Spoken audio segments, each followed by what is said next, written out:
Chapter 1. The Wedding Cancellation and the World's Anomaly. On the morning of June 7th, 2028, in Jiangnan City, at the Bayou Hotel's banquet hall, a wedding that was scheduled to commence at 10 a.m. was delayed by half an hour and still had not begun.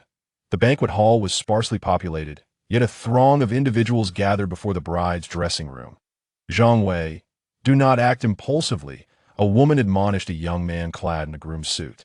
Zhao Yin has entered, but Lu Ruyin and he are unlikely to engage in any inappropriate conduct. Lu Ruyin's parents and two brothers stood resolutely at the entrance of the dressing room, determined to prevent Zhang Wei from approaching. Should Lu Ruyin and Zhao Yin indeed engage in any indiscretions within, the Lu family's reputation would be irrevocably tarnished. In no matter the circumstance, that door absolutely must not be opened. Zhang Wei observed the Lu family with an air of calmness. Had he not come personally, they would remain blissfully unaware of the truth. How amusing, he thought, that his fiancée was inside the dressing room with her ex-boyfriend Zhao Yan on the very day of their wedding, spending over half an hour together. As he regarded the Lu family's anxious demeanor, he felt a sudden wave of mirth. Were they so fearful of humiliation? Relay to Lu Ruyin that the wedding is cancelled. With this declaration, Zhang Wei turned on his heel and departed. What Lu Ruyin and Zhao Yin were doing inside, whether they had crossed boundaries or not, was no longer of any concern to him. Zhang Wei, do not act rashly, Lu's mother pleaded urgently.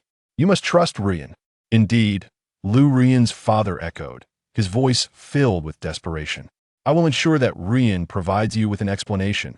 However, no matter how fervently they called after him, Zhang Wei did not look back. What a disgrace, Lu's father lamented, watching Zhang Wei's retreating figure, his frustration boiling over. How could I have given birth to such a shameless daughter?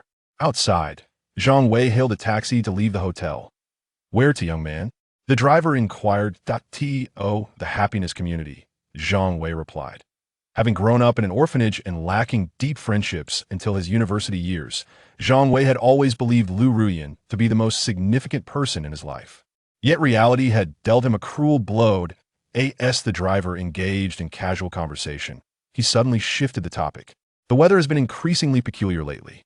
At that moment, Zhang Wei felt a chill enveloping him. He glanced out the window despite the blazing sun. An unexpected flurry of snowflakes danced in the air. It's snowing, the driver exclaimed in astonishment. Snow in June? I've never witnessed such a phenomenon in my entire life. Zhang Wei, too, was taken aback by the recent meteorological irregularities. Just the day before, temperatures had soared to the 20s, only to plummet to sub-zero levels the following day. Thunderstorms, sandstorms, and fierce winds had all appeared without warning. Before long, the taxi arrived at the happiness community. However, just as Zhang Wei stepped out of the vehicle, an unforeseen upheaval occurred while the air raid sirens blared throughout Jiangnan City. At that very moment, Zhang Wei's phone vibrated violently, its screen illuminated with a crimson alert. Emergency notification. In accordance with directives from the Emergency Management Department, all citizens must return home immediately. Outdoor activities are strictly prohibited. A prank? Zhang Wei instinctively thought his phone had been compromised by a virus. By heavens! The taxi driver, who had yet to depart, leaned out and queried, Young man, did you receive the message? Before Zhang Wei could respond, the taxi's radio blared. Emergency notification. In accordance with directives from the Emergency Management Department, all citizens must return home immediately. Outdoor activities are strictly prohibited. By heavens! The taxi driver exclaimed again, pressing the accelerator. Before Zhang Wei could fully comprehend the situation, his phone buzzed with two more messages. Unusual stellar activity detected. The surface ecosystem is severely compromised. Residents of Jiangnan City must evacuate to the underground city immediately. The surface is no longer habitable for humans. You are part of the XX batch of evacuees. It's really happening. Zhang Wei realized the gravity of the situation and hurried home. Upon returning home and checking his phone, he discovered a chaotic flurry of messages online. Did you all receive the notification? Is someone playing a prank? Are you kidding? Our city's air raid sirens are blaring. Wait, which city are you in? Our air raid sirens are also sounding. Jiangnan, Jiangbei 1, Sudong 1, Suxiong. As Zhang Wei scrolled through these messages, a heavy rhythmic thudding approached from afar, He quickly arose and peered through the window, where a line of soldiers clad in camouflage came into view. The military has been deployed. The online discourse created an atmosphere of panic that persisted into the night, with speculations running rampant. Some claimed it was due to anomalies in Blue Star's orbit. Others suggested geomagnetic disturbances, and some even speculated about supernatural phenomena manifesting. However, the authorities remained silent after their initial alert. Until late at night, an official document with a red header was released across the internet, shared by all official channels, and every mobile phone received the notification. Zhang Wei stared at the message he received, utterly astonished. Emergency plan for human survival. Evacuation to underground city clusters initiated, marking the commencement of the Inner Earth era, opening the Third World. That a series of unfathomable messages were disclosed by the authorities. The essence of the content revealed that Blue Star was undergoing an unknown cataclysm, rendering the surface uninhabitable for humanity, necessitating a phased evacuation to underground cities. Due to the limited space available in the underground cities, global humanity would engage in socializing, living, and entertainment within what was termed the Third World. The official announcement was brief, yet its implications left everyone in shock. Is this for real? Someone timidly inquired online. Is it real or not? A netizen retorted, I'm on the first batch of evacuees. It'll pave the way for everyone. Safe travels, brave soul. I received the notification that I will be evacuated to the underground city next Monday. Zhang Wei gazed at the information exchanged among netizens. According to the messages he had received, his transfer date was set for 3 months hence. Chapter 2. Entering the Third World. As time progressed, the population of Jiangnan City dwindled during daylight, transforming it into a veritable ghost town. The bizarre celestial phenomena became increasingly frequent. Temperatures fluctuated erratically, and on one occasion, the sky abruptly turned pitch black for 3 minutes at noon. When the heavens regained their clarity, the stars had morphed into a colossal crimson sphere. Amidst this atmosphere of panic, the time finally arrived for Zhang Wei to join the ranks of the transferred.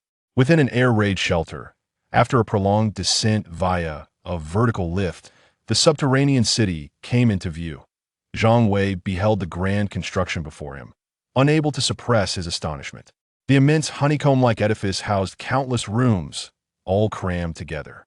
Above this underground metropolis, an artificial star illuminated the entire urban expanse. Soon, Zhang Wei was escorted to one of the chambers.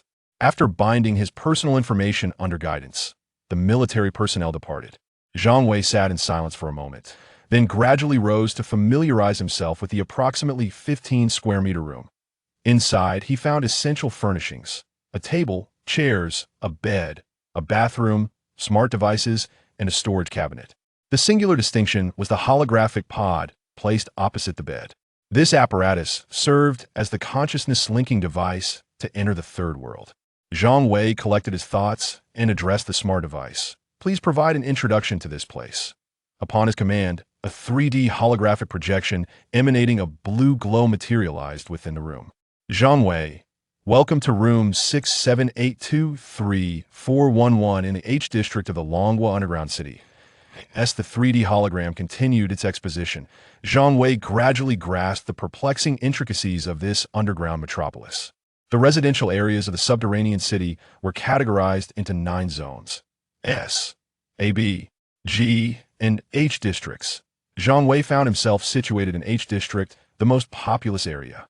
Due to the severely limited spatial capacity underground, and to cater to the social and recreational needs of the populace, a global initiative has launched a holographic social platform, the Third World, to supplant real-world social interactions and activities. The 3D hologram continued its methodical narration.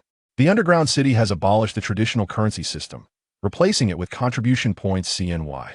Your initial survival account has been activated, with a balance of 6,000 Chinese yuan in contribution points. Please note, all resources for survival in the underground city are subject to immediate deduction. Room energy is allocated daily at 5 points, survival food and water. Distribution is capped at 10 points daily, and the holographic pod costs 10 points per day. The total daily consumption is fixed at 100 contribution points. Should your account reach 0, you will be transferred to the silent tier, situated 12 to 15 kilometers underground in a zone of excessive geothermal radiation. As the voice subsided, the 3D holographic projection dissipated within the room. Daily consumption of 100 contribution points. Zhang Wei mused, his expression turning grave. His 6,000 contribution points would only allow him to reside here for 60 days to be precise. He had a mere 59 days remaining. The third world. Zhang Wei turned and stepped into the holographic chamber. In the next moment, a wave of disorientation washed over him, and when Zhang Wei opened his eyes again, he found himself in a resplendent hall. Greetings, esteemed survivor of the Dragon Nation, and welcome to the Third World. A soft voice emanated from a female NPC. The Third World is divided into a conventional social zone and an exploration zone. Zhang Wei listened intently as the NPC elaborated, gradually grasping the current situation. In simple terms, if he opted for the conventional social zone, he would materialize in the simulated surface society of the Third World, where he would have to continue as a laborer, earning contribution points through employment. Conversely, the exploration zone represented a 100 immersive gaming world. Just as Zhang Wei found himself in a state of indecision, the NPC prompted, "Please make a choice." A flicker of determination flashed in Zhang Wei's eyes as he replied resolutely, "Exploration zone. Congratulations, survivor, on making your choice. You will now be transported to the exploration zone to fight for the future of the Dragon Nation." Zhang Wei was momentarily taken aback. Fight for the future of the Dragon Nation? Before he could react, the scene before him began to shift rapidly, and in a heartbeat, a colossal, continuously rotating wheel appeared before him. The compass displayed celestial stems and earthly branches. The 9 palaces, the 24 directions, multiple concentric circles spun slowly before finally coming to a halt. A mechanical voice resonated in Zhang Wei's ear. "Detection complete. Please create a character name." After a brief contemplation, he declared, "Eternal Night," the online moniker he had long employed. "Congratulations, survivor, on successfully creating a character. Congratulations, survivor, on becoming a rare class holder of the Dragon Nation. Class: Jester, the 11th Jester of the Dragon Nation." Jester? Zhang Wei was bewildered. He had not even selected a class yet. How had he become a Jester? Turning his gaze towards the spinning wheel, he pondered, could it be because of this? Though he felt a twinge of discomfort regarding the class name, he acknowledged that it was indeed a rare class, and there were only 10 others in the entire Dragon Nation, including himself, who held the title of Jester. The name mattered little. What was paramount was the strength of the class. With that thought, Zhang Wei eagerly examined his attribute panel. Player: Eternal Night. Class: Jester. Level: 0. Experience: 0,100,000. Health mana: 100,100. Attributes: 5,555. Dual attack: 1515. Dual defense: 1,010. Common skill: investigation technique, able to detect information on monsters within 10 levels of his own. Exclusive skill: stage comedy, imitate and replicate the active skills released by surrounding targets, causing random damage of 1999 to enemies. Skill lasts 7 days, cooldown of 1 day limit. 1. Exclusive skill: card juggling. Randomly draw 1 card from hearts, spades, diamonds, or clubs with different effects for 10 seconds. Hearts, taunt spades, blind diamonds. Interrupt clubs, slow skill cooldown, 60 seconds. Incredible! Zhang Wei marveled at the skills of the Jester class, unable to contain his astonishment. The first exclusive skill is, surprisingly, the ability to mimic the active skills of any target. Although the imitated skills inflict a random damage ranging from 1 to 999, which lacks consistency, and currently, only 1 skill can be copied at a time. Even so, it is extraordinarily formidable in the early stages. Point 1 does not need to achieve the maximum damage of 999, even inflicting a few dozen points, or occasionally over 100 points of damage, will significantly outpace other classes in the initial phase. However, what truly captivates Zhang Wei is the skill known as card juggling, which comes with 4 passive effects: taunt, blind, interrupt, and slow. These 4 debuffs can be considered remarkable abilities. At that moment, a mechanical voice echoed in Zhang Wei's ear, entering Dragon Nation's novice village numbered 9167. "You are the 783,635,252nd player of Dragon Nation. Wishing you a delightful adventure." Chapter 3. The eerie NPC as the sound faded. A flash of white light illuminated the scene, and Zhang Wei found himself in a somewhat dilapidated village bustling with activity. Level 7 swordsman leading the team, in need of a level 5 healer. Also recruiting fixed team members, currently lacking a shield warrior or knight. Is there a big brother willing to assist a little sister in leveling up? Level 4 mage seeking a group. I do not wish to enter the adventure zone. I no longer wish to play the game. I want to return to the regular social area. Zhang Wei paid no heed to the cacophony surrounding him and made his way directly to the village shop. Understanding that to hone one's craft, one must first sharpen their tools. He planned to equip himself before embarking on his explorations. However, after circling the novice village, he returned with a sullen expression. Though the novice village was modest in size, it boasted a blacksmith, tailor, and herbalist, yet Zhang Wei found himself unable to afford anything. In other words, he simply could not bring himself to make a purchase. The items in the novice village required gold coins for acquisition, and here, gold coins could only be exchanged with contribution points at a 1-to-1 ratio. Even the most basic novice whiteboard equipment demanded hundreds of contribution points. For someone like Zhang Wei, who possessed very few contribution points, it was impossible to procure such items. Converting contribution points into gold coins posed a risk. What if he fell short when entering the dungeon? That would spell disaster. With a sigh, Zhang Wei relinquished the idea of making a purchase. He then approached an elderly NPC, hoping to see if he could engage in a quest. He discovered that the third world lacked a main storyline quest. But based on his previous gaming experiences, Zhang Wei intended to try and secure some side quests through dialogue with NPCs. Greetings, sir. May I assist you with anything?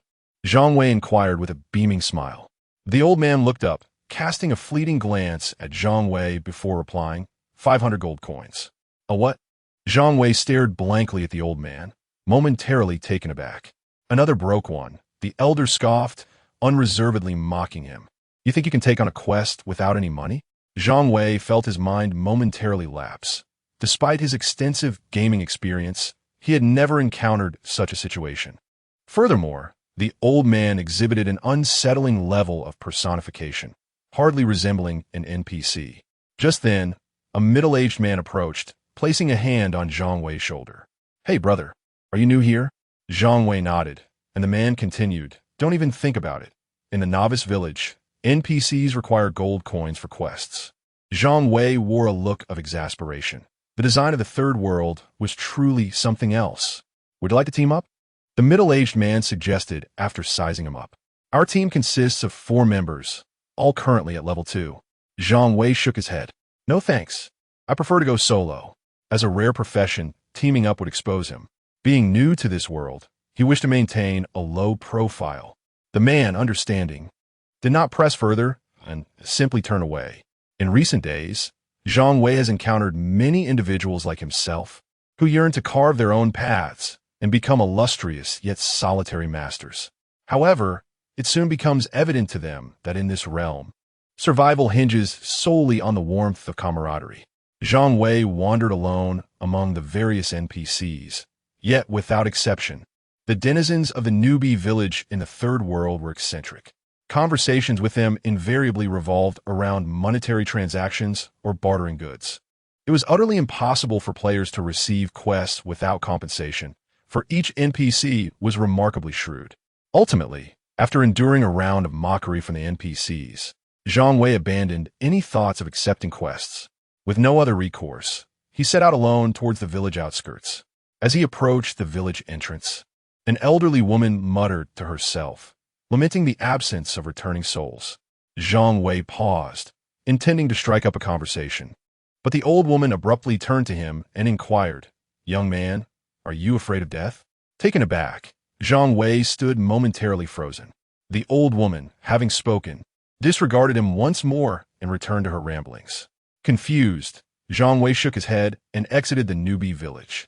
Beyond the village lay an expansive wilderness, bustling with activity and lively chatter. Numerous player squads, upon spotting the lone Zhang Wei, inundated him with group invitations, the notification chimes incessantly ringing in his ears.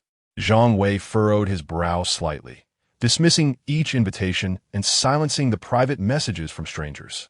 He ventured deeper into the wild, deliberately steering clear of the throngs of players.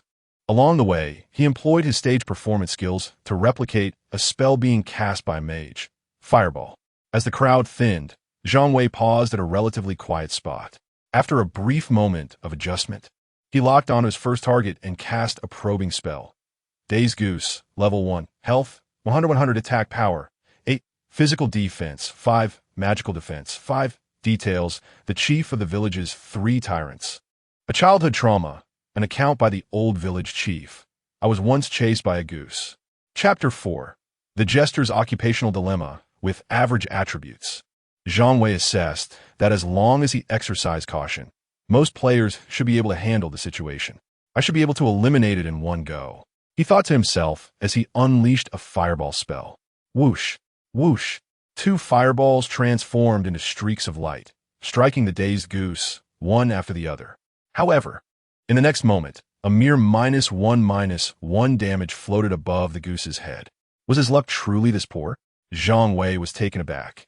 It was the minimum damage. As the goose was struck, it began charging toward Zhang Wei. Whoosh, whoosh. Another pair of fireballs flew forth, only to yield -1/-1 damage once more. How is this possible? Zhang Wei exclaimed as he continuously cast fireballs, each dealing -1/-1. Gazing at the paltry damage inflicted, a sense of foreboding enveloped Zhang Wei's heart. Suddenly, lost in thought, he was pecked by the goose, and due to the game's 100 realism, a sharp pain surged through his thigh. Almost immediately, he noticed his health bar had noticeably decreased. -5. Unyielding, Zhang Wei persisted in casting fireballs. Yet even after depleting his mana, the goose's health had barely diminished to half. All he saw were -1s, with no other damage values emerging. A jarring wave of pain coursed through him, and it was then that Zhang Wei realized his health bar had inexplicably emptied. Ding! Due to player death, 50 of gold and experience have been forfeited. Curse it! Zhang Wei barely had time to mutter an angry expletive before his body transformed into a beam of white light, vanishing from the spot. Ding! In Novice Village 9167, the Dazed Goose 10333-4 has successfully slain a rare profession player. Ding! In Novice Village 9167, the Dazed Goose 10333-4 has successfully slain a rare profession player. As the system announcements echoed, the once bustling Novice Village fell into a brief silence, soon followed by a chorus of incredulous voices. A rare profession player was killed by a level 1 goose, and it triggered a system announcement? What sort of wretch is this? Emerging from the resurrection point, Zhang Wei wore a grim expression as he hastily made his way outside the village. The 100 gold coins he had initially exchanged with 100 contribution points had dwindled to a mere 50 coins. Thankfully, he had not exchanged too many contribution points. Otherwise, he would have found himself in a predicament. Yet, this loss was quickly cast aside as Zhang Wei's focus shifted to unraveling the enigma of the Jester class. Why could it mimic and replicate the active skills of other classes, claiming to inflict random damage between 1 to 999, yet consistently dealt only 1 point of damage? If he could not clarify this matter, a tightening sensation gripped Zhang Wei's heart. It would not simply be a matter of dying in the game, as his contribution points would only sustain him in the dungeon's H-zone for 2 months. Returning to the spot where he had last perished, he found the conspicuous Dazed Goose still lingering there.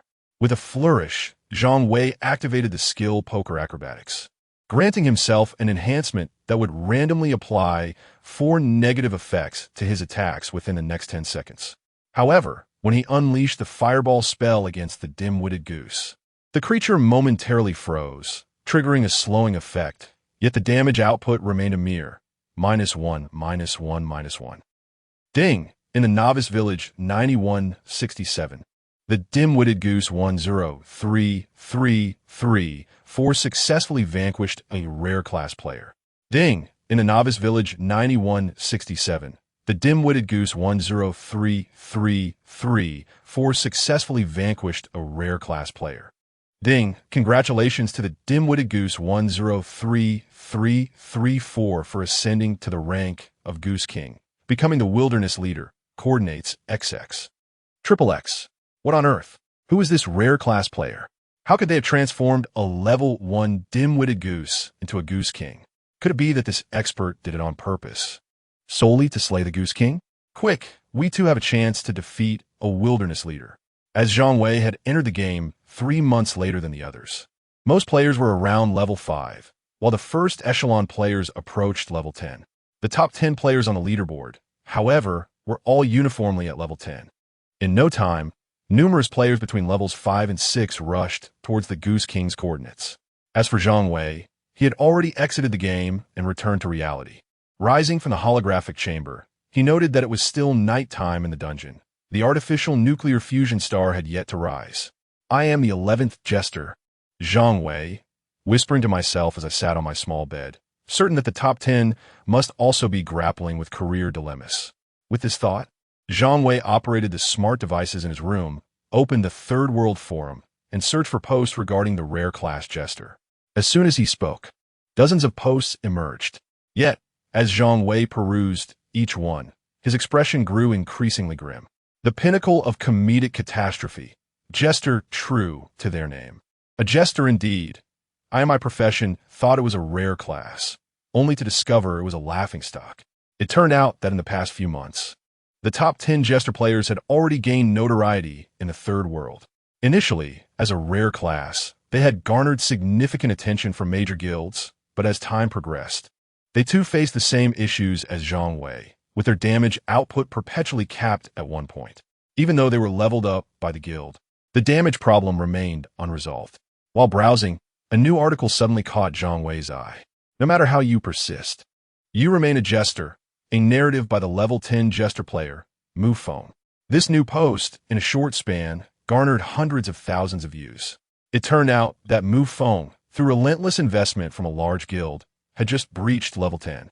It is noteworthy that, in the current third world, even the highest level players have only just reached level 10.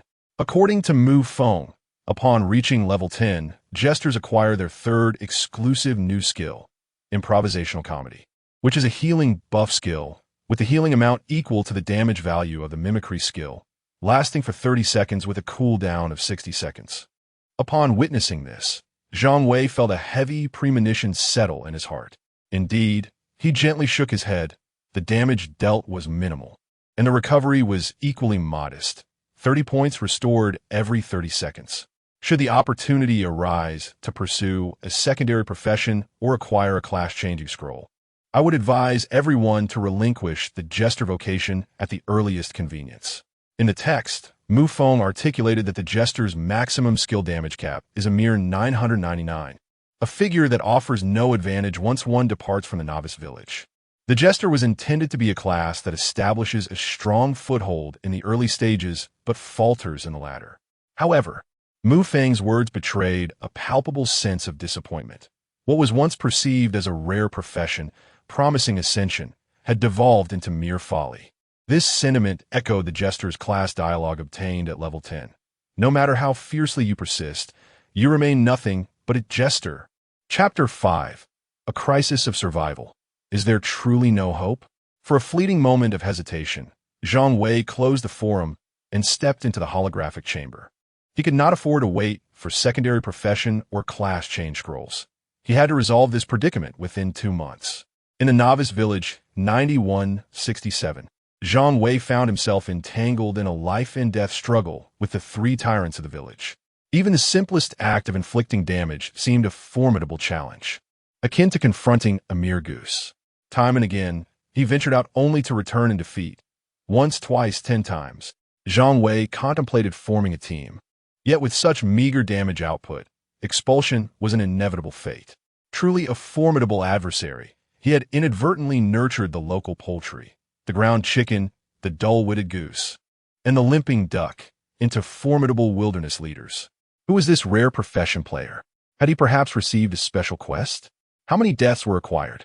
Players speculated and various theories emerged. The Third World Forum buzzed with activity. as Novice Village 9167 dominated the charts. Novice Village 9167. Goose raising specialist thanks to the Great One. I managed to slay 3 wilderness leaders in a single day. Shocking. Someone is serving as a chicken. Is it a distortion of humanity or true love across species? On the 100th attempt, for several consecutive days, Zhang Wei continued his futile endeavors, appearing calm on the surface while harboring a flicker of madness in his eyes. His contribution points were dwindling, and with each death, he lost gold. Should his gold reserves run dry, he would need to exchange contribution points for gold to escape the Novice Village. Thus, he found himself with a mere 1,000 contribution points remaining. At this rate, within 5 days, Zhang Wei would transition from Zone H to the Silent Layer. The forum, rife with game content, also bore alarming posts. My teammate entered the Silent Layer and has never logged in again. What exactly is the Silent Layer? I chose the normal society zone, yet found myself ensnared by workplace undercurrents in the simulated world. What should I do? Among these posts, one garnered millions of views. The survival condition of lower-class humans under the contribution point system. We're being transformed into attachments. The post incisively articulated that even in the normal society zone, the contribution point system, which had supplanted currency, dictated life and death, rendering a true reflection of society's surface impossible. Previously, employers controlled salaries. Now, they indirectly governed life and death. The author predicted that if this trend continued, lower-class humans would become mere appendages to the upper echelons, potentially facing enslavement. Hierarchical oppression would far surpass the ancient class distinctions. Yet, like a fleeting blossom, this post was swiftly deleted. One evening, after consuming the daily rations provided in Zone H, Zhang Wei refrained from immediately entering the third world. Instead, he pushed open the door of a small room and stepped outside. This was his first time pushing open the door, and before him lay a densely packed cluster of buildings arranged in a circular formation, resembling a colossal beehive, within which they lived in such constricted quarters. Numerous rooms gleamed with a radiant glow, yet the vast H district lay silent, akin to a deserted alley, devoid of any sound. The subterranean city's rooms were astonishingly well soundproofed, but the more significant reason was that they predominantly resided in a third-world existence. Zhang Wei's gaze swept across, noting that on each floor, a few rooms were shrouded in darkness. The silent level. Zhang Wei was well aware that the occupants of those darkened rooms had been relocated to the silent level. Uncertainty about the surface world suddenly emerged in Zhang Wei's mind. He was among the last group to be transferred downward, at which time the star above Blue Star had transformed into a colossal red orb, enlarged 4 to 5 times its normal size, and the weather had turned exceptionally harsh. Was Blue Star slowly drifting closer to the star, or was that star expanding and annihilating? Zhang Wei, having graduated from university, understood that regardless of the scenario, even if they had relocated underground, survival was ultimately futile. Humanity, indeed the entirety of Blue Star, would face obliteration. Never mind. Zhang Wei shook his head and turned back to his room. If he could not resolve the issue of the clown's damage, he would not live to witness humanity's demise. Third World, Novice Village number 9167. Zhang Wei stepped out of the Novice Village once more. After a moment, he exited the Novice Village again, emerged from the Novice Village. Just as Zhang Wei was immersed in the Third World, within a vast control room of the H District in the subterranean city, a mechanical voice resonated. H District, 678 to 234, 11. Contribution points are about to reach 0. Prepare for transfer to the silent level. In the control area, 2 humanoid robots proceeded directly towards the designated room. Hey, young man, wait a moment. Just as Zhang Wei was preparing to leave the village again, the elderly woman at the village entrance suddenly called out to him. Zhang Wei paused, a flicker of surprise crossing his eyes. He recognized this elderly woman. She was also an NPC. Initially, many players sought to receive tasks from her, but to no avail. Zhang Wei had attempted the same, ultimately returning empty-handed. Unexpectedly this time, the elderly woman took the initiative to greet him. Zhang Wei stepped forward and politely inquired, "Granny, is there something you need me to do?" The elderly woman scrutinized Zhang Wei for a moment before her raspy voice spoke. After observing you for these past days, I believe you are someone unafraid of death. Zhang Wei involuntarily twitched at the corners of his mouth.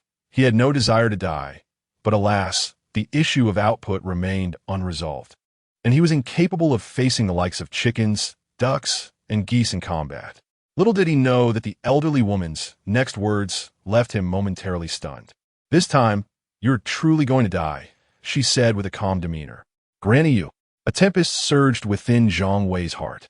His contribution points had just reached 0 today. With this venture out of the village, he had no intention of provoking the village bully, merely wishing to stroll about and explore this third world thoroughly. My son, much like you, ventured out from here and never returned. Later, it was my grandson. The old woman murmured to herself. They had intended to return triumphant. As she spoke, her gaze softened as it fell upon Zhang Wei. I have a concern weighing on my heart. Would you be willing to assist me? Zhang Wei nodded earnestly, saying, Grandmother, please share your thoughts. Who would choose death if life is an option? The old woman whispered. My son and grandson sought to cross the southern mountain, to leave the village. Please, could you ascertain whether they survived the journey? Ding. A chance encounter quest explore the southern mountain. Search for the lost wanderers has been triggered. The quest duration is 10 days. Will you accept? A voice resonated in Zhang Wei's ear. He immediately accepted the quest, eager to head towards the southern mountain. He was halted by the old woman. Do not rush. The southern mountain is perilous. Though you may fear not death, your strength is insufficient. Take this weapon for your protection. The old woman handed Zhang Wei a long sword that glimmered with a chilling light. He grasped the sword. Having recently replicated the fireball spell, along with various active skills from other professions, all yielding minimal damage. Yet, there was a silver lining. The Jester profession imposed no restrictions on weapons. Whatever profession skills he copied, he could wield their weapons as well. The old woman observed Zhang Wei and continued. This sword will serve you adequately for self-defense. Just as Zhang Wei was about to respond, onlookers caught sight of this scene. Oh, he has triggered a quest. Hey, what quest is it? Do you need a team to complete it? Many gathered around, their voices overlapping, encircling Zhang Wei. No need, Zhang Wei firmly declined, pushing through the crowd and making his way towards the village's outskirts. However, several individuals stealthily followed him, their intentions clear. Perhaps if they eliminated him, they could seize the opportunity to undertake the same quest. That weapon looks promising. Chapter 6. The performance begins. Zhang Wei sensed that a considerable number of players were trailing behind him. However, he found himself at a loss, unable to shake them off. As their levels were all higher than his, he was still at level 0, making it impossible for him to outpace them. As he journeyed southward, the surrounding wild monsters began to increase in level. This could not continue. He had to halt his advance. Finally, someone could no longer contain their curiosity. Buddy, either tell us how you obtained the quest, or let's form a party and complete it together, exclaimed a slender player wielding a dagger, swiftly blocking Zhang Wei's path. In no time, dozens of players had encircled him. With no time left to consider his options, Zhang Wei steeled himself, prepared to face death and respawn quietly back in the novice village. Though the pain of dying was seared into his memory, he had grown numb to it after facing death so many times. He was indeed a tough character. With a flick of his wrist, Zhang Wei swung his long sword and executed a horizontal strike across the slender player's neck. Fortunately, the game was 100% realistic, even without skills. Zhang Wei could perform a basic attack with his weapon. A sickening sound echoed as the slender player's eyes widened in disbelief, staring at Zhang Wei, while a massive damage indicator floated above his head, minus 486. Wow, what a high damage. Someone warned, be careful, he might be a top player on the leaderboard. Witnessing Zhang Wei's extraordinary damage output, the crowd grew tense. The dagger-wielding player, under the astonished gazes of the onlookers, transformed into a beam of white light and vanished from sight. A single strike kill. A player suddenly shouted from the crowd. It must be his sword that is extraordinary. Upon hearing this, many eyes turned eagerly toward Zhang Wei's longsword. This weapon had been given to him by an NPC. Could it possibly be a golden weapon? The initial fear that had gripped the crowd dissipated, and they began to close in on Zhang Wei once more. People die for wealth, and birds die for food. How true it is! Zhang Wei was also taken aback. He had prepared for a desperate struggle, expecting to be killed and return to the novice village. To his astonishment, he had actually eliminated the slender player in one blow. Curious, Zhang Wei examined the attributes of his longsword, and a flicker of astonishment crossed his eyes.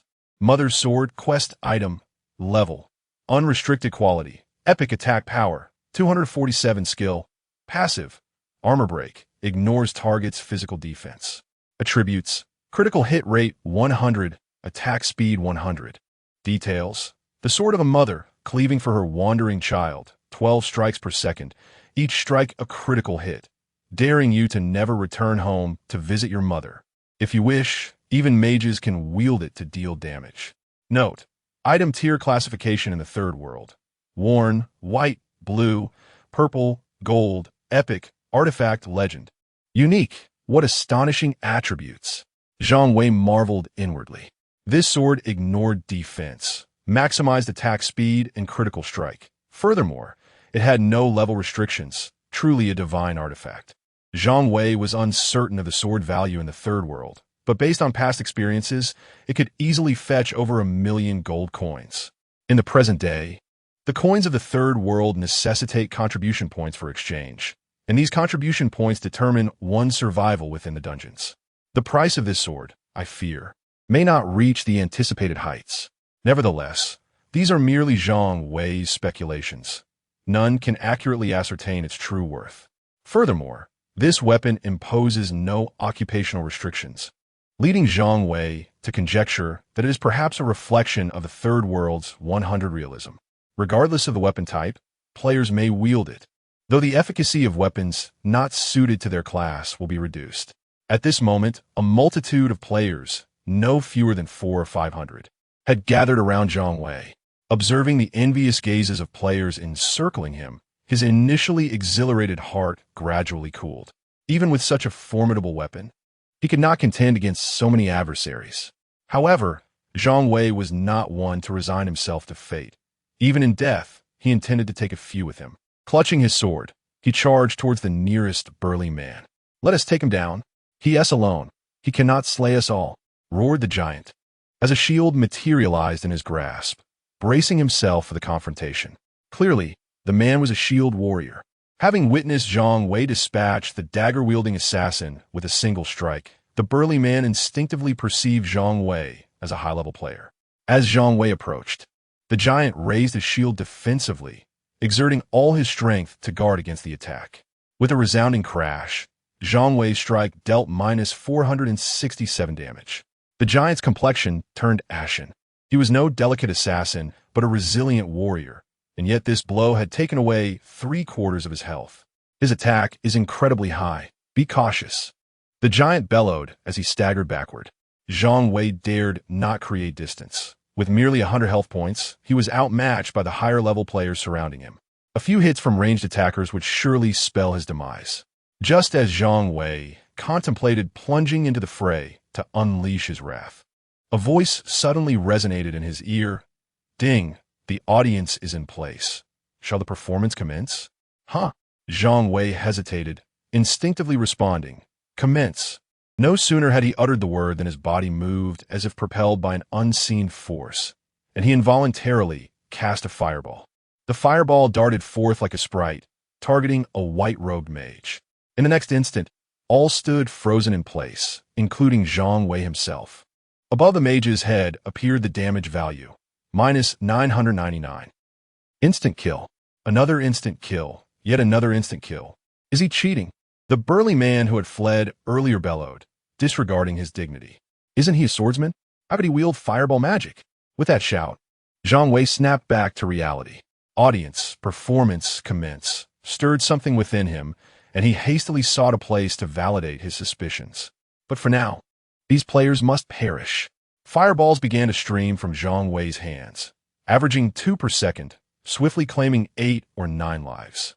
Moreover, the scattered players, who had initially aimed to take advantage of the chaos, were utterly disorganized in their panic. They forgot to retaliate and merely sought to escape before their fellow players fell around them. In the third world, dying once not only deducts 50 of experience, but also results in a loss of 50 of gold, which translates to contribution points that most players are reluctant to part with. Moreover, the anguish of death is an experience few wish to endure. Consequently, within moments, only Zhang Wei remained in the arena. Scattered across the ground lay dozens of player corpses, gradually fading into wisps of white light. The other players had already fled without a backward glance. Zhang Wei appeared calm, yet tumultuous waves surged within his heart. With the unique traits of the Jester class, he sensed he was on the verge of a breakthrough. His gaze fell upon a distant porcupine, and he unleashed a fireball spell with haste. A paltry -1 damage emerged. Confirming his suspicion, the number of spectators was insufficient, resulting in a meager output of just 1 point of damage. The porcupine, now agitated by the attack, charged toward Zhang Wei. As it drew near, he swiftly swung his longsword, inflicting -498 damage and achieving another instant kill. A notification chimed. You have achieved an over-level kill on a level 5 porcupine, earning 50 experience points. Zhang Wei furrowed his brow. Receiving only 50 experience points for an over-level kill explained why. After 3 months, the highest rank on the leaderboard had barely reached level 10. At that moment, he gained a clearer understanding of the arduous leveling process in the third world. Oh no, Zhang Wei murmured, hastily making his way towards the southern mountain. His contribution points had dwindled to 0, and if he did not complete his exploration task today, they would be transferred to the silent layer. Zhang Wei was now solely reliant on the hope of finishing this quest to earn some gold. Otherwise, even if he unraveled the secrets of the Jester class, he would be unable to salvage his situation. As Zhang Wei rushed onward, the monsters surrounding him grew increasingly formidable. Level 5, Level 7, Level 9. Fortunately, he refrained from initiating any attacks, thus avoiding the accumulation of enmity. The wild creatures paid him no mind. After an indeterminate amount of time, the majestic southern mountain finally revealed its true form. Ding! You have entered the quest area for Explore Southern Mountain. Seek the Lost Wanderer. With the system's notification echoing in his ears, Zhang Wei let out a sigh of relief. He had finally arrived at his destination. Just as he immersed himself in the narrative of the quest, the Third World Forum erupted in chaos. The scene of Zhang Wei dispatching over 100 players had been clandestinely recorded and uploaded to the forum. However, due to the in-game recording method, all players' faces were automatically obscured, rendering their identities unrecognizable. In the video, Zhang Wei effortlessly dispatched an assassin with a single strike and severely injured a shield warrior with another. This was already beyond belief. Yet, when viewers witnessed dozens of players collapsing under the onslaught of fireball spells, the uproar reached a fever pitch. "Is this a sword-wielding mage?" exclaimed an astute player, incredulous at such an anomaly. Could he possibly be the Jester? One speculated coolly. The Jester class could mimic the skills of other professions, and its damage cap was 999. If all his hits were -999, could he continuously achieve the maximum damage output of the Jester? Was it either a post by a Jester, player claiming that the skills copied by the Jester could only deal -1 damage? Such a deity surely does not grapple with the burdens of contribution points. On the forum, numerous individuals have left comments, expressing their genuine envy. However, these sentiments were soon overshadowed by the public speculation regarding Zhang Wei's profession. As humanity has only recently transitioned to the subterranean urban clusters, many individuals merely assume that the contribution point system mirrors the previous monetary system, failing to recognize the distinctions between the two. Yet, as time progresses, the common populace will come to comprehend the true implications of the contribution point system within the global underground urban clusters. Chapter 7.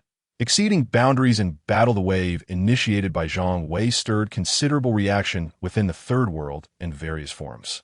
However, at this moment, he had already arrived at Nanshan, immersing himself in the narrative of his quest. Yet, shortly after entering the storyline, he encountered a predicament. 30 gray wolves obstructed his path. Zhang Wei initially intended to circumvent these wild beasts, knowing that they would not attack unless provoked. However, for reasons unknown, perhaps due to the quest's influence. As he approached the pack, the wolves revealed their menacing demeanor and began to close in on him. Determined, Zhang Wei clenched his resolve, wielding the Mother-S sword as he advanced. A fireball spell traced an elegant arc through the air, striking one of the wolves, inflicting a meager damage of -1. Zhang Wei furrowed his brow at the paltry figure. Throughout his journey, he had contemplated several theories regarding the triggering of the Jester's damage cap, one of which pertained to the number of spectators. He recalled the moment when he was besieged by players, realizing that he had coincidentally met the spectator requirement for the Jester's performance. Yet now, with dozens of wolves before him, there was no indication that the performance had commenced. Was it only applicable to players? A sense of foreboding crept into Zhang Wei's mind, for slaying players would yield no experience, leaving the issue of leveling unresolved. Perhaps their numbers were insufficient. He thought of the hundreds of players who had once surrounded him. Resolute, Zhang Wei tightened his grip on the Mother-S sword and cast a detection spell, revealing the information of the wolves.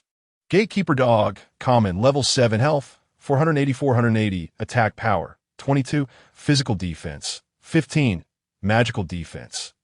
Details a guard dog of Nanshan, seemingly safeguarding something. Zhang Wei found himself at a loss for words upon realizing that he had misjudged the creatures all along, mistaking them for wolves. Poker acrobatics, he murmured, swinging his sword.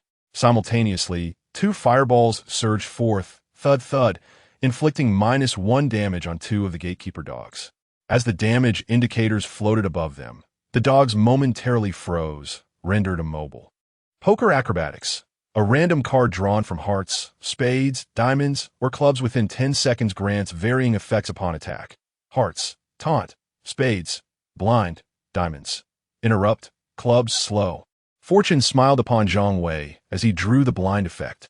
This meant that for the next 10 seconds, every attack he executed would carry the blinding effect. This was precisely Zhang Wei's strategy, to leverage the control effect of poker acrobatics, followed by a series of normal attacks with the Mother-S sword. 10 seconds was ample time for Zhang Wei, wielding the Mother-S sword. With each strike, he unleashed 12 blows per second, each one a critical hit. The blinded gatekeeper dogs were unable to react, swiftly falling to his blade. One strike was insufficient, so he readily delivered another. Simultaneously, the system notifications indicating the acquisition of experience points rang incessantly. Ding! Defeated a level 7 watchdog, earning 100 experience points. Ding! Defeated a level 7 watchdog, earning 100 experience points. Ding! Defeated a level 7 watchdog, earning 100 experience points. With 10 seconds of stable control, complemented by the fierce output of the maternal sword, after a brief span of 10 seconds, all 30 watchdogs transformed into experience points. Zhang Wei was pleasantly surprised to discover that defeating monsters above his level granted him 100 experience points. A far more efficient means of advancement compared to vanquishing the level 1 creatures at the village entrance. Observing his swiftly escalating experience points, he felt a sense of satisfaction. Although leveling up required a total of 10,000 experience points, he had already accumulated 3,050, bringing him significantly closer to his goal. The only minor setback was that none of the 30 watchdogs had dropped any loot. Now he required 10,000 experience points, and the escalating demands for future levels promised to be even more daunting. Zhang Wei centered his thoughts, took a moment to recover his state, and continued onward. Before long, a steep canyon unfolded before him. As Zhang Wei ventured deeper, the canyon narrowed progressively, and a white mist began to permeate the air, drastically reducing visibility. The silence enveloping the canyon was eerily unsettling. Could this be the path out of the novice village? Zhang Wei pondered, uncertain, recalling the old woman's words about her son and grandson attempting to traverse this very place to escape the village. However, as these thoughts crossed his mind, a rustling sound emerged from ahead. More watchdogs? Zhang Wei's focus sharpened as numerous watchdogs materialized at the canyon's entrance. Exercising caution, he cast a detection spell once more. While these creatures appeared identical, their attributes could vary significantly. Battle-hardened wolf, common, level 8, health, 580, attack, 27, physical defense, 25. Magical defense. 20. Details the battle-hardened wolves of Nanshan seem to guard something. Wolves. Zhang Wei's lips twitched slightly at the sight of these seemingly indistinguishable foes. Nevertheless, the narrow confines of the canyon worked in his favor, preventing him from being flanked. Armed with a maternal sword, he charged forward. Fortunately, luck was on his side. This time, the triggered passive effect was a disruption. Though not as effective as blinding, the wolves momentarily faltered when struck by his fireball spell, posing little threat to him. Ding! Defeated a level 8 battle-hardened wolf, earning 150 experience points. Ding! Defeated a level 8 battle-hardened wolf, earning 150 experience points. Ding! Defeated a level 8 battle-hardened wolf, earning 150 experience points. Ding! Congratulations! Your level has risen to 1. He had leveled up.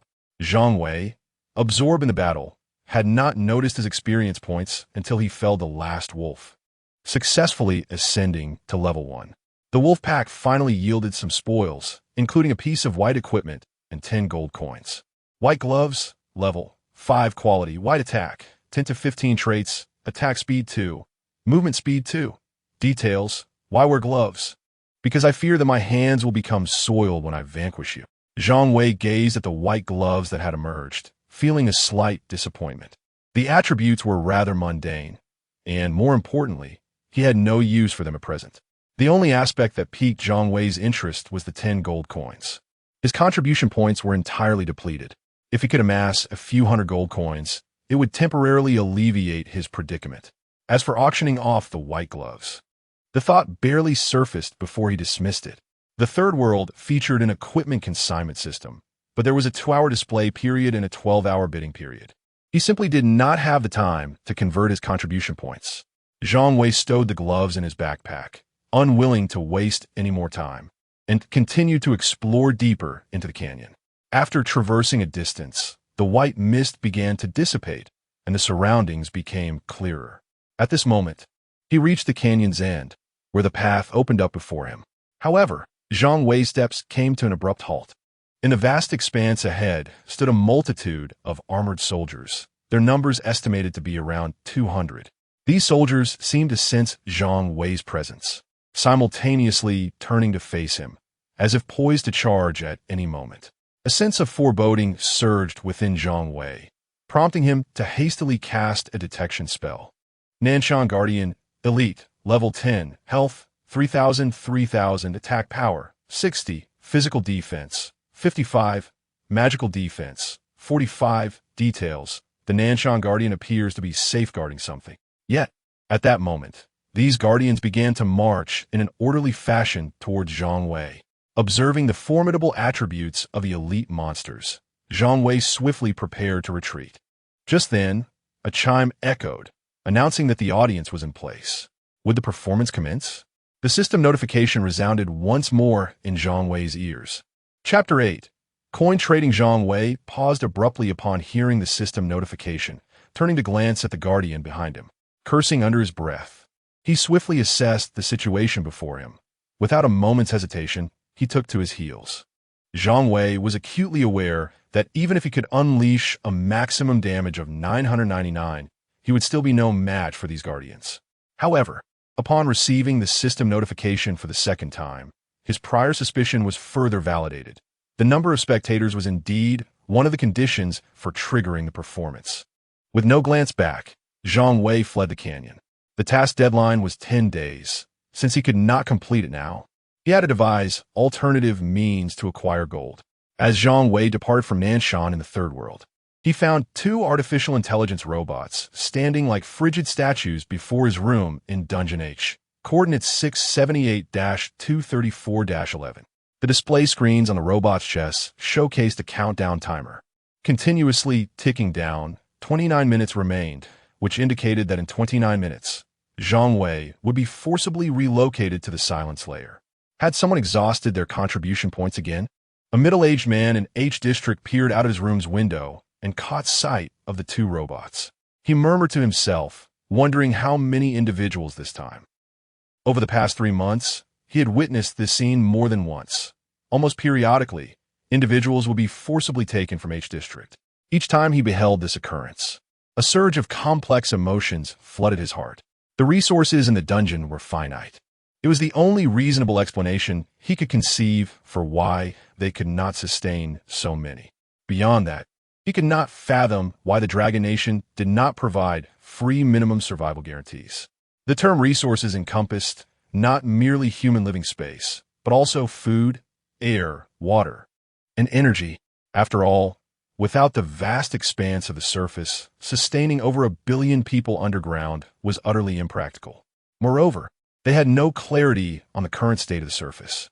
The upper echelons of the Dragon Nation had completely sealed off information, merely notifying that the surface was no longer suitable for human habitation in the short term. Contemplating this, a profound sense of helplessness welled up within the middle-aged man.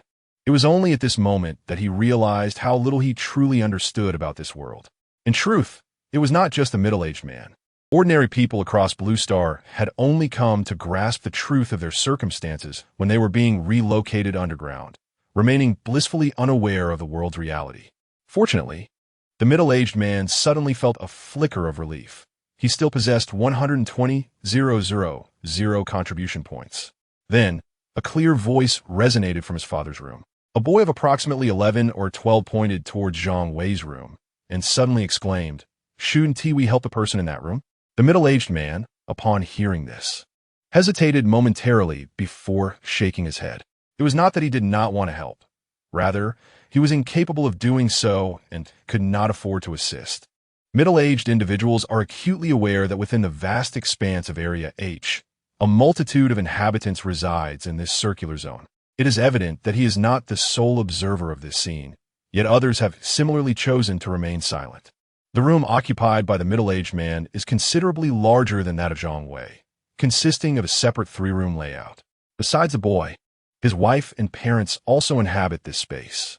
Their family's daily consumption is fixed at 200 contribution points. While 120,000 contribution points may seem substantial, a closer calculation reveals that it merely sustains their existence in the underground city for 600 days. What lies beyond those 600 days? This thought weighs heavily on the middle-aged man's heart. Fortunately, he resides in the normal social district, allowing him to earn contribution points monthly through employment in the third world. Nonetheless, an undercurrent of unease persists within him, as he increasingly feels that the normal social district is gradually becoming less so. Recently, during his work in the third world, he has observed a peculiar shift among those around him. Their eyes now reflect a heightened sense of anxiety and unrest. While the challenges of their tasks have escalated without a corresponding increase in earned contribution points. Standing by the window, he gazes at the motionless robots in the distance, quietly awaiting the emergence of the individuals within the room. Time ticks away, each second amplifying the eerie silence that envelopes the space, as if the entire world has come to a standstill. After a span of over 20 minutes, the 2 robots finally exhibit a response. One of the robots slightly stirs, emitting a faint mechanical whir. Subsequently, the door to the room creaks open, and the robots step inside, one after the other. Upon witnessing this, the middle-aged man cannot help but let out a sigh. In the realm of the third world, just outside the novice village, Zhang Wei is engaged in conversation with a group of players. 5,000 gold, Zhang Wei asserts decisively, addressing the leader of the party before him. The leading swordsman hesitates briefly, countering with 3,000 gold. Deal? Zhang Wei nods eagerly, urging, "Transfer the funds quickly." Is it settled? The swordsman is momentarily taken aback by Zhang Wei's prompt agreement, feeling as though he has undersold himself. Upon departing from Nanshan, Zhang Wei fortuitously encountered this party seeking high-output players, prompting him to volunteer. This is a commonplace practice in online games, hiring seasoned players to assist in leveling up.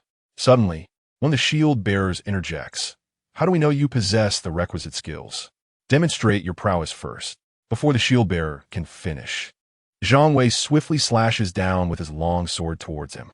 Startled, the shield bearer fails to react in time and is struck. A significant damage value of -467 appears above his head, eliciting shock from the other players in the party. What impressive damage! The swordsman, witnessing Zhang Wei's output, feels a surge of excitement. Deal. Having spoken, he no longer hesitated, directly initiating the transaction and transferring 3,000 gold coins to Zhang Wei. Upon receiving the coins, Zhang Wei promptly opted to withdraw, converting 2,000 of those coins into contribution points. With the exchange completed, a look of relief graced Zhang Wei's face as he prepared to suggest they embark on their quest. However, before he could finish his sentence, he abruptly vanished from the third world. Had he logged off? The shield warrior's eyes widened in disbelief as he stared at the spot where Zhang Wei had just been. Surely he isn't a fraud, he pondered aloud. A female priest in the group spoke up with a hint of anger. That's impossible.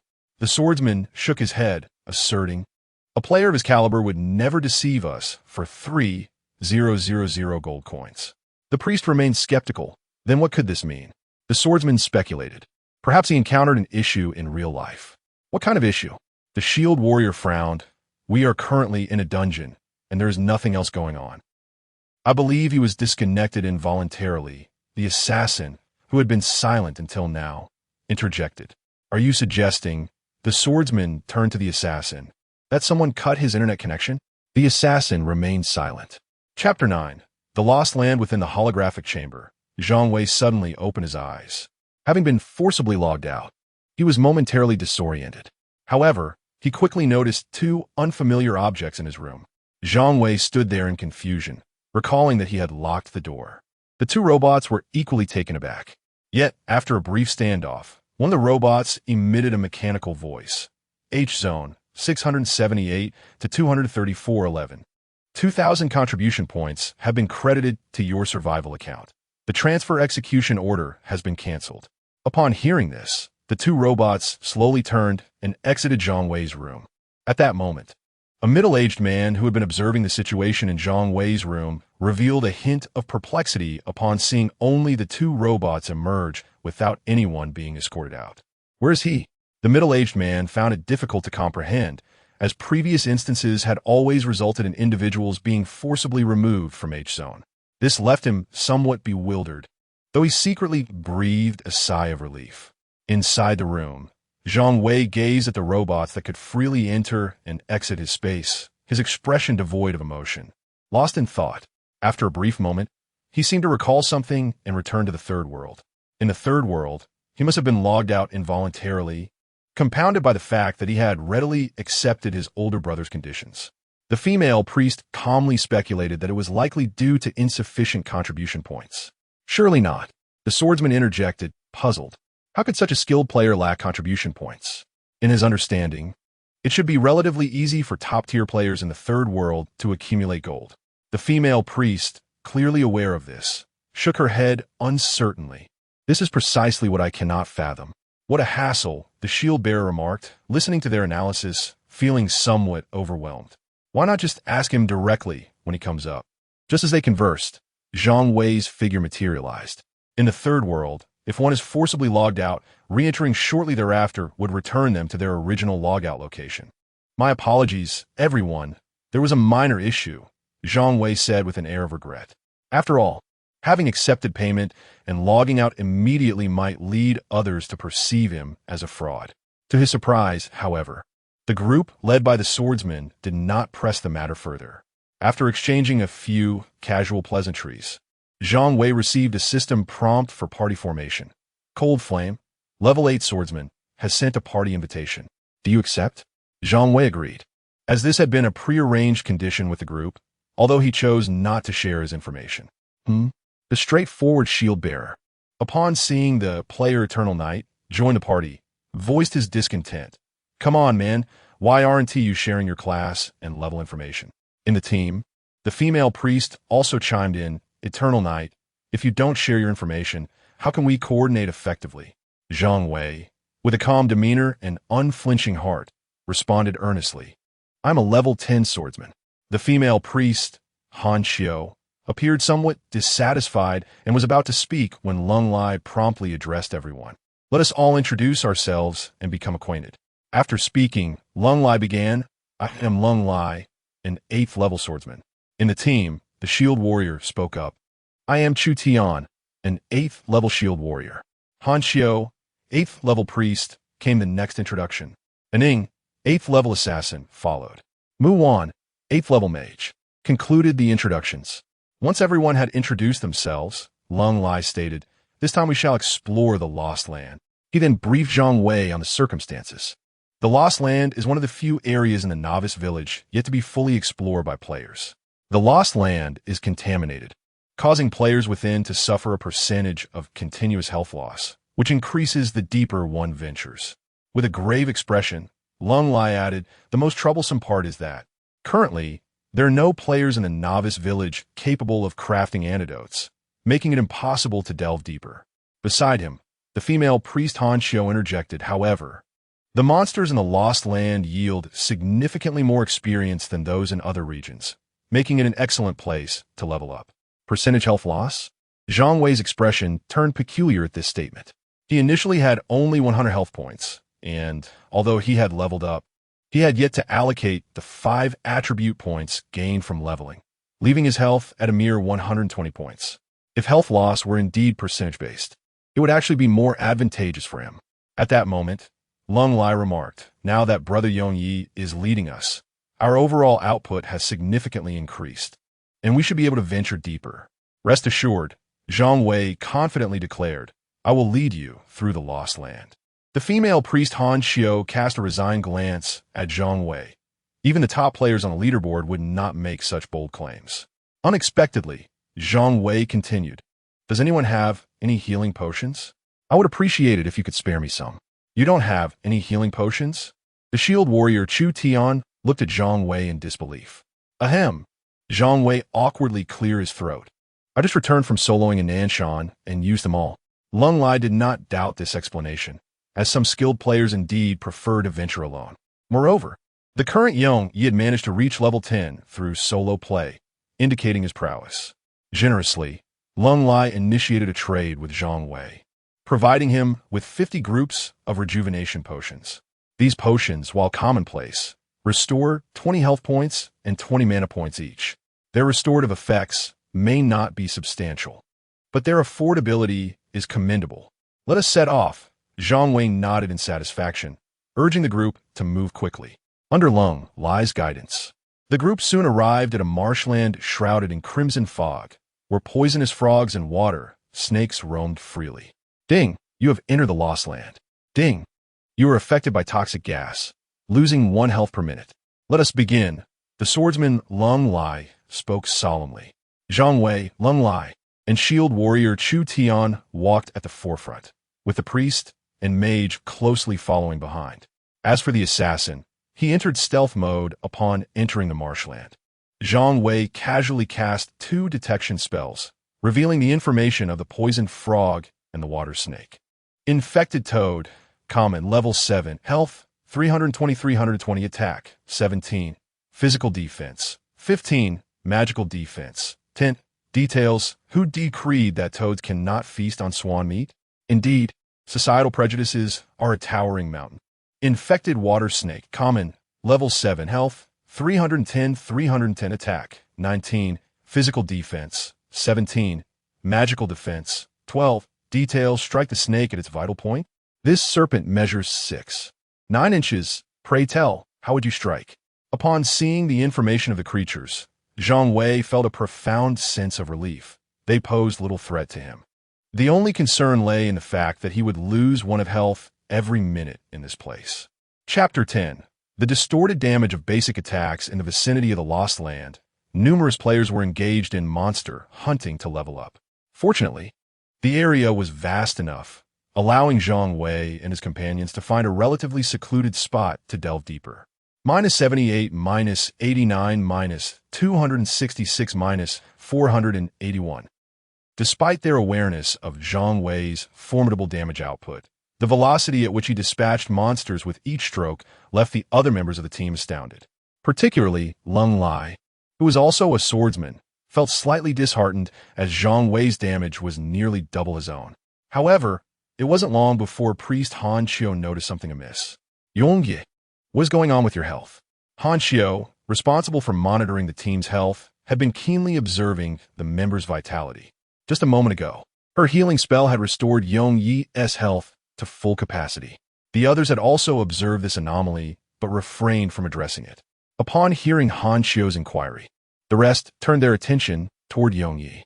I am a skeletal swordsman, Zhang Wei explained nonchalantly. All my attribute points are allocated to attack, and my equipment solely enhances my attack power. Is it truly possible to do so? Lung Lai's eyes brightened at this revelation. He immediately recognized the advantages of such an approach: extreme damage output, particularly in a treacherous environment like the swamp, where health was deducted in percentages. This strategy undoubtedly held the upper hand. Boss, the assassin Shadow interjected, this is too extreme. Ensuring survival is paramount for stable damage output. Lung Lai nodded in agreement, understanding this principle all too well. Yet he couldn't help but feel a tinge of envy towards Zhang Wei's damage capabilities. Nevertheless, Zhang Wei remained undistracted, fully engrossed in slaying monsters. The system continued to send notifications about defeating monsters beyond his level. Here, Zhang Wei earned 150 experience points for every monster he vanquished, which was 50 points more than the experience gained from slaying monsters of the same level in Nanshan. Moreover, he also received 50 experience points from monsters killed by other team members. Zhang Wei's experience bar began to rise rapidly. Soon, a notification chimed. Ding. Congratulations. You have reached level 2. Ecstatic about his advancement, Zhang Wei chose not to allocate the 5 attribute points he had gained. He was still uncertain about how to distribute his attribute points. Currently, his primary damage-dealing skill, Theatrical Comedy, replicated damage ranging from 1 to 999 at random, and it did not seem to correlate with his attributes. After all, as long as he could trigger the performance, he could achieve the skill's damage ceiling. The only concern was that his experience requirements had now doubled. To reach level 3, he needed 30,000 experience points. Each subsequent level required an additional 10,000 experience points. Based on the bonus for defeating monsters beyond his level, Zhang Wei would need to slay approximately 200 wild creatures to level up again. This explained why Lung Lai and his companions had not seen any increase in their levels. They were all currently at level 8, requiring 90,000 experience points each to reach level 9. Furthermore, they lacked the bonus for defeating monsters beyond their level, earning only around 20 experience points per wild creature slain. However, as Zhang Wei gazed at his experience points, a slight smile graced his lips. In this realm of confusion, leveling up appeared to be a rather uncomplicated endeavor. Compared to the mere dozens of experience points elsewhere, it was evident that progress here was significantly swifter. Indeed, as the group ventured deeper, the familiar sound of the system echoed once more. Ding. Congratulations, you have leveled up to level 3. This sudden elevation restored Zhang Wei's health, which had previously dwindled to half, to full capacity, momentarily startling the priest Han Xiu, who was poised to cast a healing spell on him. Nonetheless, with everyone's health teetering on the brink, she had no time to ponder, hastily attending to the other's health as well. At this moment, Zhang Wei's spirits soared. He had taken another step closer to level 10. With a casual strike, he dispatched a venomous frog, suddenly recalling a post by the level 10 Jester Mu Feng on the Third World Forum. According to Mu Feng, upon reaching level 10, the Jester would acquire a third exclusive skill, Improvised Comedy, a healing buff that restored health equal to the skill's damage value, lasting for 30 seconds with a cooldown of 60 seconds. As this thought crossed his mind, Zhang Wei felt a thrill of excitement course through him, followed by an overwhelming joy. The healing aspect of Improvised Comedy was linked to the skill's damage.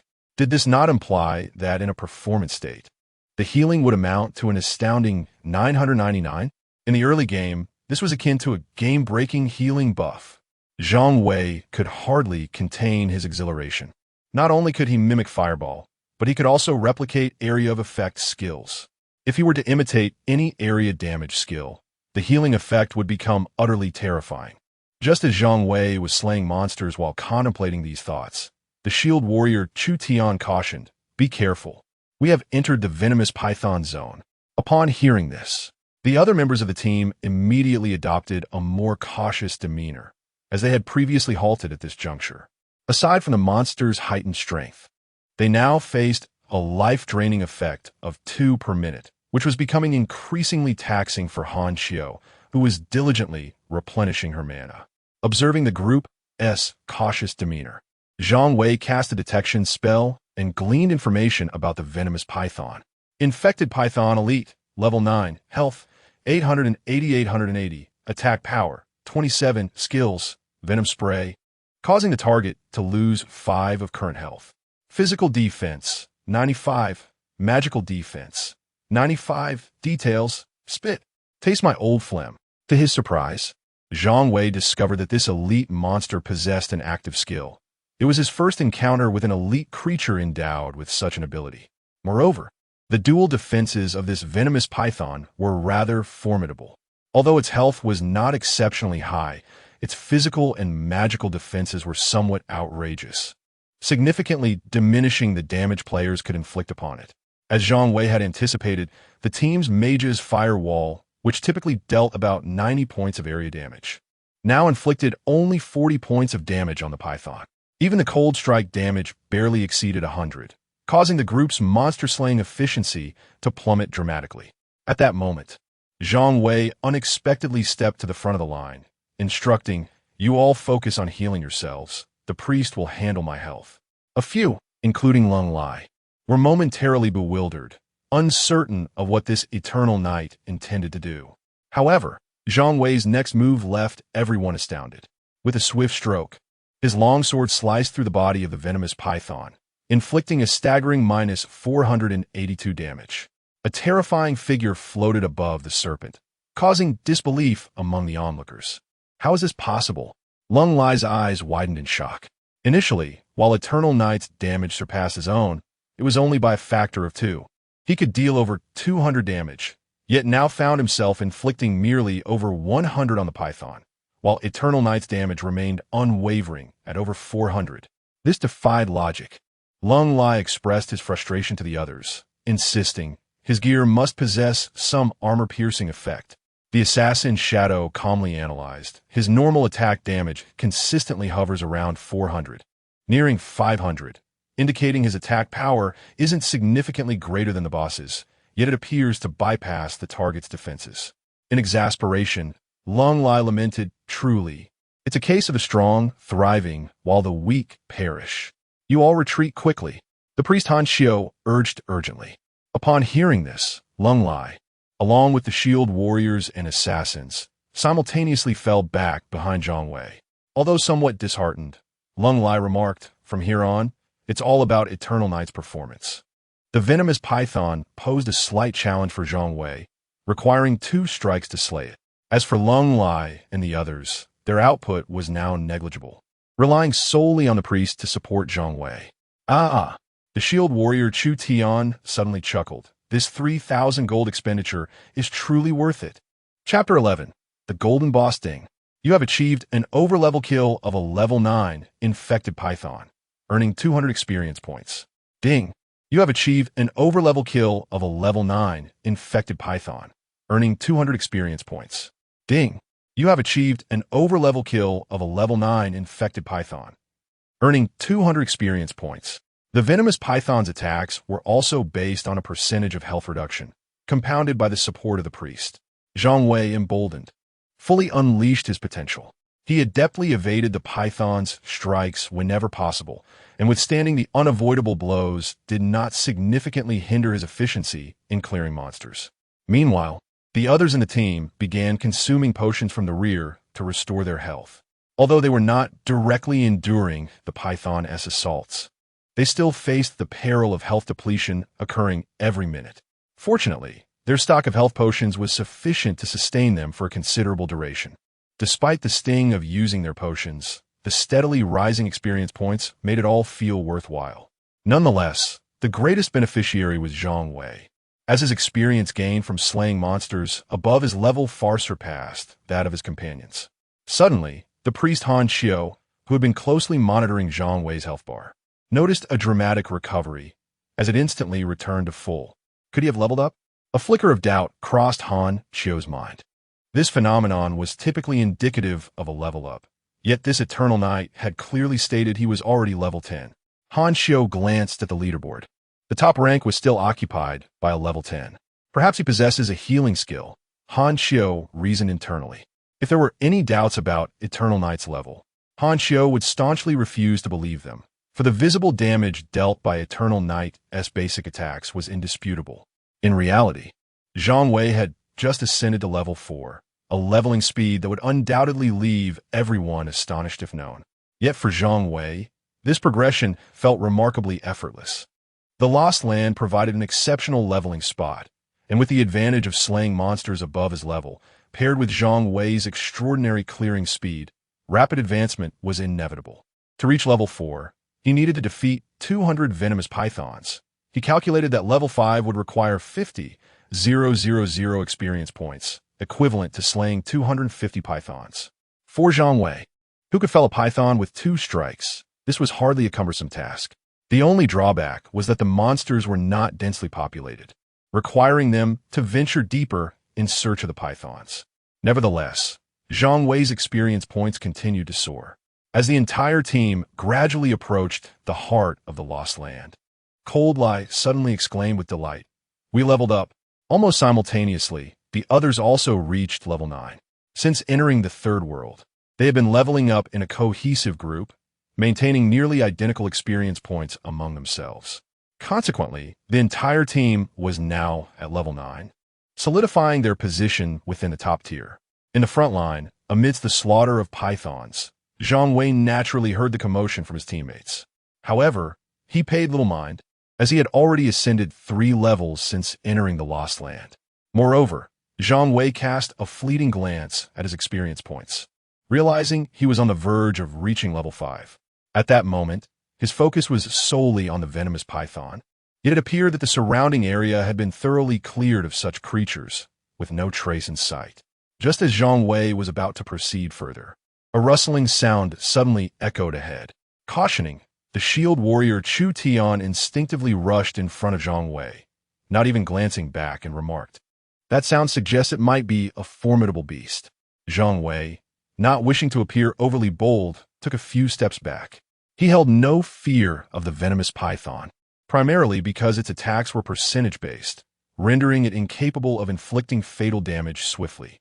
Furthermore, wielding the Mother-S sword, he could vanquish a venomous python with merely 2 strikes. Thus, this fragile swordsman was able to navigate the Lost Lands with ease. Had he chosen a different leveling spot, he feared he would not fare as well. The team quickly arranged themselves in a cautious formation, their gazes fixed ahead. Before long, amidst the crimson mist, a massive black python slithered into view, its dark red tongue flickering as it locked its gaze upon the group. The front half of the python reared up, towering over 2 meters, with its entire length estimated to exceed 8 meters. Lung Lai cast a reconnaissance spell, sharing the black python's information with the team. Black Python King, Golden Boss, level 10 health, 50,000, 50,000, attack power, 227 skills, 1 constrict, 2 venom, 3 heavy strike, 4 summon. Physical defense, 125, magical defense, 120 sunder. Are you prepared to embrace me? The Golden Boss taunted. The group initially brightened at the sight, but quickly regained their composure. This is troublesome. Lung Lai's expression turned grave. This creature possesses high health and formidable defense. We may struggle to overcome it. Boss, this is indeed a golden boss, Chu Tian remarked, licking his lips in anticipation. Defeating it will yield a system announcement. Upon hearing this, Lung Lai's interest was piqued. Meanwhile, Zhang Wei, puzzled by their conversation, wondered about the significance of the system announcement. Chu Tian, noticing Zhang Wei's bewilderment, grinned and said, "A true hero ought to make a name for himself. It will certainly aid in courting the fair sex." Zhang Wei could only silently nod in response, beginning to scrutinize this golden boss. However, within moments, the gazes of the team shifted toward Zhang Wei. "Why are you all looking at me?" he asked, somewhat perplexed. "Brother Yongyi," Lung Lai urged, "can you breach its defenses?" Zhang Wei nodded slightly in acknowledgement. "Then let us proceed," Lung Lai declared, turning to the others. "Should we perish, consider any losses my responsibility. The boss doesn't require a rogue stealth. We have already profited from his excursion, they noted, having recently leveled up and acquired various equipment and materials during their journey. Even in the event of death, their losses would be limited to a modest sum of gold. So, it is settled, Lung Lai affirmed resolutely, then turned to Zhang Wei. Brother Yongyi, how confident are you? 104. Zhang Wei replied with a calm demeanor. Ah, exceeding 100%? Cold Lai opened his eyes wide, clearly taken aback by Zhang Wei's unwavering confidence. No, Zhang Wei clarified, theoretically, it would require 104 strikes to defeat it. The assassin Shadow interjected. The Black Python King has armor penetration. Even against this golden boss, he can inflict around 480 damage per strike, with the boss having 50,000 health. That necessitates 104 strikes. Then let us create the opportunity for Eternal Night to secure those 104 strikes. Cold Light decisively exclaimed, Chu Feng, go. All right, replied the shield warrior. Chu Feng, with a grin, as he raised his shield and charged toward the boss. Zhang Wei tightened his grip on his sword, following closely behind. The priest, Han Xiu, was already prepared to cast healing spells at any moment. However, the Black Python King, upon seeing Chu Tian and Zhang Wei positioned one in front of the other, chose to disregard Chu Tian completely and launched an attack directly at Zhang Wei. How dare you ignore me? Chu Tian Baolao, Su De. The exclusive skill of the shield warrior activated, enhancing his physical and magical defenses by 100 for 5 seconds, while also applying a taunting effect. The Black Python King indeed abandoned Zhang Wei, turning its massive form toward Chu Tian, who was quickly ensnared by its agile constriction. What a fool! The assassin Shadow muttered in frustration. He doesn't even know to evade. But soon, the group's expressions shifted as they witnessed Chu Tian entangled. Succumbed to the attack in a mere 5 seconds, his health bar completely depleted, vanishing in a flash of white light. Priest Han Xiu barely had time to cast a healing spell for Chu Tian. 24 strikes. As Chu Tian fell, Zhang Wei withdrew momentarily, calmly stating, "Let me take over." The assassin Shadow then surged forward, targeting the Black Python King, to draw the monster's ire and create space for Zhang Wei. Shadow could not cloak himself and had to rely on positioning to evade attacks. This was the plan devised by Cold Lai and his companions. They were sacrificing their lives in relay to provide Zhang Wei with opportunities to deal damage. With a resounding crash, Shadow was struck by the massive tail of the serpent, disappearing in a flash of white light. 18 strikes, Zhang Wei lamented. He had exerted himself to deliver damage. Yet Shadow's evasive maneuvers only caused the Black Python King to shift position, leaving Zhang Wei with scant chances to strike. Allow me, unexpectedly, Priest Han Xiu stepped forward. Do not be alarmed. My healing has become nearly futile. Indeed, as Han Xiu stated, being struck by the Black Python King's abilities typically resulted in instant death. With a relaxed tone, Han Xiu addressed Zhang Wei, I will buy you 30 strikes. Chapter 12. System announcement. Moments later, Zhang Wei retreated, and the priest Han Xiu transformed into a beam of white light. At this juncture, the Black Python King's health had dwindled to less than 1/3. Only Lung Lai and the mage Mu Wan remained present. Goodness, Mu Wan declared with unwavering resolve, preparing to take over, but was intercepted by Lung Lai.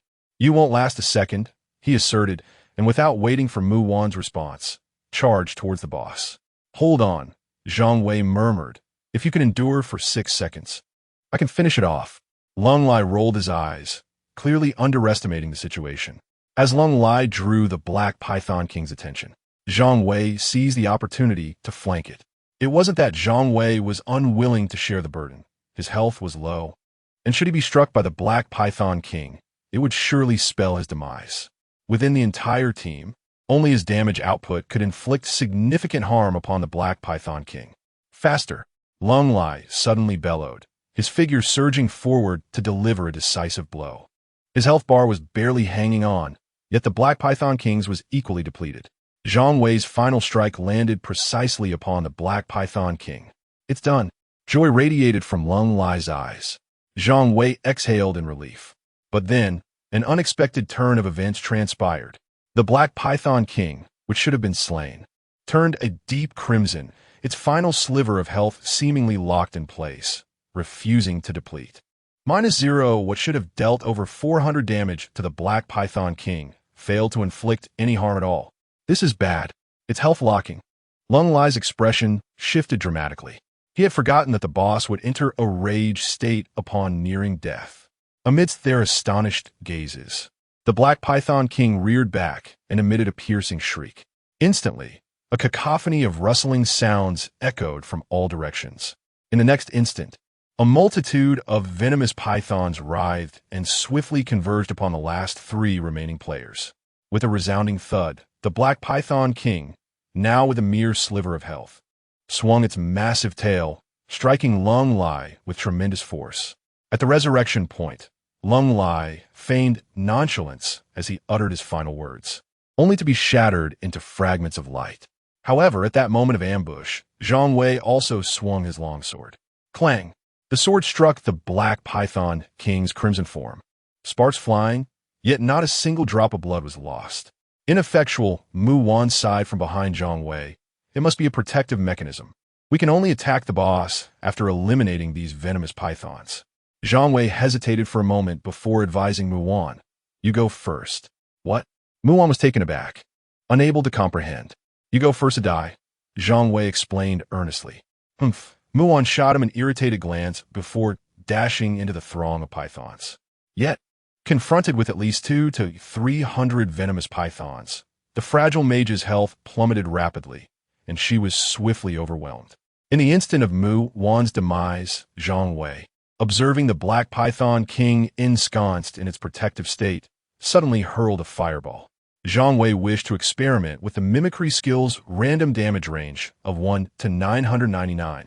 Pondering whether it could bypass the protective mechanism of the Black Python King.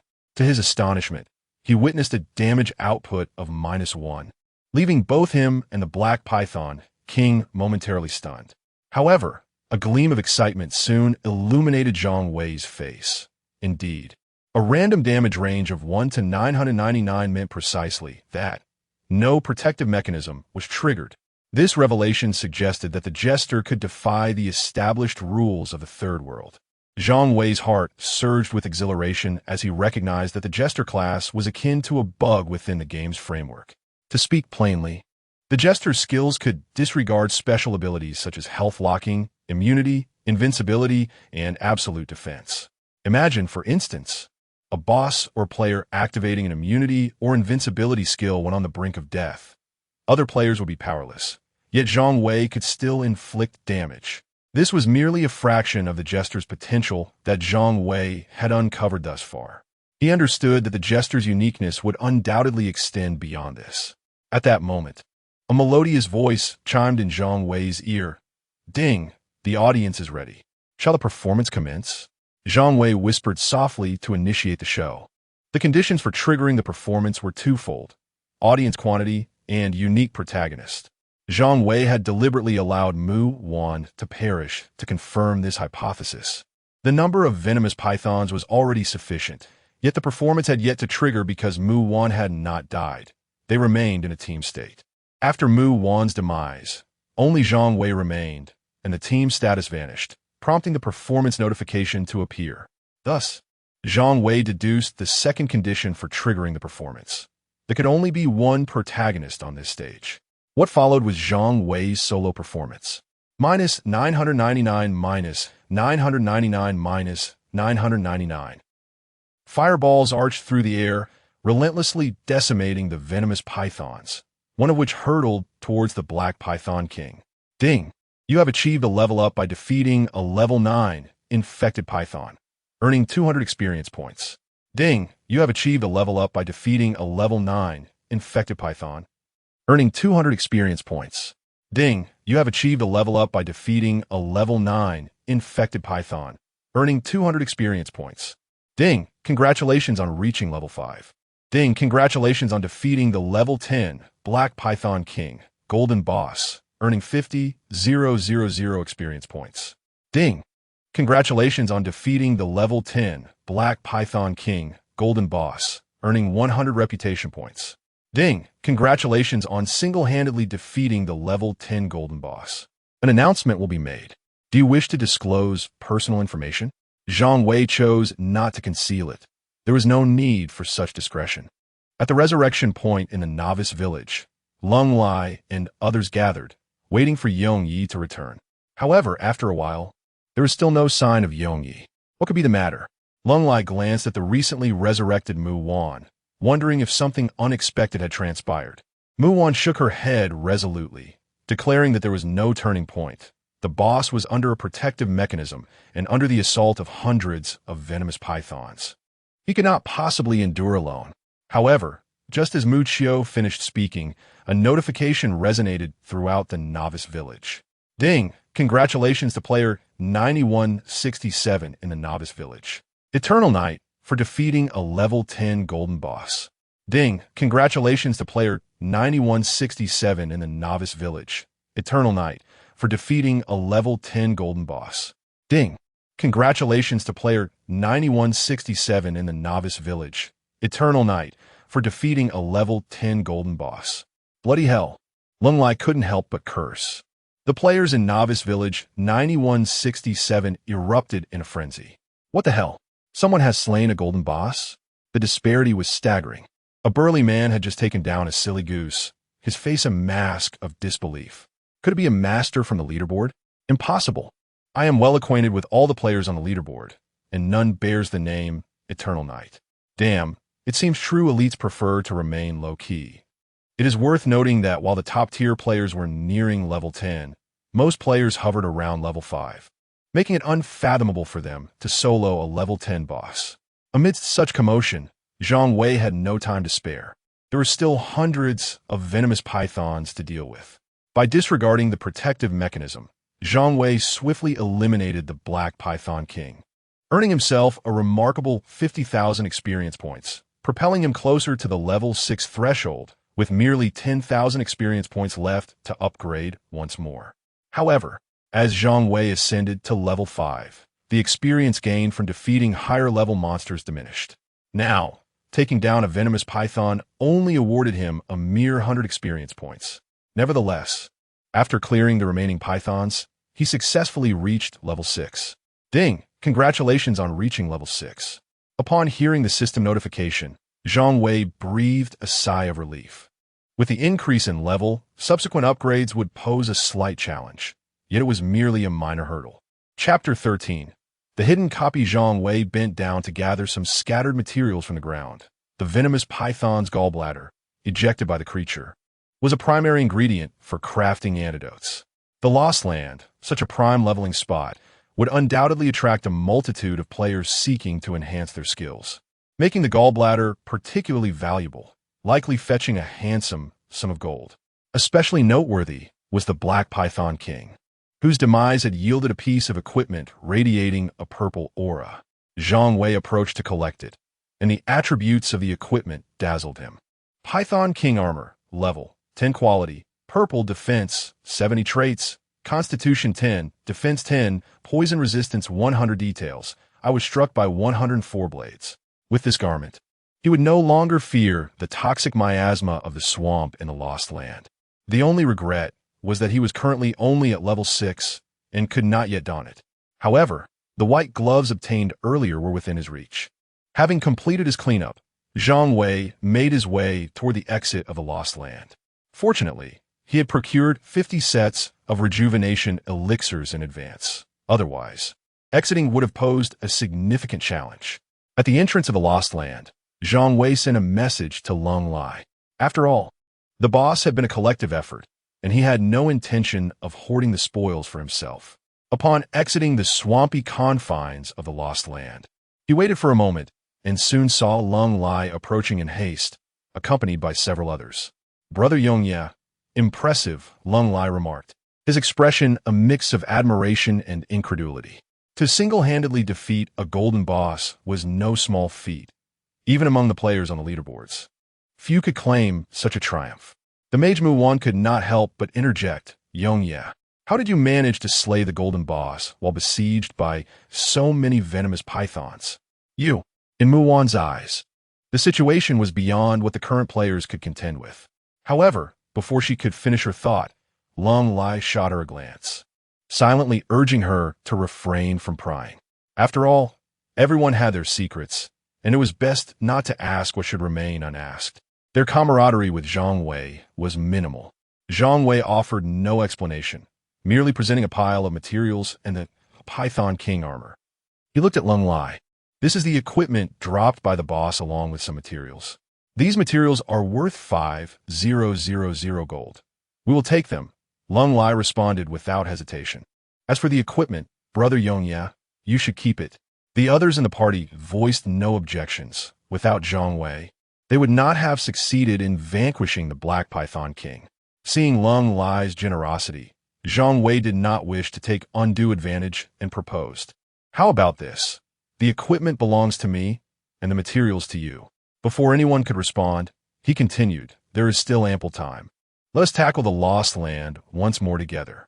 Agreed, Lung Lai said with delight, inviting Zhang Wei back into the team. The experience points from wild monsters in the lost land were significantly higher than in other locations. However, now that Zhang Wei had reached level 6, the experience bonus for defeating higher-level foes had diminished considerably. He could now only gain 60 experience points for each wild monster slain. Consequently, even as the group re-entered the venomous Python territory, Zhang Wei had yet to achieve an upgrade. Amidst the fervent engagement of the crowd in battling monsters, the mage Mu Qiu discreetly sent a private message to Lung Lai. Boss, it seems that Yongyi might not even be at level 10. He could be lower than us. I know, came Lung Lai's calm reply. In truth, it was not only Lung Lai who had discerned the signs. Several others in the team had also noticed the discrepancies, yet they all tacitly agreed to remain silent. Muon observed Zhang Wei, who was dispatching poisonous pythons with each strike, and sent another message to Lung Lai. Should we take in to try that dungeon we unexpectedly discovered? No. Lung Lai decisively refused. Why? Muon inquired, puzzled. That dungeon is exceedingly difficult, replied Lung Lai. Unless we all reach level 10 and equip ourselves with purple gear. Yongyi alone cannot possibly succeed. But he single-handedly defeated the Black Python King, Muon pointed out. Lung Lai, upon reading Muon's private message, paused in contemplation. You wish to uncover how Yongyi vanquished the Black Python King, do you not? Are you not curious? As he glanced at the incoming message once more, he felt a subtle intrigue. To claim he was not curious would be disingenuous. Lung Lai suspected that Zhang Wei had tapped into a hidden class of swordsmen. Otherwise, his ability to single-handedly defeat a golden boss under such circumstances was inexplicable. Let me think about it, Lung Lai sent back, then turned his focus back to clearing monsters, dismissing Muon from his mind. Unbeknownst to them, Zhang Wei was entirely absorbed in the prospect of encountering another golden boss. The potential loot was secondary. What he truly needed was to rapidly elevate his level. Zhang Wei had already noticed that the pace of leveling slowed significantly as he progressed. Even a training ground like the Lost Land, where experience points dwindled. Moreover, if he were not in a party with Lung Lai and the others, he could hardly manage to grind monsters in the Lost Land alone. The percentage-based health loss was simply too burdensome for him at present. It appears I must devise a means to acquire some gold, Zhang Wei mused inwardly. Will I ever escape the fate of laboring? In the third world, avenues for earning gold were limited to selling equipment materials or assisting others in leveling up. As for robbery, Zhang Wei dismissed the notion as soon as it arose. If others do not provoke me, I shall not provoke them, he reasoned. Furthermore, in the third world, gold was tantamount to contribution points, and mishaps could be fatal. Of course, if someone were to instigate trouble with Zhang Wei, he would not shy away from retaliating.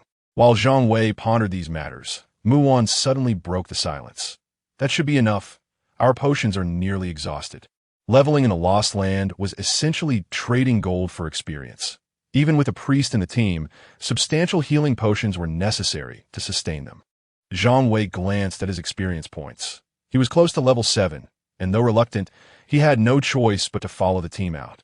As they exited the Lost Land, Zhang Wei intended to bid farewell to the group when he received a trade notification.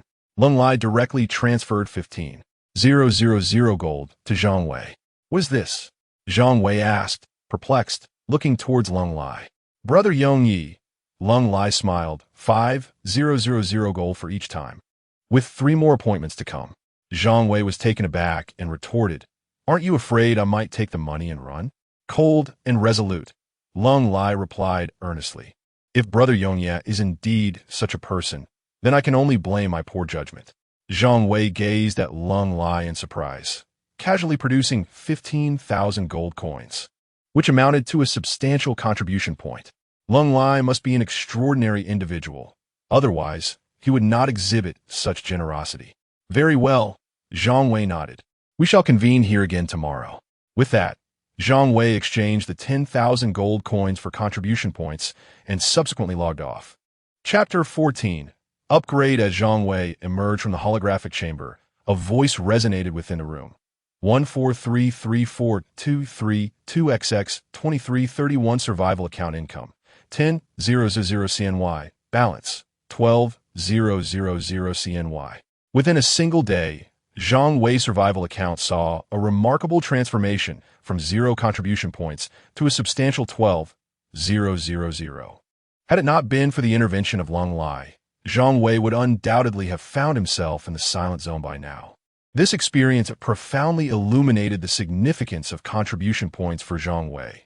To endure in the depths of the dungeon, one must amass a sufficient number of contribution points.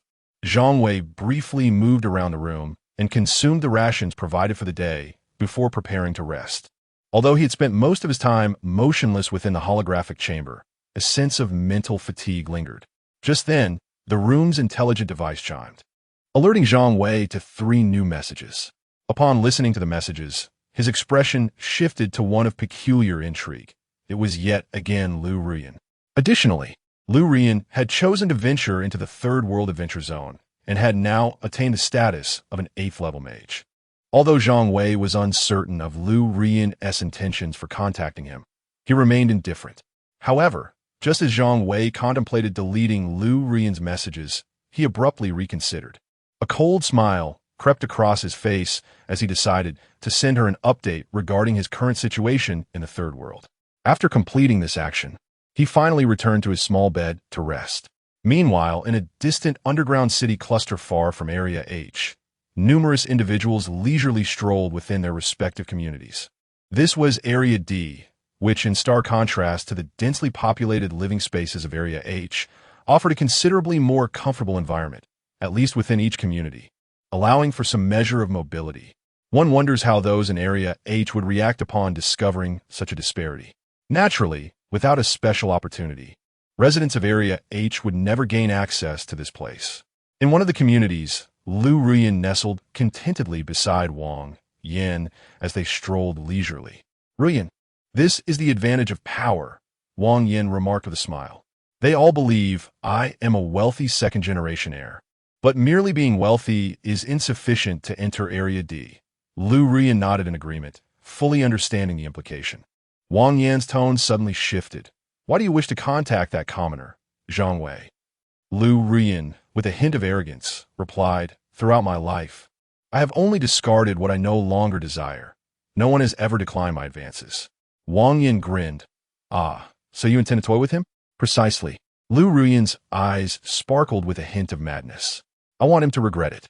"Very well." Wang Yan gently patted Lu Ruyan's head, akin to admiring a pet. "Just be mindful of your limits." With that, Wang Yan glanced at the time and said, "Let us proceed into the Third World." Upon hearing Wang Yan's intention to enter the Third World once more, Lu Ruyan hesitated. "Can we not stay a little longer?" Lu Ruyan found herself perplexed.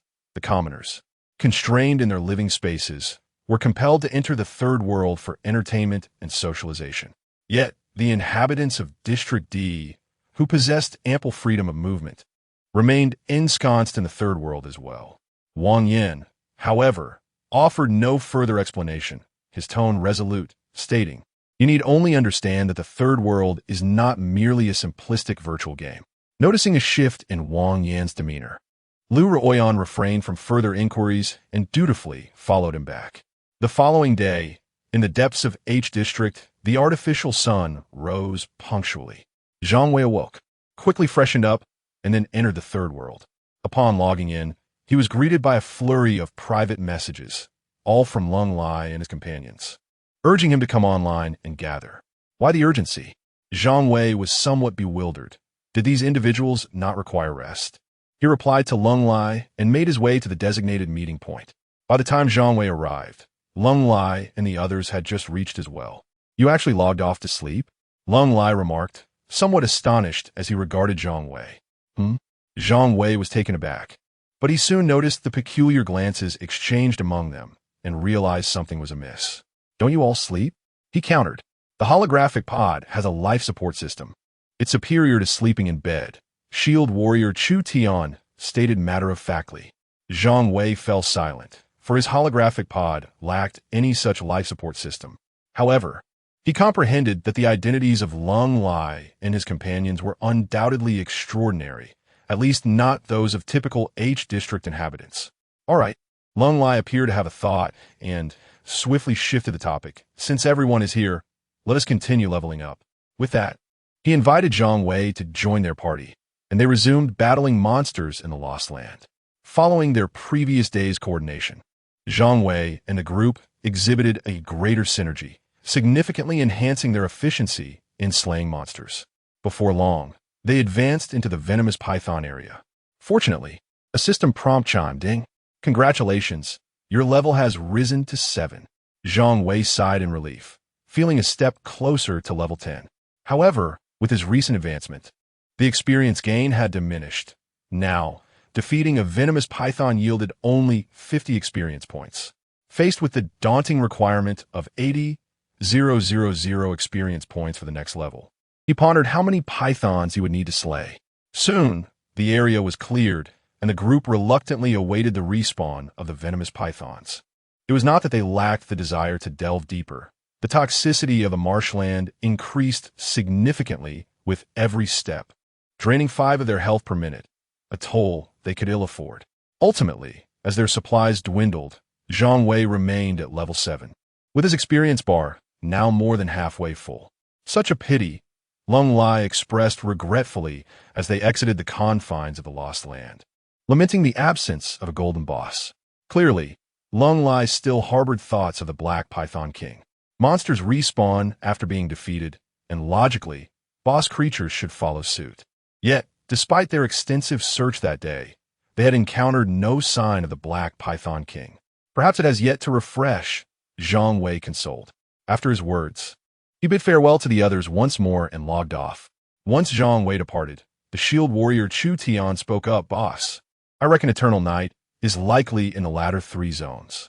Upon hearing this, Lung Lai nodded in agreement. The underground city was divided into 9 sectors: S, A, B, C, D, E, F, G, and H. The holographic chambers in the latter 3 zones, H, G, and F, were of the basic version, lacking life support systems. At that moment, the priest Han Xiao suddenly interjected, "Is it possible to draw a hidden class using the basic holographic chamber?" This statement caught everyone off guard.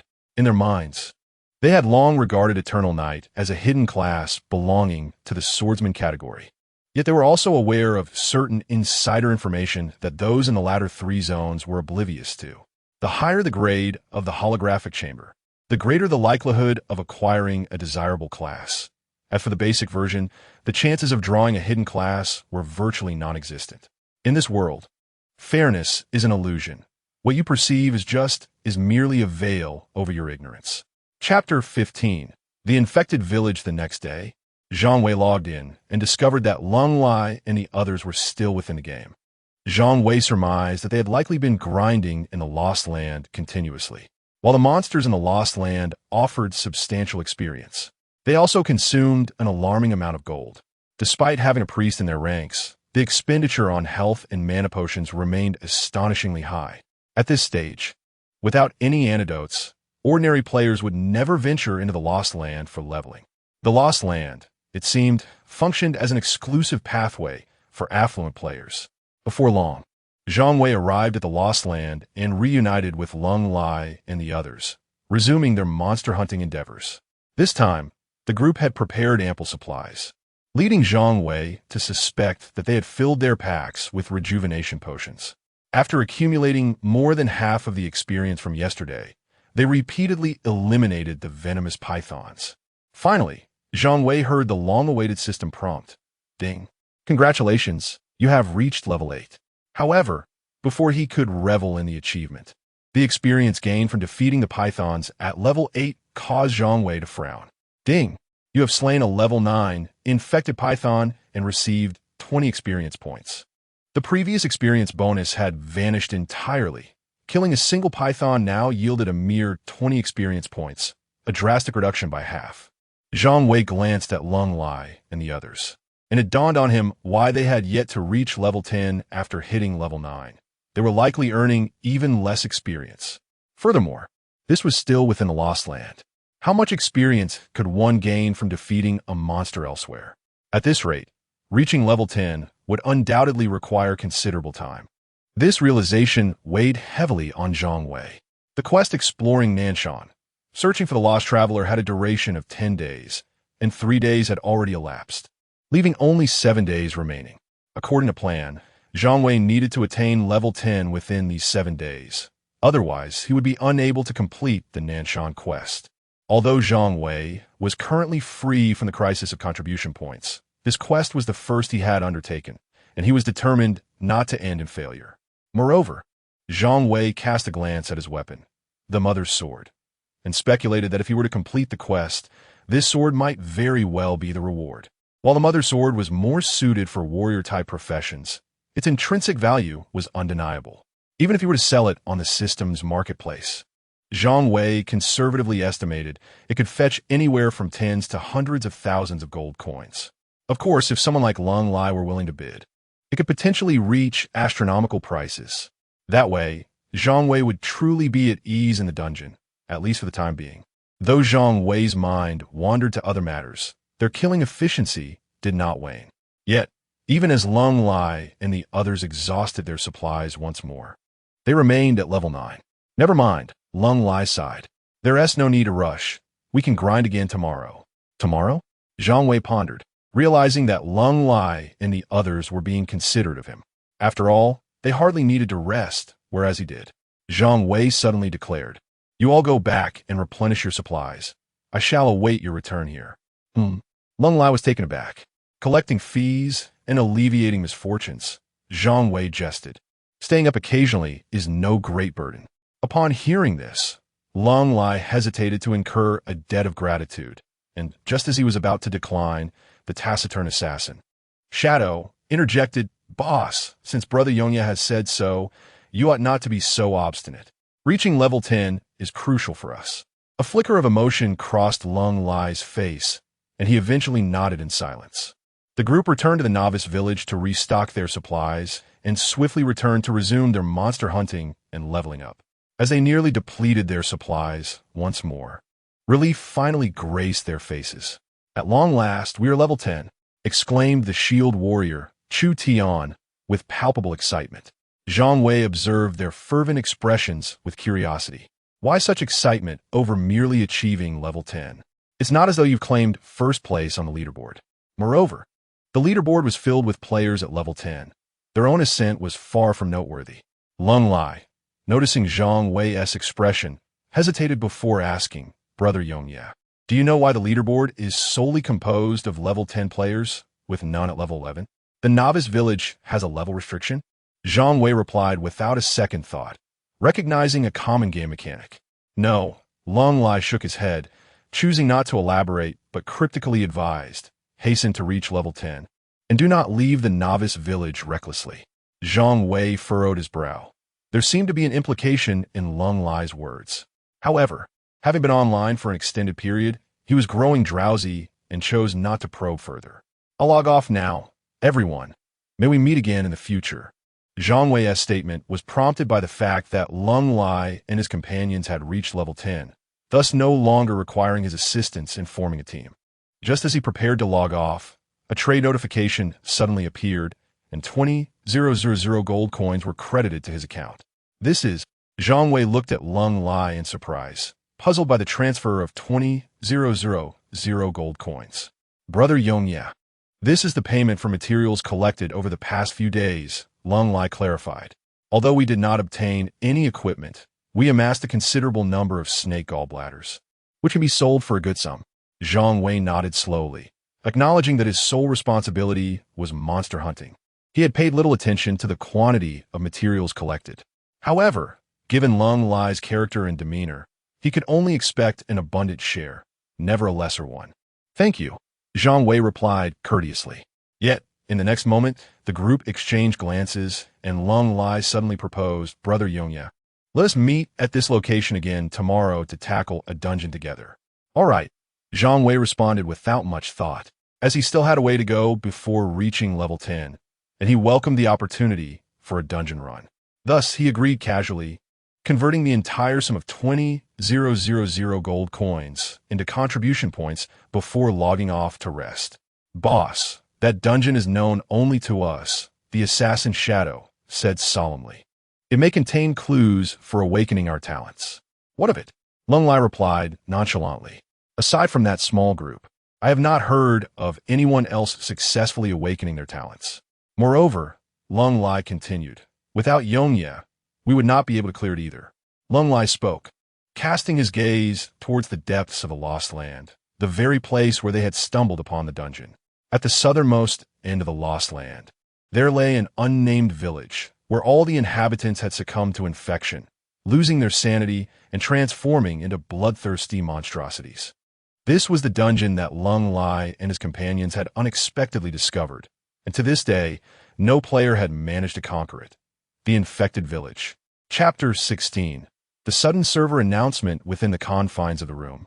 Zhang Wei had just awakened from the holographic chamber when a mechanical voice resonated.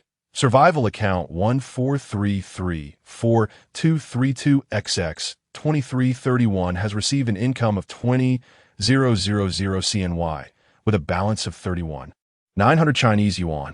Zhang Wei, consuming a fixed amount of 100 Chinese yuan daily, found himself with over 30,000 contribution points, theoretically sufficient to sustain him for 300 days. However, he was acutely aware that this was merely a theoretical projection. The practical duration would be considerably less. Having spent some time in the underground city, Zhang Wei had gleaned further insights. Beyond the basic survival expenses, there were everyday consumables to consider. Food, daily necessities, and even toilet paper required additional contribution points for purchase. Naturally, for those with a rugged disposition, it was feasible to manage without certain comforts. Yet, the most cumbersome aspect was that all equipment within the underground rooms, including the holographic chambers, would incur maintenance costs over time. As Zhang Wei gazed at his survival account balance, a surge of motivation to earn money welled within him, particularly after that video call, where he had glimpsed Lu Ruyan's opulent living environment. He could not help but compare it to his own cramped 15-square-meter room, igniting a yearning for the living quarters beyond the H District. Although most humans on Blue Star spent their time in the Third World, they nevertheless existed in the underground city. Enhancing one's living conditions was undeniably desirable. Most crucially, Zhang Wei had come to realize that the holographic chambers in the F, G, and H districts lacked life support systems. While others could remain online for 24 hours, he could not. The online duration of individuals in the third district was significantly less than that of players in the preceding zones. To gradually catch up and even surpass others in the third world, Zhang Wei needed to address this issue. Approaching the smart device, he noted that Lu Ruyan had not left him a message this time. Activating the intelligence system, Zhang Wei issued a voice command. As his words resonated, a 3D holographic projection materialized, accompanied by a humanized voice. "Greetings, how may I assist you?" Observing the holographic projection, Zhang Wei inquired, "How do I change districts?" The 3D holographic projection replied, "Survival account holders in the H district must accumulate 1 million contribution points to qualify for a district change. 1 million merely grants eligibility?" Zhang Wei was taken aback. How many contribution points would be required to relocate to the E district? He pressed further. The absence of life support systems in the holographic chambers of the latter districts, coupled with only slightly more spacious rooms, held little allure for Zhang Wei. If he were to change districts, it would have to be at least to the E district. To qualify for a survival account change, one must possess 50 million contribution points, the system responded. Upon hearing this, Zhang Wei's expression shifted to one of astonishment as he instinctively glanced at his survival account balance. Indeed, the journey ahead appeared daunting, with the gap being far greater than he had anticipated. While 1 million contribution points granted eligibility for a district change, a staggering 50 million was required for the E-district. It seemed that while the latter three districts were relatively easier to navigate, the difficulty escalated dramatically upon attempting to leave them. After Zhang Wei fully understood the situation, he yearned to lie down and rest, having gone for several consecutive hours without sleep. However, a sudden thought struck him, prompting him to inquire once more. Aside from earning contribution points, are there alternative means to access Area E? A 3D holographic projection responded slowly. Those who have made significant contributions to humanity may apply for a zone transfer. For instance, Zhang Wei asked with curiosity, breaking technological bottlenecks, monumental inventions, improving the underground city's ecosystem, optimizing human survival modes. As he listened to the 3D holographic projections discourse, Zhang Wei's interest waned. These achievements felt distant and utterly unrealistic. It appeared that his only recourse was to find ways to earn contribution points and ultimately exchange them for access. Yet, the subsequent words of the 3D holographic projection left Zhang Wei momentarily stunned. Additionally, individuals who meet certain exceptional conditions may also qualify for a zone transfer. For example, successfully awakening hidden professions in the third world, realizing unique talents, completing singular tasks, or obtaining exclusive equipment. Zhang Wei was taken aback, astonished that accomplishing such feats within the third world could lead to a zone transfer. What was so peculiar about the third world? Furthermore, what did it mean to awaken a talent? When he first entered the third world, Zhang Wei had merely created a character and selected a profession. There had been no mention of talents. Zhang Wei mused internally, realizing that the third world held many secrets yet to be uncovered. If a player completed a unique task, would the official system automatically transfer them to another zone? His curiosity piqued regarding the transfer process. It will not be an automatic transfer. Players must submit a request. The 3D holographic projection elucidated. The third world is governed by the intelligent brain, and Blue Star humans cannot actively acquire information from within it. What did this imply? Was the third world truly beyond the control of human engineers? Zhang Wei's expression revealed a hint of astonishment. I cannot provide further information. You must explore on your own. The 3D holographic projection did not respond directly. However, Zhang Wei keenly sensed an underlying anomaly. It seemed the third world was indeed not under the dominion of Blue Star humanity. The third world was a collaborative global endeavor, not exclusively belonging to the Dragon Nation. The reason Zhang Wei had not yet encountered players from other countries was that, at this stage, players had not yet left the novice village. According to the data on the Third World Forum, once players reached the main city, later phases would unlock urban teleportation, allowing players from various Blue Star nations to meet. Could it be that an unforeseen incident had occurred in the operation of the Third World, rendering it beyond human control? Zhang Wei could not suppress his speculations. If it truly was uncontrollable, would uncontrollable events arise in the future? After all, the third world connected the consciousness of humanity, and any unforeseen circumstances could escalate into a significant issue. Yet, Zhang Wei quickly chided himself with a wry smile, recognizing that he was barely managing his own affairs, let alone concerning himself with the survival of humanity. These matters would surely be considered by the higher echelons of society. The mere fact that the third world had been opened indicated that its safety was assured. With this thought in mind, Zhang Wei settled into a small bed and promptly fell into a deep slumber. Yet, as Zhang Wei succumbed to slumber, the third world erupted into tumultuous waves. Ding! A server-wide announcement echoed. Player Yichun from the Blue Star faction in the Dragon Country has awakened the SSS-level talent, Divine Punishment, becoming the first SSS talent holder in Blue Star. Ding! The server-wide announcement reverberated again. Player Yichun from the Blue Star faction in the Dragon Country has awakened the SSS-level talent, Divine Punishment, becoming the first SSS talent holder in Blue Star. Ding!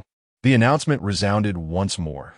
Player Yichun from the Blue Star faction in the Dragon Country has awakened the SSS-level talent, Divine Punishment, becoming the first SSS talent holder in Blue Star. The proclamation repeated 6 times, astonishing the entire third world. Across the vast ocean, within the colossal underground city, a white man exclaimed in disbelief from his villa, "What the funk? Why is Dragon Country so exceptional? SSS-level talent? What a joke.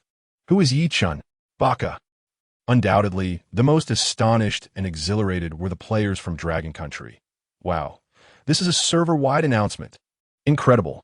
It's our Dragon Country player. Oh, even as a man, I want to marry him. Oh, but what does the Blue Star faction signify? Could it be that besides our Blue Star, there are other factions in the third world? Has the system malfunctioned? What is talent? Why do I not possess it? In an instant, all Dragon Country players plunged into fervent discussions, and the Third World Forum was swiftly inundated. Chapter 17. Entering the instance to their astonishment, someone had actually awakened an SSS-level talent in a novice village. This was indeed an SSS-level talent. In the Third World, the group led by Zhang Wei gasped in disbelief.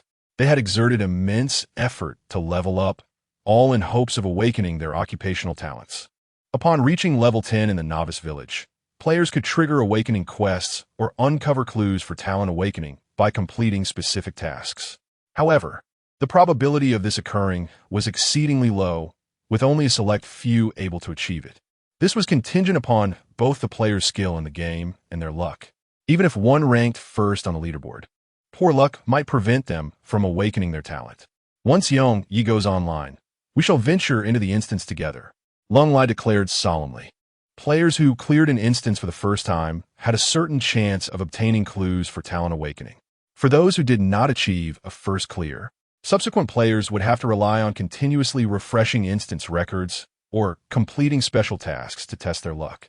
In any case, it would only become increasingly difficult for later players, highlighting the advantage of being an early mover. This was precisely why so many players were striving tirelessly to level up. After a brief discussion among themselves, Zhang Wei and his companions began purchasing and upgrading their equipment extensively. For them, acquiring a full set of purple gear was not a significant issue. Although the drop rates in the Third World were notoriously low, the sheer number of players ensured that some would eventually acquire equipment for resale. Before long, Zhang Wei and his friends had all upgraded their gear. While it was not a complete set, their overall strength had significantly increased, bolstering their confidence for the upcoming instance. Meanwhile, Zhang Wei awoke after several hours of sleep, quickly washed up, and grabbed a bite to eat before hastily entering the Third World. Ever since he learned that others had life support systems in their holographic pods, a sense of urgency had settled over him. Although his leveling speed could be described as extraordinary, he was still a few months behind others and had yet to catch up with the frontrunners. As soon as Zhang Wei logged in, he received a message from Zhang Wei. "Come to the Lost Land XXX. XXX. Noticing the message waiting for him upon logging in, Zhang Wei realized that they had likely been waiting for him for quite some time. Without delay, he hurried towards the coordinates. However, along the way, he became aware of the server-wide announcement. The Novice Village's public channel was still ablaze with activity, as numerous players enthusiastically discussed the news. Player Yi-chun from the Blue Star faction, Dragon Kingdom region, possesses the SSS-level talent, Divine Punishment, the first ever holder of an SSS-level talent. Zhang Wei glanced at the leaderboard, which was filled with level 10 players, and began to speculate. Their prolonged stay in the Novice Village was likely partly motivated by the desire for talent awakening. Suddenly, Zhang Wei found himself eagerly anticipating the awakening of his own occupational talent. The Jester class was already remarkably powerful. If he were to awaken a talent, wouldn't he soar to new heights? No, it was more accurate to say that upon reaching level 10, he would take off instantly. Zhang Wei had formulated a simple plan to mimic and replicate area attack skills, allowing him to level up by soloing groups of monsters. In the context of solo play, as long as there is a sufficient number of wild monsters, the performance effect can be triggered and the damage of area attack skills will escalate to 999. Moreover, upon reaching level 10, one acquires the skill of improvisational comedy, alleviating any concerns regarding health regeneration. The only preparation Zhang Wei needs to make is to ensure a supply of mana. As long as he possesses magical energy, he can continuously level up at an exhilarating pace. Meanwhile, on the outskirts of the Lost Land, Lung Lai and his companions eagerly awaited, finally catching sight of Zhang Wei in the distance. "Brother Yongye, you have finally arrived," Lung Lai exclaimed joyfully. "Apologies for the wait." Zhang Wei greeted each person before seamlessly integrating into the team. Subsequently, Lung Lai took the lead as they hastily advanced deeper into the Lost Land. The dungeon lay at the southernmost point, where Lung Lai briefed Zhang Wei on its general circumstances. They had attempted to conquer it several times, yet all endeavors had ended in failure. Within the dungeon, they faced level 10 humanoid monsters, all elite foes with high health and formidable defense. The southernmost point? Humanoid elite monsters? Zhang Wei pondered, a peculiar expression crossing his face. The description of the dungeon's monsters bore an uncanny resemblance to the Southern Mountain Guardians. Could they be one and the same? While Zhang Wei contemplated this, the group swiftly traversed into the territory of the venomous pythons. However, their target was not the pythons. They maintained their pace and pressed further in. "Ding! You have entered the core area of the Lost Land. 5 of health will be deducted every minute." Upon entering the core area, Lung Lai and his companions began consuming health potions to sustain their vitality, and no other players were in sight. "We were equally curious and only discovered this dungeon through our explorations," Lung Lai explained, suddenly veering southward with the group. After traversing a considerable distance, a majestic mountain range gradually emerged in the distance. Had we truly reached the southern mountain? Zhang Wei wondered in surprise. However, at that moment, Lung Lai abruptly halted. "Ding! You have entered the infected village zone. Do you wish to enter the dungeon?" "Yes," Lung Lai replied without hesitation. Following his words, the scenery before them began to shift incessantly, revealing a dilapidated village not far away. At the entrance, several stiff-moving villagers ambled back and forth. The shield warrior Chu Tian led the charge, followed closely by the priest Han Xiu, with the mage Mu Wan providing support from behind. The assassin Shadow activated stealth, approaching several villagers and utilizing the detection skill to share information with the team. Mutated Villager Elite, level to health 3000, attack 60, physical defense 55, magical defense 45, details a contaminated villager, seemingly undergoing mutation, instinctively guarding the temple within the village. Upon observing the attributes of the mutated villagers, Zhang Wei furrowed his brow.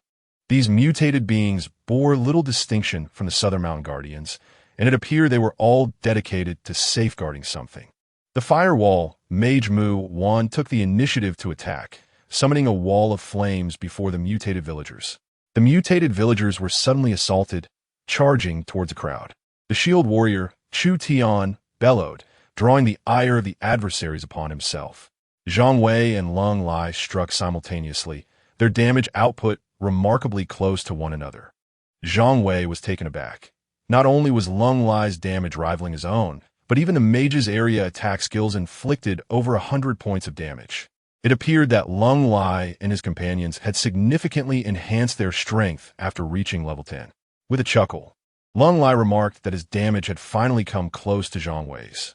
Indifferent to Lung Lai's banter, Zhang Wei swung his sword once more. Intent on competing, Lung Lai followed suit and launched his attack. The team's firepower unleashed, swiftly dispatching the mutated villagers. To Zhang Wei's astonishment, these villagers granted him an impressive 500 experience points, far surpassing what he would earn outside. Eagerly, Zhang Wei strode into the village, sensing that completing this dungeon for the first time might propel him directly to level 10. Chapter 18. The Red Temple. As the group traversed the winding path into the village, a palpable aura of decay enveloped them. Ding! An unknown infection had taken hold, draining 5 of their life force every minute.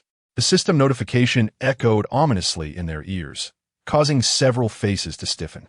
"Give it our all," Cold Lie commanded solemnly. This rate of life depletion, even with ample supplies prepared in advance, was unsustainable. Not far into their journey, a horde of mutated villagers appeared before them. Exchanging glances, they instinctively fell into formation and advanced to confront the threat. -113, -104, -111. Minus 487 minus 462 Mage Mu 1 unleashed a firewall for ranged damage, while the shield warrior Chu Tian drew the enemy's ire, allowing Zhang Wei and Cold Lai to unleash their devastating assaults. Soon, this wave of mutated villagers was vanquished through their concerted efforts. However, their respite was short-lived, as another wave of mutated villagers surged forth, this time in even greater numbers. Drawing upon their previous experiences, the team remained composed. Each member had a defined role, though the burden on shield warrior Chu Tian had increased significantly. Fortunately, Priest Han Xiao was present, maintaining Chu Tian's health just above the threshold of danger. Something feels amiss, Cold Lai mused, his brow furrowed. Just as the second wave was dispatched, a third wave emerged in the distance, with numbers doubling yet again. The relentless onslaught seemed endless, and Chu Tian struggled to hold the line against the overwhelming tide of mutated villagers. Zhang Wei found himself in a predicament, not due to a lack of willingness to step forward, but rather the constraints of the performance, specifically the required number of spectators and the necessity for a sole protagonist.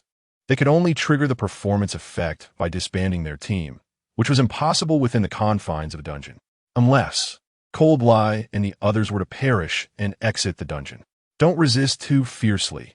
Let us kite them, Cold Lai suggested, coordinating with Chu Tian to alternate drawing aggro. Through their collaboration, the sluggish mutated villagers were gradually subdued. Press on, Cold Lai urged, and without waiting for a response, he hastened deeper into the village. The others quickly followed, wary of the potential for more mutated villagers to appear. They could not afford to squander time here. Yet, contrary to their hopes, they had not ventured far when dozens of monstrous figures emerged ahead. Eternal Night Brother, we rely on you. Cold Lai turned to Zhang Wei. Zhang Wei hesitated momentarily before casting a detection spell.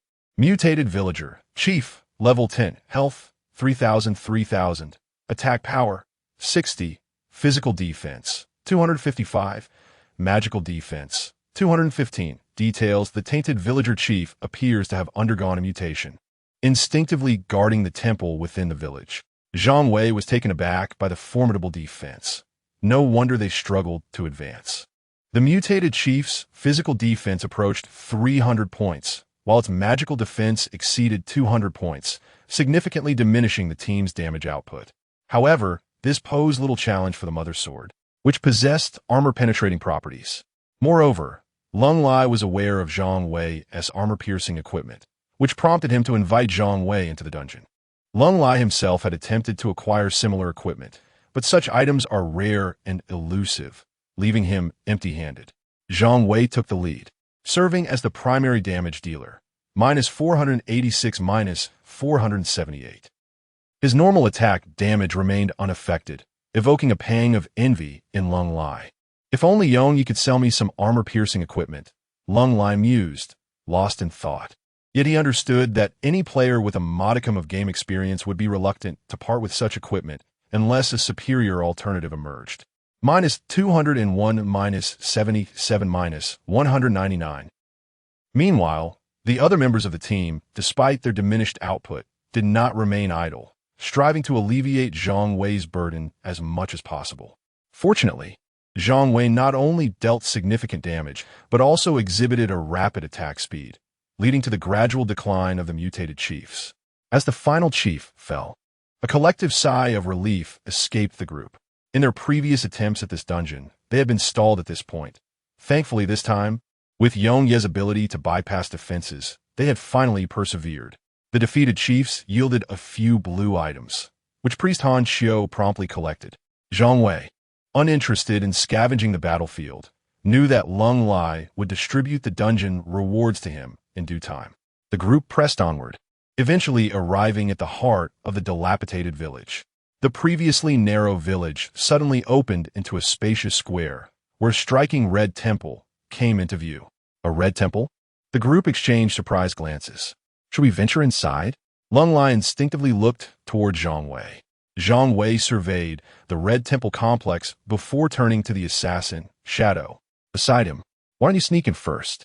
Shadow nodded slowly, entering a state of invisibility as he advanced toward the temple's entrance.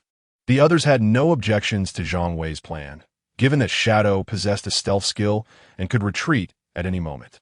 However, less than a minute after Shadow entered, they received a message from him. "I'm down." "How did that happen?" Lung Lai quickly queried. "You'll find out once you go in." Shadow sent back a cryptic reply. "What's going on?" Lung Lai was utterly bewildered, urging, "Speak up." Without uttering a word, feeling embarrassed, the Shadow sent another message. At this moment, Lung Lai's curiosity was thoroughly piqued, compelling him to investigate further. After expressing his intent, Lung Lai cautiously entered the Crimson Temple. A few minutes later, he sent a message to the team, indicating he had disconnected. "What on earth?" Zhang Wei found himself perplexed. "You two should go in and take a look." He suggested a priest Han Xiu and Mage Mu Wan. It wasn't that Zhang Wei feared for his life, but rather that his performance was subject to specific conditions. However, this scene took on a different flavor in the eyes of the two young women. Mu Wan scoffed lightly as she and Han Xiu stepped into the Crimson Temple. Moments later, both sent a message to the team, gathering at the novice village. Observing the somewhat bewildered expressions of the others, Zhang Wei also made his way toward the entrance of the Crimson Temple. Ding!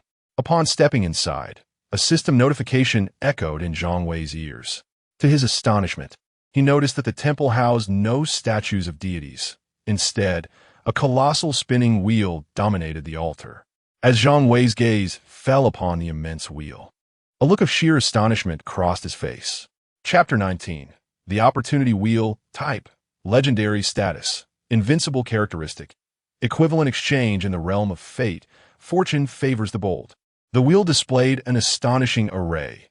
SSS grade talent, SS grade talent, S grade talent, a unique quest, and a unique item. Suddenly, a voice resonated in Zhang Wei's ear. "Congratulations. You have completed the dungeon task." Completed? Zhang Wei was momentarily taken aback. Dungeon reward. The option to utilize the opportunity wheel for a fee, costing 5 of life force. Shall you spin the wheel? Is this truly the reward for completing the dungeon? Zhang Wei pondered, surveying his surroundings. The temple's interior was stark and empty. Aside from the wheel, nothing else was present. Moreover, the wheel displayed an invincible status, impervious to attack, leaving Zhang Wei in a state of skepticism. Although its appearance in the Third World dungeon was perplexing, he felt an uncanny familiarity. To validate his suspicion, Zhang Wei spoke, "Yes." Costing 5 of life force. Note: life force cannot be replenished within the temple. As Zhang Wei watched intently, the opportunity wheel came to a halt, landing firmly on the unique item. "Did I win?" Zhang Wei gasped in astonishment. "Congratulations, you have obtained 99 access to the unique item. You require only 1 more to acquire it. Would you like to continue spinning?" Glancing at his life bar, Zhang Wei's expression turned peculiar. "Yes." The wheel spun once again, landing on the unique item once more. "Congratulations, you have attained 99. 9 access to the unique item. Merely 0. 1 remains for you to claim it. Shall you proceed?" At this point, Zhang Wei was entirely convinced that this opportunity wheel bore an uncanny resemblance to the infamous app, Pinduoduo. He could not help but sneer at the folly of Lung Lai and his companions for falling prey to such an old trick. No wonder they were too embarrassed to admit it. However, Zhang Wei recalled that he, too, had shared the app with many for the sake of a mere 100 yuan. Besides, for Lung Lai and his companions, dying once might not hold much consequence. Given their financial prowess, it was likely they had never even used Pinduoduo. Zhang Wei regarded the opportunity wheel and casually cast a fireball at it. In the next instant, the fireball struck the wheel directly. -1, it truly worked. Zhang Wei's eyes gleamed with excitement. Initially, he merely intended to test it, but as the wheel was in an invincible state, he continued to cast fireballs, inflicting damage bit by bit. Just then, a voice of incredulity erupted from the wheel. "How is this possible?" In an instant, a flash of white light enveloped the wheel, causing it to shrink rapidly. A kind-faced old monk appeared, grasping the wheel firmly in his hands. Zhang Wei, taken aback by the sudden appearance of the old monk, swiftly cast a detection spell in his direction. "Red Temple Master, Dark Old Boss, level 15 health, 10/10 attack power, 0 status, Invincible skill. Blood summoning details. The Red Temple Master has never harmed anyone proactively. He appears to be a good person. How could you possibly inflict damage upon my Wheel of Fortune? The Red Temple Master gazed incredulously at Zhang Wei. However, what greeted him in return was a searing fireball. Hold on, benefactor, the old monk exclaimed in alarm. -1, a slight damage appeared above the old monk's head. I am but a good person, the old monk hastily explained. I have never harmed anyone. Ah, Zhang Wei scowled coldly. It matters not whether you are a good person. Since your health bar has been revealed, you must perish. In the blink of an eye, another fireball struck the old monk directly. -1, the old monk grew anxious. Within this dungeon, he was in an invincible state, yet he never anticipated that someone could breach the rules. Blood summoning. The old monk cried out desperately. -1, the old monk proactively sacrificed a drop of health, causing the temple to tremble. Zhang Wei cast a glance at the temple entrance, where numerous mutated villagers were racing towards the temple. So, this is the mechanism. Zhang Wei suddenly understood. If Lung Lai and the others had not been so greedy and had refused the Wheel of Fortune, they would have had to confront this dark gold boss directly. And this boss, in its invincible state, with 10 drops of health, meant it could summon 10 waves of mutated villagers. Under normal circumstances, to pass through this dungeon, one would have to withstand 10 waves of attacks. However, it was unfortunate for this boss that it encountered Zhang Wei. Fireballs flew from Zhang Wei's hands, accurately striking the old monk. -1, -1, -1. With a resounding boom, the dark gold boss's body shattered into pieces, and an old, tattered parchment fell to the ground. Ding! Congratulations on defeating the level 10 Red Temple Master, Dark Gold Boss, earning 80,000 experience points. Ding! Congratulations on defeating the level 10 Red Temple Master, Dark Gold Boss, reputation 200. Congratulations on clearing the Infected Village dungeon. Ding! Congratulations on your first successful clearance of the Infected Village. You have gained 80,000 experience points. Ding! Congratulations on reaching level 9. Ding! Congratulations on your first successful clearance of the Infected Village. Reputation 200. Ding! Congratulations on obtaining the unique equipment clue. Fateful Revelry, Mass Parchment. Ding! In light of your first successful clearance of the Infected Village dungeon, an announcement will be made. Would you like to conceal team information? A series of system notifications left Zhang Wei momentarily bewildered. However, from the cascade of messages, he keenly seized upon the phrase, unique equipment. Without a moment's hesitation, Zhang Wei strode over and picked up the tattered parchment from the ground. Fateful Revelry Mask, parchment content. Present this scroll to the old village chief, and he will reveal to you the location of the unique equipment, Fateful Revelry. Upon donning it, one shall perceive the trajectory of destiny. Yet, never endeavor to alter it. It is truly the singular piece of equipment. Zhang Wei's heart swelled with elation. In the third world, the hierarchy of equipment is classified as worn, white, blue, purple, gold, epic, artifact, legend, and unique. Unique equipment signifies that there exists but one of its kind throughout the entire third world. More importantly, unique equipment is often profoundly aligned with the player's profession. In other words, Fate's Revelry is an exclusive piece of equipment for the Jester profession. However, just as Zhang Wei was engulfed in exuberance, a sudden thought crossed his mind. When he spun the wheel earlier, he had indeed drawn the unique equipment. Now, after vanquishing the boss and completing the dungeon, he had also obtained clues regarding the unique equipment. Did this imply that if he had drawn an SSS grade talent, he would now possess that very SSS grade talent? Nevertheless, Zhang Wei quickly dismissed this notion. If that were the case, players could exploit this dungeon to infinitely farm talents and unique equipment.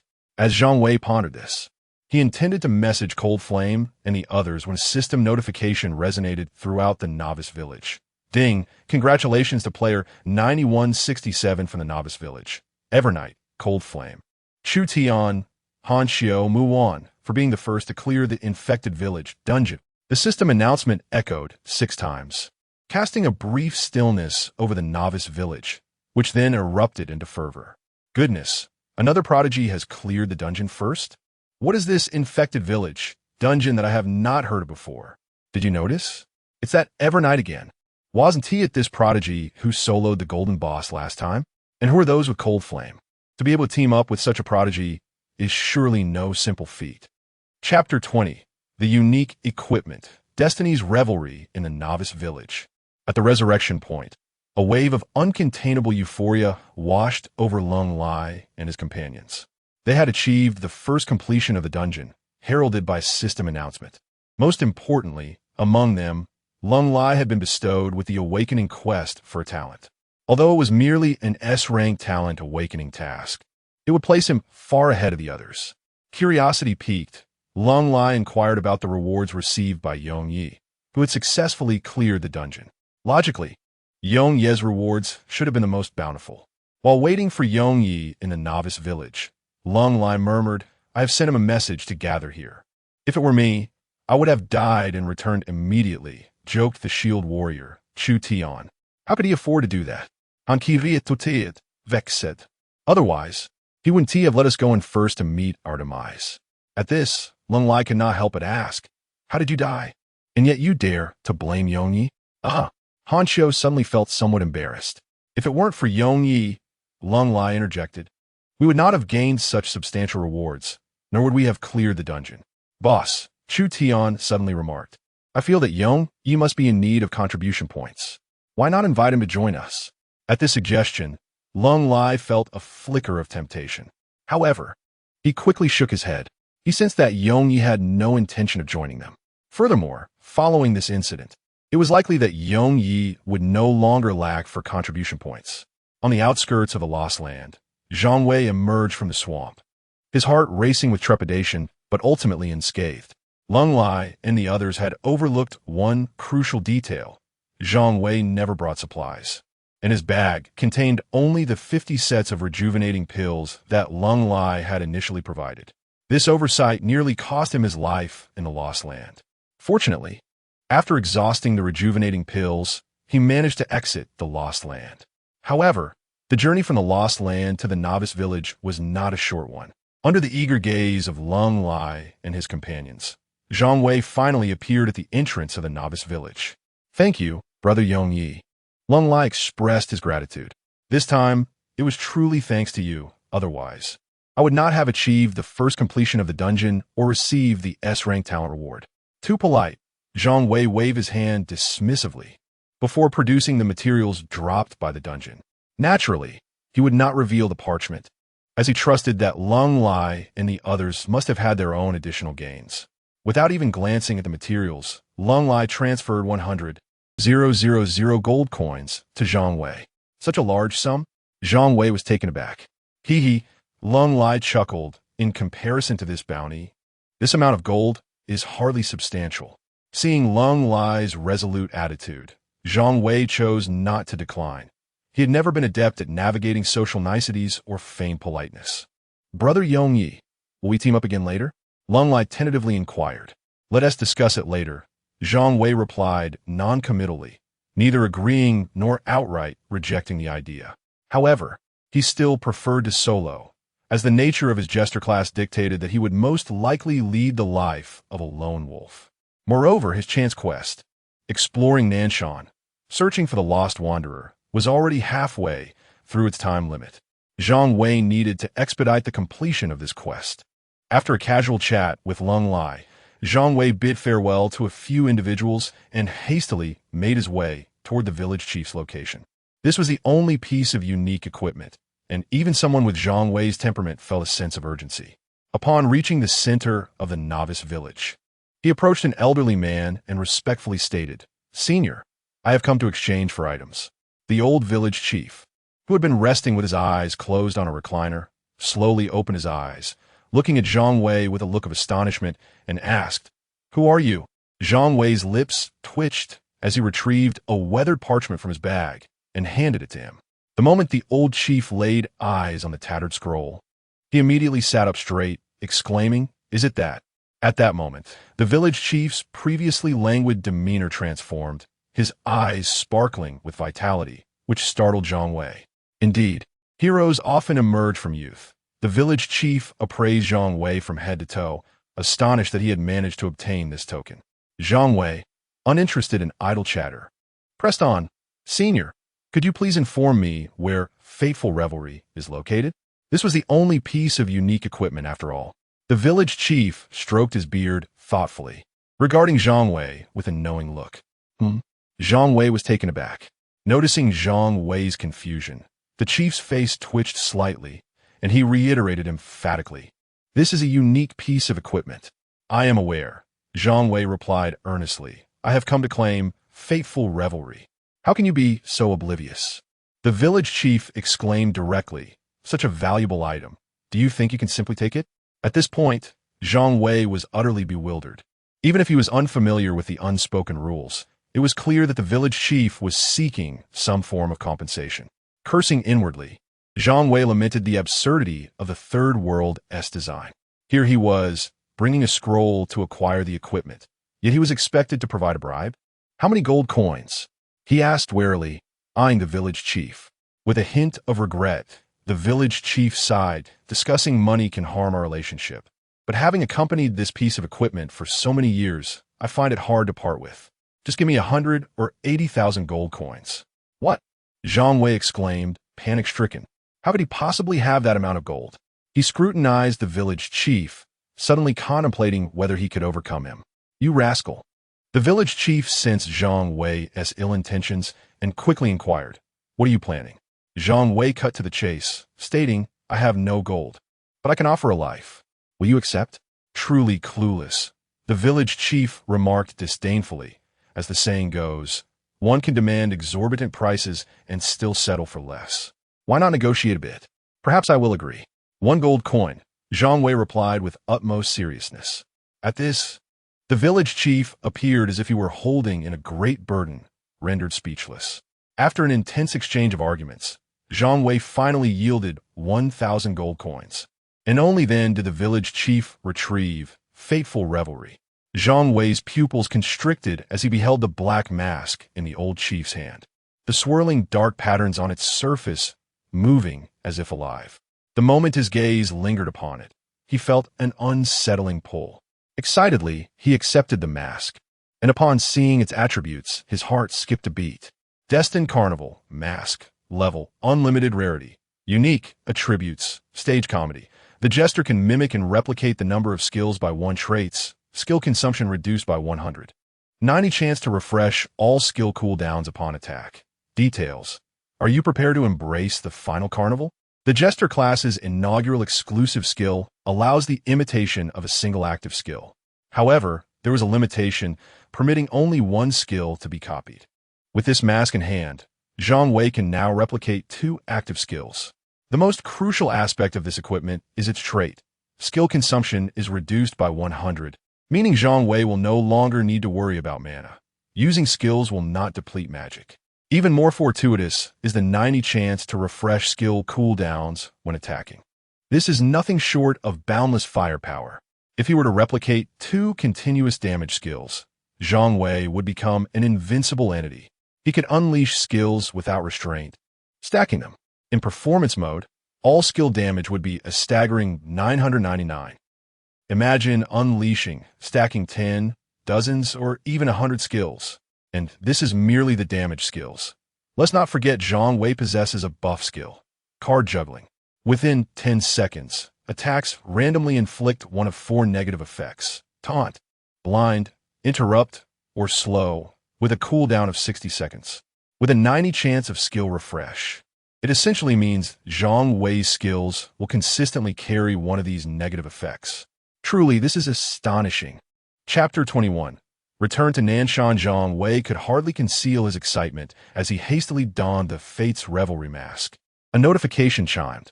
Would you like to conceal the effects of the mask? Upon wearing it, this new option appeared. As a unique piece of equipment, Fate's Revelry could be hidden or displayed at will, a remarkably considerate feature. This allowed him to maintain discretion during certain activities while opting to showcase it during regular moments. After all, wearing such an ostentatious mask at all times would attract undue attention. Casting a glance at his level and experience points, Zhang Wei noted he was less than 20,000 experience away from reaching level 10. The experience gained from clearing the dungeon exceeded his expectations, propelling him directly to level 9 and bringing him tantalizingly close to the next milestone. Initially, he intended to complete the Nanshan quest only after attaining level 10, but that necessity had vanished. He felt confident, even without the healing skill associated with level 10. He could effortlessly succeed. Without further ado, Zhang Wei set off towards Nanshan, eager to test the potency of his current class. En route, he replicated two mage skills. One was Firewall, and the other, Lightning Bolt. Both skills were persistent area effects, while a mage might find their damage output lacking. Primarily using them for crowd control or to hinder enemy movement, Zhang Wei harbored no such concerns. He knew that triggering any skill would yield a damage output of 999. Before long, he arrived at Nanshan. A notification sounded. Entering Explore Nanshan. Seek the Lost Wanderer quest area. Gazing ahead at the familiar watchdog and battle-hardened wolf, a wave of nostalgia washed over him. Without deliberately drawing aggro, Zhang Wei unleashed the Firewall skill repeatedly, conjuring a barrage of flames. The absence of cooldowns felt exhilarating. The wild creatures were swiftly engulfed in a sea of fire. Despite the lack of flashy effects and merely a trickle of damage, the sheer volume of firewalls was overwhelming, delivering continuous damage. One firewall dealt 1 point of damage per second. What if 10? Sustained over 10 seconds? Not content with merely burning his foes, Zhang Wei alternated between Firewall and Lightning Bolt, creating a dazzling spectacle of flickering lightning and blazing flames, punctuated by the anguished cries of his adversaries. Coupled with the random triggers of taunt, blindness, interruption, and stun throughout his skill execution, the wild creatures found themselves unable to approach him. As for his mana, there was no cause for concern. Wearing the Fate's Revelry, Mask rendered his skills entirely cost-free. With just a simple casting of his abilities, he could dispatch these wild beasts with ease. Soon, Zhang Wei traversed the canyon, arriving once more at the domain of the Nanshan Guardian. In the expansive clearing ahead, a battalion of heavily armored soldiers turned in unison to regard Zhang Wei. Nanshan Guardian, Elite, Level 10 Health, 3,000, Attack Power, 60, Physical Defense, 55, Magical Defense, 45, Details, the Nanshan Guardian appears to be protecting something. These elite monsters possess 3,000 health points, significantly surpassing that of common wild creatures. However, Zhang Wei disregarded these guardians entirely, directing his gaze towards what lay behind them. There stood a colossal ancient tree. Zhang Wei cast a reconnaissance spell towards the ancient tree. Nanshan Ancient Wood, Dark Gold Boss, Level 10 Health, 200, 200, 000, Attack Power, 227, Skills, 1, Entangle, 2, Heavy Strike, 3, Withered Wood Blooms Again. Physical Defense, 125, Magical Defense, 120, Details, the Nanshan Ancient Wood has long guarded the entrance to the Nanshan realm. It is rumored that all who attempt to traverse the Nanshan are slain by its might. Ding! The quest Explore Nanshan. Find a missing wanderer has been completed. Please inform Yupa of the news regarding the Nanshan Ancient Wood. Upon hearing the system prompt, Zhang Wei was momentarily taken aback. It seems that within the parameters of this quest, players are not required to defeat the Nanshan Ancient Wood, the Dark Gold Boss, but merely to relay the information back to the old woman. This is indeed reasonable, as the attributes of this boss are beyond the capacity of an ordinary player to confront alone at this stage, except for Zhang Wei, of course. Zhang Wei marched directly towards the boss. Having finally encountered it, he could not afford to let this opportunity slip away. However, just as Zhang Wei made his move, hundreds of guardians surged towards him. Ding, the audience is in position. Is the show about to begin? The system prompt echoed in Zhang Wei's ears. The show commenced as Zhang Wei whispered a command. A wall of fire surged through the center of the guardians, inflicting damage of -999, -999, -999. A substantial amount of damage overflowed from these guardians. Although the Nanshan Guardians boasted 3,000 health points, they could only withstand the firewall's assault for 3 to 4 seconds.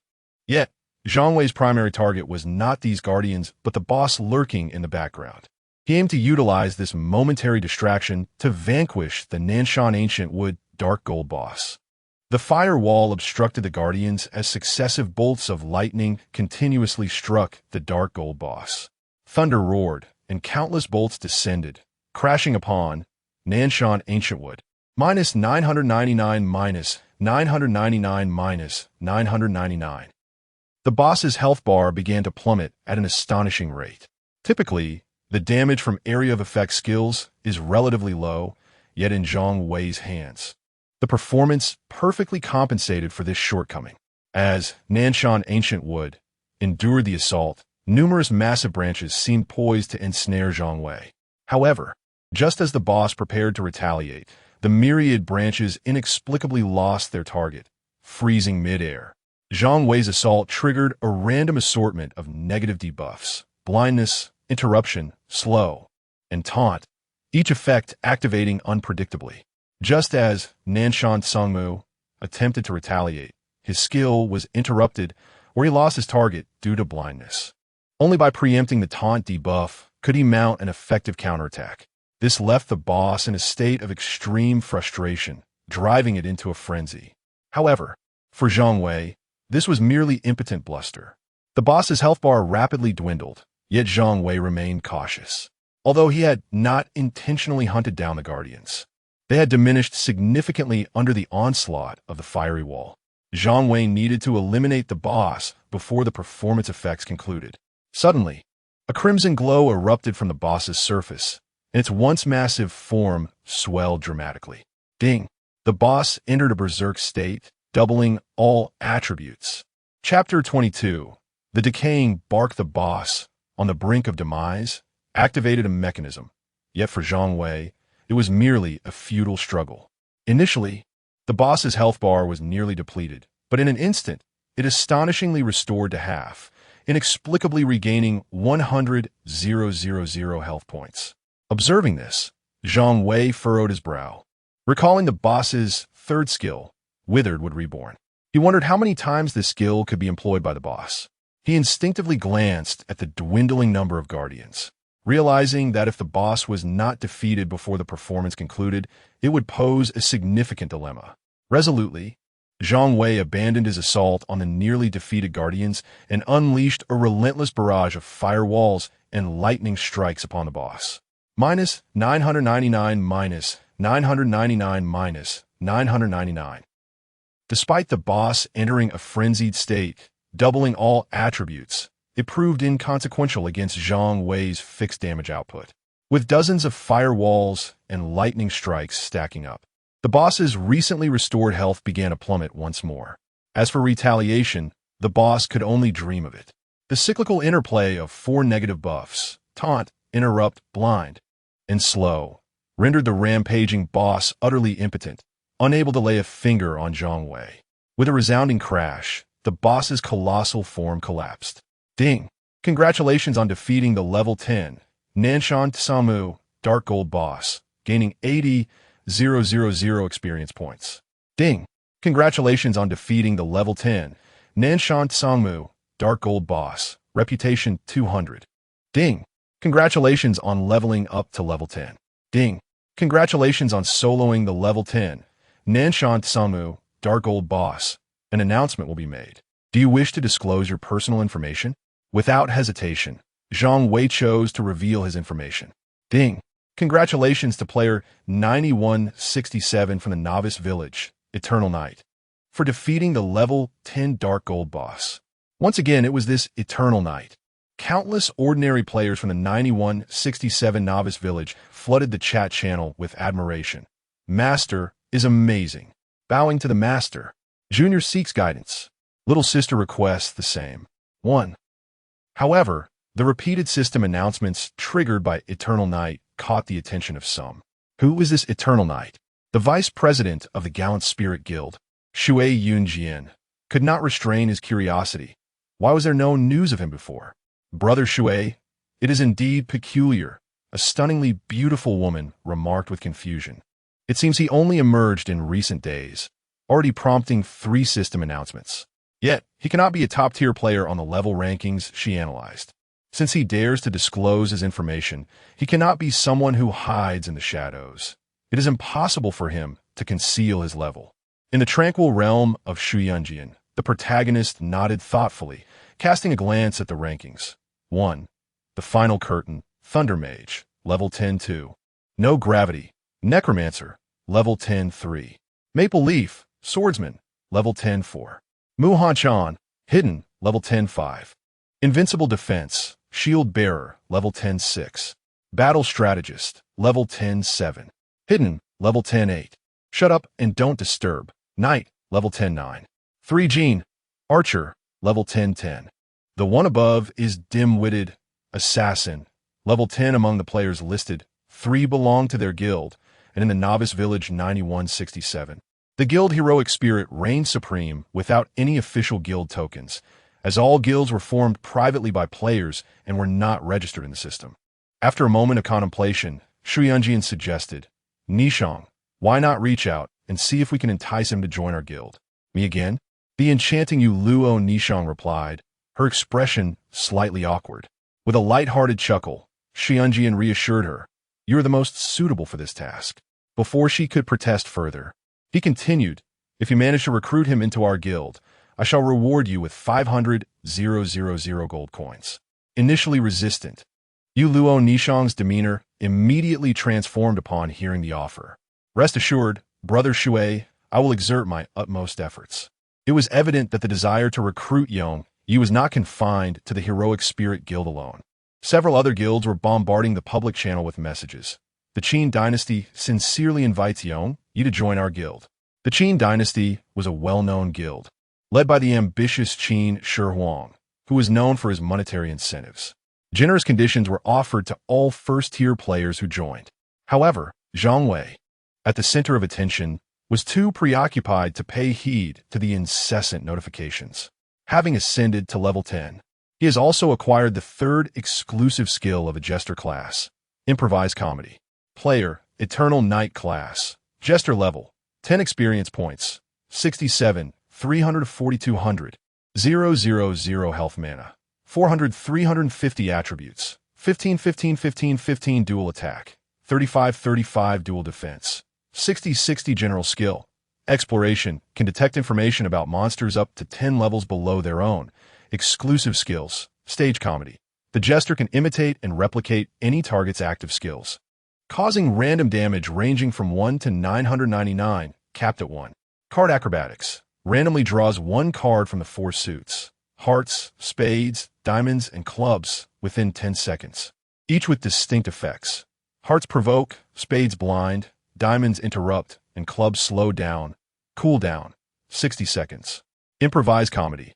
A restorative buff skill. Healing amount equals skill damage, lasting 10 seconds, with a cooldown of 60 seconds. Due to Zhang Wei's unspent 50 attribute points from leveling up, his personal attributes remain modest, with health barely reaching 400. However, with the skill of Improvised Comedy, recovery is no longer a concern. He merely needs to enhance his health limit. Yet, instead of directly allocating the 50 attribute points to Vitality, Zhang Wei opted to equip the previously acquired purple gear, King Cobra Armor. This equipment offers 10 Constitution, 10 Defense, and 100 Poison Resistance, which will certainly augment his health. Most crucially, the 100 Poison Resistance ensures that he need not fear continual health depletion when venturing into treacherous areas like the Lost Land. After completing these preparations, Zhang Wei's gaze fell upon the corpse of the southern mountain Tsangmu Dark Gold boss, where a curved bough radiating a golden halo and a tattered piece of bark lay quietly.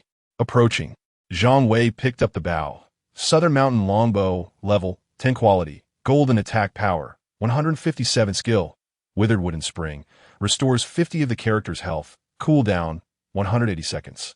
Traits, 10 shooting speed, 10 constitution, details, swift as the wind, fierce as the rain, withered wood may bloom again. Once the arrow is loosed, its momentum is unstoppable.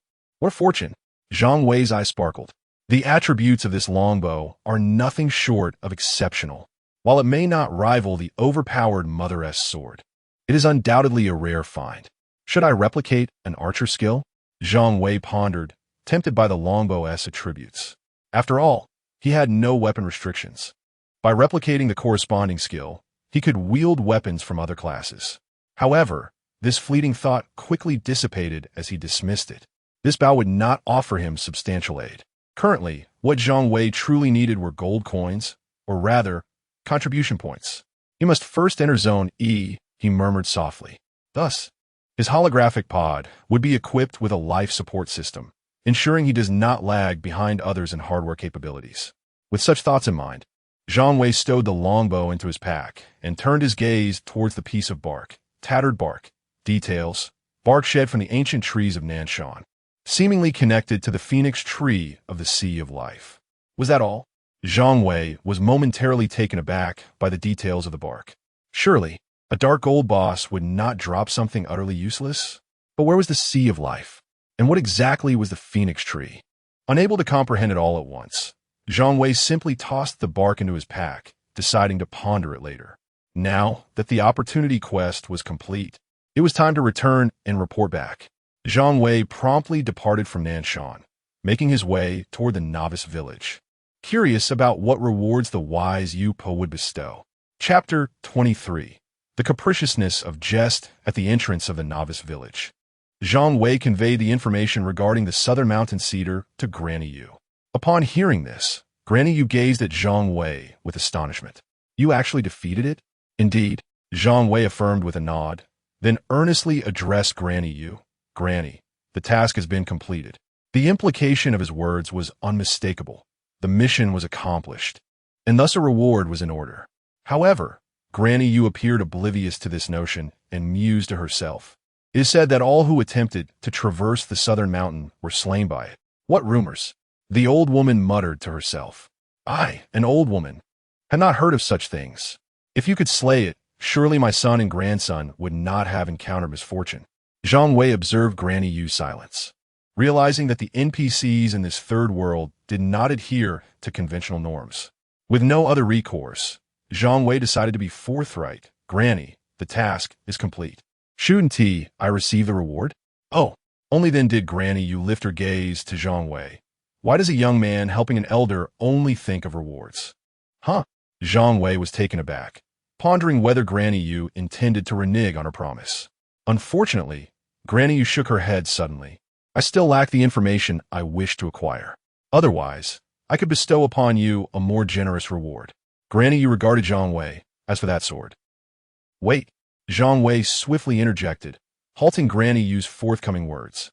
He had keenly noted that she mentioned the absence of the information she sought, which could have led to a more substantial reward, and the minimum reward was the Mother-S sword.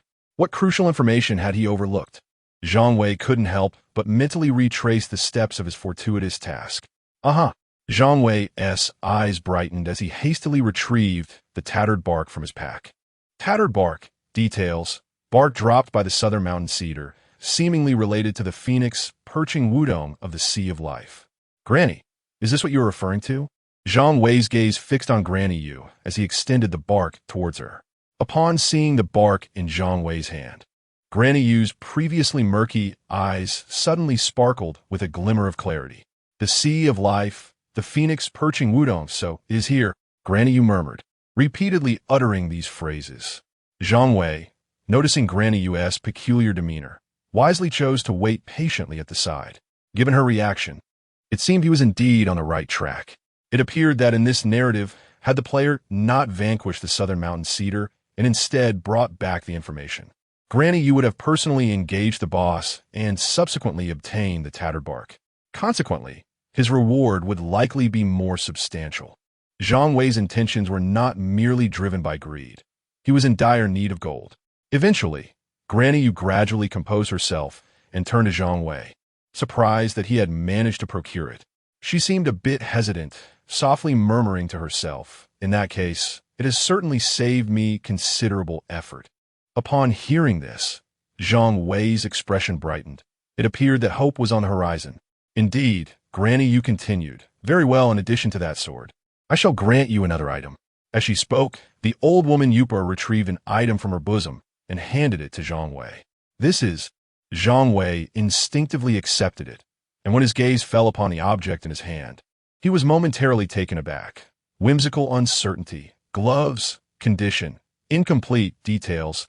The fingertips dance between life and death, while the palm swirls with the patterns of fate. Fate's revelry must eventually conclude, and whimsical uncertainty reigns in the end. Fate's revelry. Whimsical uncertainty. The term Fate's revelry naturally refers to the unique piece of equipment, the Fate's revelry mask. It was evident that these whimsical uncertainty gloves were also a unique grade item. Could it be that I am to gather a second piece of unique equipment so soon? Zhang Wei could not suppress his excitement. One Fate's revelry mask had already transformed Zhang Wei into a near unstoppable force, allowing him to single-handedly defeat a dark gold boss. The outrageous attributes of unique equipment were something Zhang Wei had already witnessed. Acquiring another would propel him beyond the atmosphere. Just imagine, if he were donned a full set of unique gear upon leaving the novice village, how could others possibly compete? Not to mention those with SSS-level talents. Even divine talents would pale in comparison. However, Zhang Wei's exhilaration quickly subsided. The whimsical uncertainty gloves were in an incomplete state, clearly requiring some special conditions for restoration. Grandma, why are they in an incomplete state? Zhang Wei couldn't help but ask. If he wished to repair the item, he would certainly need Yupa's assistance. You young ones, Yupa remarked, there's a saying among your blue star humans. Greed makes a snake swallow an elephant. You just acquired a unique piece of equipment and already seek another? So what? Zhang Wei retorted earnestly. If rewards are to be given, providing me with an unusable item is hardly fair. Huh, you do have a thick skin? Yupa replied with mild annoyance. The difficulty of the quest I assigned you was not sufficient to warrant a unique item as a reward. Zhang Wei was taken aback and instinctively asked, then why did you present me with the whimsical uncertainty? Because it is incomplete, Yupa answered matter-of-factly. It does not qualify as unique-grade equipment. Zhang Wei was momentarily stunned. Her words held considerable truth. However, he quickly recovered and smiled. Grandma, how can I restore it? I do not know. Yupa responded decisively. You must find a way to solve it yourself. Zhang Wei frowned slightly. This presented a bit of a dilemma. Yet, there was no need for worry. Yupa continued. Life is unpredictable. There is always a solution. Zhang Wei looked at Yupa in astonishment. Her statement led him to believe she had a solution. But just as he was about to inquire further, Yupa began to usher him away. Enough, enough. I've given you your reward. Do not linger here. Zhang Wei hesitated, but ultimately turned to leave. Back in the novice village, Zhang Wei glanced at his online time. Several hours had already passed. After a moment of contemplation, he retrieved the mother's sword and the Nanshan longbow from his inventory, preparing to list them for sale. Since they were quest rewards, the words quest item had already vanished from a mother's sword. The attributes of these two weapons are exceedingly rare, particularly the Mother-S sword. Without the unique equipment, the Fate Revelry, he would indeed hesitate to part with it. However, at this moment, these two weapons hold little significance for him.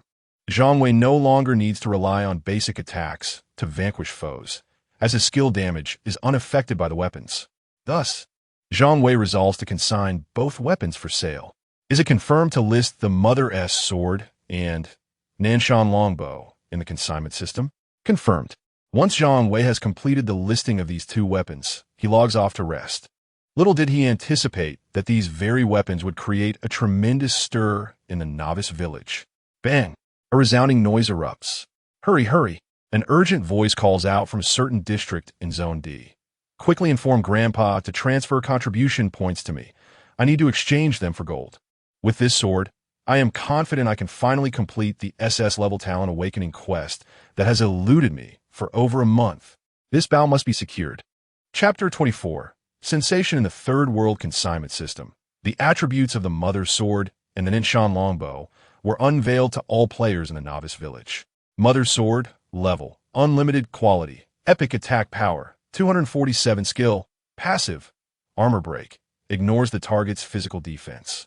Traits, critical hit rate 100, attack speed 100. Details, a sword held by a mother, cleaving through her wandering child, striking 12 times a second, each strike a critical hit, daring you to refrain from visiting your mother. Nanshan Longbow, level 10 quality, golden attack power, 157 skill, withered tree and spring, restores 50 of the character's health, cooldown 180 seconds. Traits: shooting speed 10, constitution 10. Details: swift as the wind, fierce as the rain, a withered tree can bloom in spring. Once the arrow is loosed, it cannot return. The drop rate in the third world is exceedingly low, making it difficult for ordinary monsters to yield quality equipment. Consequently, most players remain clad in blue and white gear.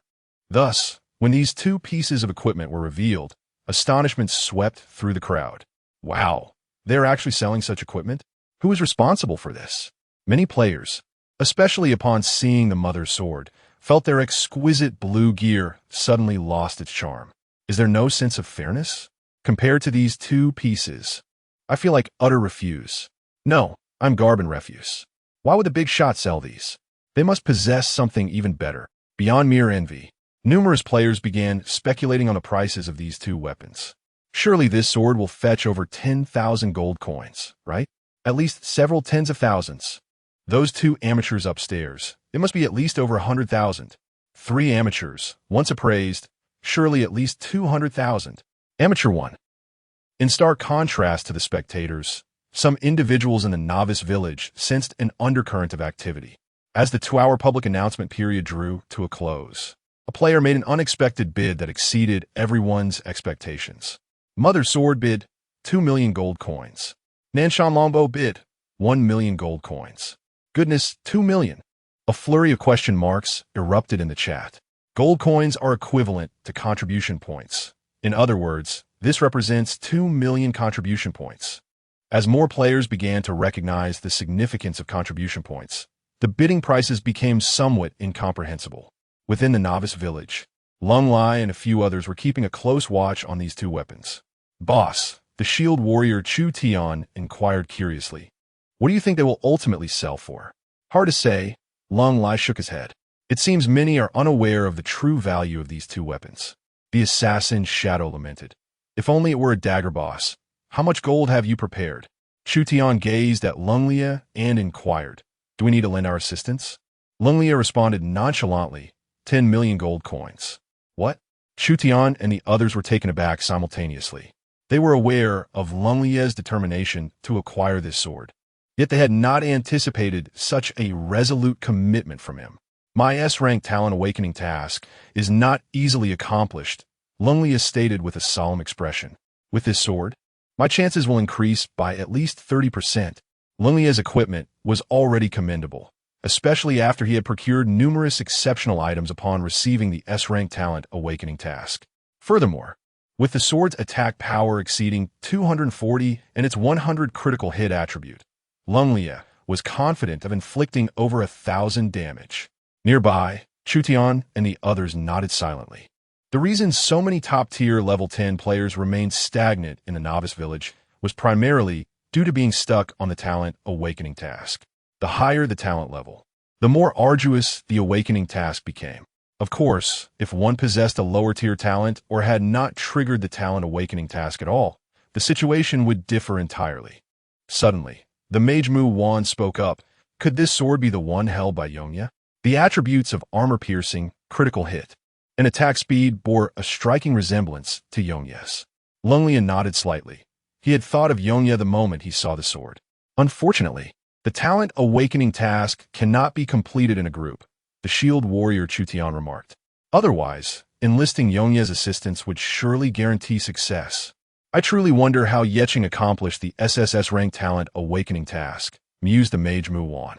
Could it be that he gathered an entire set of epic equipment?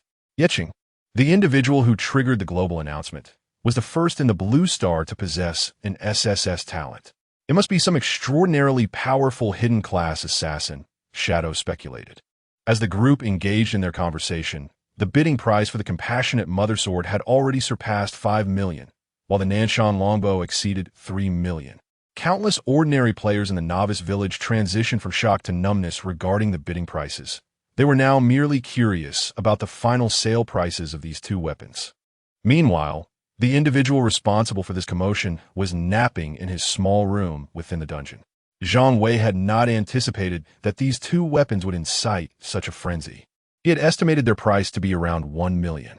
After all, contribution points directly influenced one's ability to survive in the dungeon, rendering excessively high auction prices implausible. This sentiment was shared by most ordinary players, particularly those from the latter three districts. In Longhua, within the underground city cluster, H district, the artificial sun slowly ascended, and various simulated weather patterns commenced, heralding the arrival of a new day. In truth, once people entered the dungeon, they lost all sense of day and night, as most of their time was now spent within the third world. Zhang Wei awakened from his slumber. However, this time he did not immediately enter the third world. After consuming his daily ration of food, he engaged in some light exercise within his room. Should I consider applying for a district transfer? Zhang Wei pondered, feeling somewhat indecisive. According to the information he had previously gathered, he was indeed eligible for a transfer. Extracting hidden professions, successfully awakening talents, completing unique tasks, and acquiring exclusive equipment. All these achievements warrant an application. Zhang Wei has already obtained the unique equipment, Fateful Revelry, yet he finds himself in a quandary about whether to apply now. If he chooses to apply, will it be free or will it require some form of sacrifice? According to the 3D holographic projection, the third world is governed by the intellect, and the inhabitants of Blue Star cannot proactively access information within it. In the third world, Zhang Wei can disclose his information without any reservations. To put it plainly, Eternal Night is merely his ID in that realm. However, the situation is markedly different in the dungeon. Not only could his true self be located, but unforeseen circumstances may also arise. After all, a tree that stands out will inevitably attract the wind. Zhang Wei must tread carefully. Furthermore, both the third world and the vast underground cityscape exude an enigmatic aura that is difficult to articulate. Chapter 25. Solo Dungeon. Zhang Wei ultimately decided to wait a little longer. If he could exchange contribution points to switch regions, there would be no need to reveal his possession of a unique piece of equipment. After all, equipment is not akin to innate talents, which are inherently bound to the individual. Subsequently, Zhang Wei entered the holographic chamber, stepping into the third world. What transpired? Upon his arrival in the novice village, he was taken aback by the overwhelming stream of channel information. The novice village had unexpectedly unveiled weapons worth over 10 million, a weapon priced in the millions. While he toiled daily for a mere few hundred gold coins, the disparity between wealth and poverty was staggering. Why were these weapons not his? He bore no animosity towards the wealthy. Rather, he questioned why he was not among them. As Zhang Wei observed the inundating information, he hastily turned his attention to the consignment system. At that moment, two weapons had already been auctioned to a jaw-dropping price. Carrying Mother Sword, auction, 12 million gold coins. Nanshan Longbow, auction, 7 million gold coins.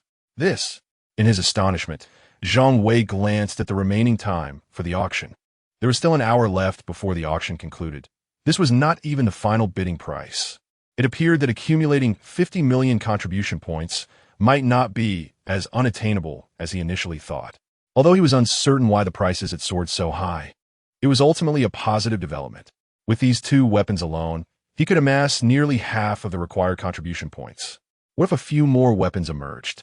Having tasted this sweet prospect, Zhang Wei resolutely shifted his focus to the novice village dungeon.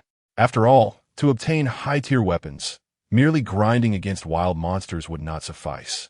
Zhang Wei had two options: the outdoor bosses or the dungeon. The wild bosses did not spawn in fixed locations, making it akin to searching for a needle in a haystack if he were to venture alone. Thus, only the dungeon remained as a viable path. Currently, the dungeons discovered by players included Infected Village, Spider Cave, and Shallow Analysis. The Infected Village lay deep within the Lost Lands, making it an impractical choice. As for the Shallow Analysis, Zhang Wei was uncertain of the dungeon's nature. I choose you. Zhang Wei resolved to tackle the Spider Cave solo. Judging by the dungeon's name, it was likely to feature a considerable number of lesser monsters, providing ample opportunities for encounters. Zhang Wei exited the novice village, making his way directly to the Spider Cave. Upon his arrival, he found a throng of players gathered near the dungeon entrance. 5,000 gold coins for the dungeon. Guaranteed success. The dungeon lacks a priest. Come quickly. Level 8, just need a body.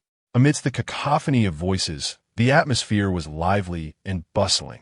Zhang Wei navigated through the crowd, heading straight for the dungeon's portal. Ding! The spider cave is fraught with peril. Do you wish to confirm your solo challenge? Yes. As Zhang Wei's voice faded, his figure vanished into the portal. Huh. A team leader, preparing to enter, suddenly paused and turned to his teammates, asking, did someone just enter alone? Amidst the team, the priest interjected, asserting that the spider cave dungeon was ill-suited for solo endeavors. Perhaps I had misjudged. Zhang Wei felt a sudden darkness envelop him, followed by a wave of dizziness. When he opened his eyes again, he found himself in an underground cavern. The visibility was exceedingly poor, with only a deep passageway ahead, its end obscured from view. A shiver ran down Zhang Wei's spine. The dimly lit cave, coupled with an eerie atmosphere, was indeed unsettling. He scanned the cave, but found nothing of significance, so he cautiously proceeded down the passage. Although, by logical standards, such a dungeon posed no real threat to him, the thought of a spider crawling into his clothing sent shivers down his spine. Yet, he had scarcely advanced when a faint, rustling sound began to emanate from all directions. Damn! Zhang Wei's pupils contracted, and he quickly retreated a few steps. On the stone walls of the passage, countless small holes had appeared, from which a swarm of spiders emerged. Cave Spider, Elite, Level 10, Health, 3,000, Attack, 60, Physical Defense, 55, Magical Defense, 25. Details. Cave spiders, residing in underground caverns, are terrified of light and fire. Ding! The audience is in position. Shall the performance commence?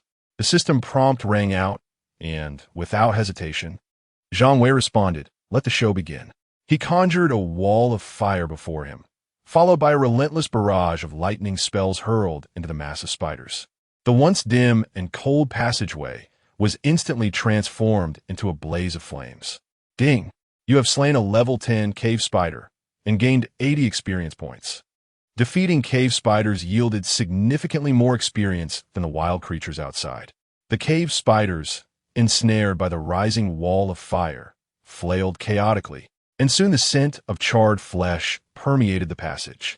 Minus 999, minus 999, minus 999. Zhang Wei glanced over, observing the substantial damage numbers continuously surfacing amidst the inferno, rendering the spiders nearly invisible.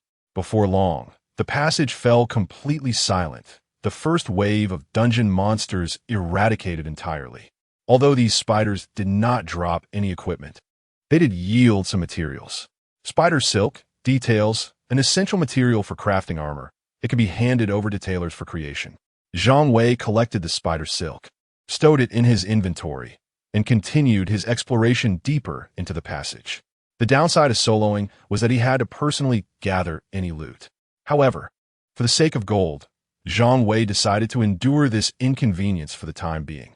Though these materials were not worth much, even the smallest of flies can provide sustenance. Before long, he encountered the second wave of monsters. Poisonous Spider Boss, Level 10, Health, 5,000, Attack, 60, Skill, Venom, sprays toxic venom, inflicting a 5 loss of health. Physical Defense, 75, Magical Defense, 75, Details. In the cave, a spider slightly poisonous. First, there were elite monsters, then minor bosses. Zhang Wei had grown accustomed to such occurrences. The spider cave and the infected village were remarkably similar in design, with a few walls of fire to block the path. He unleashed a thunderstorm upon the spiders, transforming the fierce conflagration into a sauna of lightning. The defeated bosses turned into experience points for Zhang Wei. After collecting his spoils, he ventured deeper along the passage, but this time he encountered a fork in the road. To the left and to the right lay 2 distinct pathways. Which to choose? Zhang Wei hesitated momentarily before opting for the left path. Since ancient times, men to the left, women to the right. Though this choice may not be deemed a sophisticated strategy, it at least bore some rationale. avoiding pure guesswork. Not long after, Zhang Wei found himself in a spacious cavern. The ceiling was teeming with densely packed black spiders, and at the center, a strikingly crimson spider fixed its gaze upon him. Zhang Wei scrutinized the crimson spider and cast a detection spell. Cave left spider, dark old boss, level 10, health, 100, 000, 100, 000, attack power, 207, skills, 1. Soap spit 2. Venom, 3. Bond, physical defense, 125, magical defense, 120. Details, the cave left spider and the cave right spider share a life bond. They must be defeated simultaneously within 10 seconds, or victory will elude them. A life bond? Zhang Wei furrowed his brow. Whether he could defeat, it was not solely within its control. He conjured 7 or 8 walls of fire in front of him to prevent the black spider from advancing. Subsequently, he unleashed a thunderstorm directly upon the boss. Minus 999 minus 999. As the cave left spider was struck, it lunged toward Zhang Wei, while the black spiders crawled menacingly towards him. However, the movements of the cave left spider appeared stuttered, its 8 legs moving only to be interrupted repeatedly. Once swift and agile, it now struggled to crawl a mere half-meter, expending tremendous effort. The cave left spider yearned for additional legs. With its health dwindling, the cave left spider shrieked in despair. The surrounding black spiders, responding to its call, surged recklessly into the walls of fire. Yet, against Zhang Wei's layered firewalls, these spiders were akin to moths drawn to a flame, meeting their demise without return. The cave left spider soon realized it could not even approach the human at the entrance, let alone defeat him. Yet, it seemed to sense something. It suddenly ceased its struggle, allowing Zhang Wei to unleash his assault unimpeded. Zhang Wei raised an eyebrow. Had the boss truly surrendered? With a thunderous roar, the cave left spider glowed crimson. Ding! The cave left spider activated its life bond, entering an invincible state. Please eliminate the cave right spider within 10 seconds, or the cave left spider will fully recover. A life bond, an invincible state? Zhang Wei grinned, then let them perish together. In the next moment, a damage value of minus 999 ascended from the cave left spider. Ding! Congratulations on defeating the level 10 cave left spider, dark old boss. Ding! Congratulations on defeating the level 10 cave right spider, dark old boss. Ding! Congratulations on the successful solo clearance of the cave spider dungeon, reputation 200. Ding! In light of being the first individual to complete the cave spider dungeon solo, an announcement will be made. Do you wish to conceal personal information? No. Ding! Congratulations to player 9167 from the Novice Village, Eternal Night, for the solo first completion of the Spider Cave dungeon. Chapter 26. Turmoil the System announcement proclaiming a solo clearance of the Spider Cave dungeon by a single player sent ripples of excitement throughout the community. Meanwhile, within the dungeon, Zhang Wei was diligently scouring the battlefield, gathering his spoils. The unique mechanics of the Spider Cave dictated that the team must separate at a fork in the path to simultaneously defeat 2 bosses within a 10-second time frame. Such a feat required impeccable coordination among team members, frequently relaying the remaining health of the bosses in the team channel, and only striking with full force when both bosses were nearly vanquished. It was universally acknowledged among players that no matter how skilled an individual might be, it was impossible to reach the other cave in time to slay the boss within that brief window. However, this perception was shattered by the player known as Eternal Night. The gaming community erupted in astonishment. It's him again, down to the master. Incredible. Our 8-man team couldn't even clear it. Yet he single-handedly conquers the Spider Cave? How is that even possible? The unique double boss mechanism of the Spider Cave left them baffled. Many accused him of cheating, demanding that he reveal his method for solo clearing the dungeon, or else face allegations of foul play. In the Novice Village, Shui Yunjian, the leader of the Gentle Hero Guild, gazed at Yu Luo and I Chong with a hint of dissatisfaction. Have you not been able to contact Eternal Night yet? Yu Luo and I Chong replied, somewhat aggrieved. He has blocked messages from strangers. I simply cannot reach him. Shui Yunjian's expression shifted. He was aware of this limitation as he had also attempted to message Eternal Night, only to find his attempts thwarted. It seems I must approach those few individuals. He muttered to himself. Who? Juluani Chaninkuir Passive.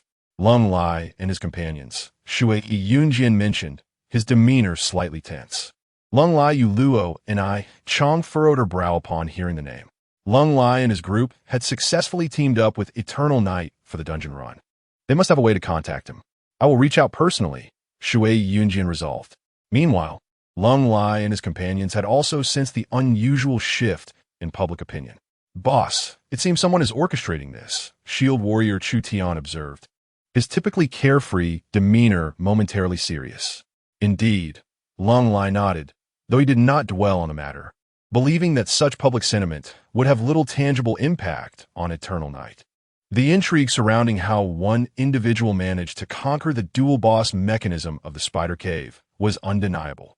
The assassin known as Shadow could not suppress his curiosity. What was once deemed impossible, he has achieved, and it has even made it to the system announcement. The commotion caused by Eternal Night is indeed significant. Those atop the level rankings have surely taken notice, especially since it is something even they could not accomplish. Within the confines of the dungeon, Zhang Wei remained blissfully unaware that his solo conquest of the Spider Dungeon had stirred a tempest of commotion outside. He gazed in astonishment at the equipment dropped by the boss. A solo first completion, and the rewards were indeed bountiful. Bond of Affection, Ring level, 10 quality, Epic attributes, Defense 5, Constitution 5, Special trait. Bond, passive when health drops below 5, triggers the bond effect, granting immunity to all attacks for 5 seconds, cooldown of 1 hour. Details, a thread of affection gently entwines your fingers, just when you believe victory is assured. You may find the ensuing circumstances beyond your control. Spider Leggings set, level, 10 quality, purple attributes, health 500. Damage reduction of 50 points special trait. Upon gathering the spider set, attack power 10, defense 10, movement 10, details, survivors upon gathering the spider set. You shall transform into a spider. Zhang Wei gazed at the spider leggings with a peculiar expression. The description was indeed distinctive. As fortune would have it, he was in need of leggings. Although merely purple in quality, the addition of 500 health was quite commendable. The Bond of Affection ring, being an epic item, undoubtedly held considerable value. However, after much contemplation, Zhang Wei resolved to keep it for himself. Immunity to physical attacks for 5 seconds when health is below 5 was undeniably a life-saving skill. Nevertheless, this meant that aside from a few materials, there was little else to sell from this dungeon run.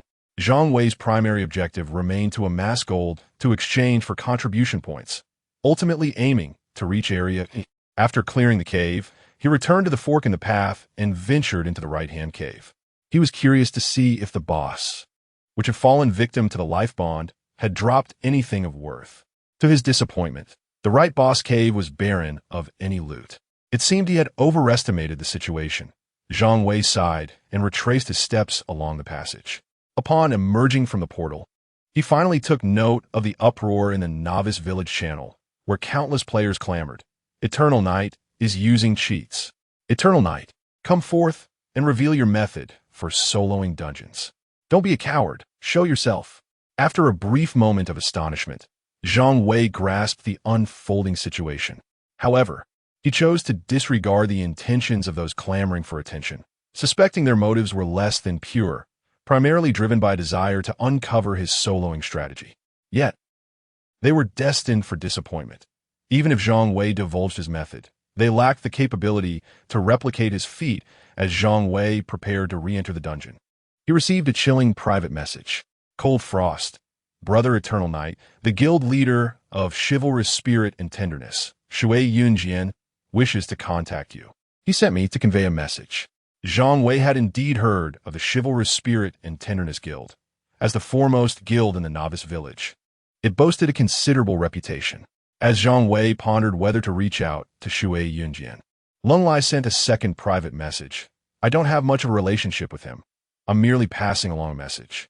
Brother Yongya, the decision is yours.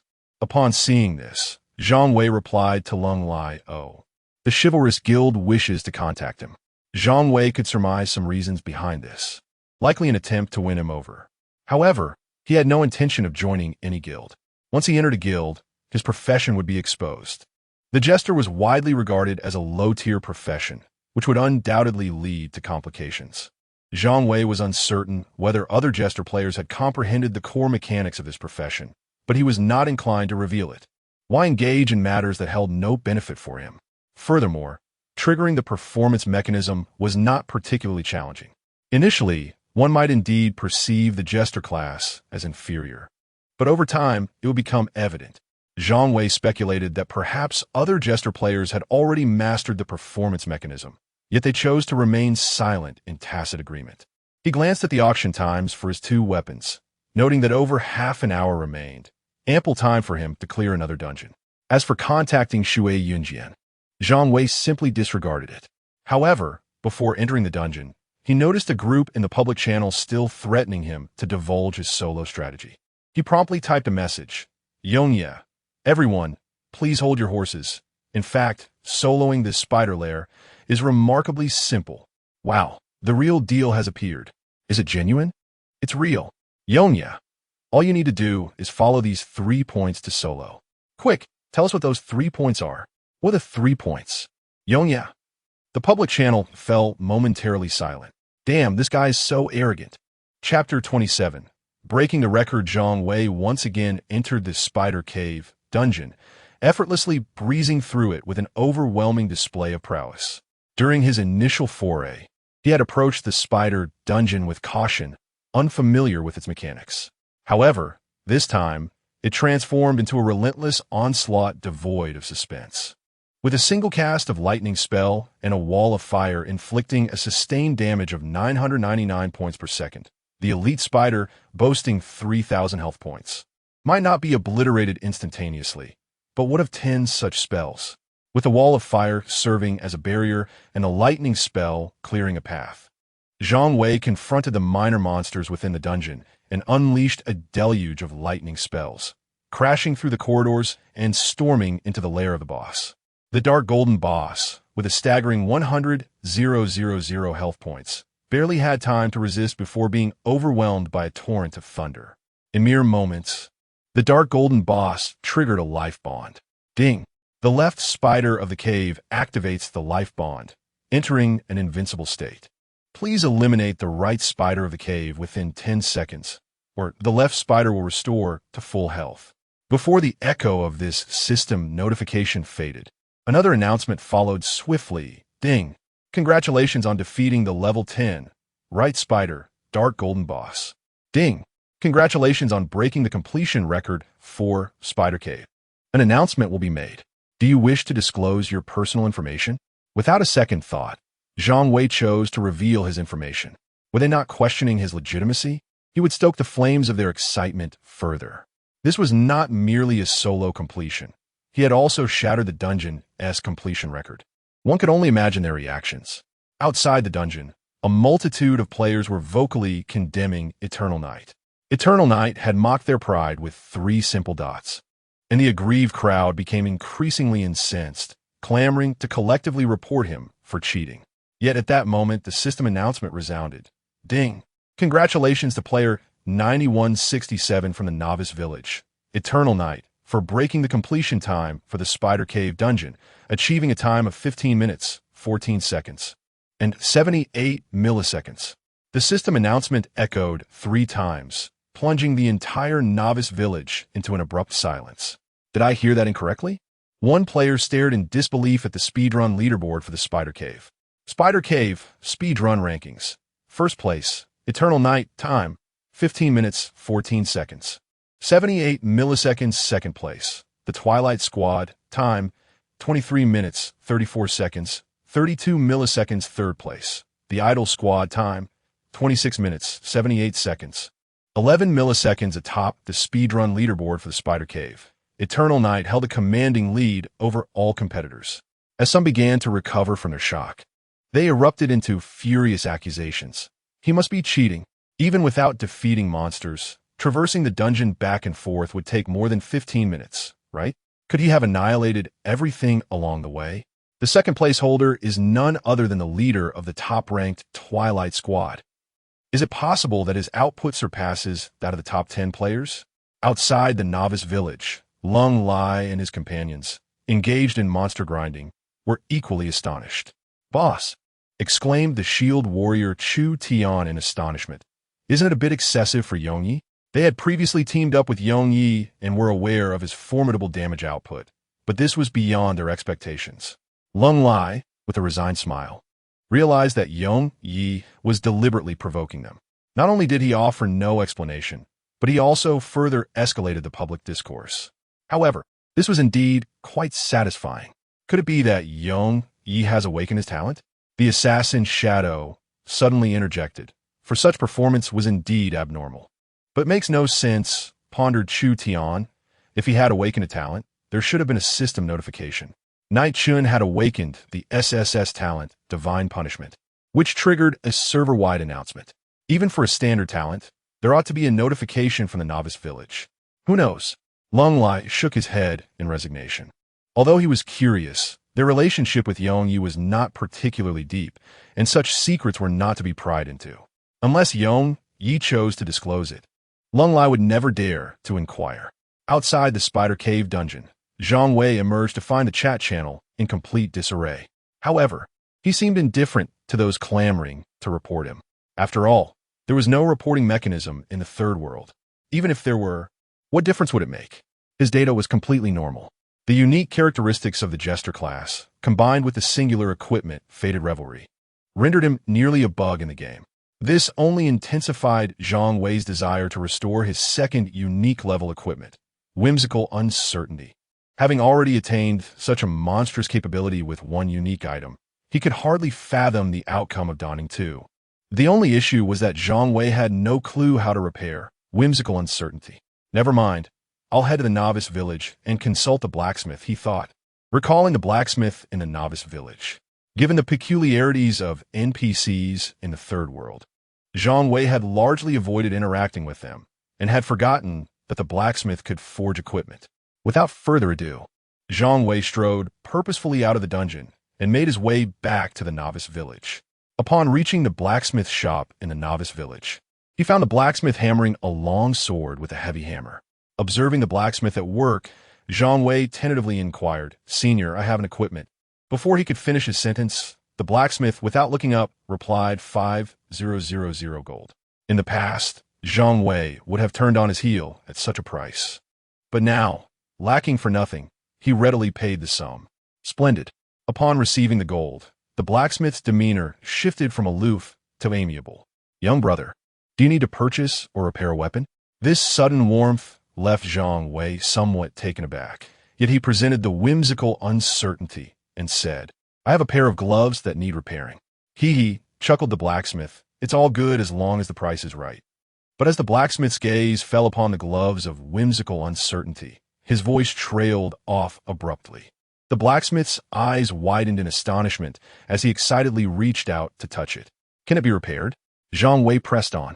"Of course," the blacksmith replied, his gaze fixed on the gloves without lifting his head. Hearing this, Zhang Wei felt a surge of joy, only to be met with a shocking rebuttal from the blacksmith. "It cannot." At that moment, Zhang Wei's emotions resembled a tumultuous roller coaster, as the hope he had just felt was ruthlessly extinguished. Why the excitement if it cannot be repaired? Zhang Wei silently scoffed. The blacksmith seemed to sense Zhang Wei's scrutiny and confidently stated, "I am merely a purple-tier blacksmith. I cannot mend this piece of equipment." However, he continued, shifting his tone, "I know where it can be repaired. It should not be forgotten." Upon hearing this, Zhang Wei quickly inquired, "Where can it be repaired?" The blacksmith glanced at Zhang Wei and raised a finger, 1,000,000 gold coins. "Huh?" Zhang Wei was taken aback. Surely, the NPCs in the third world are all unscrupulous merchants? Just then, two system notifications echoed in Zhang Wei's ears. Ding. Mother S. Sword, successfully auctioned. Final price, 16,000,000 gold coins. Ding. Nanshan Longbow, successfully auctioned. Final price, 11,000,000 gold coins. Chapter 28.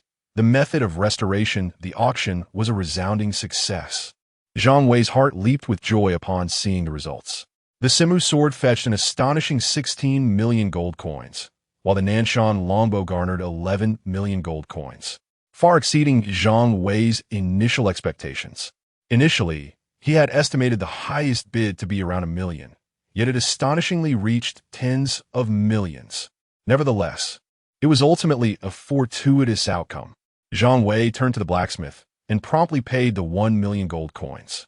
The young man was indeed a remarkable talent. Once the gold was transferred, the blacksmith's demeanor shifted drastically.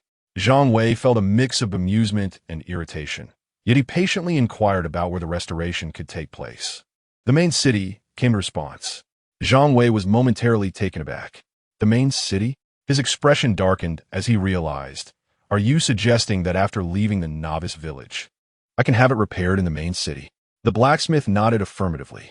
Zhang Wei's frustration grew. He felt duped. It was clear that the blacksmith had led him astray.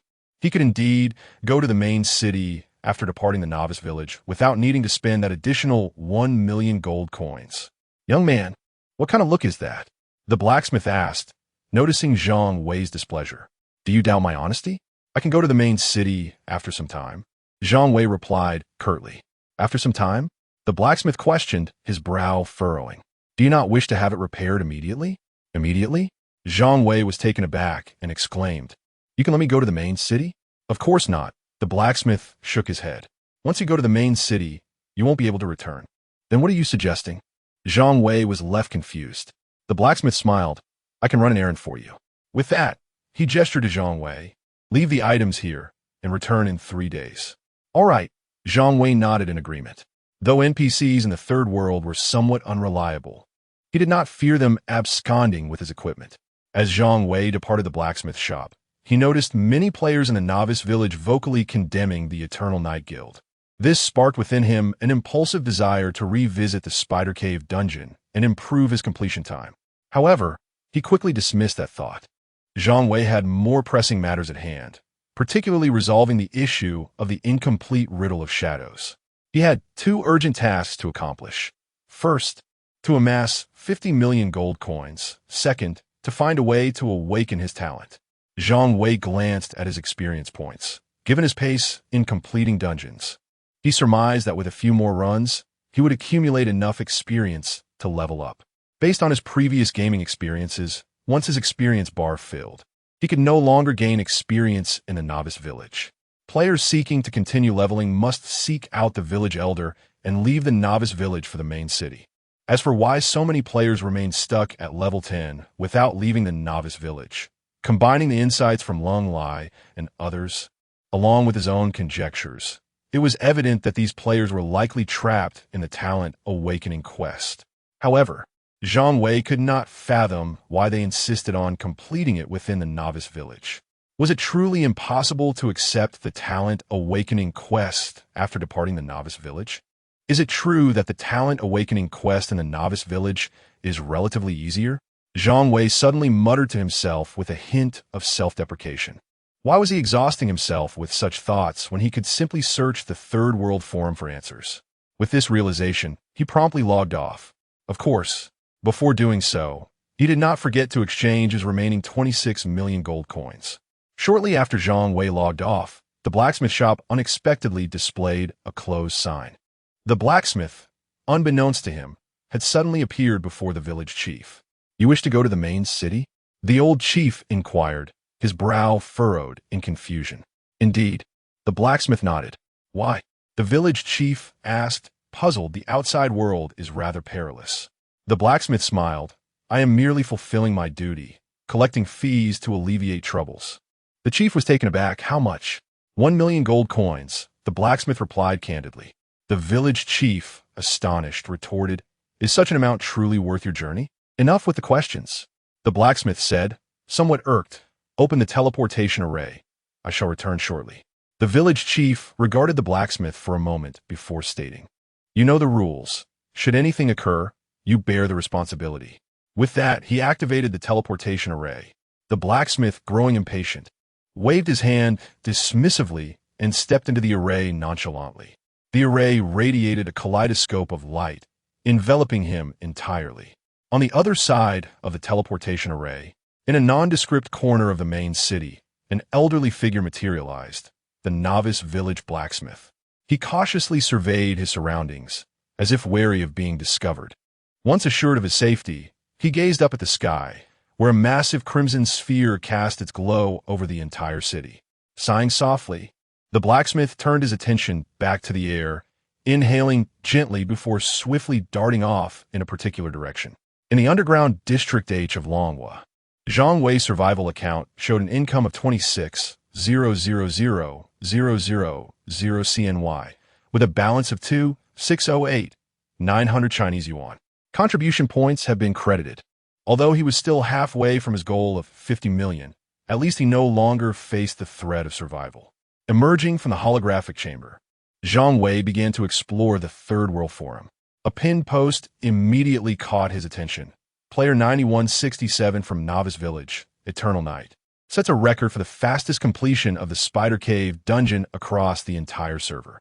It turned out that a player had uploaded Zhang Wei's speedrun record for the Spider Cave to the forum, generating immense interest.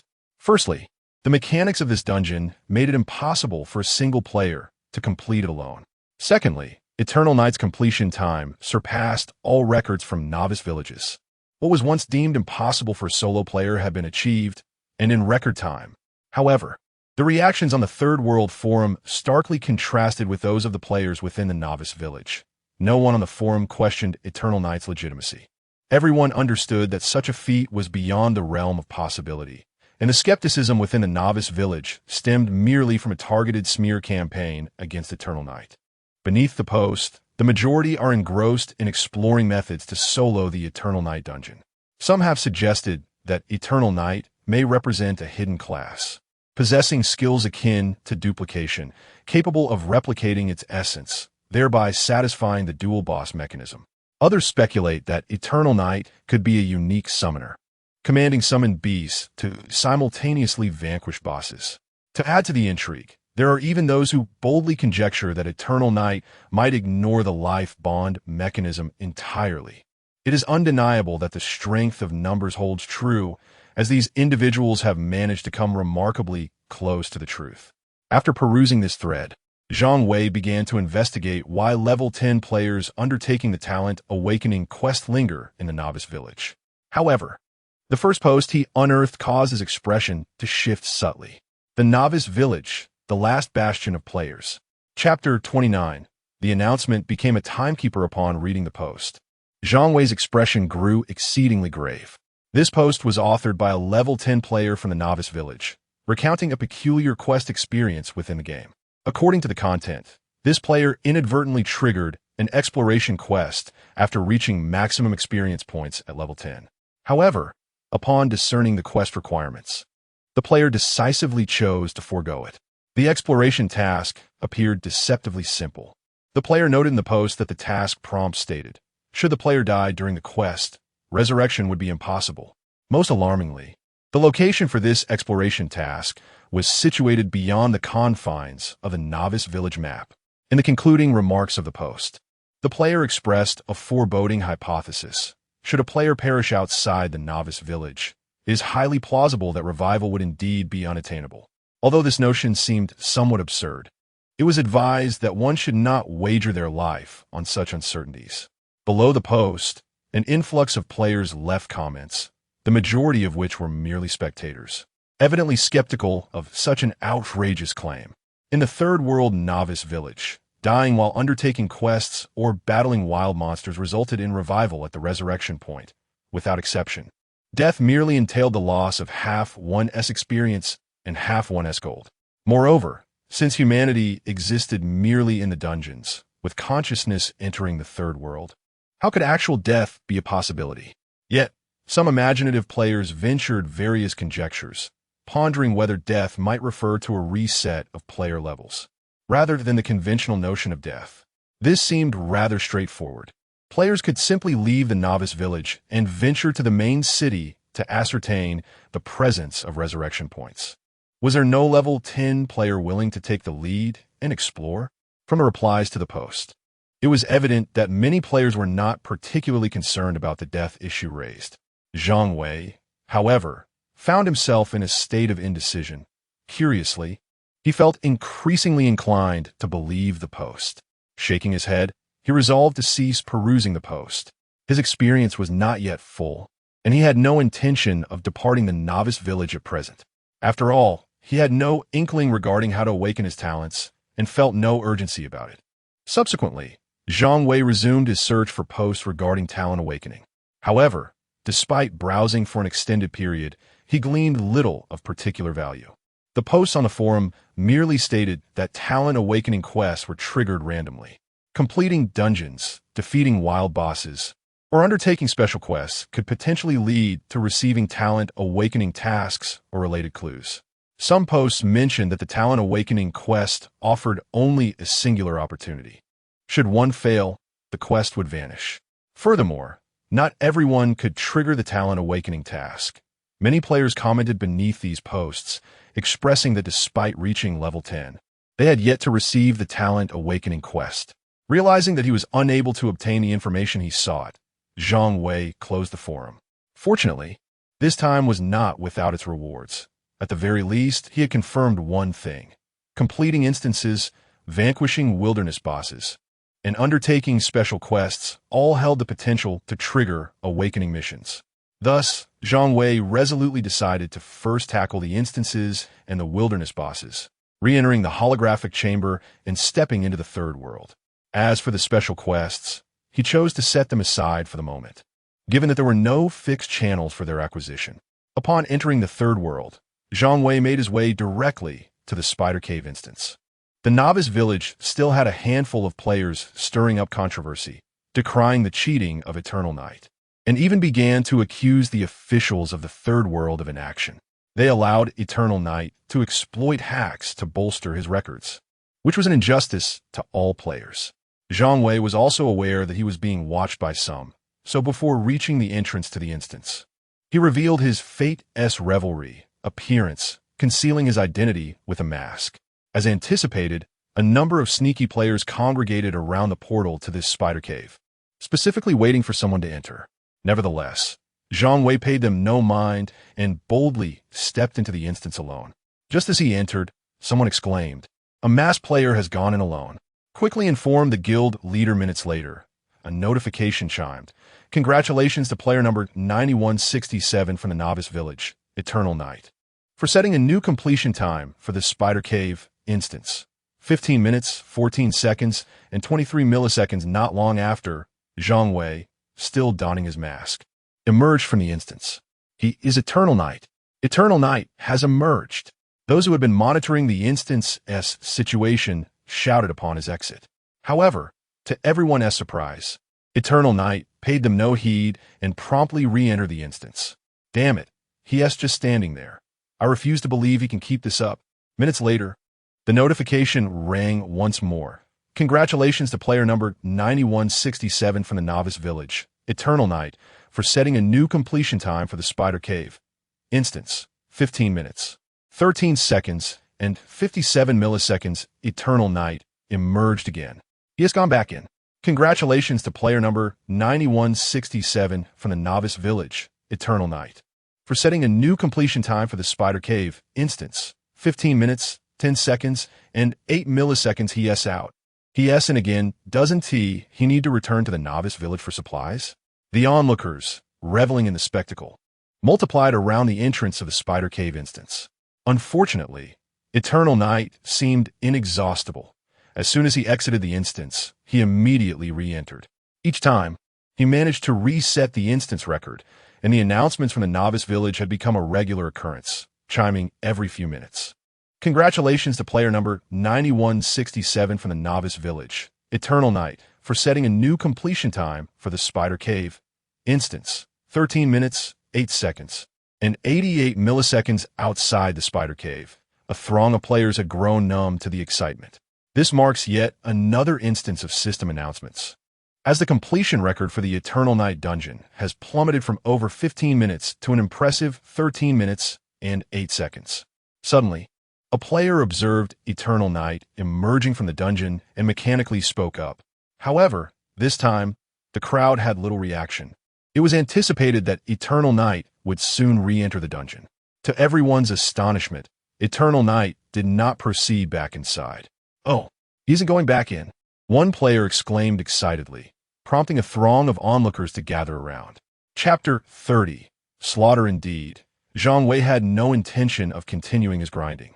A score of 13 was nearly his utmost limit. It was not a matter of clearing speed, but rather the fact that traversing the dungeon, even without any monsters, required an inordinate amount of time. Zhang Wei found himself at a loss for words. Despite his efforts to control the time spent in the dungeon and repeatedly break records, he had not received any clues regarding the Talent Awakening quest. Left with no alternative, he decided to cease his attempts at this dungeon and contemplate other strategies. However, at that moment, he discovered that he was surrounded by a throng of players blocking his path. Gazing at the crowd before him, Zhang Wei coldly inquired, "Is there something you need?" "Yongye," said a voice from the crowd. "I am Qin Shi Huang, the president of the Daqin Dynasty Guild, and I invite you to join our esteemed guild. You may set your own terms. Our Swordsman Alliance can offer the same conditions." "Nonsense. How can your Swordsman Alliance compare to our Daqin Dynasty?" "Boss, join my Nubikila Guild.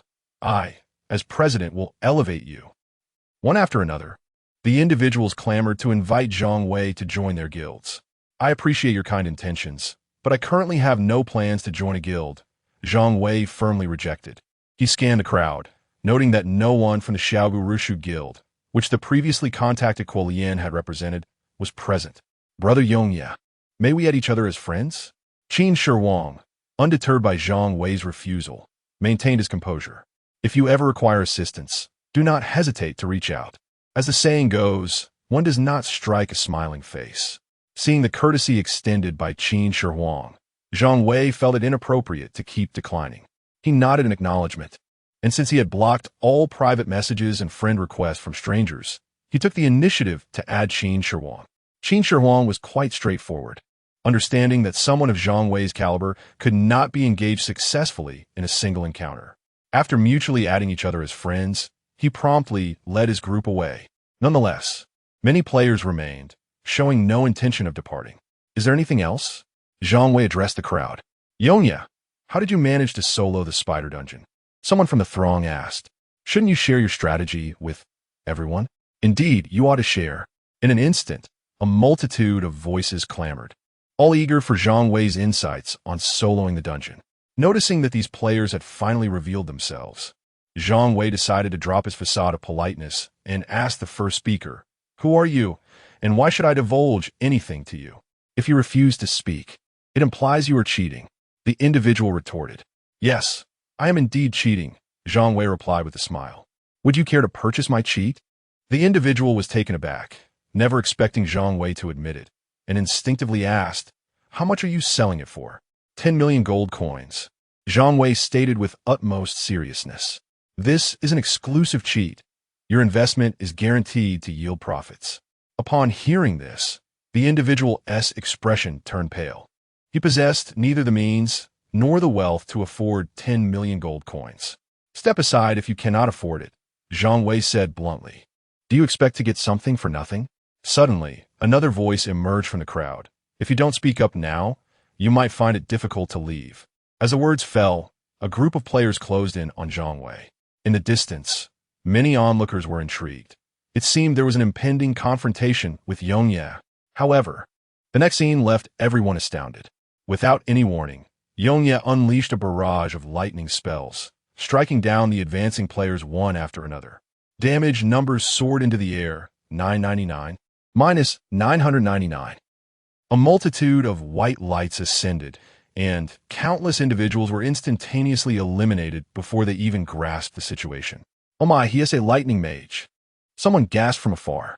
"Wait a minute," remarked a keen-eyed player. "Why aren't they fighting back?" As this observation was made, many others began to notice the peculiar sight. The players being attacked by Yongye stood frozen, failing to cast a single spell. Just then, walls of fire abruptly materialized, blocking the view of the surrounding players. Fire walls. Is he a fire mage? The spectators were momentarily bewildered. Yongye had just been casting lightning spells. How could he possibly conjure fire walls? Could he be a dual-element mage?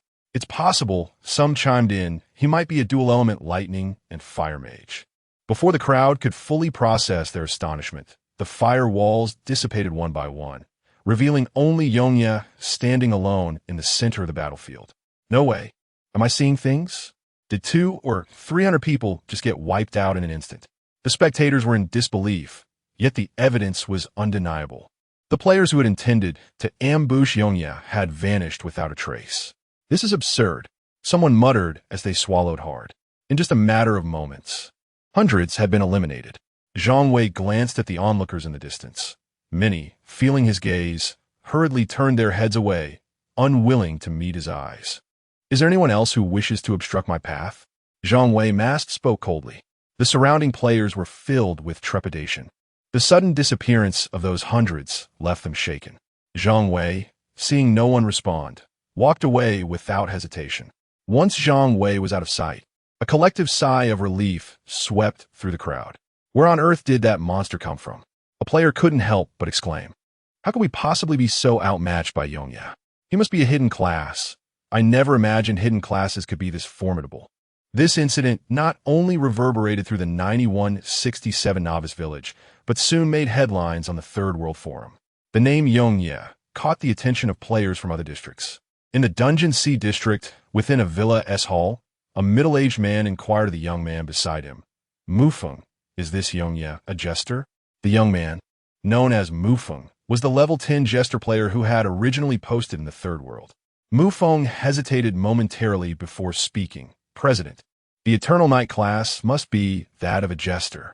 Otherwise, even a hidden class would not possess such a significant advantage in the early stages. However, what is it? The middle-aged man inquired with a grave tone. Mufeng elaborated. While it is true that upon triggering a performance, a jester can reach the damage ceiling, the jester is limited to replicating only a single skill. The middle-aged man nodded slowly, his own doubts surfacing. Initially, Eternal Night employed Thunderbolt, yet subsequently utilized Firewall. This surpasses the capabilities inherent to the Jester class.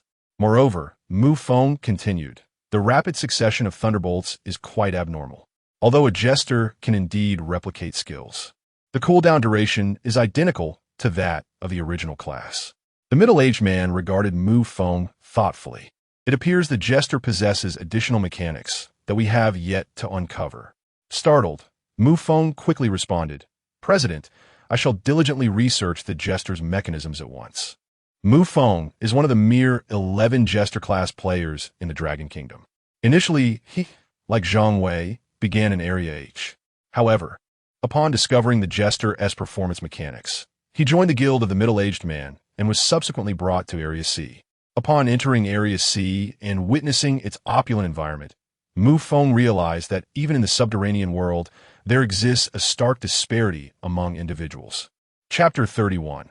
A willing pet. Upon returning to the novice village, Zhang Wei promptly chose to log off. The intense monster hunting had taken a toll on his body and spirit. Despite his youth at merely over 20, he needed to log off to rest and replenish his energy.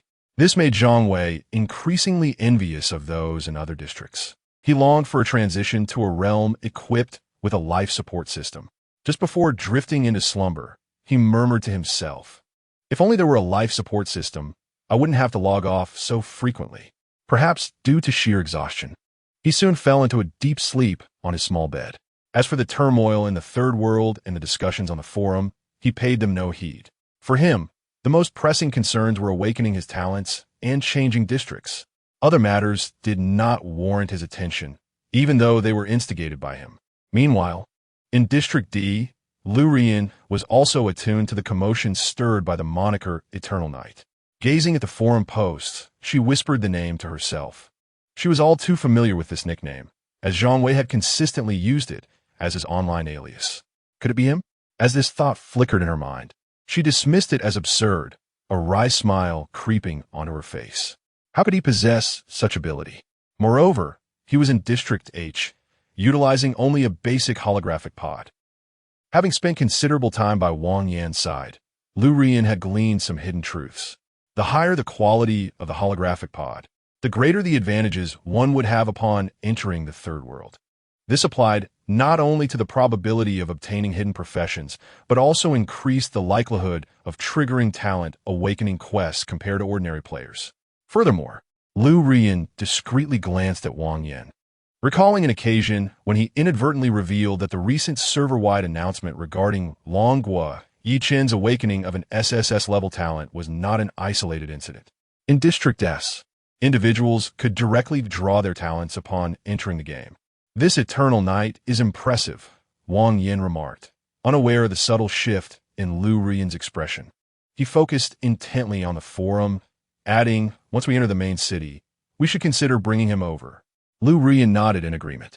Wang Yin smiled, reaching out to affectionately ruffle Lu Ruyan's hair. "Let's go. We should also prepare in advance." Lu Ruyan felt no warmth from Wang Yin's gesture, even displaying a hint of resistance in her eyes, though she concealed it well.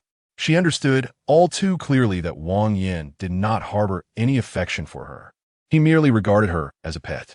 Nevertheless, she was indifferent to this reality, for being Wang Yin's pet was far preferable to following Zhang Wei. Otherwise, she would still be stuck in District H, toiling daily to earn contribution points, and certainly would not enjoy the luxurious life in District D as she did now. Thus, she willingly embraced her role as a pet. When Zhang Wei awoke, the sun had already risen high in the sky. After a quick wash and a light meal, he prepared to enter the third world. However, before doing so, he received a message from Lu Ruyan, inquiring about his name within the third world.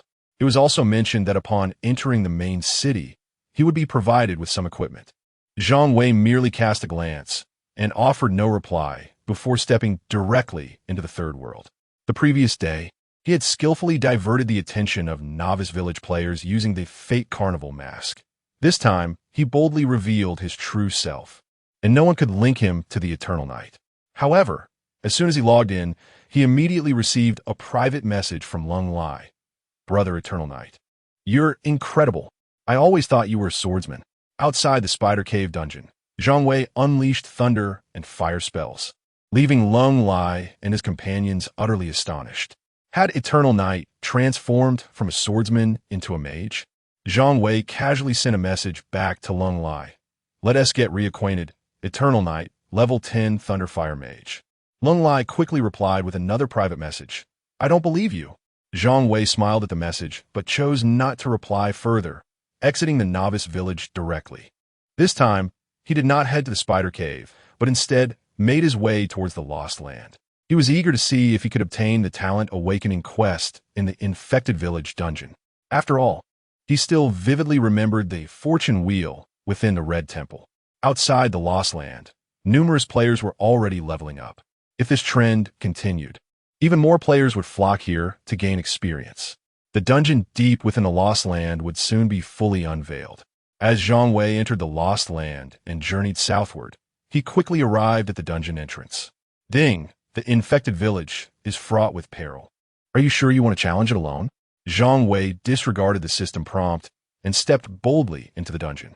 Once again, he entered the dungeon, now transformed from a swordsman into a mage. Previously, he had to strike with his sword. This time, he unleashed a tempest of thunder and fire upon the mutated villagers and mini-bosses. With dozens of thunder spells, the entire village was cleared. Upon entering the temple, however, he found no sign of the fortune wheel, only the Red Temple Master, a dark old boss, standing within. "Where's the fortune wheel?" Zhang Wei inquired directly upon seeing the boss. The Red Temple Master appeared momentarily taken aback, scrutinizing Zhang Wei repeatedly. "Have you been here before?" Zhang Wei's expression darkened at the question, and he immediately launched an attack. As he confronted the Red Temple Master, Zhang Wei had already begun to suspect that the fortune wheel would only appear for players who achieved a first clear. Facing this boss with merely 10 health points, Zhang Wei summoned a wall of fire and incinerated it. The boss's mechanism of summoning 10 waves of monsters held no threat for Zhang Wei. The unfortunate boss dropped only a few materials and several blue items, failing to trigger any clues for the Talent Awakening quest. Am I being too hasty? Zhang Wei pondered, realizing that relying on luck was not a viable strategy. Ding, congratulations on defeating the level 10 Red Temple Master, Dark Old Boss, Experience 0. Due to Zhang Wei's frenzied dungeon speedrunning the previous day, his experience points had already reached their limit, rendering him unable to gain further experience. Ding, congratulations on clearing the Infected Village dungeon solo, earning 200 reputation. Ding, in light of being the first individual to conquer the Infected Village dungeon, an announcement will be made. Do you wish to conceal personal information? No. Ding. Congratulations to player 9167, Yongye, from a novice village for achieving a solo clear of the infected village dungeon. Within the novice village, Lung Lai was momentarily taken aback by the system announcement. What is Yongye doing grinding dungeons? His experience must already be maxed out, remarked the shield warrior, Chu Tian, in surprise. Perhaps it is for the awakening of a talent quest. Lung Lai replied gravely. The mention of talent awakening caused the expressions of the others to shift slightly. They were aware of certain insider information, akin to how those using the basic version of the holographic chamber almost never encountered hidden classes. The probability of awakening a talent for those utilizing the basic version of the holographic chamber. Chapter 32. The Unique Equipment. The capricious mockery, the announcement regarding Zhang Wei's successful completion of the dungeon, Infected Village, sent ripples through the novice village. Players who had been lingering near the Spider Cave dungeon, upon hearing the system notification, hastily began to withdraw.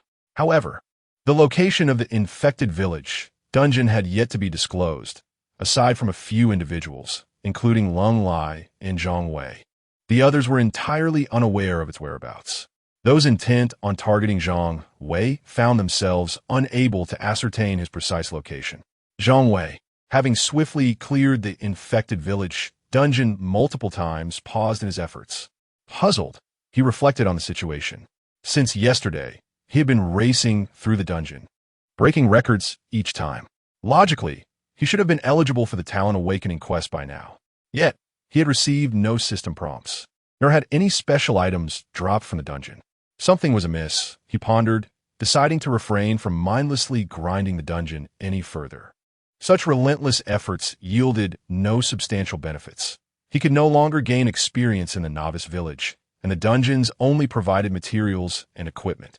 Though Zhang Wei was still 24 million contribution points away from his goal of 50 million, the materials and equipment dropped from the dungeons were but a drop in the bucket. If exceptional equipment were so easily obtained, the exorbitant prices of his two prized items would not have been justified. Nonetheless, he decided to list the materials and equipment acquired over the past 2 days on the consignment system. Even the smallest gains were worthwhile, and he estimated he could fetch around 100,000 from his recent endeavors. Having completed these tasks, Zhang Wei prepared to log off, intending to investigate the source of his predicament. Yet, before he could do so, Lung Lai sent him a private message. Meet at the resurrection point in the novice village. I have something to discuss with you. Zhang Wei, intrigued by the formality of the request, wondered what could be so significant that it could not be conveyed through a private message. Nevertheless, he made his way to the novice village, aware that Lung Lai and his companions were not from the 3rd district and might possess some insider knowledge. Before long, Zhang Wei encountered Lung Lai and the others in the novice village. Brother Yongye, Lung Lai stated directly, "Are you attempting to trigger the Talent Awakening quest?" Indeed, Zhang Wei admitted without reservation, as he was currently in need of the Talent Awakening quest. Lung Lai and Chu Tian exchanged glances before solemnly advising him. It will be best for you to leave the 3rd district. Zhang Wei was taken aback, suddenly recognizing the issue at hand. Holographic chambers? Lung Lai nodded in affirmation. Precisely. Those using the basic holographic chamber have a significantly lower probability of obtaining the Talent Awakening quest. Furrowing his brow, Zhang Wei inquired, "So, the higher the quality of the holographic chamber, the greater the benefits in the 3rd world?" "That is correct," Chu Tian interjected eagerly. "Would you like us to assist you in leaving the 3rd district? This would increase your chances of receiving the Awakening quest." It seemed he would need to find a way to change districts, Zhang Wei murmured softly to himself. However, he politely declined Chu Tian's kind offer, knowing that such a favor would be difficult to repay. Moreover, he is merely 24 million gold coins short. He can change servers himself, at most wasting a bit of time. Subsequently, Zhang Wei and a few others engaged in casual conversation before logging off. Chu Tian observed Zhang Wei going offline once more and couldn't help but remark that he truly did not worry about falling behind. He must have already reached maximum experience. Lung Lai said solemnly, "Now we are all on the same starting line." Indeed, the assassin shadow suddenly interjected, compared to the novice village. The main city is the true watershed. Speaking of the main city, the expressions of those present grew noticeably serious. The next day, when Zhang Wei logged in again, he made a beeline for the blacksmith's shop. Today was the agreed-upon date, and he hoped that the unique equipment, mischief and chaos, would bring him some surprises. Before the blacksmith shop, the smith looked at Zhang Wei and chuckled. "You've come at just the right time. I just returned. Senior, I'm here to collect my equipment," Zhang Wei stated, his mood too serious to indulge in banter with the smith. "Why the hurry?" The smith replied, slightly disgruntled. "I want to cheat you out of anything." Zhang Wei offered an awkward smile. "Forgive my haste, senior." "Here you go," the smith said, handing over mischief and chaos. The attributes of mischief and chaos were soon revealed.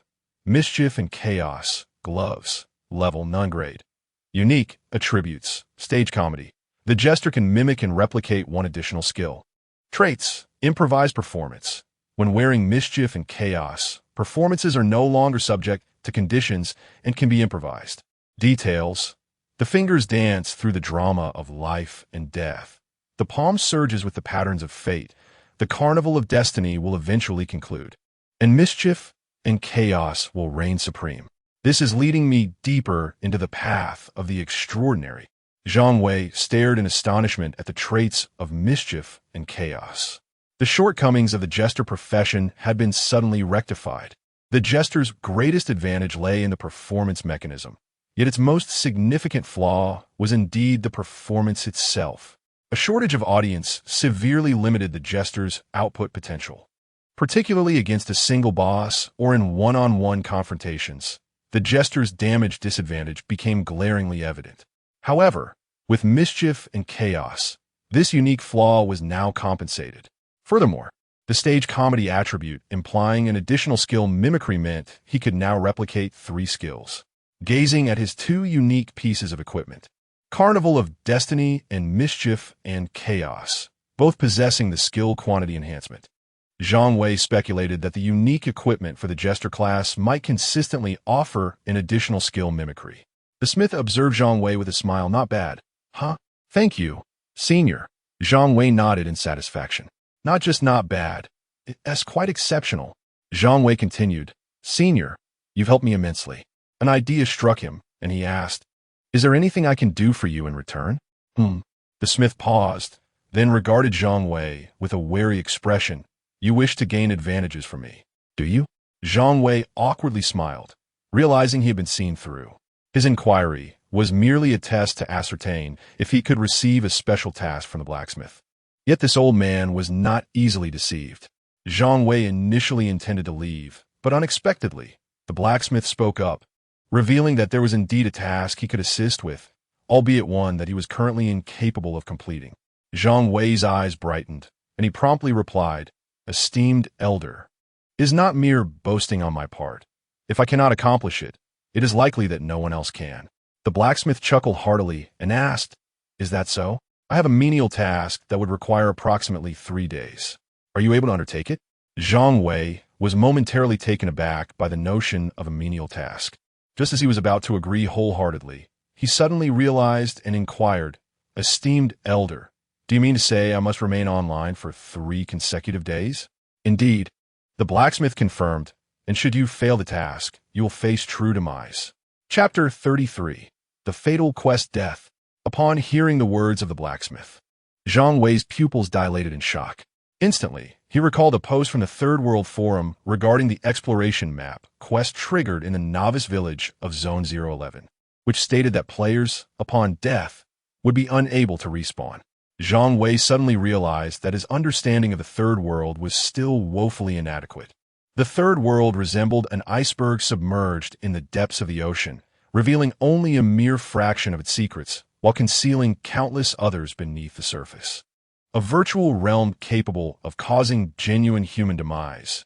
If this were indeed the case, why had the global government initiated the Third World? Zhang Wei found it hard to believe that the government was unaware of such a peril. Coupled with the devastation of the ecosystem on Blue Star and the subsequent migration of humanity underground, Zhang Wei sensed that the situation was far more complex than he had previously imagined. Was humanity's complete relocation underground truly a consequence of stellar cataclysm? As one of the last to enter the underground city, Zhang Wei had witnessed the sun transform into a colossal crimson sphere. What on earth had transpired? Zhang Wei understood that the true nature of events in this world was beyond his grasp.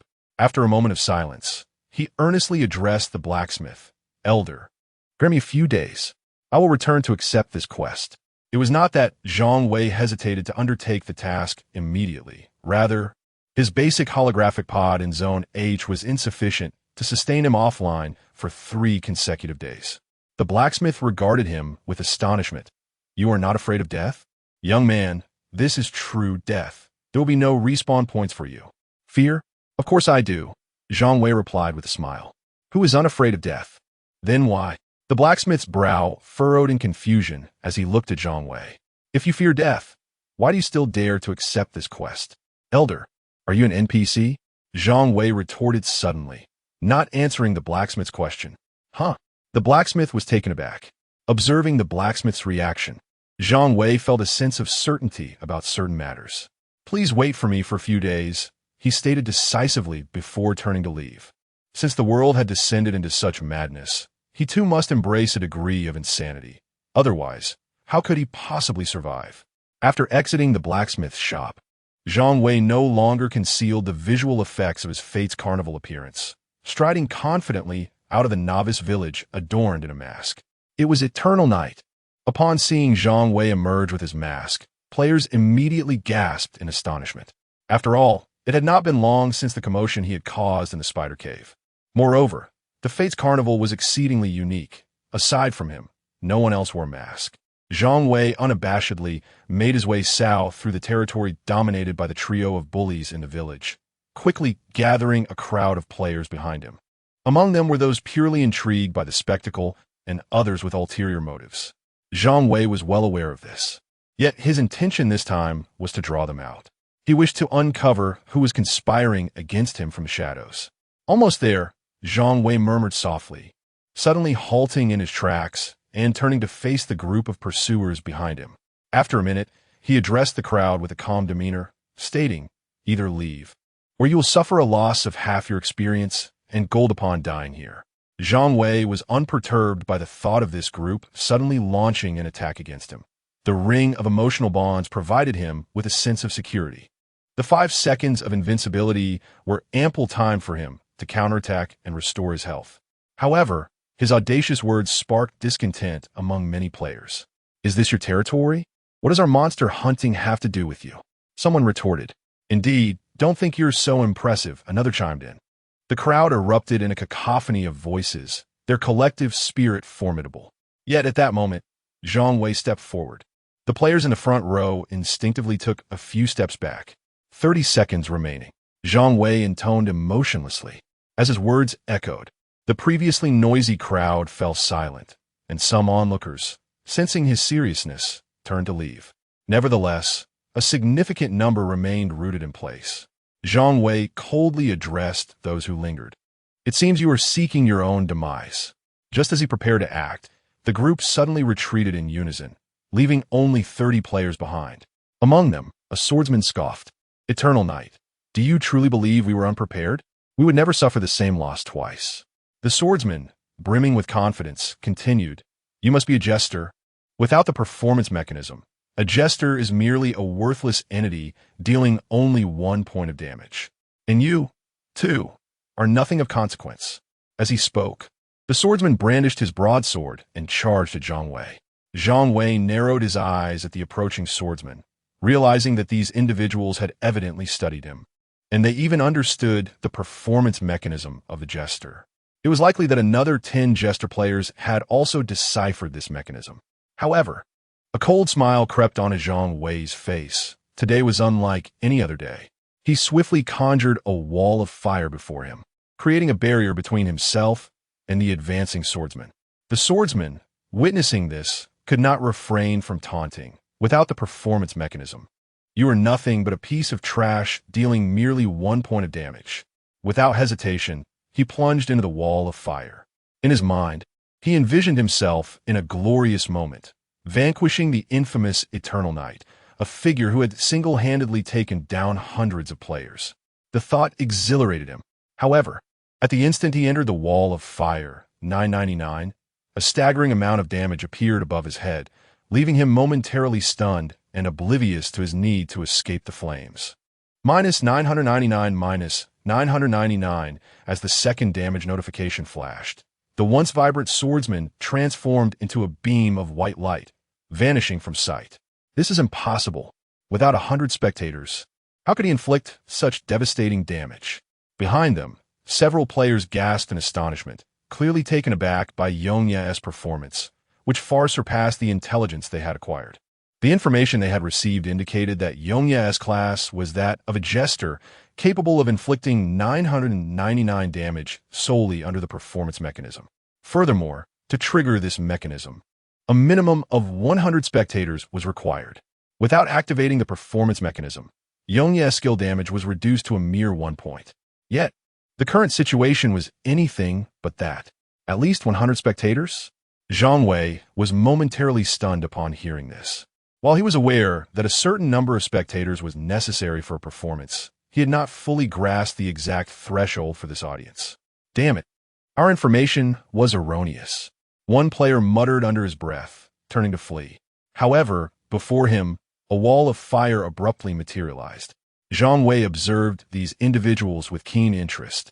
Indeed, their demise was not a necessity. As the saying goes, spending wealth can avert disaster. Zhang Wei coaxingly suggested 10,000 gold coins for a life.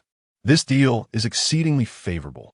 Losing 1's life would result in the forfeiture of half 1's gold and experience, making the exchange of 10,000 gold coins for survival appear quite advantageous in Zhang Wei's eyes. He had no intention of robbing players directly, yet given that these individuals posed a threat to him, it was not unreasonable for Zhang Wei to impose a small punishment on them. 10,000 gold coins. Some players, upon hearing they could purchase their lives, felt a twinge of temptation. Do not even think about escaping, Zhang Wei warned as he noticed a few players discreetly retreating. Unless you intend to remain in the novice village forever, I shall be waiting at the village entrance for you. Those players contemplating a hasty retreat turned pale at his words. Chapter 34. Generations upon generations. This is extortion. A player voiced his indignation. Zhang Wei, unperturbed, retorted, "Is you who seek to harm me?" Another player interjected, "You are luring us into a trap. Will you pay or not?" Zhang Wei, having been exposed, grew weary of the banter. "Is your life worth more than your gold?" Observing the silence, he cast a wall of fire into the crowd. Minus 999, minus 999, minus 999. Several unfortunate players were scorched, their health plummeting. "We will pay," one player exclaimed in desperation, hastily opting for a costly escape. With a leader now among them, others began transferring gold to Zhang Wei, though a few unfortunate souls lacked the requisite 10,000 coins. Zhang Wei, unfazed, personally escorted these few back to the novice village. Moments later, he stood alone amidst the remnants of the crowd. After relinquishing their gold, the players fled as if from a plague. 32 million gold. Zhang Wei glanced at the staggering sum that had amassed in mere moments, feeling a twinge of temptation. Regardless of the time, seizing money was always swifter than earning it. Alas, the tactic of entrapment could not be employed indefinitely. If he could resolutely demand 100,000 from each, it would sum to over 10 million gold. Yet, he could only ponder, for these players would not wander about with such vast sums, knowing that dying would incur a loss of 50% of their gold. If all else failed, he would have to seek employment, Zhang Wei lamented. After a moment's contemplation, he resolved to act, flooding the public channel with messages, Eternal Night, offering leveling, substitute dungeon runs, record farming, boss battles. Eternal Night guarantees excellence. Eternal Night, offering leveling, substitute dungeon runs, record farming, boss battles. Eternal Night guarantees excellence. Eternal Night, offering leveling, substitute dungeon runs, record farming, boss battles. Eternal Night guarantees excellence. Zhang Wei continued this barrage for dozens of lines before pausing. To facilitate contact from potential employers, he also enabled private messaging for strangers. In the novice village, Lung Lai and his companions exchanged glances at the channel messages. The shield warrior, Chu Tian, murmured, "What is Eternal Night up to?" Lung Lai pondered for a moment, uncertain, then speculated, perhaps in need of gold. Chu Tian nodded in agreement, for he was situated in the latter zones. Shortly after Zhang Wei's advertisements went live, the onlookers erupted with excitement. Is the big shot starting to take jobs? What are the rates? I'll offer 1,000 gold for a dungeon run. Big shot, can you take me? Yes, indeed, big shot. Please tell us how much for a dungeon run. Zhang Wei contemplated the information before him, finding some merit in it, and subsequently added a dozen entries. Eternal Night, 100,000 gold coins per hour for upgrades. 1,000 gold coins for passage through this spider cave. 100,000 gold coins for passage through this shallow analysis. 500,000 gold coins for defeating a boss. Zhang Wei set the price for the spider cave so high deliberately, wishing to keep other players unaware of his ability to bypass its mechanics. As for the other prices, Zhang Wei deemed them quite reasonable. Ever since he sold those 2 pieces of equipment for an exorbitant sum, he realized that this realm was not lacking in wealthy individuals. Moreover, Zhang Wei's primary objective was to facilitate dungeon runs for the dungeon's boasted speed records, and he firmly believed that there would always be those willing to pay for fame and fortune. Most importantly, breaking the speed record for a dungeon had a certain probability of triggering a talent awakening quest. Thus, Zhang Wei was confident that many would be willing to part with 1,000 gold coins for this opportunity. However, the public channel was rife with dissent. 1 million gold coins? Is the big shot out of his mind? I think it's reasonable. After all, it's about breaking records. Who can guarantee a record-breaking dungeon run? Regardless of the squabbles among these ordinary players, the outcome was precisely as Zhang Wei anticipated. Within mere minutes, his private messages began to illuminate. Occasional Vuxi, Brother Eternal Night, will you guarantee the record-breaking run through shallow analysis? Zhang Wei was somewhat taken aback. Occasional Vuxi appeared to be ranked 6th on the leaderboard, a battle strategist by profession. Nevertheless, it mattered not who he was. A guest is a guest. Zhang Wei promptly replied, Eternal Night, guaranteed. Occasional Vuxi inquired, is the 1,000 gold coins the price for one person or for a full team? Zhang Wei paused, considering that the dungeon could accommodate up to 8 players, and since it was a one-time run, the number of participants seemed inconsequential. Eternal Night, you may form a team. Occasional Vuxi, excellent. Brother Eternal Night, come to the entrance of the shallow analysis dungeon, and I will transfer the funds immediately. Not long after this message arrived, Zhang Wei received a notification for a transaction of 1,000 gold coins. Such generosity surprised him. After all, breaking dungeon records was a trivial task for him. Shortly thereafter, Zhang Wei arrived at the shallow analysis dungeon. A young man, upon noticing the distinctive mask, promptly approached. Brother Eternal Night, it's me, Vuxi. With that, Occasional Vuxi extended an invitation to join the team. Within the party, the other 6 members eagerly greeted him. Zhang Wei nodded slowly in acknowledgement. It was not that he intended to appear aloof. Rather, he did not recognize any of their peculiar usernames. After joining the team, Occasional Vuxi led them directly into the dungeon. A brief analysis of the dungeon, often referred to as the graveyard, reveals that its setting is indeed a vast expanse of graves. The monsters within are all skeletal figures, and the ultimate boss is a level 10 dark gold skeleton king, endowed with the ability to summon the undead, capable of calling forth 100 elite skeletons at once. Upon entering the dungeon, a player named Oh Shi Fu Shi inquired of his companion, Brother Yongyi, why have I not seen your record for a speedrun of this dungeon? Zhang Wei casually replied, I have yet to attempt this dungeon. Oh Shi Fu Shi, taken aback by this revelation, paused momentarily. Do not worry. Zhang Wei reassured him with a pat on the shoulder. I shall break the record. Prior to their entrance, Zhang Wei had reviewed the speedrun records for this dungeon, noting that the fastest completion time was just over 37 minutes. To ensure the sustainability of his farming efforts, he resolved to manage the time carefully, avoiding excessive boosts that might hinder future endeavors. As the party traversed the graveyard, They had not ventured far when the ground erupted with mounds of earth, from which skeletal figures emerged. She cast a detection spell, sharing the information about the skeletons.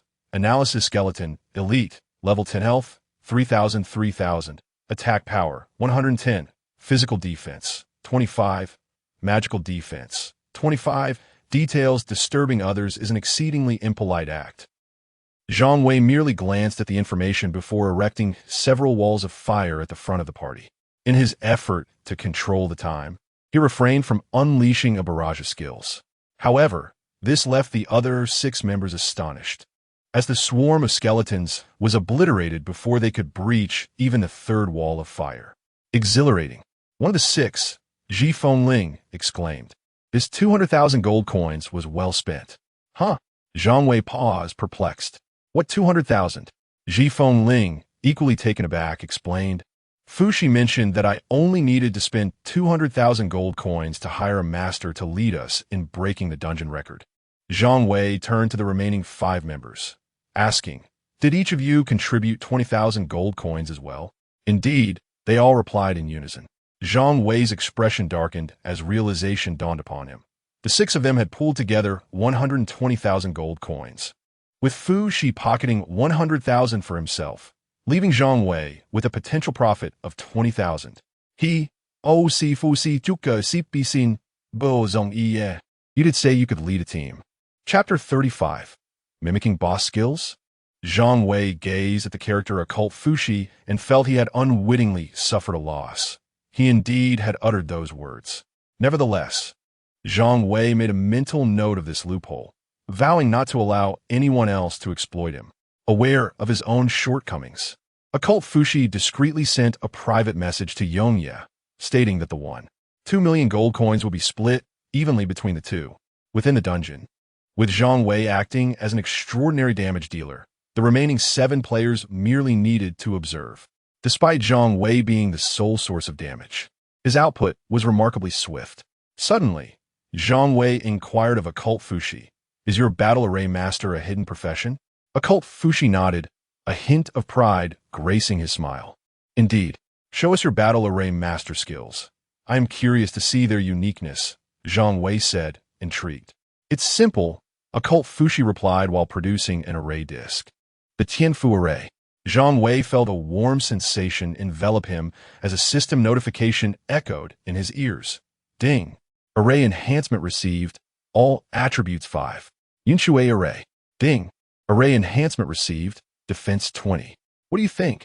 I have unleashed 2 arrays. Quite impressive, right? Occult Fushi inquired. Zhang Wei nodded slightly, though a tinge of disappointment lingered within him. It was not that Occult Fushi's skills lacked strength, but rather that they were ill-suited for him. Having acquired the skill Whimsical Mimicry, Zhang Wei was capable of imitating and copying 3 skills. Besides Firewall and Lightning Bolt, he still had 1 skill slot available. In Zhang Wei's view, the duplication of Firewall and Lightning Bolt felt somewhat redundant, failing to maximize their potential. He intended to explore skill combinations later, as he could refresh skill cooldowns indefinitely, and relying on 2 spellcasting area damage skills did not optimize efficacy. Zhang Wei had merely wished to ascertain whether Occult Fushi's skills were compatible for him to copy. However, the battle array master profession leaned toward support, which held little utility for him. Yongye, one of the players in the team, suddenly asked Zhang Wei, do your skills truly have no cooldown? Zhang Wei decisively shook his head. There was no way he could admit to such a thing. There's a cooldown period, but I possess something rather special. Big shot. Where did you acquire that mask? Occult Fushi queried with keen curiosity. The mask had an eye-catching appearance, and he desired to obtain one as well. The other 6 players turned their attention towards him, as they knew that armor did not typically include masks. Zhang Wei casually replied, you cannot obtain it. There is only this one. Occult Fushi was momentarily taken aback, then seemed to realize something, a glimmer of shock evident in his eyes. Unaware of the change in Occult Fushi's demeanor, Zhang Wei continued to eliminate monsters ahead. The number of skeletons exceeded his expectations, with waves of them appearing one after another. The quantity far surpassed that of the spider cave. It was no wonder that the fastest completion time for the shallow analysis dungeon was over 37 minutes, which was a good 10 minutes longer than the spider cave. However, for Zhang Wei, it merely constituted a minor inconvenience. After all, maintaining a steady damage output of 999 at this stage remained exceedingly advantageous. Under the deliberate control of Zhang Wei, they spent half an hour before finally confronting the ultimate boss. Analysis of the Skeleton King, Dark Gold Boss, Level 10 Health, 200, 000, 200, 000, Attack Power, 207 Skills, 1, Undead Summon, 2, Dread, 3, Heavy Strike, Physical Defense, 105, Magical Defense, 100, Details, a Fallen One, Resting Here. Eternal Night, do you require assistance? A player named Li Xiang asked. This boss can summon undead, conjuring 100 elite skeletons at once, necessitating a swift resolution. So many? Zhang Wei was somewhat taken aback. However, a sudden thought struck him. If he could replicate this undead summon skill, it might prove advantageous. As this notion emerged, he hastily glanced at the explanation of his comedic performance skill. Comedic performance imitates and replicates the active skills released by nearby targets, inflicting 1 to 999 random damage to foes. The skill lasts for 7 days, with a cooldown of 1 day. Limit 1. It replicates the active skills of surrounding targets. Zhang Wei's heart raced with excitement. It was merely a consequence of habitual thinking. Initially, he unconsciously believed he could only mimic player skills. Yet, the skill details stated, imitating and replicating the active skills released by surrounding targets. This meant that within a certain range, regardless of whether they were players, as long as an active skill was cast, it could be imitated and replicated by the clown. Zhang Wei's gaze towards the Skeleton King ignited with fervor. His conjecture would soon be validated. His transformation did not go unnoticed by the other 7, who were left bewildered. Why did Eternal Knight's eyes shine upon seeing the boss? Did he possess some peculiar inclination? In an instant, the 7 involuntarily took a step back.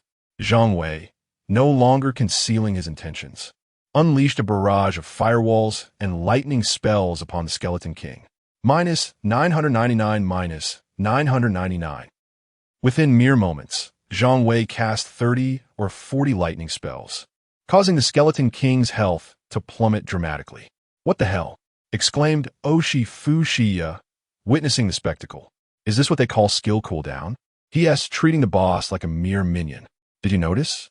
Li Xiang spoke solemnly. Not only is the output high with no cooldown, but the Skeleton King seems to be immobilized. Upon hearing this, the others also recognized the anomaly. The Skeleton King, wielding a battered greatsword, attempted to charge towards Eternal Night. Yet its movements were remarkably odd. It twitched and shuffled as if partially paralyzed. It's somewhat akin to being blinded and interrupted, Oshifu Shia analyzed. It appears to be slowed as well. Incredible, Li Xiang marveled. Eternal Night's attacks are continuously accompanied by negative effects. Amidst the conversation among a few individuals, the analyzing Skeleton King suddenly let out a thunderous roar, seemingly releasing the pent-up frustrations within. He was besieged by the individual before him, unable to even grasp the hem of his garment. With his health dwindling, the analyzing Skeleton King had no choice but to unleash his ultimate move, necromantic summoning. It is the necromantic summoning. Someone in the party kindly alerted. Here it comes. Zhang Wei felt a surge of excitement. This was the very moment he had been anticipating, and the outcome hinged upon what would transpire next. As the analyzing Skeleton King executed the necromantic summoning skill, a multitude of skeletal elites materialized around the group. Simultaneously, Zhang Wei directed his stage comedy skill towards the Skeleton King. Ding! The stage comedy effect was triggered, successfully replicating the necromantic summoning skill. Chapter 36. The Skeleton Minion 999 Ding. Congratulations on defeating the Level 10 Analysis of the Skeleton King, Dark Gold Boss. Ding. Congratulations on refreshing the record for clearing Analysis Land. An announcement will be made. Do you wish to disclose the team information? Disclose. Before Zhang Wei could utter a word, the other members of the team eagerly interjected. They had expended a considerable sum of gold coins, primarily to trigger the awakening quest. And now, for this moment. Hidden information? There was no concealing it whatsoever. Ding! Congratulations to the 9,167th Novice Village Fushi team for refreshing the clearing time of the Analysis Land dungeon, taking 36 minutes and 15 seconds and 21 milliseconds. Ding! Congratulations to Yongya, Ohue Fushi, and others for refreshing the speedrun record of Analysis Land. The system announcement echoed thrice, igniting a fervor once more in the Novice Village.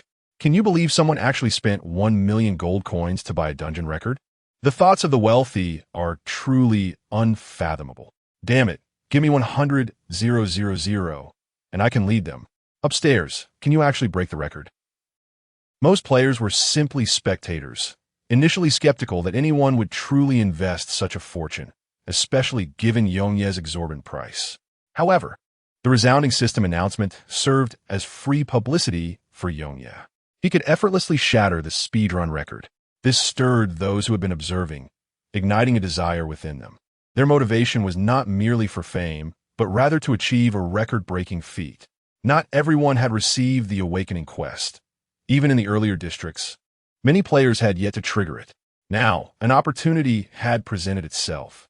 While they understood that refreshing the record merely increased the probability of activating the awakening quest, it was certainly preferable to mindlessly grinding through dungeons. Within the dungeon, Ohue Fushi and the others were elated. But Zhang Wei's attention was solely focused on the skill he had just replicated, oblivious to the system announcement. Undead Summon Details, a stage play imitation replication skill that can summon 100 elite skeletons to assist in battle, each capable of inflicting 1 to 999 damage. The elite skeletons have a lifespan of 0.5 hours, with a skill cooldown of 1 hour. As Zhang Wei noticed the addition of the Undead Summon skill in his skill bar, his eyes widened in astonishment upon reading the details. Incredible! Initially, Zhang Wei had pondered how his replicated output skill could inflict a damage value of 999. What about summoning skills? Now, with each skeleton capable of dealing 1 to 999 random damage, it implied that under the performance mechanism, each skeleton could reach the maximum damage threshold of 999. Imagining the chaos that a legion of high-damage skeletons could unleash was beyond comprehension. As for the skill's 1-hour cooldown, it was inconsequential for Zhang Wei. Given the fateful characteristics of the game, there exists a 90% probability of refreshing all skills. Zhang Wei could almost envision himself commanding an army of undead wreaking havoc in the third world. The only drawback was that these skeletons had a time limit. They could survive for no more than half an hour unless defeated. This limitation left Zhang Wei feeling somewhat regretful. If it weren't for this constraint, it would have been utterly perfect. Nevertheless, half an hour was still sufficient for the present. Zhang Wei mused internally, thinking that many players might struggle to defeat even a single one of his skeletons. Brother Yongya, it's time to go, called Oshi Fushi, pulling Zhang Wei from his reverie. Ah, Zhang Wei nodded, eager to test the might of his skeletal army. As the team exited the dungeon, and after bidding farewell to Oshi Fushi and the others, Zhang Wei immediately began to spam the chat. Yongya, offering level boosts at 100,000 per hour. Passage through Spider Cave for 10 million gold per run. Access to Shallow Analysis for 1 million gold per run. And boss assistance for 500,000 gold each. Zhang Wei slashed the price for Spider Cave, knowing that with a necromancy skill, he could perfectly disguise the truth of the disregard for game mechanics. Yongya, not 100 million, not 50 million, just 10 million. With this, you can uncover the secrets of soloing Spider Cave, truly a bargain. It must be said, Yongya's hustle did indeed pique the interest of some, but they were primarily drawn to the Shallow Analysis dungeon, with none reaching out to Yongya for assistance with Spider Cave. It seemed that the wealthy were not fools.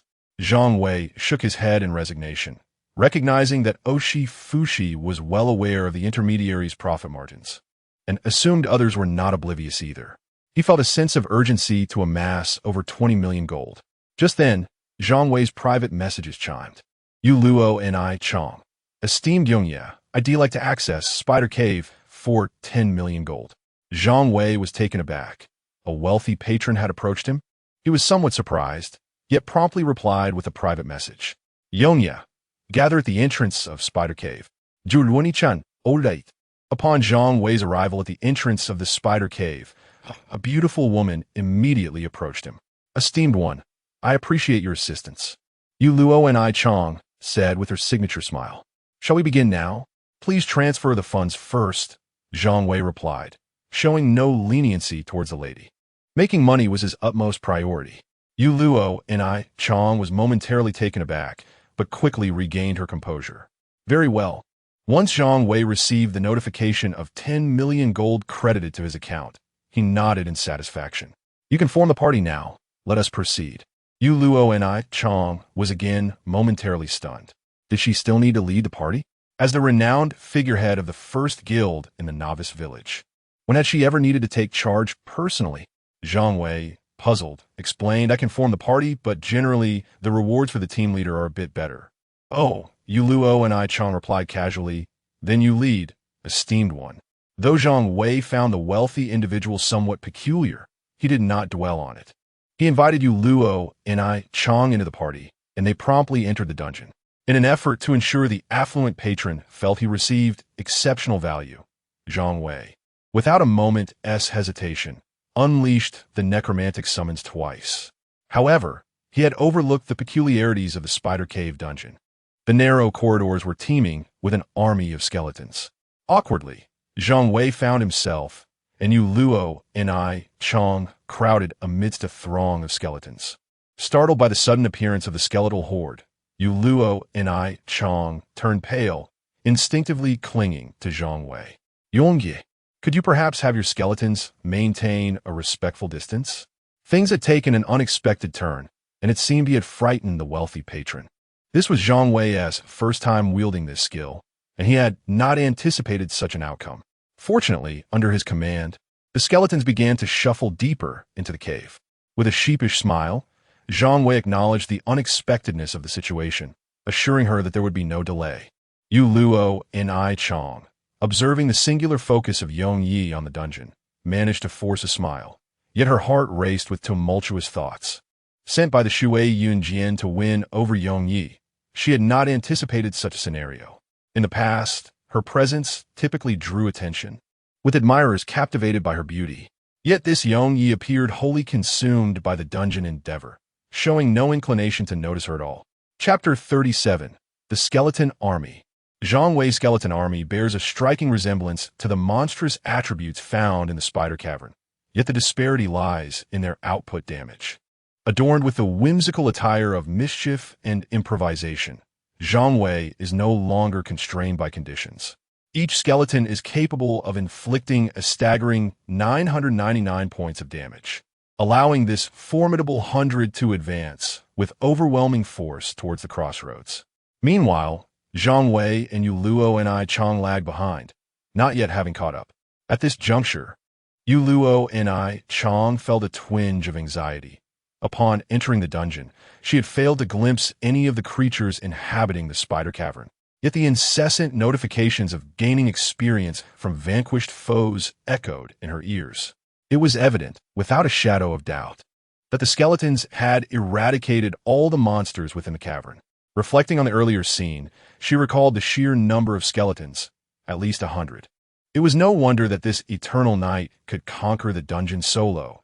He possessed the ability to summon such a multitude of skeletons. As the two traversed the corridor side by side, Zhang Wei enthusiastically remarked that by the time they reached the boss's lair, the endeavor would soon conclude. Yu Luo and I Chong, seizing the moment to flatter him, responded, "No wonder you can solo. It's astonishing that you can summon so many skeletons."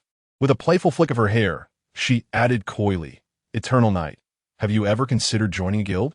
"No," Zhang Wei replied decisively, shaking his head. At present, he felt no need to depend on a guild. In fact, joining one would only complicate matters. Yu Luo and I Chong urged him. "There are many challenges that one cannot tackle alone." "I am not alone," Zhang Wei asserted earnestly. "I have an army of skeletons." Yu Luo and I Chong was taken aback, her expression one of bewilderment. Was this eternal knight not quite sane? He had rendered the conversation utterly lifeless, leaving her at a loss for words. Meanwhile, within the boss's lair, a throng of skeletons relentlessly assaulted the dark golden boss. Minus 999, minus 999, minus 999. A deluge of damage values floated above the boss's head. However, the shortcomings of the skeleton army soon became apparent. The skeletons on the periphery could not penetrate the fray. They could only stand idly by, waiting for their brethren within to be felled by the spider boss before they could take their place. At that moment, Zhang Wei, Enyu Luo, and I Chong approached. Enyu Luo and I Chong was once again taken aback by the sight of the skeleton horde besieging the boss. Not only could each skeleton deliver nearly 1,000 points of damage, but their health exceeded that of the players as well. The boss's health was perilously low, on the brink of triggering its life bond. Curiously, Yu Luo and I Chong inquired, "Are there more skeletons engaging another boss?" "Indeed," Zhang Wei replied, weaving a tale. "The skeleton army can simultaneously vanquish both bosses, thus enabling me to conquer them alone." Upon hearing this, Yu Luo and I Chong regarded Eternal Knight with a complex expression. If only they could recruit him into their guild, the chivalrous and tender would undoubtedly secure its position as the premier guild. Even upon entering the main city later, their guild would hold a significant advantage. After all, the sheer magnitude of Eternal Knight's skeleton army was nothing short of extraordinary. A single individual could rival the prowess of hundreds. As Yu Luo and I Chong found herself lost in thought, a notification chimed. Ding! The left cave spider has activated its life bond and is now in an invincible state. You must eliminate the right cave spider within 10 seconds. Otherwise, the left spider will restore to full health. Upon hearing this, Zhang Wei casually cast a lightning spell, realizing that the bond had also been triggered on that side. Ding! Congratulations on defeating the level 10 left cave spider, Dark Old Boss. Yu Luo and I Chong gasped in astonishment. It was over just like that. She and Yong yet scarcely lifted a finger, relying solely on the skeletons to swiftly clear the dungeon. Ding! Congratulations on refreshing the Spider Cave completion record. A notification will be issued. Would you like to announce the team information? Zhang Wei observed the days Yu Luo and I Chong and sighed, announce it. Ding!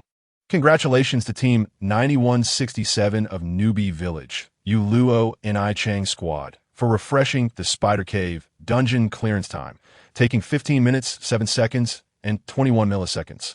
Ding! Congratulations to Yong Yi and Yu Luo and I Chong for refreshing the Spider Cave speedrun record. It wasn't until Zhang Wei and Yu Luo and I Chong exited the dungeon that she regained her senses. She composed herself and said, Yong Yi, on behalf of Xia Gu Ro Qing, I invite you to join us. I've already stated that I have no such intentions, Zhang Wei replied without hesitation. A feeling of frustration welled up within Yu Luo and I Chong, yet she understood that some matters required a gradual approach. Very well, she said with a radiant smile. If you ever reconsider joining a guild, do not hesitate to reach out to me. With that, she turned and left before Zhang Wei could respond. Unfazed by Yu Luo and I Chang's words, Zhang Wei resumed his journey of leveling up. However, to his surprise, he received a message from Lung Lai. Brother Yong Yi, I await you at the entrance of the shallow analysis dungeon. Alongside this private message was a notification of 1 million gold coins being credited to his account. Such generosity? Zhang Wei murmured to himself as he made his way to the shallow analysis dungeon. Upon his arrival, Zhang Wei was greeted by Lung Lai, a level 10 fire and lightning mage, who jested, Long time no see, Zhang Wei. Last time you declared yourself a fire and lightning mage. It's indeed been a while. Zhang Wei replied nonchalantly, as Lung Lai was merely a wealthy patron to him. Once inside the dungeon, Zhang Wei summoned 10 waves of skeletons before the astonished gazes of Lung Lai and his companions. Subsequently, he led an army of over 1,000 skeletons, effortlessly sweeping through the dungeon. The sight of the formidable skeleton army left Lung Lai and his companions utterly dumbfounded. Good heavens! Exclaimed the shield warrior Chu Tian. This world feels unreal. He has transitioned from swordsman to mage, and now to summoner. This summoning ability is utterly absurd. The assassin Shadow also struggled to maintain his composure. He can summon over 1,000 minions now. Who could possibly compete with him? Astonishment was palpable in their expressions as they stood frozen in place. But upon witnessing the distant skeleton army, they quickly snapped back to reality and hurried to catch up. Before the dark golden boss, the Skeleton King, thousands of skeletons encircled it without launching an attack. Cold, perplexed, inquired why they were not engaging. As time passed, Zhang Wei, who had not concealed his presence among them, reflected on how rapid advancement could render future record-breaking efforts burdensome. Cold, after a moment's contemplation, could not help but ask, "How many gold coins do you still require?" "Just a little more," replied Zhang Wei, indicating that he was nearly there, as he was only 24 million short of the 50 million mark. He had previously expedited dungeon runs, selling a plethora of materials and equipment, amassing several 100,000 gold coins. A stroke of fortune from a novice fishing enforcement netted him over 1 million gold coins, followed by an additional one. 5 million from his dealings with the enigmatic Vuxi. With 10 million gold coins from Yuluan Yishang and 1 million from Cold, his efforts had accumulated nearly 15 million gold coins, leaving a remaining gap of 9 million. The thought of merely 9 million gold coins would have seemed unfathomable to Zhang Wei when he first entered the third world. Observing the still-waiting eternal night, Cold could not restrain himself and said, "I will contribute more. You must finish quickly." Zhang Wei, with utmost seriousness, replied, "No, 1 million is 1 million. One must maintain integrity in business." "I will add another 1 million, Cold declared, raising a single finger. "Let the boss meet its demise." With a command from Zhang Wei, the skeletal army swiftly overwhelmed the Skeleton King boss. Cold remained speechless. Chapter 38. Transitioning to Zone E. As Zhang Wei unleashed his full power, the boss was swiftly vanquished. Cold Lai and the others watched in astonishment as Yongyi effortlessly dispatched the boss without sustaining any harm, particularly for Cold Lai, who had yet to fully grasp his own S-rank talent awakening task. Witnessing Yong Ye's extraordinary prowess in the dungeon left him with a tumultuous mix of emotions that were difficult to articulate. Zhang Wei collected the materials dropped by the boss along with a piece of purple equipment and addressed his companions. "Let us go." "Yongye, how much gold do you need?" Cold Lai suddenly interjected. "What do you mean?" Zhang Wei was momentarily taken aback, unsure of why Cold Lai posed such a question. "Stop wasting time with leveling up," Cold Lai replied calmly. "The sooner you transition zones, the better you can maintain your advantage." Zhang Wei fell silent at this remark, recognizing the validity of Cold Lai's words. However, he was reluctant to owe anyone a favor. "Consider a loan from me," Cold Lai smiled. "You can repay me once you have sufficient gold later. If you wish to avoid being indebted," Cold Lai added, "you may offer me some interest." "All right." Zhang Wei nodded in agreement. The task of the blacksmith's forge could not be delayed. It might trigger the awakening of a talent task, and if too much time passed, someone else might claim it. Zhang Wei remained uncertain about how long the transition to the dungeon's H-zone would take. Applying for a quicker transfer was undoubtedly prudent. Upon exiting the dungeon, Cold Lai traded 9 million gold coins to Zhang Wei. After receiving the coins, Zhang Wei exchanged them entirely for contribution points and bid farewell to Cold Lai and the others before logging off. In the H-zone of the dungeon, Zhang Wei rose from the holographic chamber, with his contribution points already credited. He then summoned the holographic projection and softly stated, "Request zone transfer." Upon verification, the voice announced, "Survival account balance, 50, 127, 800. Sufficient for the transition to Zone E. Matching residential area in Zone E. Matching successful. Zone E21, 03, 11. Deducting 40 million contribution points. Transfer will commence in 12 hours. Please prepare accordingly." As the voice faded, the holographic projection dissipated automatically. 40 million contribution points, just like that? Zhang Wei was somewhat astonished. However, the efficiency of transferring in 12 hours was commendable. Zhang Wei turned and approached the door of his room, pushing it open to step into the narrow corridor. At this moment, the dungeon was enveloped in deep night, with countless rooms stretching into the distance. What has transpired on the surface? Zhang Wei murmured to himself. What puzzled Zhang Wei even more was that the government had yet to provide any explanation. Since entering the dungeon, It was as though the government had ceased to exist. Shaking his head, he revealed a bitter smile, resolving not to dwell on these questions any longer. He realized he was perhaps overthinking.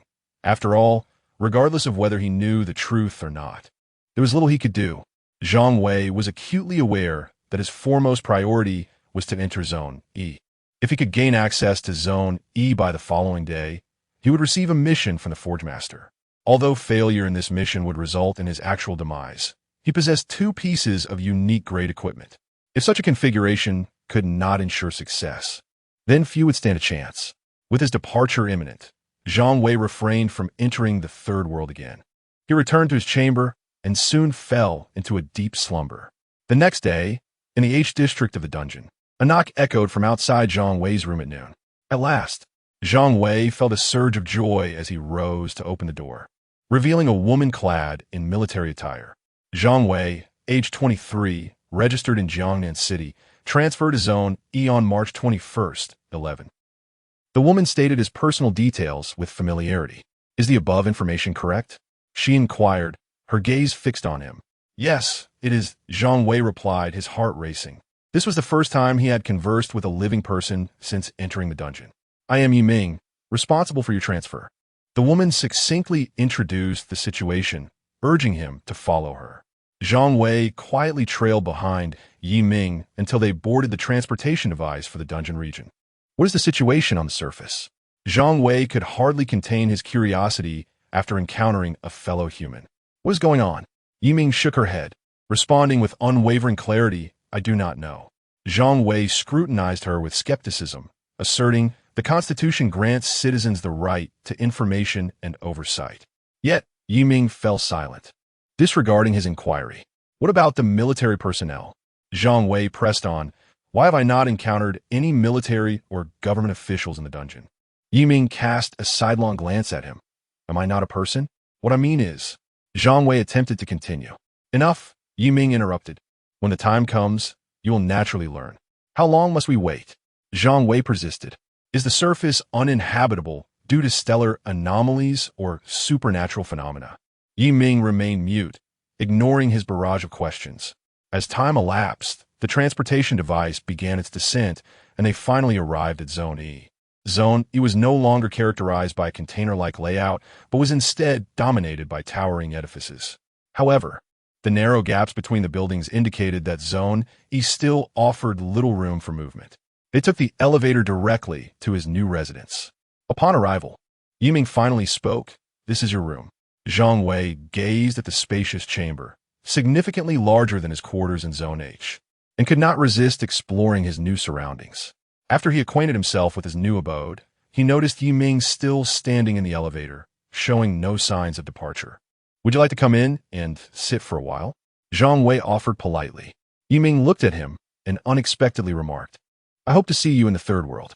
Without allowing Zhang Wei a moment to respond, she promptly closed the elevator doors and departed. Zhang Wei stood in a daze, pondering the meaning of Yiming's last words. Nevertheless, he chose not to delve deeper into it. Now that he had arrived in Area E, he could accept the blacksmith quest. Turning, Zhang Wei entered the bedroom, lying down in the holographic chamber to enter the third world. In the novice village, before the blacksmith's forge, he addressed the blacksmith. "Elder, I am here to accept the quest." The blacksmith regarded Zhang Wei and asked, "Are you not going to reconsider?" "Not necessary," Zhang Wei replied with firm resolve. "Very well." The blacksmith nodded in satisfaction. Ding! A chance encounter quest was triggered. Scout intelligence. Investigate the fallen zone. The quest duration is 3 days. Will you accept? Details. Survive for 3 days in the fallen zone and bring back intelligence. This task will be rated based on completion. The higher the rating, the more abundant the rewards. Note: if you die during the quest, revival is impossible, so please assess your abilities carefully. I accept.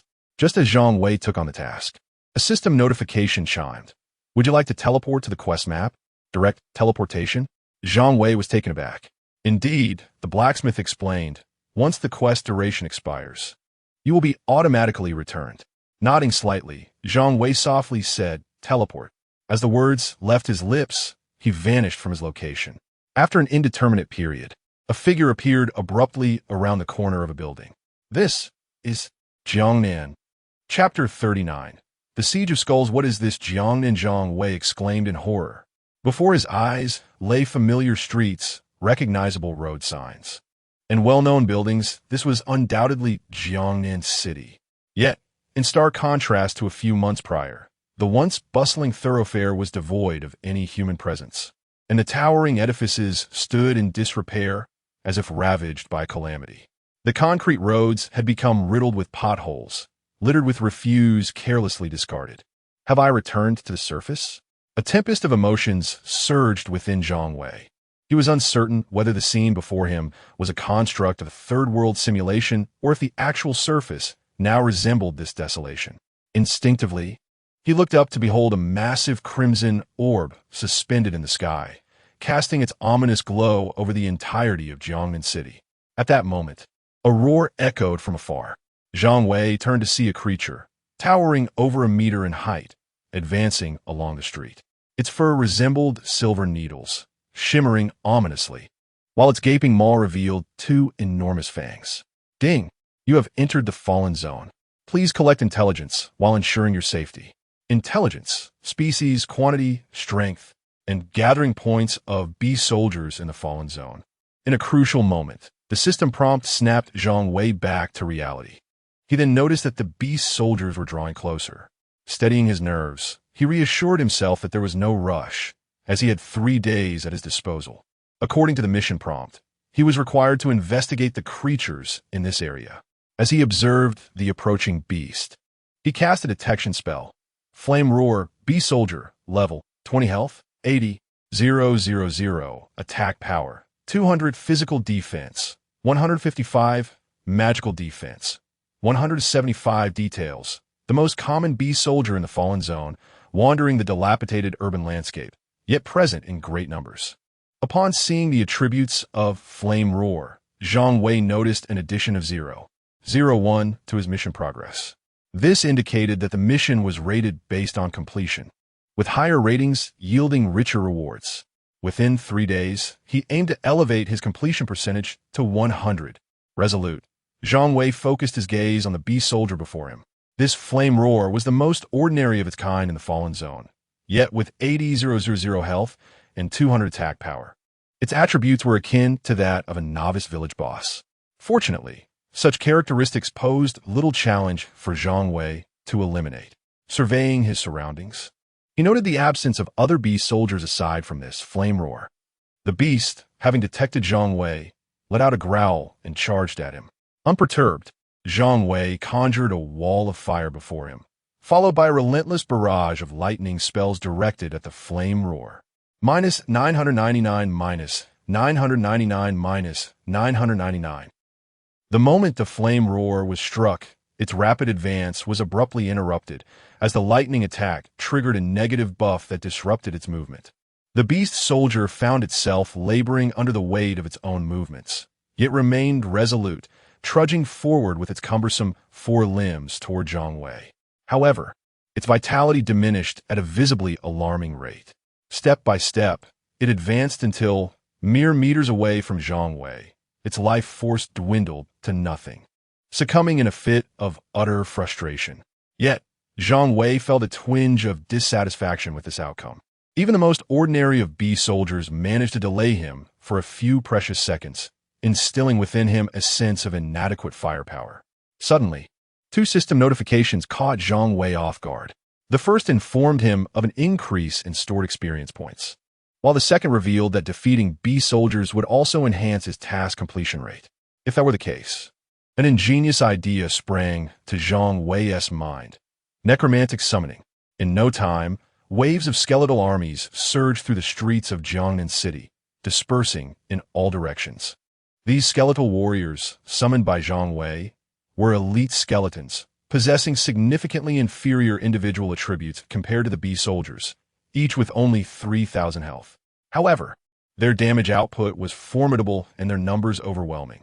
Zhang Wei had the capacity to summon 100 skeletons at once, and as he continuously called forth more, the skeletal forces in the main urban area of Jiangnan swelled to a terrifying magnitude, surely numbering in the tens of thousands. Zhang Wei gazed upon his creation with great satisfaction. Even if a boss with 1,000,000 health points were to emerge, these skeletons could wear it down. The only drawback was their ephemeral existence, lasting a mere half-hour. In a spacious square within Jiangnan, hundreds of beast soldiers basked lazily under the crimson glow of a hovering orb. Suddenly, at the end of the street, the gleaming skeleton army approached. With a resounding roar, the beast soldiers charged forth to engage the skeletal horde. The clash was immediate and fierce. As anticipated, individual skeletons were no match for the beast soldiers, but their sheer numbers and high damage output compensated for this disparity. The notifications rang out. -466, -482, -999, -999. Sure enough, the relentless onslaught of skeletons began to yield results. Level up kill, Qing Lin, stored experience points 1,000. The notifications continued. Level up kill, Qing Lin, stored experience points 1,000. And so on. Level up kill, Xiao Mu, stored experience points 1,000. With each defeat, Zhang Wei noted the gradual rise in task completion. Task completion rate increased to 0.03, 0.04, 1.15. Zhang Wei stood leisurely behind his skeletal army, watching as his stored experience points surged and his task completion soared. At this pace, it would take no more than a day for him to elevate his task completion to a full 100%. Indeed, surviving 3 days in the besieged zone seemed hardly a challenge. However, just as Zhang Wei was gleefully harvesting experience points and completing objectives, he suddenly sensed the rapid depletion of his skeletal army in the southeast. A frown creased Zhang Wei's brow. Could it be that he had encountered a beast general, or perhaps a higher-tier beast soldier? Yet, even in the face of a beast general, his skeletal army should not succumb so swiftly, especially given the formidable damage output they possessed. With each strike inflicting 999 damage and 1,000 skeletons at his command, that amounted to nearly 1,000,000 damage. Nonetheless, Zhang Wei soon discerned the source of the issue. In the southeast, a dense cloud loomed ominously overhead. Aerial beast soldiers. Zhang Wei's expression turned grave. This was a predicament indeed. Chapter 40. Beast General Zhang Wei gazed into the distance, where the aerial beast soldiers numbered at least in the thousands. It was no wonder the skeletal army had been annihilated. His skeletal minions were melee fighters and could not even reach these flying beasts. This task appeared to be far more formidable than he had anticipated, and he couldn't help but let out a rueful smile. In midair, the flying beast soldiers unleashed torrents of flames, scorching a path as they drew ever closer to Zhang Wei. Almost there, Zhang Wei mused as he gauged the distance between them. Casting a detection spell, South Wing beast soldiers, level, 20 health points, 50,000, attack power, 270 skills, scorching flame, emits flames, inflicting burn damage equal to 5 of base attack power, physical defense, 105, magical defense, 115 details, the most common beast soldiers of the Fallen Lands. Active between the outskirts of the city and the dilapidated urban areas, they are exceedingly numerous. If only I could summon a batch of flying beast soldiers. Zhang Wei gazed enviously at the attributes of the South Wing. However, at this stage, envy was all he could afford. As the group of flying beast soldiers drew nearer, Zhang Wei could already foresee the fate of his skeletal army. With little time to ponder, he sought refuge in a nearby skyscraper. Simultaneously, he directed his skeletal army to sprint in another direction, diverting the ground and aerial beast soldiers. Fortunately, these beasts lacked intellect, relentlessly pursuing the skeletal horde, thus distancing themselves from Zhang Wei's south hiding place. However, it was not long before a grave expression overtook Zhang Wei's face. After escaping the central city area, his skeletal army was swiftly annihilated in a remarkably short span of time. This indicated that the outskirts were even more perilous, surely home to entities far more formidable than the beasts. I cannot act recklessly any longer. Zhang Wei realized how foolish his prior actions had been. He had charged forth with abandon, relying solely on his skeletal army, without comprehending the true strength of the beast soldiers. Should those terrifying presences lurking outside be drawn into the city, it would spell disaster. His previous conduct had been tantamount to courting death. Most crucially, dying during this task would mean he could not be resurrected. A wise man does not fall prey to immediate misfortunes. Observing that the outside had returned to calm, Zhang Wei resolved to explore methodically. Soon, at the entrance of the building, he sent forth groups of 10 skeletons, striding boldly into the open. Given the conspicuousness of the skeletal army, he opted for small reconnaissance units. Zhang Wei estimated that 10 skeletons could adequately confront a single beast soldier. Not long after, he too emerged from the building, and through his senses, he discerned a squad of skeletons that had yet to encounter any beast soldiers, suggesting a safe route. With the path determined, Zhang Wei chose not to engage in ostentatious slaughter, but rather to employ a strategy of small-scale annihilation, gradually whittling down the living forces of the beast soldiers. Each skeletal squad served as Zhang Wei's eyes. Should any squad encounter a cluster of beast soldiers and be overwhelmed, reinforcements would swiftly arrive to encircle the beasts.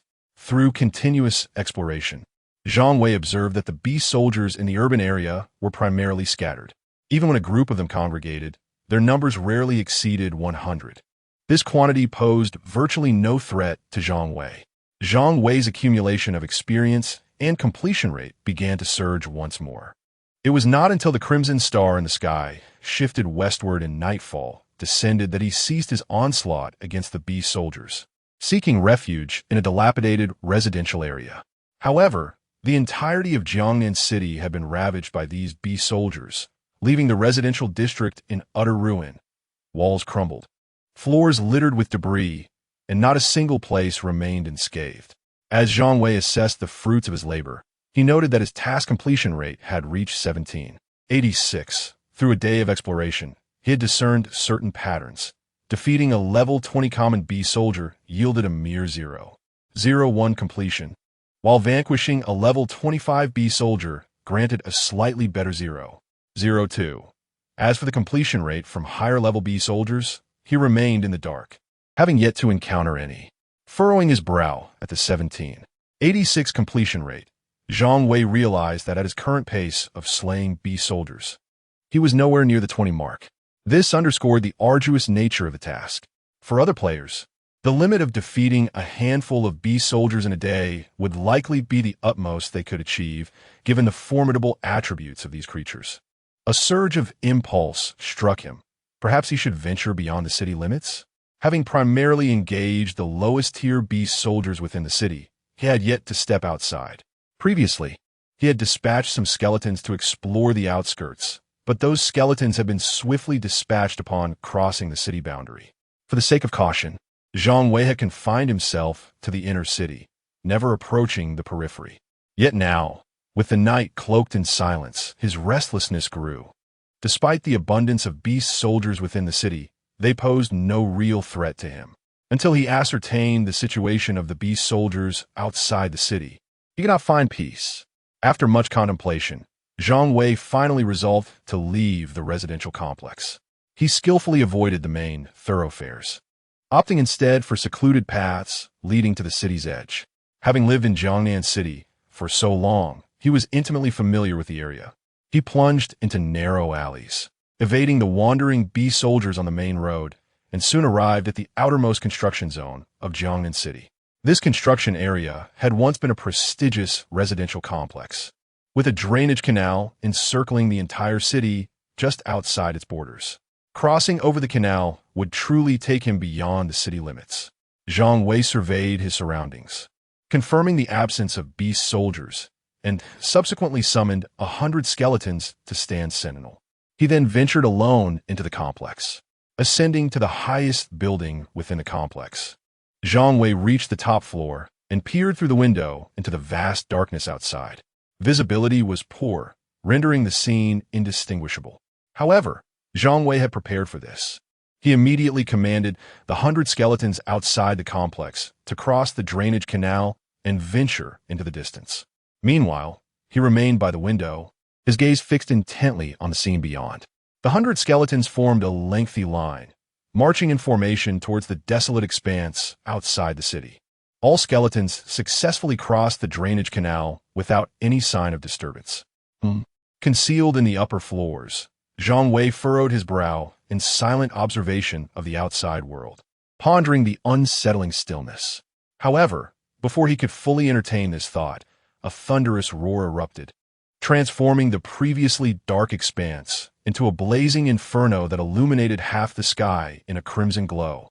Zhang Wei's pupils dilated in shock as he fixated on the colossal creature that had suddenly appeared in mid-air, a flying beast warrior with a wingspan nearing 30 meters. On the ground, 100 skeletons had yet to make their escape before being engulfed by the flames. Instantly succumbing to the fiery onslaught, over 10,000 points of damage flickered above their skulls.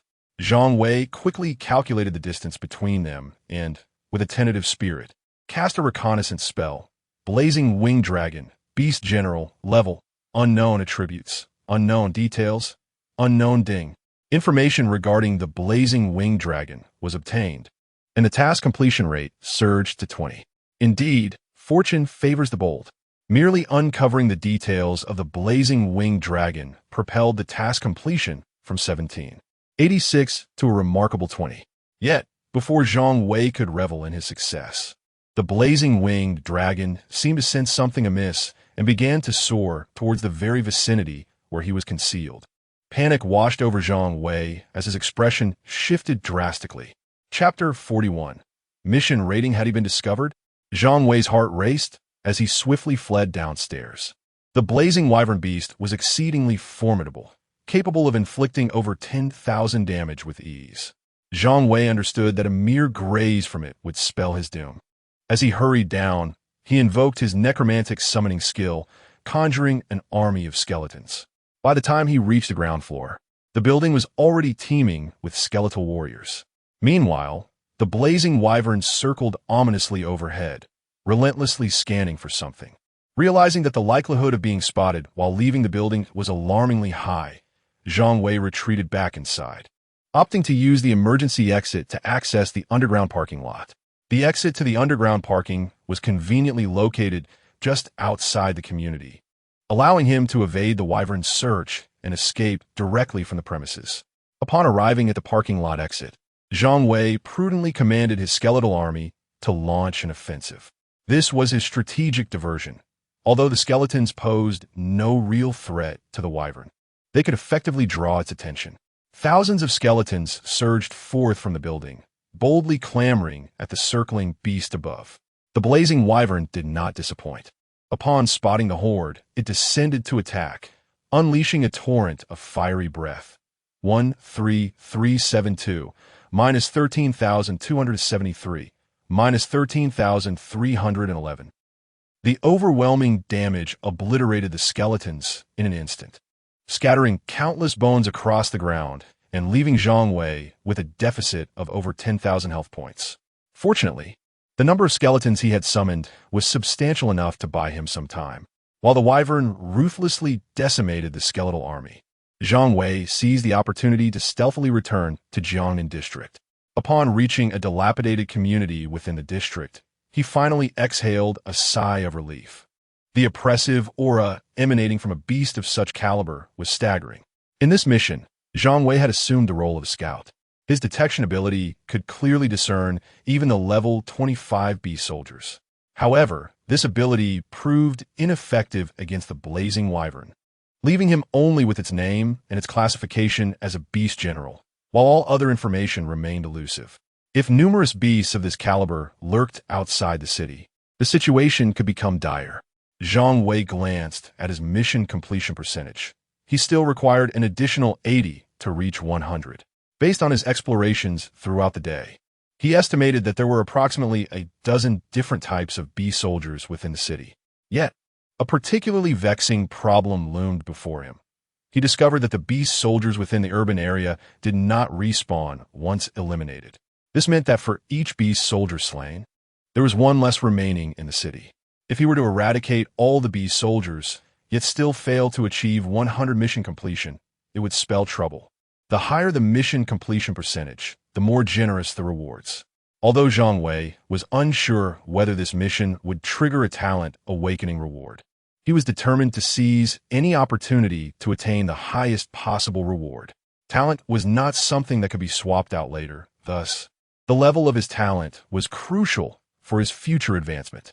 Disregarding his initial concerns, Zhang Wei shook his head and resolved to maintain his composure, refusing to dwell on excessive thoughts. If all else failed, he could always lure the beast soldiers from outside the city into the urban area. He could hardly believe that he would encounter a formidable beast general like the blazing winged dragon every time. After a brief respite, he resumed his actions under the cloak of night. With the moon obscured and the winds howling, the city's beast soldiers could rest. But Zhang Wei was unwilling to waste precious time. As he stepped out of the neighborhood, he encountered a solitary wandering beast soldier. Thylacine beast soldier, level 25, health points, 100,000 attack power, 300 physical defense, 215 magic defense, 225 details, elite beast soldier from the fallen territory.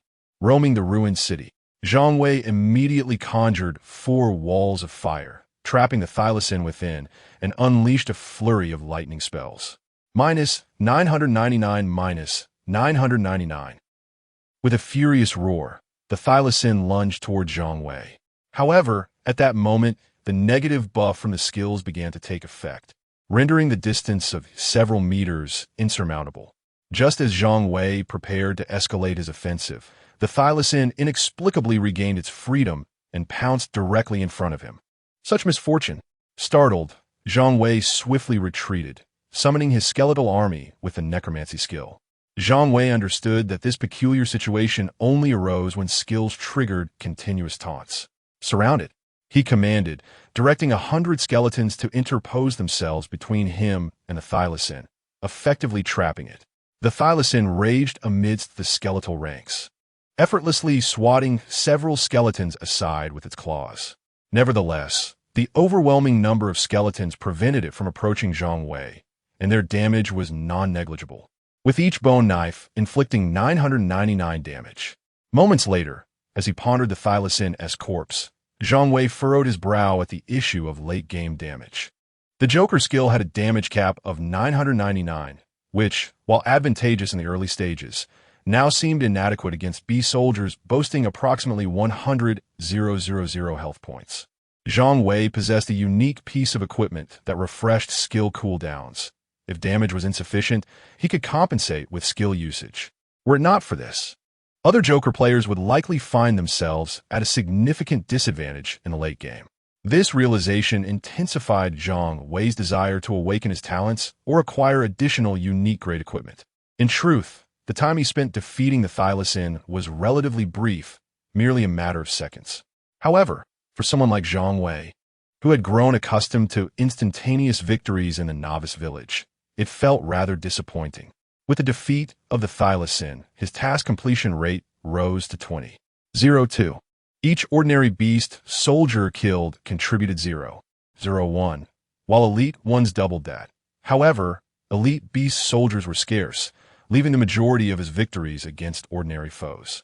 Perhaps due to the nature of this task, despite slaying so many beast soldiers, Zhang Wei had yet to receive any loot. Zhang Wei, having swiftly dispatched the lizard beast, continued his search for the beast soldiers along a bustling street. Before long, he stumbled upon a group of beast soldiers resting on the ground in the main thoroughfare of the urban area. Recognizing them immediately as the Xiongmu, Zhang Wei noted their similarity to the Yanhua, both being ordinary beast soldiers. Drawing from his earlier experience, he summoned several waves of skeletal soldiers to lead the charge while he remained at a distance, providing ranged support.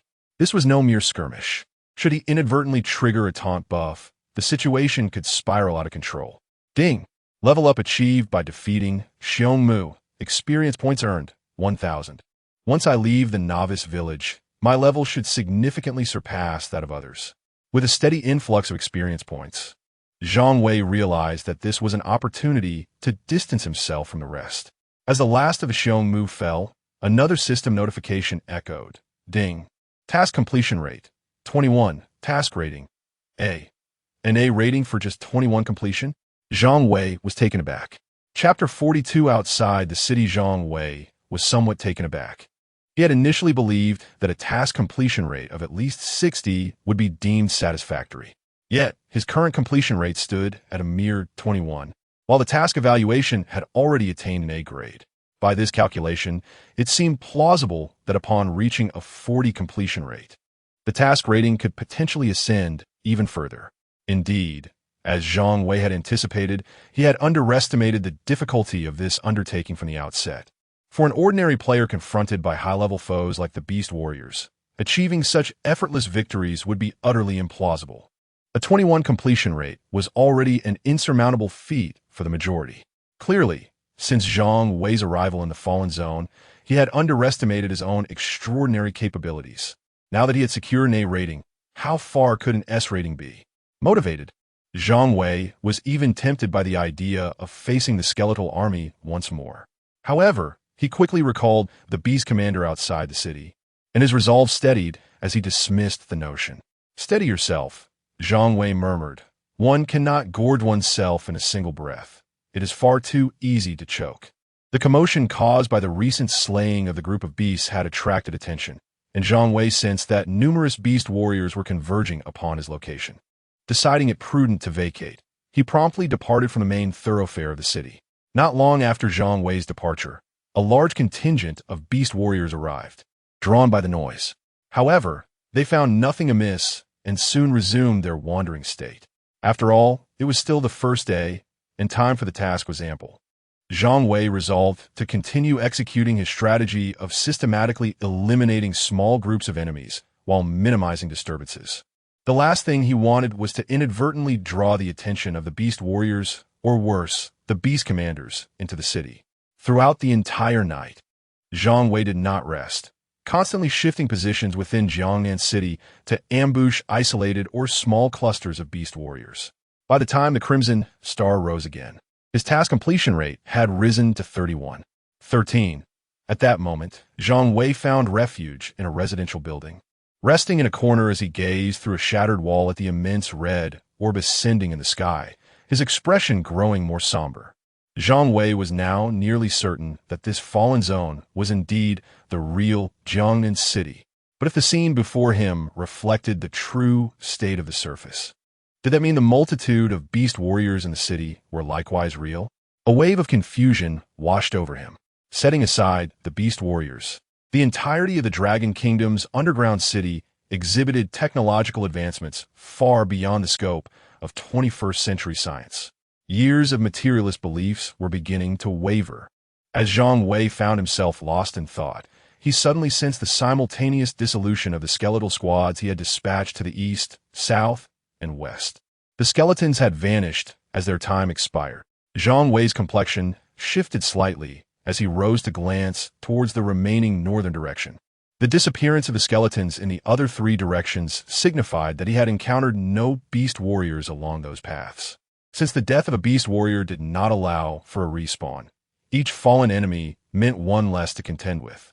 After a relentless day and night of slaughter, Zhang Wei had nearly eradicated 3/4 of the beast warriors within city. Zhang Wei glanced at his task completion rate of 31. 13. Then turned his gaze towards the northern part of the city. It seemed impossible to achieve 100 completion of the task solely relying on the beast soldiers in the urban area. A wry smile crept across his face as he murmured, "This is forcing me to bring the beast soldiers into the city." With that, he stepped out of the residential building and headed northward. With only one area of beast soldiers remaining, Zhang Wei no longer worried about triggering a large-scale slaughter among them. He summoned 10 waves of skeletons, letting 1,000 of them pave the way, marching forth in a grand procession. By a road in the northern part of the city, a solitary lizard observed the densely packed army of skeletons, its eyes reflecting a hint of confusion. When had such creatures, which it had never encountered before, appeared in the city in such multitude? However, before the lizard could react, the approaching skeleton raised its bone knife, 999 roar, feeling its dignity challenged. The lizard let out a furious roar, but almost immediately it turned and fled. Behind, Zhang Wei was taken aback by this sight. It was a first for him. The beast soldiers he had previously slain were all cold-blooded and undaunted by death. To put it plainly, they were mindless. This lizard actually knew to run away. Zhang Wei paid little heed to this scene and continued to direct the skeleton army's advance. Soon, however, he he realized something was amiss. Despite leading the skeleton army for a considerable distance, aside from the bee soldier encountered initially, he had not faced any others. Just as he pondered this anomaly, a dark mass of bee soldiers came rushing around the street corner. Had they gone for reinforcements? Although surprised, Zhang Wei commanded his skeleton army to confront them. The beast soldiers were fearless in battle, and the skeletons were no different.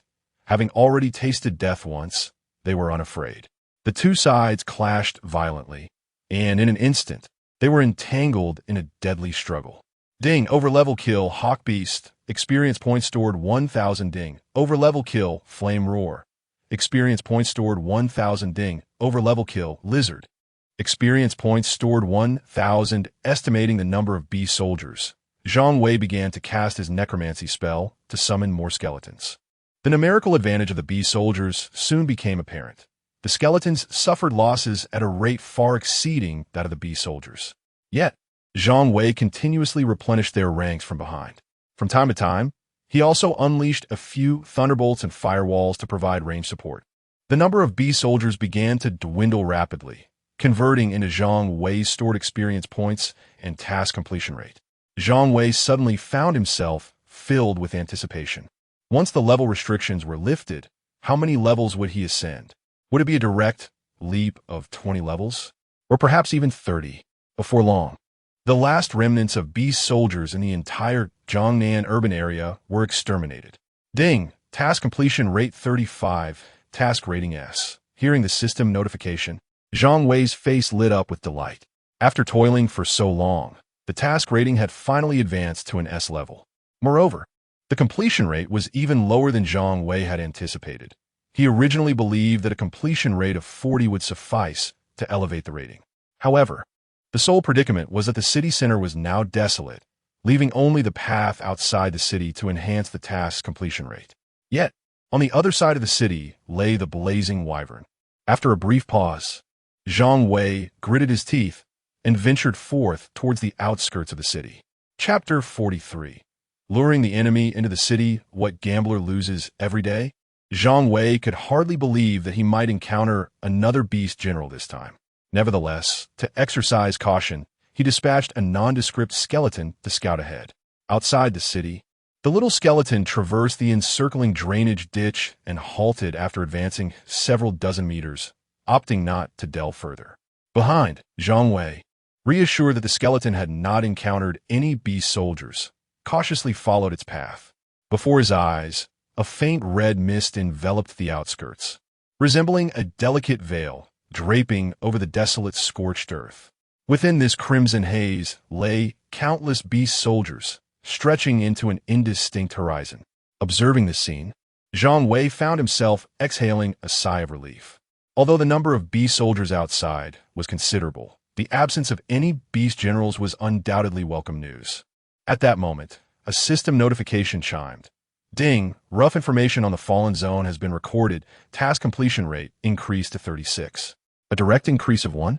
Zhang Wei was taken aback. It should be noted that this one of task completion would typically require the slaying of 100 beast soldiers.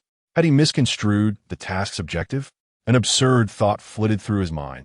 This quest, titled Scout, Intelligence on the Fallen Zone, required survival in the Fallen Zone for 3 days while retrieving intelligence. Reflecting on the term Scout, Zhang Wei recalled that in ancient times, Scouts were reconnaissance soldiers whose primary mission was to gather enemy intelligence, map terrains, and collect information on provisions, weapons, and camp defenses. In summary, the core function of a scout was not to slay enemies. However, upon arriving here, Zhang Wei had focused all his efforts on hunting beast soldiers after achieving a mere 0.01 completion rate from slaying just 1. In other words, it was quite possible that the task could be accomplished without killing beast soldiers at all. Simply mapping out the fallen zone and noting the types and numbers of beast soldiers could yield a significantly higher completion rate. With this realization, Zhang Wei felt somewhat embarrassed. Fortunately, this was a matter known only to him. Upon gazing at the multitude of beast soldiers outside the city, he quickly dismissed his earlier thought. Perhaps the task was indeed initially designed to require only reconnaissance of the fallen zone's layout and the situation of the beast soldiers. but slaying them would undoubtedly provide additional advantages.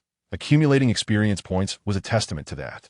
If the task merely aimed for players to complete the scouting intelligence mission, then killing beast soldiers would not yield any experience points or grant a 0.01 completion rate. Regardless, he decided to prioritize combat. Even if it took a little longer, he would still gain experience. Resolute, Zhang Wei prepared to proceed with his plan to lure the enemy deeper. Moreover, staring at the countless beast soldiers shrouded in the red mist outside the city, he would not foolishly venture out to scout, as that would be akin to courting death. At that moment, Zhang Wei once again felt that the 3 skills he had replicated were somewhat squandered. Since entering the Fallen Zone, the necromantic summoning skill had proven to be immensely beneficial, allowing him to navigate the urban landscape with the aid of his skeletal army. However, the firewall and lightning spells seemed somewhat redundant. In the current landscape, where replicable skills are scarce, the judicious combination of abilities becomes paramount. Had the skill of invisibility been among those replicated, the circumstances would undoubtedly be far more favorable. However, there remains insufficient time to alter skills, and the only recourse is to wait until the completion of the task to reattempt replication. Zhang Wei observed for a moment before retreating into a nearby residential area. Shortly thereafter, 100 skeletons emerged, marching confidently across the drainage ditch, halting 100 meters from the beast soldiers outside the city. These skeletons were, of course, the bait dispatched by Zhang Wei, and, barring any unforeseen complications, they were expected to lure a wave of beast soldiers into the city, facilitating the acquisition of experience points and task completion. Yet, often, what is envisioned in theory is far more appealing than the harsh reality. As anticipated, unexpected developments soon arose. The numerous beast soldiers, which had been resting on the scorched earth, remained still, while a group of flying beast soldiers swooped down upon the skeletons. Zhang Wei, who was covertly observing from within the residential complex, found himself at a loss. He had encountered these flying beasts, known as the Southern Wings, before. The issue was that the skeletons were incapable of engaging them, leaving them to suffer passive attacks. The 100 skeletons he had deployed as bait were swiftly dispatched by the Southern Wings. Undeterred, Zhang Wei sent forth several more waves of skeletons, yet each time, the flying beasts were the first to strike. How could he proceed under such circumstances? Zhang Wei felt overwhelmed, as his plan to lure the enemy into the city appeared to be crumbling. Even if the skeletons managed to draw the Southern Wings into the city, the skeletal army would be unable to engage these flying foes. Unless he intervened personally to unleash a lightning strike, he was at an impasse. Just as Zhang Wei found himself ensnared in this dilemma, a chunk of concrete suddenly plummeted from above. Instinctively, he glanced upward, discovering that a shattered bay window on the 17th floor was swaying precariously in the wind. This scene sparked an idea within him, flanked by 30-story buildings. The narrow skyline sliced the sky into slender strips. Observing the towering structures that surrounded him, Zhang Wei's mind began to whirl with possibilities. Moments later, another group of skeletons swaggered out of the urban confines, their bony joints clattering, while the Southern Wings once again approached from outside the city. However, this time, the skeletons collectively turned around and sprinted back into the city. Although the Southern Wings were considerably faster, the sheer number of skeletons this time was sufficient to lure them into the urban area. In a narrow passageway flanked by towering buildings, the fleeing skeletons suddenly halted, remaining motionless. The Southern Wings circled above, commencing their onslaught. At that moment, the sky darkened abruptly, and countless skeletons poured forth from the rooftops and shattered windows of the high-rises, cascading downwards. Thud, thud. Numerous skeletons landed upon the backs of the Southern Wings, their bony fingers gripping tightly onto the wings of these flying beasts. In the blink of an eye, each Southern Wing was burdened by at least a dozen skeletons, and unable to withstand the weight, they began to plummet like kites with broken strings. Hissing sounds erupted as many Southern Wings struggled desperately against their newfound encumbrance. Yet, once these aerial foes reached the ground, it would be the domain of the skeletal army. The skeletal forces, which Zhang Wei had strategically concealed in the vicinity, surged forth, charging fiercely towards the Southern Wings. Not far away, Zhang Wei gazed with great satisfaction at his masterpiece. Having utilized the towering buildings to nullify the aerial advantage of the southern wings. Once they descended to the ground, the southern wings would be akin to lambs awaiting slaughter. Ding! Overlevel kill, southern wing. Experience points stored 2,000. Ding! Overlevel kill, southern wing. Experience points stored 2,000. Ding! Task completion rate increased to 36.02. Ding! Task completion rate increased to 36.04. Zhang Wei was somewhat surprised. The experience points gained from slaying the southern wings were indeed double that of ordinary beasts. However, just as he believed victory was assured, a southern wing suddenly let out a mournful cry to the heavens, followed by a slight tremor in the ground. Outside the city, a massive wave of beast soldiers surged forward like a tide. Chapter 44. A desperate struggle, the tumultuous entrance of the beast horde into the city immediately alerted Zhang Wei to the perilous situation at hand.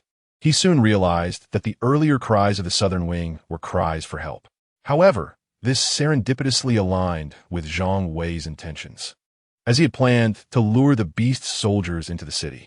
With resolute determination, he retreated into the urban area, seeking refuge in a residential dwelling. Outside the city, the beast soldiers surged forth like a mighty tide, while the skeletons engaged in combat with the southern wing were quickly overwhelmed, succumbing to the relentless flood of beasts after only a brief resistance. The skeletons, already at a disadvantage, stood no chance against the beast soldiers without Zhang Wei's support. After annihilating the skeletal forces, the beasts began to meander aimlessly within the city. As for the few remaining southern wing warriors, they retreated in disarray beyond the city walls. It appeared that the beast soldiers operated within their own territories, with only the most mundane among them lingering in the urban area. Creatures like the southern wing, capable of flight, made no prolonged stops within the city confines. In a secluded corner of a residential area, Zhang Wei observed the newly arrived beast soldiers, refraining from immediate action. The earlier commotion had been rather loud, and he was wary of attracting the attention of the beast generals. He patiently waited until the sun dipped below the horizon, signaling dusk, before emerging from his hideaway. I wonder how much I can enhance the task completion rate, Zhang Wei murmured to himself as he approached the nearby beast soldiers. With the final day of the mission upon him, he understood that an S rank was evidently not the highest possible rating, and he was determined to maximize the task completion rate before nightfall. Under the cover of darkness, the city began to witness a series of small-scale skirmishes, but by the time other beast soldiers arrived, they found only chaos in their wake.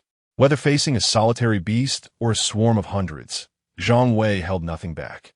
The skeletal army served as a frontline shield, while he unleashed a barrage of spells, lightning strikes and walls of fire, upon the beast soldiers, as if casting them without cost. His experience points and task completion rate soared. As dawn broke, the urban landscape of Jiangnan City lay desolate once more, save for a few scattered beast soldiers. With the last beast soldier vanquished, the familiar sound of the system echoed in his ears. Ding. Task completion rate increased to 60. Task rating. Success. Contrary to his expectations, Zhang Wei felt no elation. Instead, he muttered to himself, this suggests that an SSS rating, or even higher, is attainable. Just as he contemplated whether to lure another wave of beasts into the city, another notification sounded. Ding. 3 hours remain until task completion. Taken aback, Zhang Wei realized that only 3 hours were left. Given the constraints of time, it seemed unrealistic to elevate the task rating to SSS level using his current strategy. After a moment's hesitation, his gaze shifted once more to the expanse beyond the city, where countless beast soldiers awaited.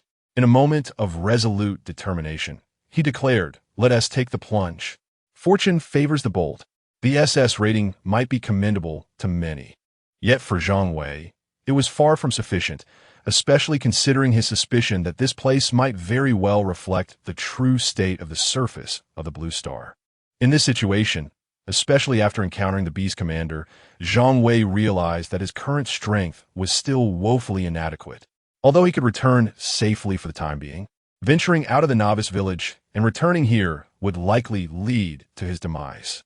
With a flourish, he summoned a wave of skeletons, followed by a second wave. Then a third, until he reached the 30th wave. The skeletal minions would persist for half an hour, and he wondered how many could be summoned simultaneously. He had never attempted such a feat before. Previously, in a novice village, there was no need to exert himself to that extent. Now, however, with the presence of a beast commander capable of annihilating his skeletal army in an instant, he had to proceed with caution. Nevertheless, he was eager to test his limits. 5 minutes passed, and the city was filled with skeletons.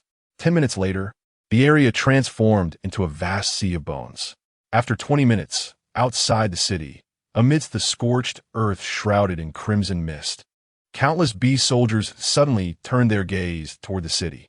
There, amidst towering buildings like a dam bursting, the bones surged forth like a tumultuous tide.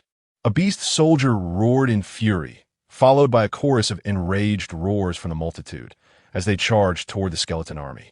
Although the summoned skeletons did not emit cries, the rattling of their bones echoed ominously.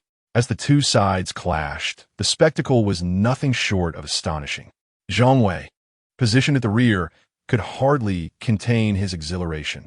This was a spectacle he had orchestrated all on his own. Who else could achieve such a remarkable feat?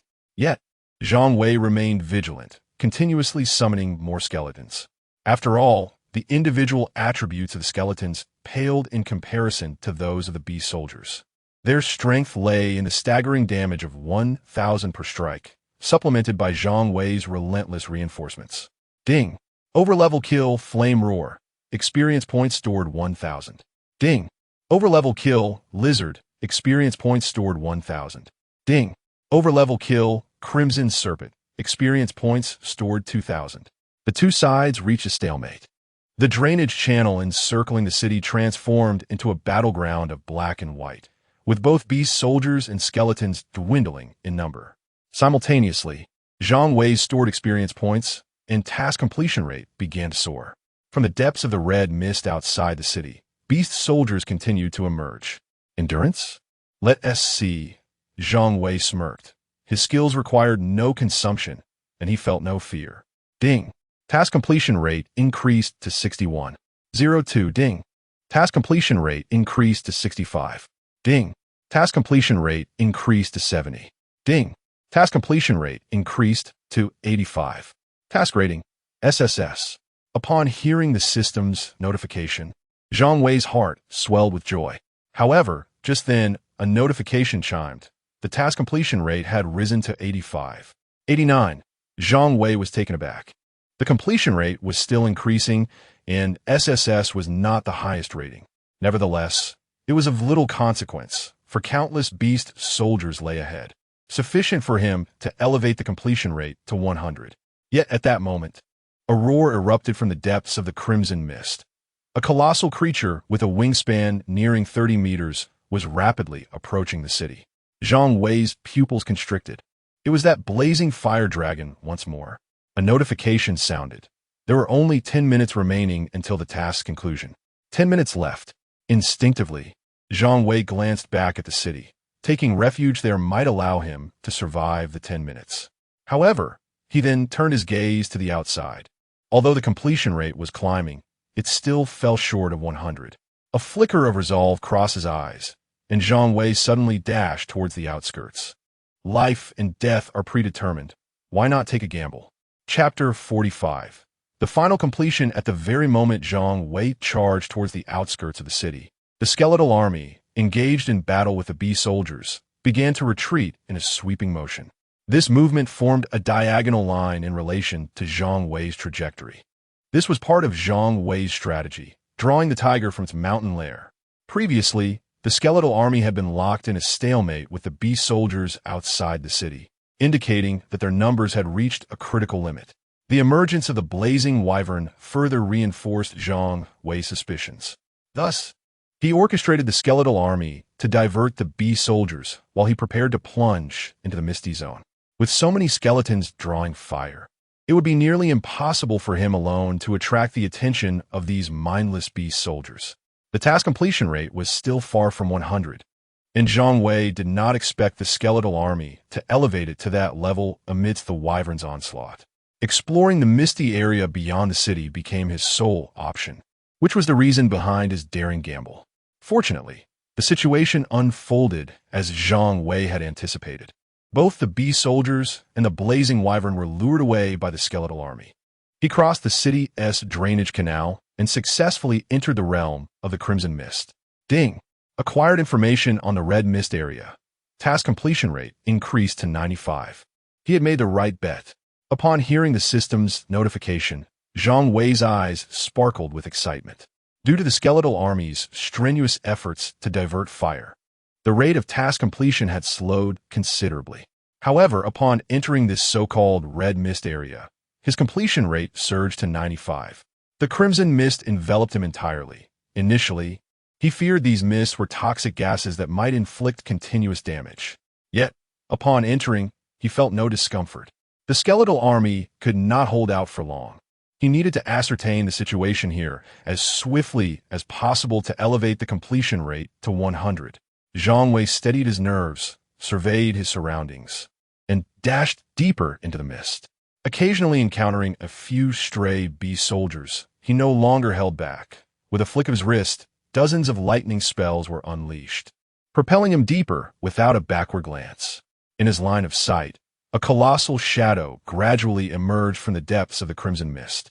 Due to the distance, he could not discern its form, but as he advanced, the shadow became clearer, surrounded by dozens of beast soldiers guarding it. What could this be? Zhang Wei stared in astonishment at the sight ahead. A thick vine, resembling a living entity, writhed incessantly. The beast soldiers surrounding the vine also caught sight of Zhang Wei. Roar! The beast soldiers did not immediately attack. Instead, they emitted furious roars. It was a warning. Zhang Wei's pupils dilated in alarm. The beast soldiers were summoning the blazing wyvern. At that very moment, upon hearing the beast soldiers' cries, the blazing wyvern suddenly turned back, and those beast soldiers abandoned their pursuit of the dwindling skeletal army, swiftly heading towards the misty zone. Lightning spells, firewalls, necromantic summons. Zhang Wei unleashed everything he had, his firepower fully engaged. The dozens of beast soldiers were obliterated in an instant. The summoned skeletons swung their bony blades towards the vine. With a series of sharp sounds, they severed the vines, revealing several translucent eggs nestled within, each standing over a person's height. The shells were adorned with faint golden patterns that seemed to shift as if alive. At that moment, a system notification echoed. Ding. Task countdown, 10 seconds. Simultaneously, a powerful roar resonated through the air. The blazing wyvern had returned. In midair, the wyvern frantically flapped its wings, racing towards this location. Time was of the essence. Initially, Zhang Wei had intended to stealthily seize one of the eggs, but such a plan had now become utterly impractical. Gritting his teeth, he hurled a lightning spell towards the vines. Ding! Task countdown, 6 seconds. The wyvern arrived, unleashing a torrent of dragon breath that cascaded like a waterfall, engulfing Zhang Wei in an instant. -13, 326, a massive damage notification floated above his head. However, Zhang Wei did not succumb as expected. Ding! Bond effect triggered, immune to all attacks for 5 seconds. Upon hearing this message, Zhang Wei could not help but breathe a sigh of relief. The bond ring activated at this critical moment. Nevertheless, his actions did not waver. He continued to unleash lightning spells upon the eggs, as if they were free of cost. The wyvern, now agitated, exhibited a hint of fear in its eyes. It realized that no matter how fiercely it unleashed its dragon breath, it could not incinerate this human. Meanwhile, the eggs within the vines were on the brink of destruction, with one already displaying faint cracks. Ding! Task countdown reached 0. Teleportation initiated. Zhang Wei felt a surge of urgency. He was on the verge of shattering an egg, yet he was about to be teleported away. In the instant of his disappearance, he managed to cast one final lightning spell. A crisp crack echoed as it struck the eggshell. When Zhang Wei opened his eyes again, he found himself teleported back to the novice village. Standing before the blacksmith shop, instinctively, he glanced down at his task completion status. Task completed. 105. Rating pending. 105. Rating pending? Zhang Wei was taken aback. Had he surpassed the task's expectations, Or was it possible that a completion rate of 100 was not the ultimate limit? Just then, as Zhang Wei pondered, the blacksmith glanced at him with a smile and remarked, "Kid, it's no small feat to return alive." Snapping back to reality, Zhang Wei looked up at the blacksmith and replied, "Senior, I was just fortunate." Indeed, the blacksmith waved his hand dismissively. Luck is also a part of strength. Having said that, the blacksmith shifted the conversation. "Let me see how you fare with your task." Noting that the completion rate seemed to fall short of the maximum, Zhang Wei expressed his regret regarding the 105 completion. Alas, the blacksmith could not help but offer consolation, questioning how such a task could reach its limits. Merely achieving a rating would suffice. Upon noticing Zhang Wei's completion rate of 105, the blacksmith's words were abruptly cut short. "Senior?" Zhang Wei inquired, gazing at the blacksmith with confusion. "Is there something wrong?" The blacksmith stared at Zhang Wei in a daze, rubbed his eyes, and then took another look. Ultimately, he murmured to himself, 105. How is this possible? Chapter 46, The Unattainable Reward. The blacksmith gazed incredulously at Zhang Wei's task completion rate, momentarily falling into silence. The atmosphere grew increasingly peculiar. Zhang Wei awaited his reward, yet the blacksmith remained unresponsive. Could it be that this old codger intended to deny him his due? A sense of caution stirred within Zhang Wei. The NPCs in the third world rarely adhered to conventional norms.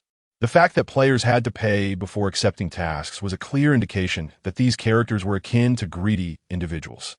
After a brief pause, Zhang Wei could no longer restrain himself and ventured, "Esteemed elder, what my task reward?" "Ahem." The blacksmith cleared his throat softly, then lapsed once more into silence. This scene sent a wave of unease through Zhang Wei. The blacksmith suddenly caught sight of Zhang Wei's expression and appeared somewhat flustered. "What manner of gaze is this, lad?" "Elder, I implore you to bestow upon me my task reward," Zhang Wei reiterated. The blacksmith fell silent again, not out of a desire to renege or reluctance to give, but because the reward exceeded the limits he could provide. Facing Zhang Wei's skeptical stare, the blacksmith awkwardly managed to utter, "Of course, no problem. I shall grant you a portion first." Indeed, Zhang Wei's eyes widened. This old man intended to withhold his reward.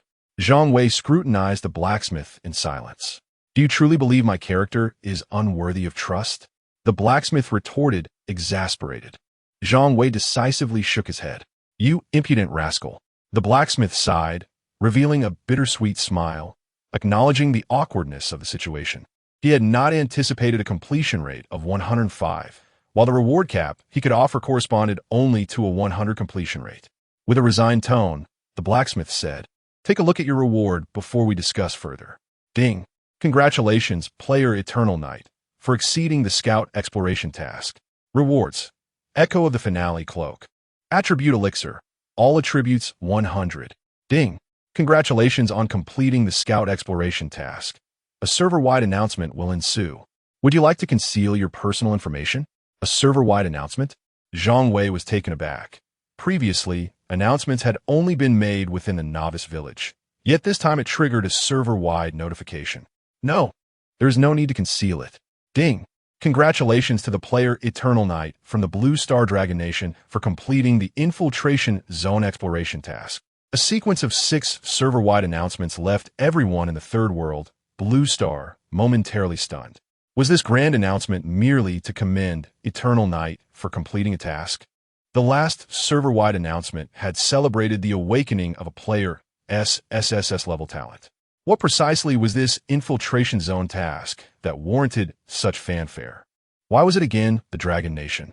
Citizens of a certain island nation seethed with indignation. The Dragon Nation had repeatedly triggered server-wide announcements, inciting unrest among their populace. Decades prior, they had invaded the Dragon Nation, leading to a lingering disdain towards it. Now, players from the Dragon Nation were consistently outpacing them, much to the annoyance of every individual on that island. Across the vast ocean, is it the Dragon Nation again? A white man lamented, unwilling to accept that they were not the strongest.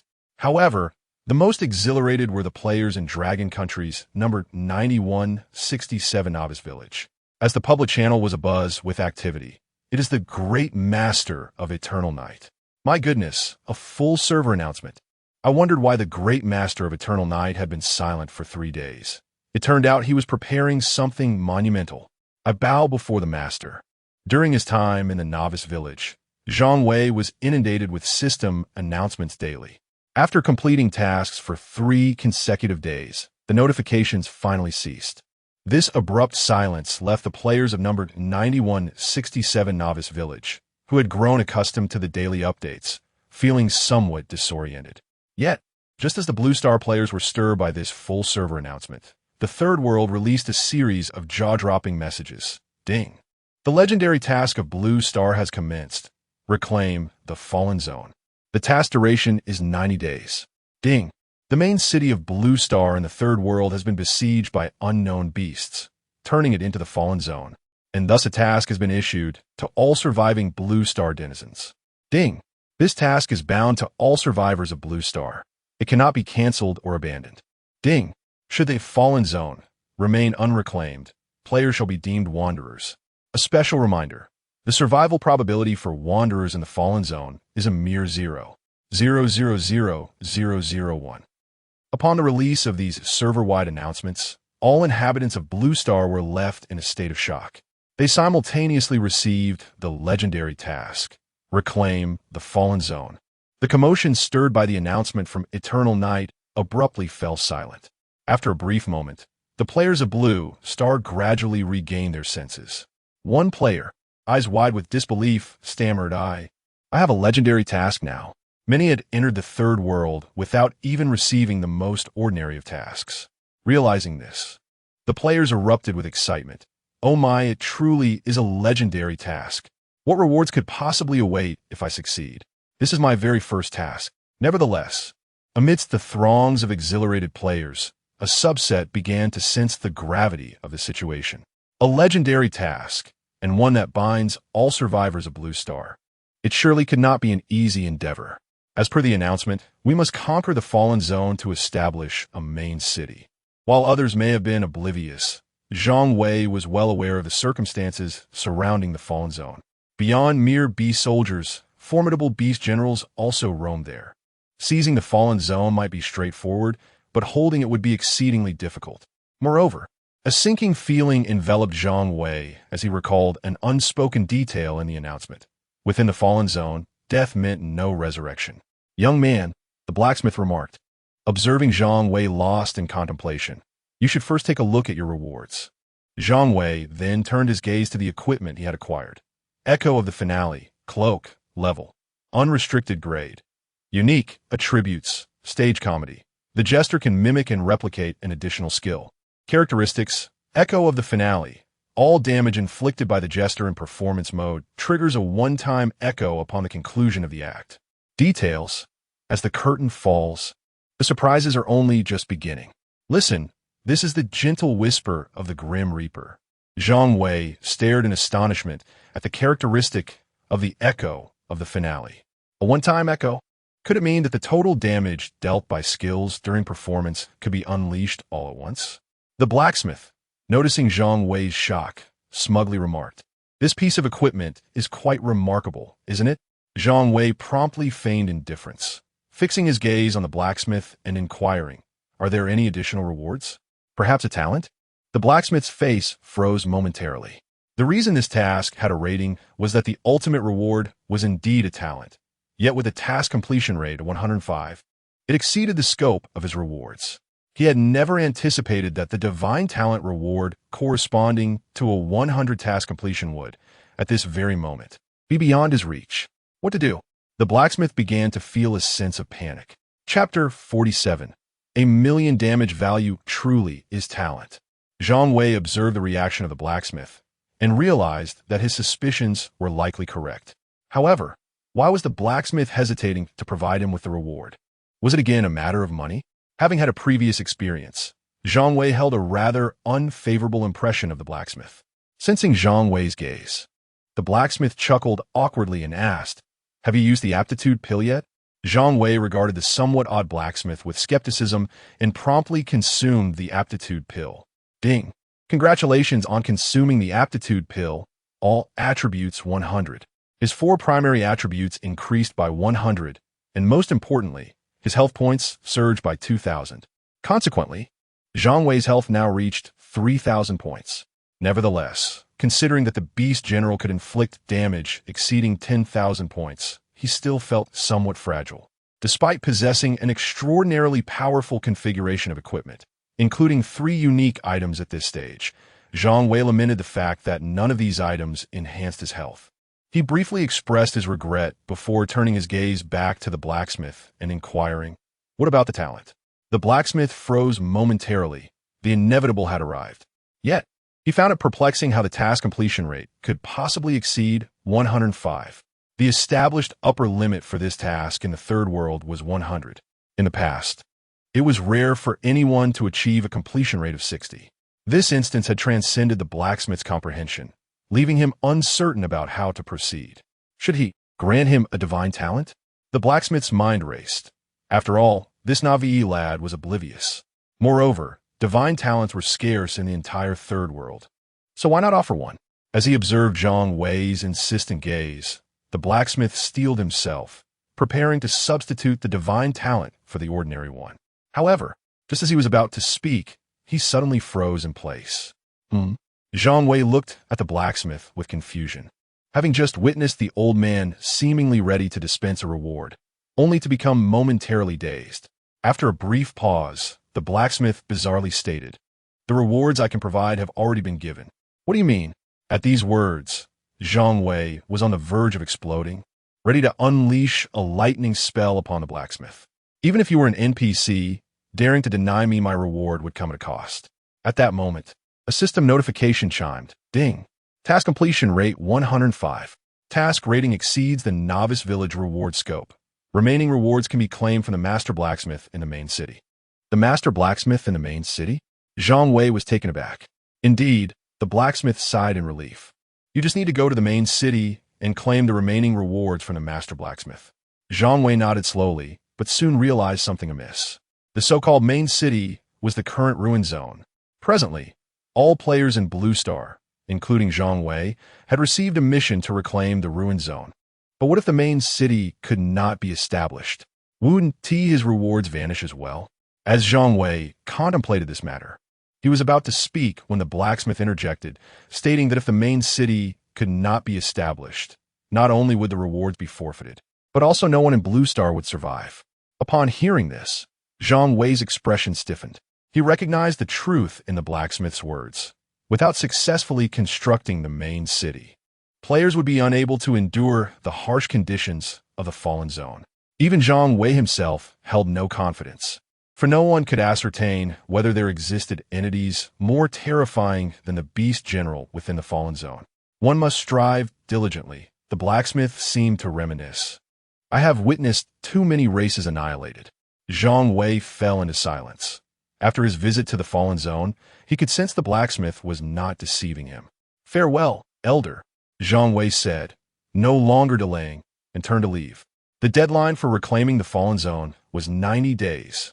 This meant that within this time frame, a sufficient number of players needed to reach level 10 and subsequently enter the fallen zone.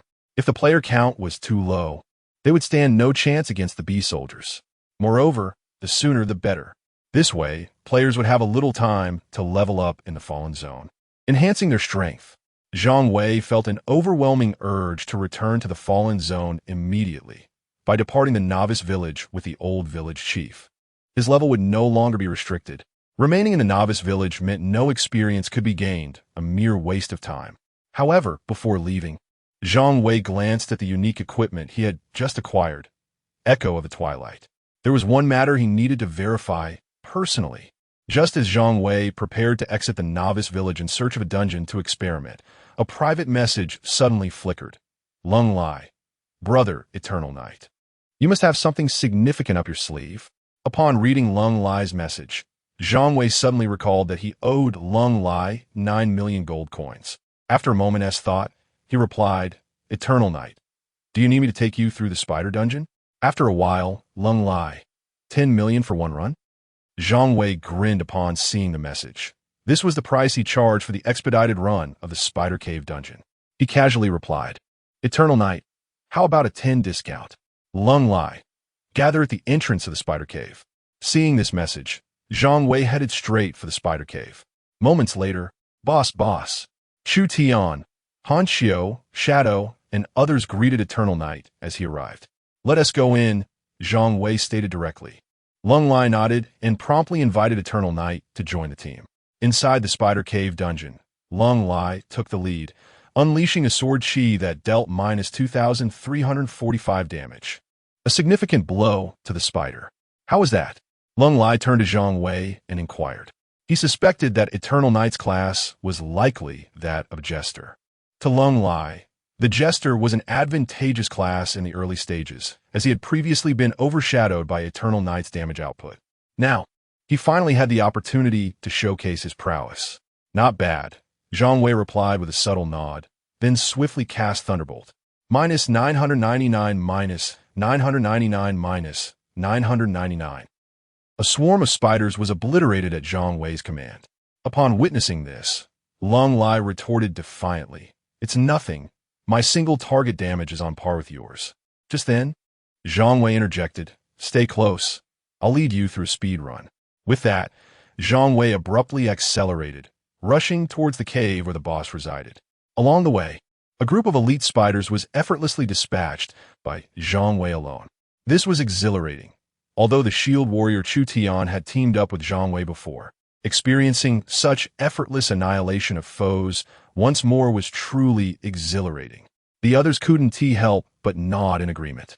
Despite their own significant power increases, they still couldn't match the ease with which Yongyi operated.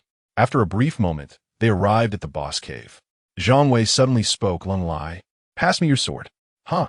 Lung Lai was taken aback, but nonetheless handed over his weapon.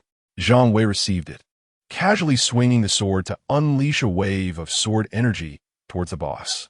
The others looked on in astonishment. Had Yongyi replicated Lung Lai's sword energy skill? However, the damage cap for the Joker skill was only 999. What could that possibly do to the boss? But in the next instant, a staggering damage value of -2348888 floated above the boss's head. "What do you think?" Zhang Wei asked, observing the stunned expression on Lung Lai's face as he countered with feigned nonchalance. "Ding! Congratulations to Team 9167 of a novice village, Lung Lai's squad, for setting a new record for the completion time of the Spider Cave dungeon, clocking in at 10 minutes, 14 seconds, and 78 milliseconds. Inside the dungeon, Lung Lai and his companions stared at Zhang Wei in disbelief. What have you experienced these past few days?" Lung Lai asked, astonished. "Nothing much. Merely some trials and tribulations," Zhang Wei replied. Chapter 48. Frenzied Thoughts. The staggering damage value of over 2 million left Lung Lai and his companions momentarily speechless. Even Zhang Wei was somewhat taken aback. While he had speculated that the Twilight Echo might unleash the accumulated damage all at once, witnessing such an exaggerated figure left him astounded by the sheer magnitude of his own prowess. This was no mere Twilight Echo.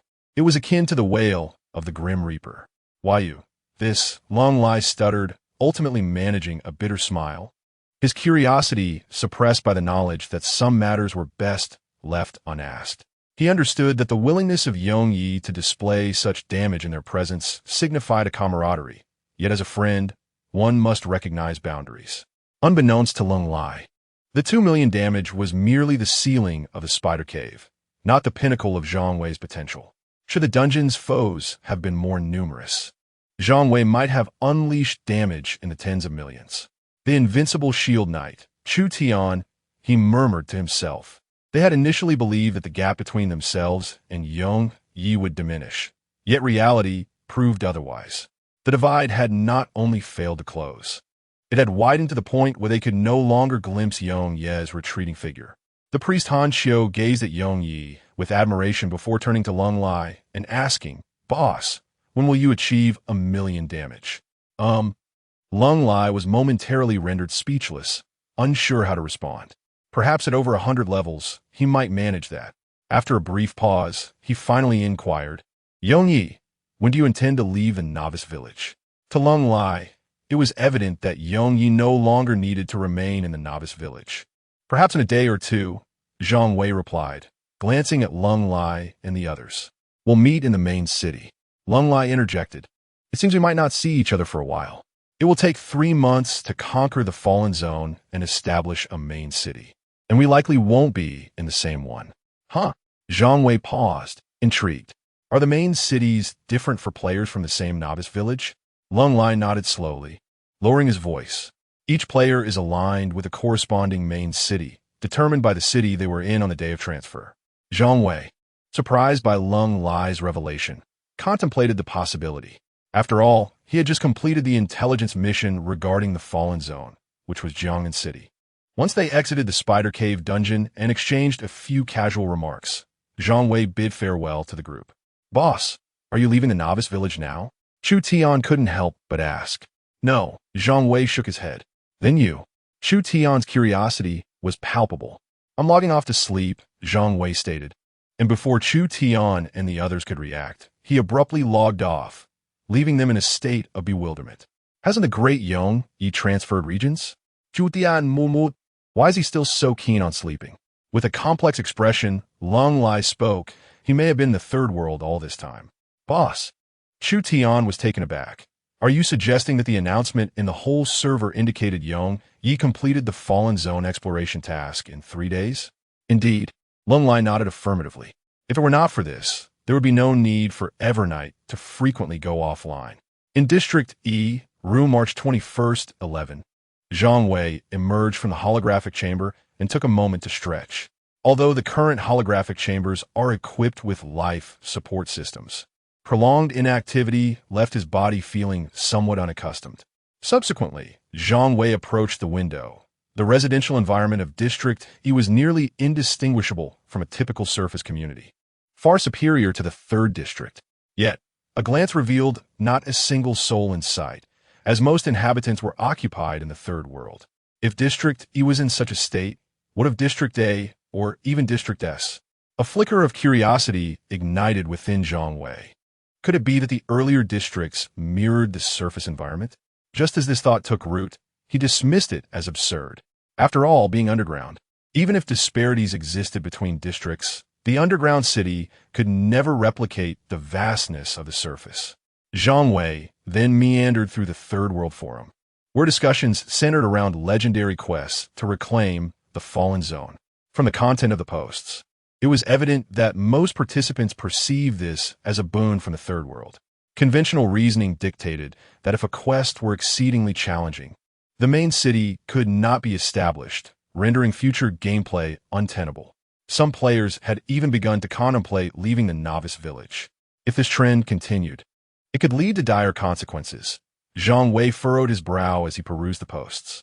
Even the most mundane bee soldiers in the Fallen Zone possessed attributes rivaling those of novice village bosses, making it an unfeasible venture for ordinary players. It would be prudent to coordinate a unified effort, ensuring everyone ventured forth together. Otherwise, many could perish in that treacherous place. Should he post a warning? This notion crossed Zhang Wei's mind. Yet, after a moment's hesitation, he refrained. Even if he did post, who would heed his warning? People do not learn from others. They learn through experience. His attempts at gentle persuasion had only earned him mockery, a lesson he had learned too well. Just then, a post was unexpectedly pinned to the top of the forum. The Dragon Kingdom government schedule for players to exit the novice village. Zhang Wei paused at the sight of the title. The authorities had intervened? In that instant, the public channels of all novice villages in the Third World echoed the same announcement, leaving countless players in a state of bewilderment. Zhang Wei quickly absorbed the post's content. It was succinct. 1 month from now, all players in novice villages would be coordinated by the military to exit simultaneously. Clearly, the government had been aware of the main city situation for some time. Reflecting back, he recalled that prior to the relocation, troops had already been deployed in various cities. Initially, Zhang Wei had assumed the government's intention was to prevent unrest, but it now appeared they had long been cognizant of the impending circumstances, thus proactively positioning military personnel in every novice village. If this were the case, the likelihood of success in reclaiming the Fallen Zone would undoubtedly increase. The deadline for this quest was 3 months with the government setting the time for players to exit the novice village at 1 month from now. In other words, he would have to wait another month. Zhang Wei furrowed his brow slightly, realizing that remaining in the novice village was undoubtedly a waste of time. What if? A wild thought suddenly crossed his mind. Could he, on his own, conquer a main city? Chapter 49. Departing from the novice village, Zhang Wei's inclination was not a fleeting whim. The gravest peril he faced in the Fallen Zone stemmed primarily from the beast generals. As for the beast soldiers, they were merely sources of experience for him.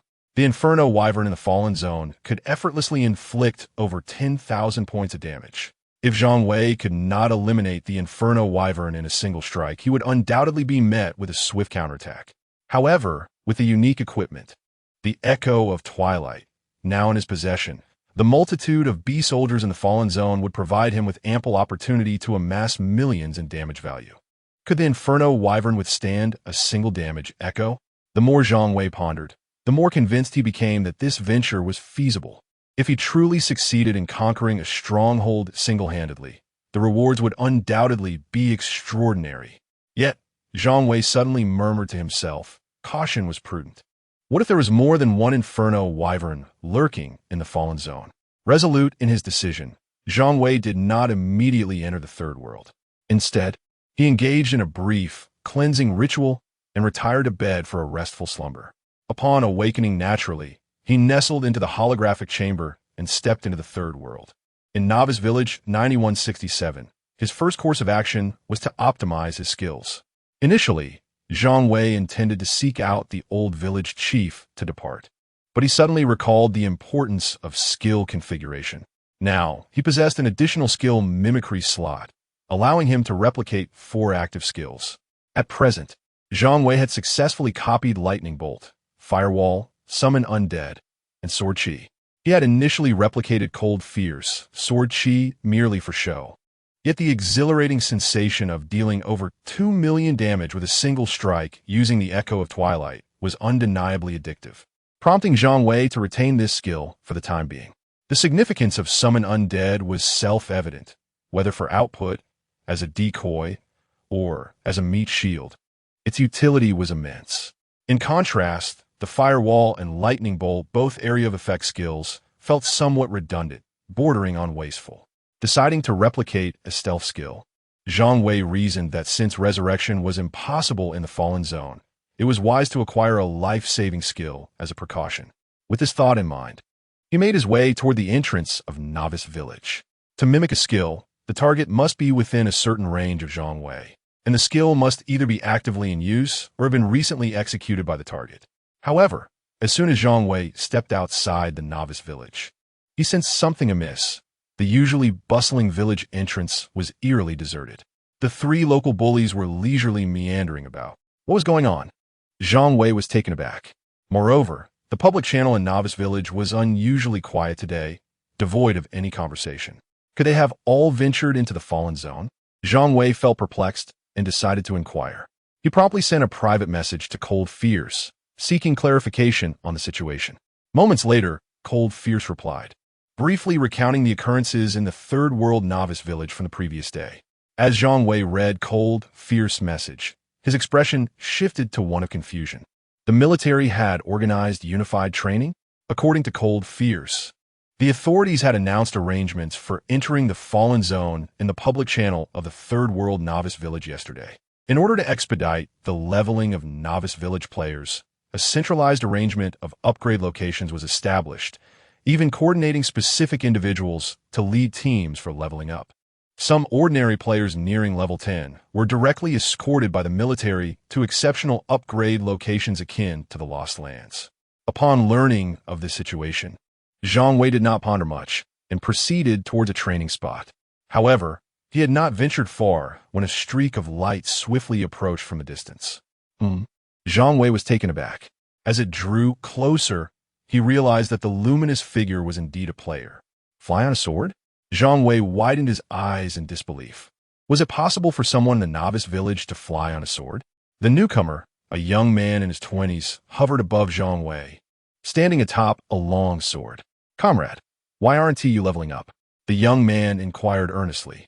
Upon hearing the term comrade, Zhang Wei immediately recognized that the individual might be affiliated with the military. I'm already level 10. Zhang Wei casually provided a reason. The young man nodded and, without further questioning, took off on his sword.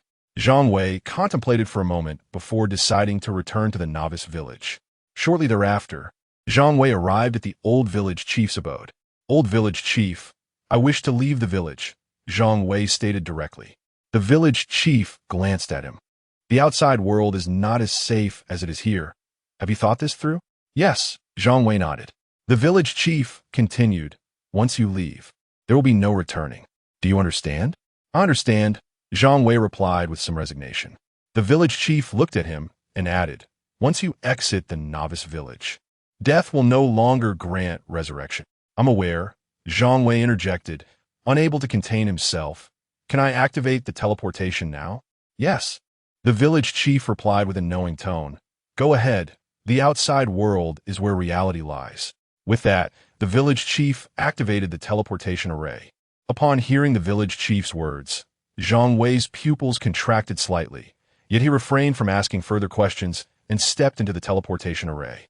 At that moment, the young man flying on the sword hurriedly approached, shouting, wait, don't go out, it's dangerous. However, the teleportation array had already emitted a kaleidoscope of colors, enveloping Zhang Wei. The young man turned to question the village chief. Why did you let him go out alone? The village chief, unfazed, merely murmured, because he meets the criteria. The young man was momentarily stunned, incredulously gazing at the village chief. After a considerable pause, he pressed on. Who was that person just now? Just as the village chief was about to respond, a series of system announcements echoed throughout the server. Ding. Congratulations to player number 9167, Eternal Knight, for becoming the first survivor to leave the novice village in Blue Star. Is he really Eternal Knight? The young man's eyes flickered with surprise upon hearing the system announcement. Players in Novice Village 9167, currently engaged in monster slaying and leveling up, were left dumbfounded. Eternal Knight has ventured out on his own? This can't be true. Didn't they say everyone would leave the Novice Village together after a month? In a luxurious villa located within a dungeon on a small island nation, a short middle-aged man suddenly rose to his feet, exclaiming about the Dragon Kingdom and the Perpetual Night. The repeated announcements from the Dragon Kingdom have utterly disgraced our esteemed nation. A subordinate, impeccably dressed in a tailored suit, promptly responded with deference. Prime Minister, there is no need for anger. No one can survive on the surface. Venturing into this eternal night would be tantamount to seeking death. Oh, the middle-aged man raised an eyebrow. Are you suggesting that this eternal night will perish on the surface? Indeed, the subordinate affirmed. The beasts that roam the surface are beyond the capability of any single individual to confront. He is surely doomed. Noticing the slight relaxation of the middle-aged man's expression, the subordinate continued with his analysis. I believe the Dragon Kingdom has sacrificed this eternal night merely for the sake of reputation. The middle-aged man nodded in agreement. Accepting this line of reasoning, he then added with a smirk, to sacrifice someone who triggers a server-wide announcement just for the sake of fame. Only the Dragon Kingdom would engage in such tactics. Meanwhile, across the vast ocean, a Caucasian man chuckled to himself, Go out, new novice village. This eternal night is destined to perish. On Blue Star, apart from the Dragon Kingdom, nearly everyone unanimously believed that this eternal night was doomed. Chapter 50. The unceasing system announcements in Jiangnan City, a region now deemed a lost territory.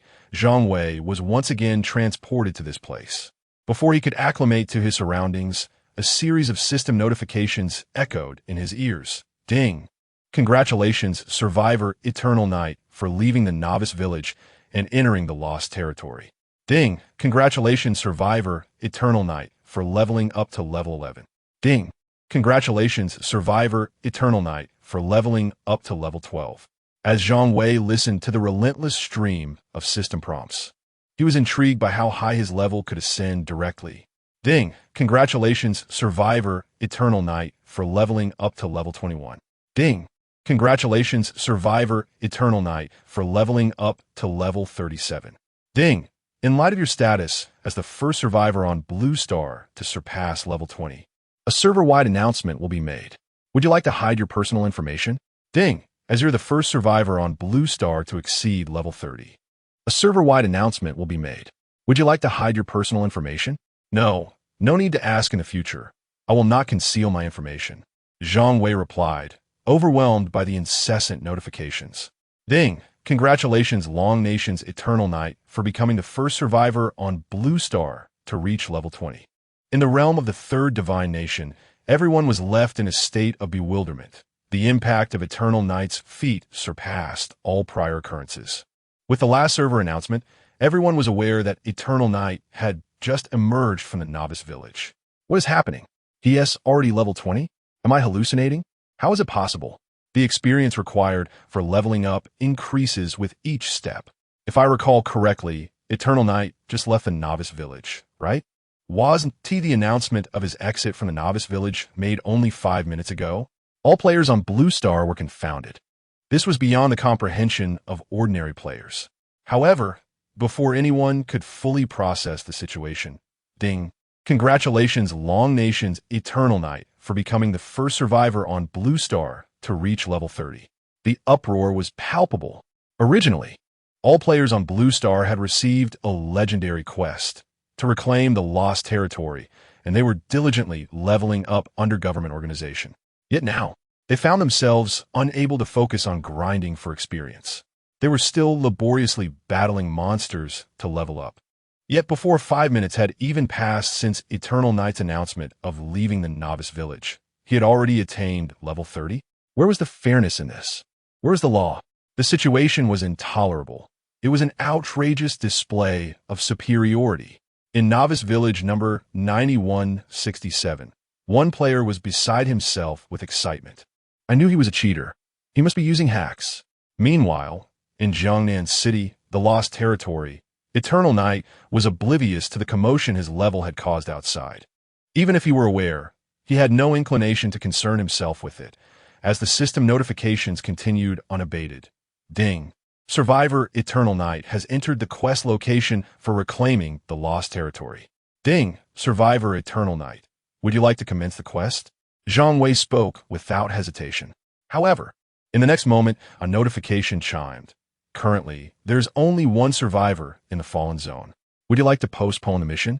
Taken aback by the system prompt, Zhang Wei quickly replied, no, do not postpone. Postpone? What nonsense! He had come specifically to reclaim the fallen zone. There could be no delay, not even for a second. Ding! The legendary task of Blue Star has commenced. Reclaim the fallen zone. Objective: Fallen Zone of Jiangnan City. Ding! Task Phase 1. Please eliminate the aberrant beasts in the western district of Jiangnan City. 5000. Zhang Wei gazed at the details of the first phase. Eliminate 5,000 beast soldiers. This was a mere trifle for him. This time, rather than directly summoning his skeletal army to crush everything, he whispered, sword control technique. As his words fell, Zhang Wei soared into the air, a flying sword materializing beneath his feet. The exhilaration of flying on a sword was unmatched.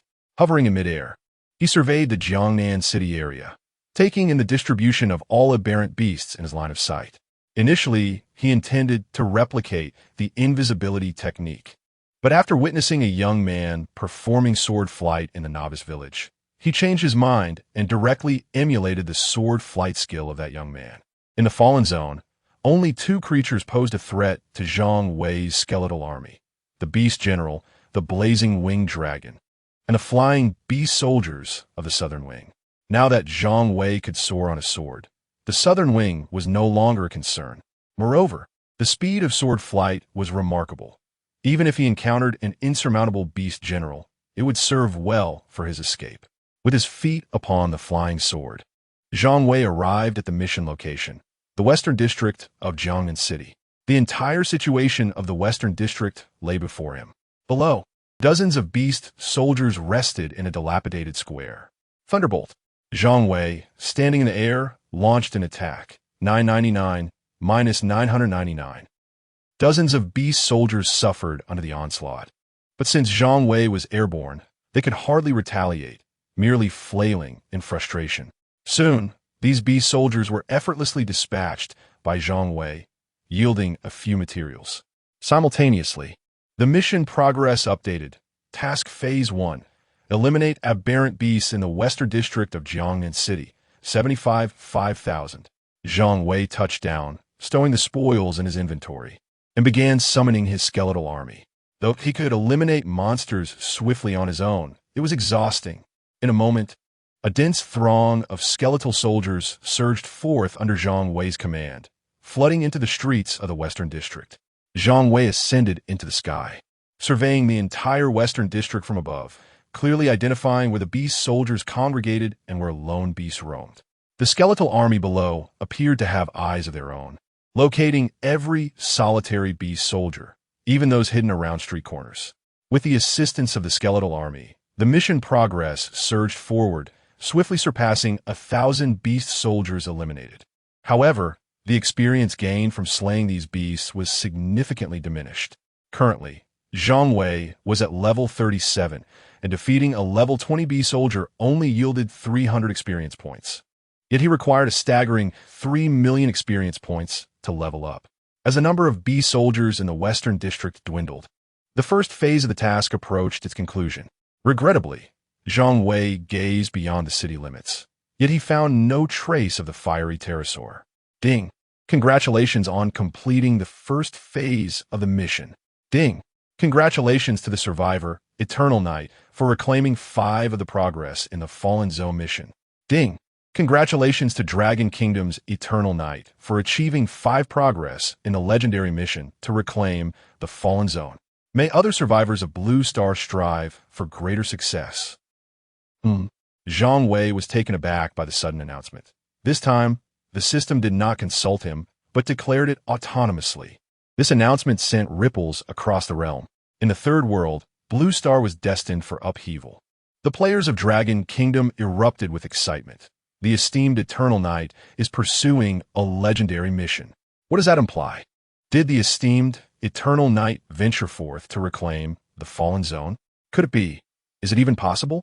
Will the progress of the esteemed Eternal Knight's mission continuously trigger system announcements? Conversely, the sentiment from other countries outside Dragon Kingdom was one of stark disbelief. This is impossible. Eternal Knight is certain to perish in the Fallen Zone. This is a task that cannot be accomplished by a single individual. No one can achieve this. Eternal Knight is doomed to fail. The entire third world was engulfed in chaos. Yet, as the vast majority doubted Eternal Knight's ability to succeed, ding! Congratulations to the survivor of Dragon Kingdom, Eternal Knight, for achieving 10 progress in the legendary mission to reclaim the Fallen Zone. May other survivors of Blue Star strive for greater endeavors. Chapter 51. The Impossibility of Completion. In the northern district of Jiangnan City, amidst the chaos, Zhang Wei stood resolutely upon his sword, surveying the devastation below. Following the cleansing of the western district, he hastened to the northern district in accordance with the mission prompt. The beast soldiers in the northern area were swiftly vanquished under the onslaught of Zhang Wei's thunderous magic and the skeletal army. At this juncture, Zhang Wei's mission completion rate had risen to 10. First phase mission. Eliminate beasts in the western district of Jiangnan City. 5,000 completed. Mission completion rate. 5. Second phase mission. Eliminate beasts in the northern district of Jiangnan City. 7,000 completed. Mission completion rate. 5. Ding! Congratulations, survivor. Your Eternal Knight level has risen to 38. Zhang Wei glanced at his level, a peculiar expression crossing his face. While he had surged ahead, the levels of all other players remained stagnant at level 10. His advancement far outpaced that of his peers. A flicker of anticipation ignited within him as he pondered how high his level might soar upon the completion of this mission. Originally, this was a task designated for all players in the novice village, but Zhang Wei had seized the opportunity to accomplish it single-handedly. I'm doing this for everyone's benefit. Zhang Wei mused as he gazed down at the remaining beast soldiers in the other 2 districts, his voice barely above a whisper. Otherwise, who knows how many lives would be lost? Although the number of players in Jiangnan City was considerable, facing such a multitude of beast soldiers would inevitably lead to a grave toll on their ranks. Third phase mission. Eliminate beasts in the eastern district of Jiangnan City. 10,000 pending completion, mission completion rate 5. Zhang Wei frowned slightly as he regarded the third phase of his mission. Judging by the current progress, even if he were to eradicate all the beast soldiers in Jiangnan City, the completion rate would only rise to a mere 20.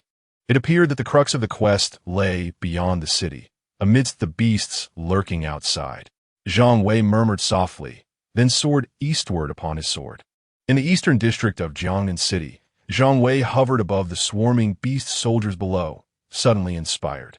He summoned the undead from the skies, and in an instant, a legion of skeletons descended upon the beast soldiers on the ground. The beast soldiers, aimlessly wandering, were abruptly cast into shadow as the heavens darkened.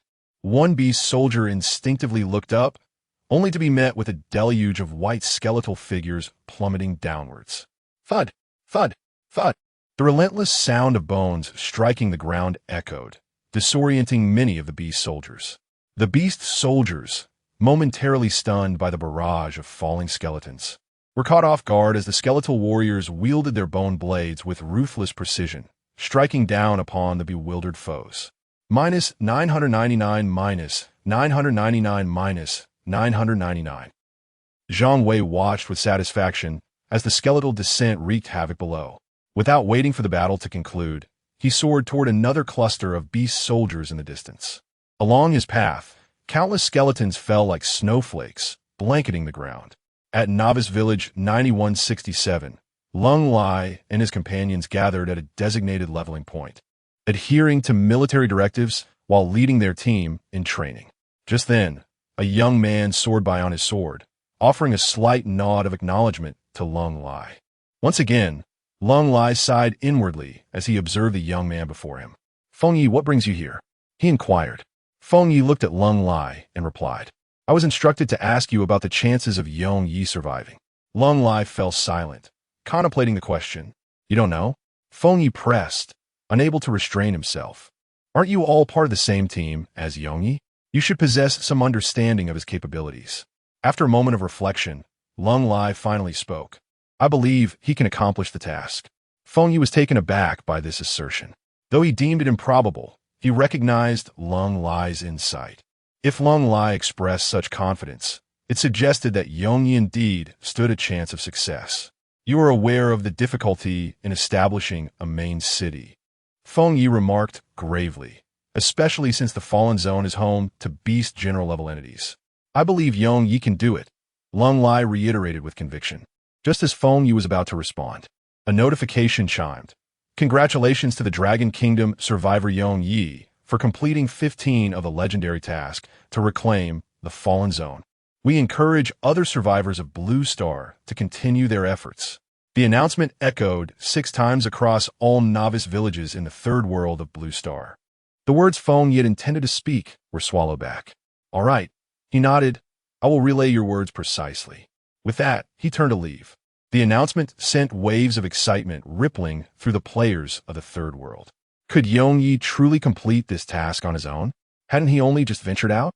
Achieving 15 progress in such a short time seemed promising. Did they really need to wait a month? He was a formidable player. What were they? They had numbers on their side. Surely, Yong Yi could not surpass their collective strength. You make a valid point.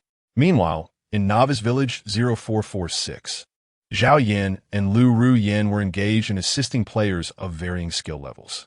Yong Yi certainly knows how to stir things up. Zhao Yan remarked with a hint of regret upon hearing the system announcement. "I had intended to recruit him, but it seems that's no longer an option." Lu Ru Yan turned to Zhao Yan, perplexed. "What do you mean?" With a derisive chuckle, Zhao Yan explained, "Though I am unaware of who Yong Yi truly is, I suspect he is merely an impoverished lad lacking connections. He must have stumbled upon some fortuitous opportunity, acquiring a hidden class in the third world, allowing him to advance with such rapidity. However, he shifted his tone, but he shouldn't venture into the Fallen Zone alone. Some prominence should be avoided. It could cost him dearly." Lu Ru Yin questioned, "Do you believe Yong Yi cannot complete this task?" Zhao Yin, brimming with confidence, asserted, "No one can achieve it single-handedly." Lu Ru Yan's expression hardened as she countered, "Yet he has already completed 15. The preceding events were merely a prelude. the challenges ahead would escalate exponentially. Zhao Yin seemed privy to some hidden truths and continued, stating that soon he would grasp the essence of despair. Lu Rian maintained an impassive expression, yet tumultuous emotions stirred within her. Ever since she learned of the Eternal Night, she had an unsettling feeling that this very Eternal Night was Zhang Wei. Although her rational mind deemed this notion improbable, a woman's sixth sense often defies logic.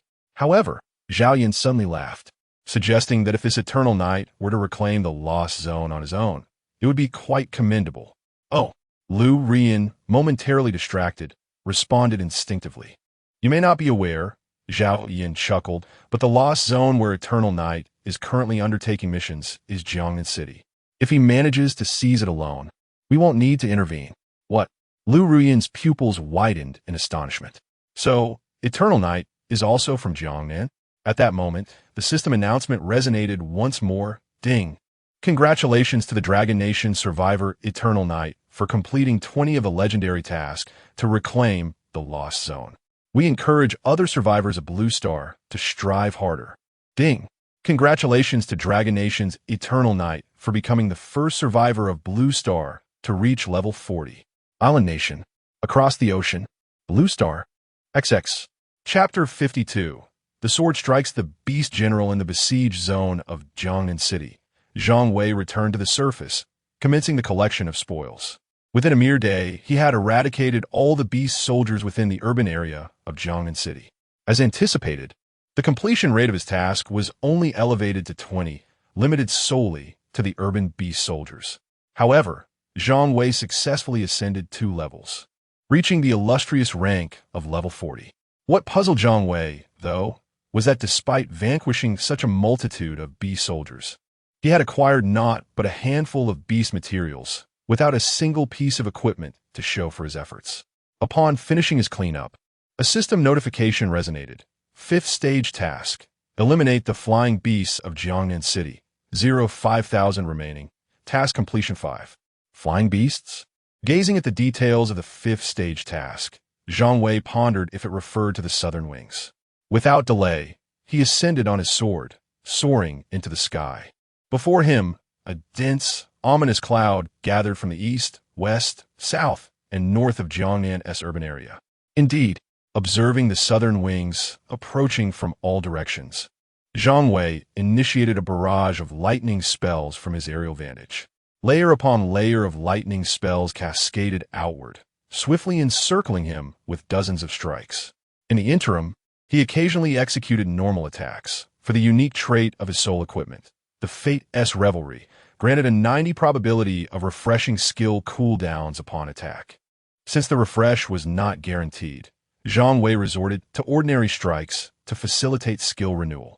As the southern wings drew near, Zhang Wei employed a reconnaissance spell. Southern Wing, Beast Soldier, level, 20 health, 50,000 attack power, 270 skill, Scorching Flame, emits the jet of fire, inflicting burn damage equal to 5 of base attack power, physical defense, 105 magical defense, 115 with merely 270 base damage. Zhang Wei analyzed the Southern Wing, noting that with his health nearing 5,000 at level 40, he could withstand its onslaught. Crackling sounds filled the air as the swarm of southern wings breached the perimeter of his lightning spells, a charred aroma wafting about -999, -999, -999. In an instant, several southern wings simultaneously endured numerous lightning strikes, their health plummeting by a quarter. This particular southern wing succumbed within mere seconds to the relentless barrage of lightning. Zhang Wei remained unoccupied, continuously laying down lightning spells, effectively isolating the majority of the southern wings. However, due to their overwhelming numbers, a small fraction managed to evade capture, rushing toward Zhang Wei to launch their assaults. -378, -404. Damage values erupted above Zhang Wei's head, yet his health showed no signs of decline. 999, 999. Just as his health dipped, it was promptly restored. Haha. Observing this, Zhang Wei fell upon reaching level 10. The Jester acquires an additional ability, Improv Comedy. a restorative buff skill that heals for an amount equal to the damage inflicted by the skill. This marks the first occasion on which Zhang Wei employs this skill.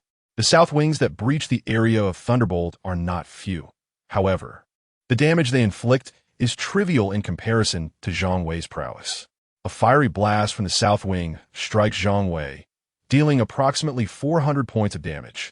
Yet he effortlessly recovers 999 health with a mere flick of his wrist. Moreover, Zhang Wei's aerial maneuverability is exceptional. He is astute enough not to absorb multiple attacks simultaneously. By subtly adjusting his position in the air, he deftly evades a significant number of fiery assaults. Thunderbolt, being an area of effect skill, compels the south wings to endure. As time progresses, their numbers dwindle, allowing Zhang Wei to dispatch them with increasing ease. Eventually, he plunges directly into the throng of south wings, unleashing Thunderbolt with fervor. Just as he revels in the excitement of battle, a thunderous roar reverberates from outside the city. 6th stage mission. Defeat the Beast General of Jiangnan City. The Fiery Winged Dragon. 0-1 remaining. Mission completion rate. 5. Zhang Wei's eyes gleam at the mention of the Fiery Winged Dragon, the formidable creature that once made him retreat in terror. Casting a glance at the remaining south wings, he notes that the 5,000 south wings he had previously faced have dwindled to a mere handful, with accumulated damage likely surpassing 10 million points. I refuse to believe you possess over 10 million health points, he declares, gritting his teeth and charging towards the Fiery Winged Dragon. With a wingspan exceeding 30 meters, the imposing Fiery Winged Dragon hurtles toward Zhang Wei with ferocity. Zhang Wei accelerates away from the south wings, soaring forth on his sword. As they draw near, Zhang Wei casts a detection spell. Previously hindered by a significant level disparity, he could not discern the attributes of the Fiery Winged Dragon. This time, however, they are laid bare. Crimson Flame Winged Dragon, Junior Beast General, level 50 health points, 5,000,000, attack power, 250 skill, Dragon Breath, inflicts continuous damage equal to 500 of base attack power within a 100 mx 100m area. Details: a lord of the periphery of the fallen zone, leaving desolation in its wake. As the Fiery Winged Dragon spots Zhang Wei entering its attack range, it unleashes its Dragon Breath. Simultaneously, Zhang Wei, wielding his finger as a sword, releases a Sword Chi skill, Final Curtain Echo, while employing the stage comedy skill to mimic and replicate the Dragon Breath. The Sword Chi pierces through the inferno, cleaving directly into the colossal form of the Fiery Winged Dragon. Boom! 12, 372, 623. An astonishing damage figure erupts from the body of the Fiery Winged Dragon. Its massive form is cleaved in two, plummeting earthward. A single strike, instant kill.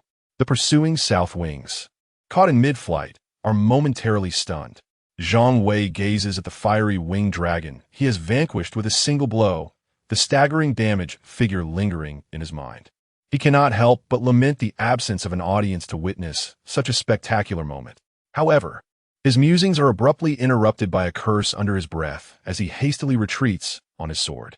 Though the Final Curtain Echo has slain the Fiery Winged Dragon, the Dragon Breath still engulfs Zhang Wei.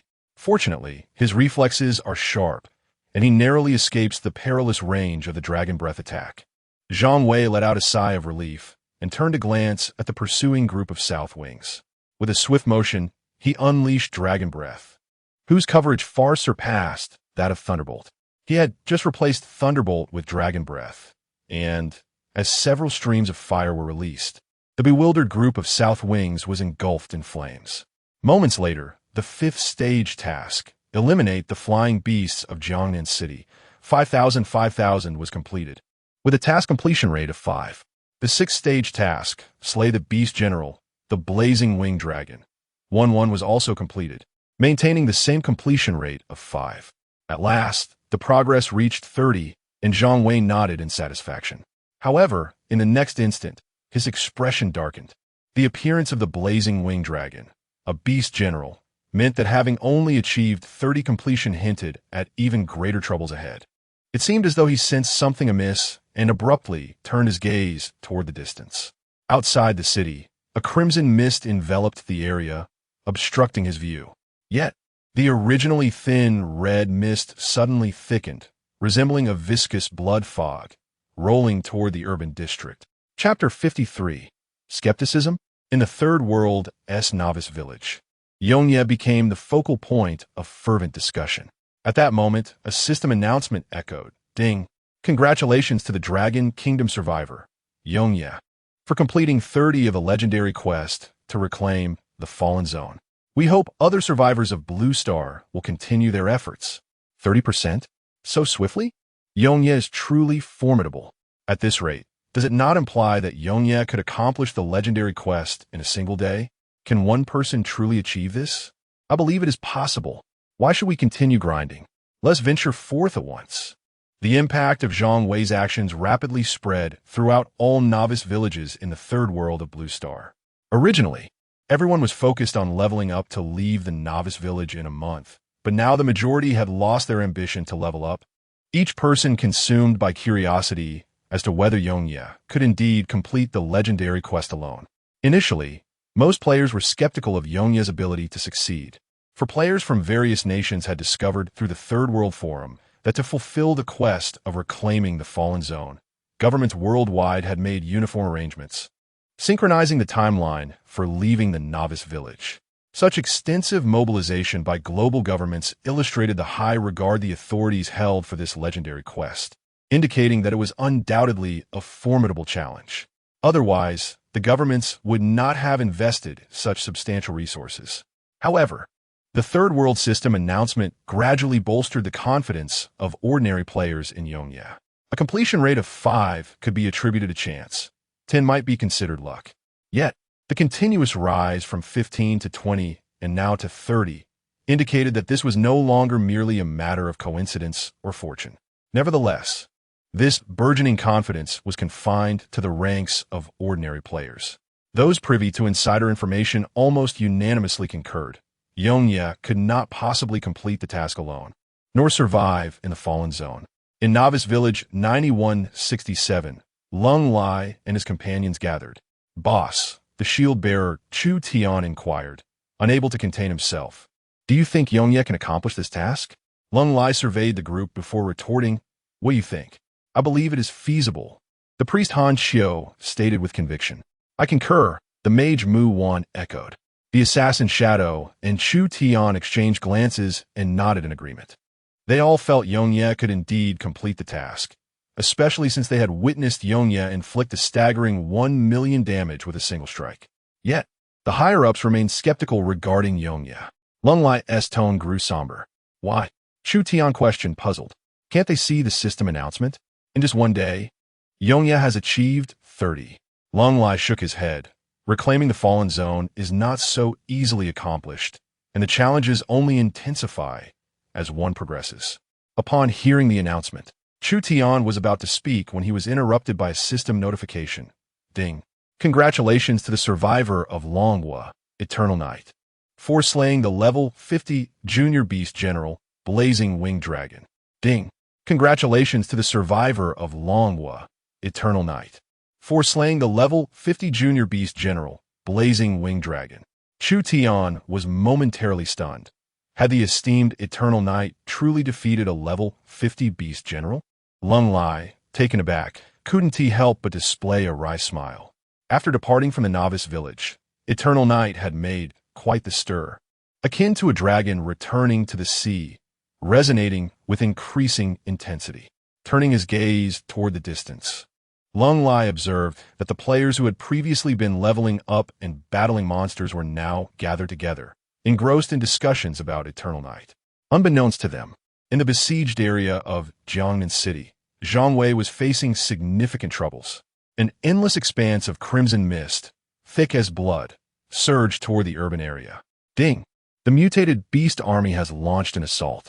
Stage 7 task. Defend the city for 3 days against the mutated beast army. Current task completion, 20. 3 days. Zhang Wei's pupils constricted. Could the mutated beast army persist in their siege for 3 days? He dared not underestimate the situation and took to the skies on his sword. Simultaneously, a skeletal army descended like snowflakes from the heavens. At the city's perimeter, Zhang Wei hovered in mid-air, with an ever-increasing number of skeletons behind him. Ahead, the blood-red mist loomed ominously, and the ground trembled beneath him. "Kill!" Zhang Wei commanded sharply. The skeletal army surged forward, fearlessly charging into the crimson fog. Dragon Breath, Necromantic Summoning. Zhang Wei hovered in the air, alternating between these two skills. Within the blood-soaked mist, waves of mutated beast soldiers emerged, prompting Zhang Wei to swiftly cast several reconnaissance spells. Mutated Flame Roar, Mutated Azure Scale, Mutated Owl. The attributes of the mutated beast soldiers were directly doubled compared to ordinary beasts, boasting a health pool of 200,000. Zhang Wei furrowed his brow. His summoned skeletons possessed only 3,000 health points. As the battle commenced, the situation quickly tilted overwhelmingly in favor of the mutated beasts. The rate of casualties among the skeletons far exceeded that of the mutated beast soldiers. Faced with such adversity, Zhang Wei found himself at a loss. As his skeletons were mere summons and could not be augmented, he could only repeatedly cast necromantic summoning to replenish their numbers. However, Zhang Wei's expression soon shifted to one of peculiar intrigue. For as he alternated casting Dragon Breath, a skill that covered a 100m by 100m area, a vast inferno quickly enveloped the battlefield. -999, -999, -999. Within the sea of flames, while the damage inflicted upon the mutated beast soldiers was relatively minor compared to their health. The 4 negative buffs associated with Zhang Wei's skills began to take effect. Taunt, Interrupt, Blind, Slow. Under the influence of these debilitating effects, the mutated beast soldiers appeared almost comical. They moved like marionettes, their motions stiff and sluggish, some even standing still, allowing the skeletal warriors to strike mercilessly. Only when the taunt buff is triggered can the mutated beast soldiers launch effective attacks. In an unexpected turn of events, the skeletal army began to show signs of counterattack. Ding! Upon entering the blood mist zone, survivors lose 10 of their health every minute. A loss of 10 health per minute? Zhang Wei remained utterly unfazed by the system notification. With nearly 5,000 health points, he would only lose 500 health each minute, a negligible amount in his eyes. The damage dealt by the skeletal army below could readily be transformed into health recovery points. Below, the mutated beast soldiers were locked in a stalemate with the skeletal army, and Zhang Wei found himself feeling quite bored in midair. At this rate, how many levels must I rise? Chapter 54. An Incident? Zhang Wei is now at level 40, requiring 4 million experience points to ascend to the next level. Although the attributes of the mutated beasts in the blood mist are doubled, their levels predominantly range from 20 to 25. Thus, the experience gained from slaying a mutated flame roar is significantly diminished. Fortunately, the sheer abundance of mutated beasts allows Zhang Wei's experience to steadily accumulate once more. Outside the city, due to Zhang Wei's relentless release of Dragon Breath, the area has transformed into a veritable inferno. The skeletal army and the mutated beast soldiers are embroiled in battle within this fiery expanse, gradually gaining the upper hand. However, the tide of mutated beasts seems inexhaustible, their numbers increasing rather than diminishing. Without the fiery support of the Dragon Breath, it is questionable whether the skeletons alone could withstand the onslaught. Yet now, 810, 3031. The experience points are continuously rising, and ascending to level 41 is merely a matter of time. While Zhang Wei is fervently harvesting experience points, dissonant murmurs arise in the novice village. Why haven't we heard any updates from the esteemed Eternal Knight in such a long time? Indeed, it has been several hours since the last announcement. Could it be that their quest is stuck? The last system announcement merely congratulated Eternal Knight for achieving a 30 completion on their task. Yet after such an extended period, the silence from the system is deafening. Could it be that something has happened to Eternal Knight? A player in the Novice Village channel inquires. Come now, the esteemed Eternal Knight is my idol. How could anything possibly go wrong? The discussions among the players in the Novice Village became fervent, lingering on until the late hours of the night, yet they awaited a system announcement that never came. The situations in other countries mirrored that of the Dragon Kingdom, where players without life support systems could not remain online indefinitely. After a multitude of players exited the Third World, they flocked to the forums to voice their thoughts. Players from the Dragon Kingdom generally speculated that Eternal Night must be encountering some difficulties. Perhaps the quest had become obstructed. However, players from other nations shared a surprisingly unanimous perspective, with comments flooding in from players in countries like Korea and Japan, asserting, Eternal Night must have perished. This quest cannot possibly be completed by a single player. Your legend has reached its conclusion. This is the fate of individual heroism. Such hubris leads to downfall. In a flash, the forum became inundated with vitriolic remarks. Naturally, players from the Dragon Kingdom rallied in support of Eternal Night, and when it comes to disparaging others, the players from the other nations simply cannot compete with their fervor. It is akin to comparing fireflies to the brilliance of the sun and moon. A gaggle of buffoons dares to speak disparagingly of our Eternal Night. Have you enough kimchi to sustain yourselves? Koreans, cease your prattle and await your comeuppance. Have the audacity to complete a mere 30 yourselves. The exchanges on the forum escalated, with many players from Korea and Japan left flushed in embarrassment from the backlash. A certain player from a neighboring country, in a fit of anger, commented, If Eternal Night is not dead, I shall consume 3 pounds of excrement. A player from Dragon Country retorted, Go to hell, you want to even get to taste it while it's warm. Another player from the island nation added, I raise the stakes. If Eternal Night is not dead, I will share those 3 pounds with the one above. The entire night unfolded with players from Dragon Country engaging in fierce verbal duels, mercilessly ridiculing players from other nations, to the point where one player from the island nation resorted to betting on their own mother. How old is your mother? I would be disgusted even if you offered her to me. I'm not disgusted. I possess links to various island resources. Would you like them? I seek the link. I have resources from a neighboring nation.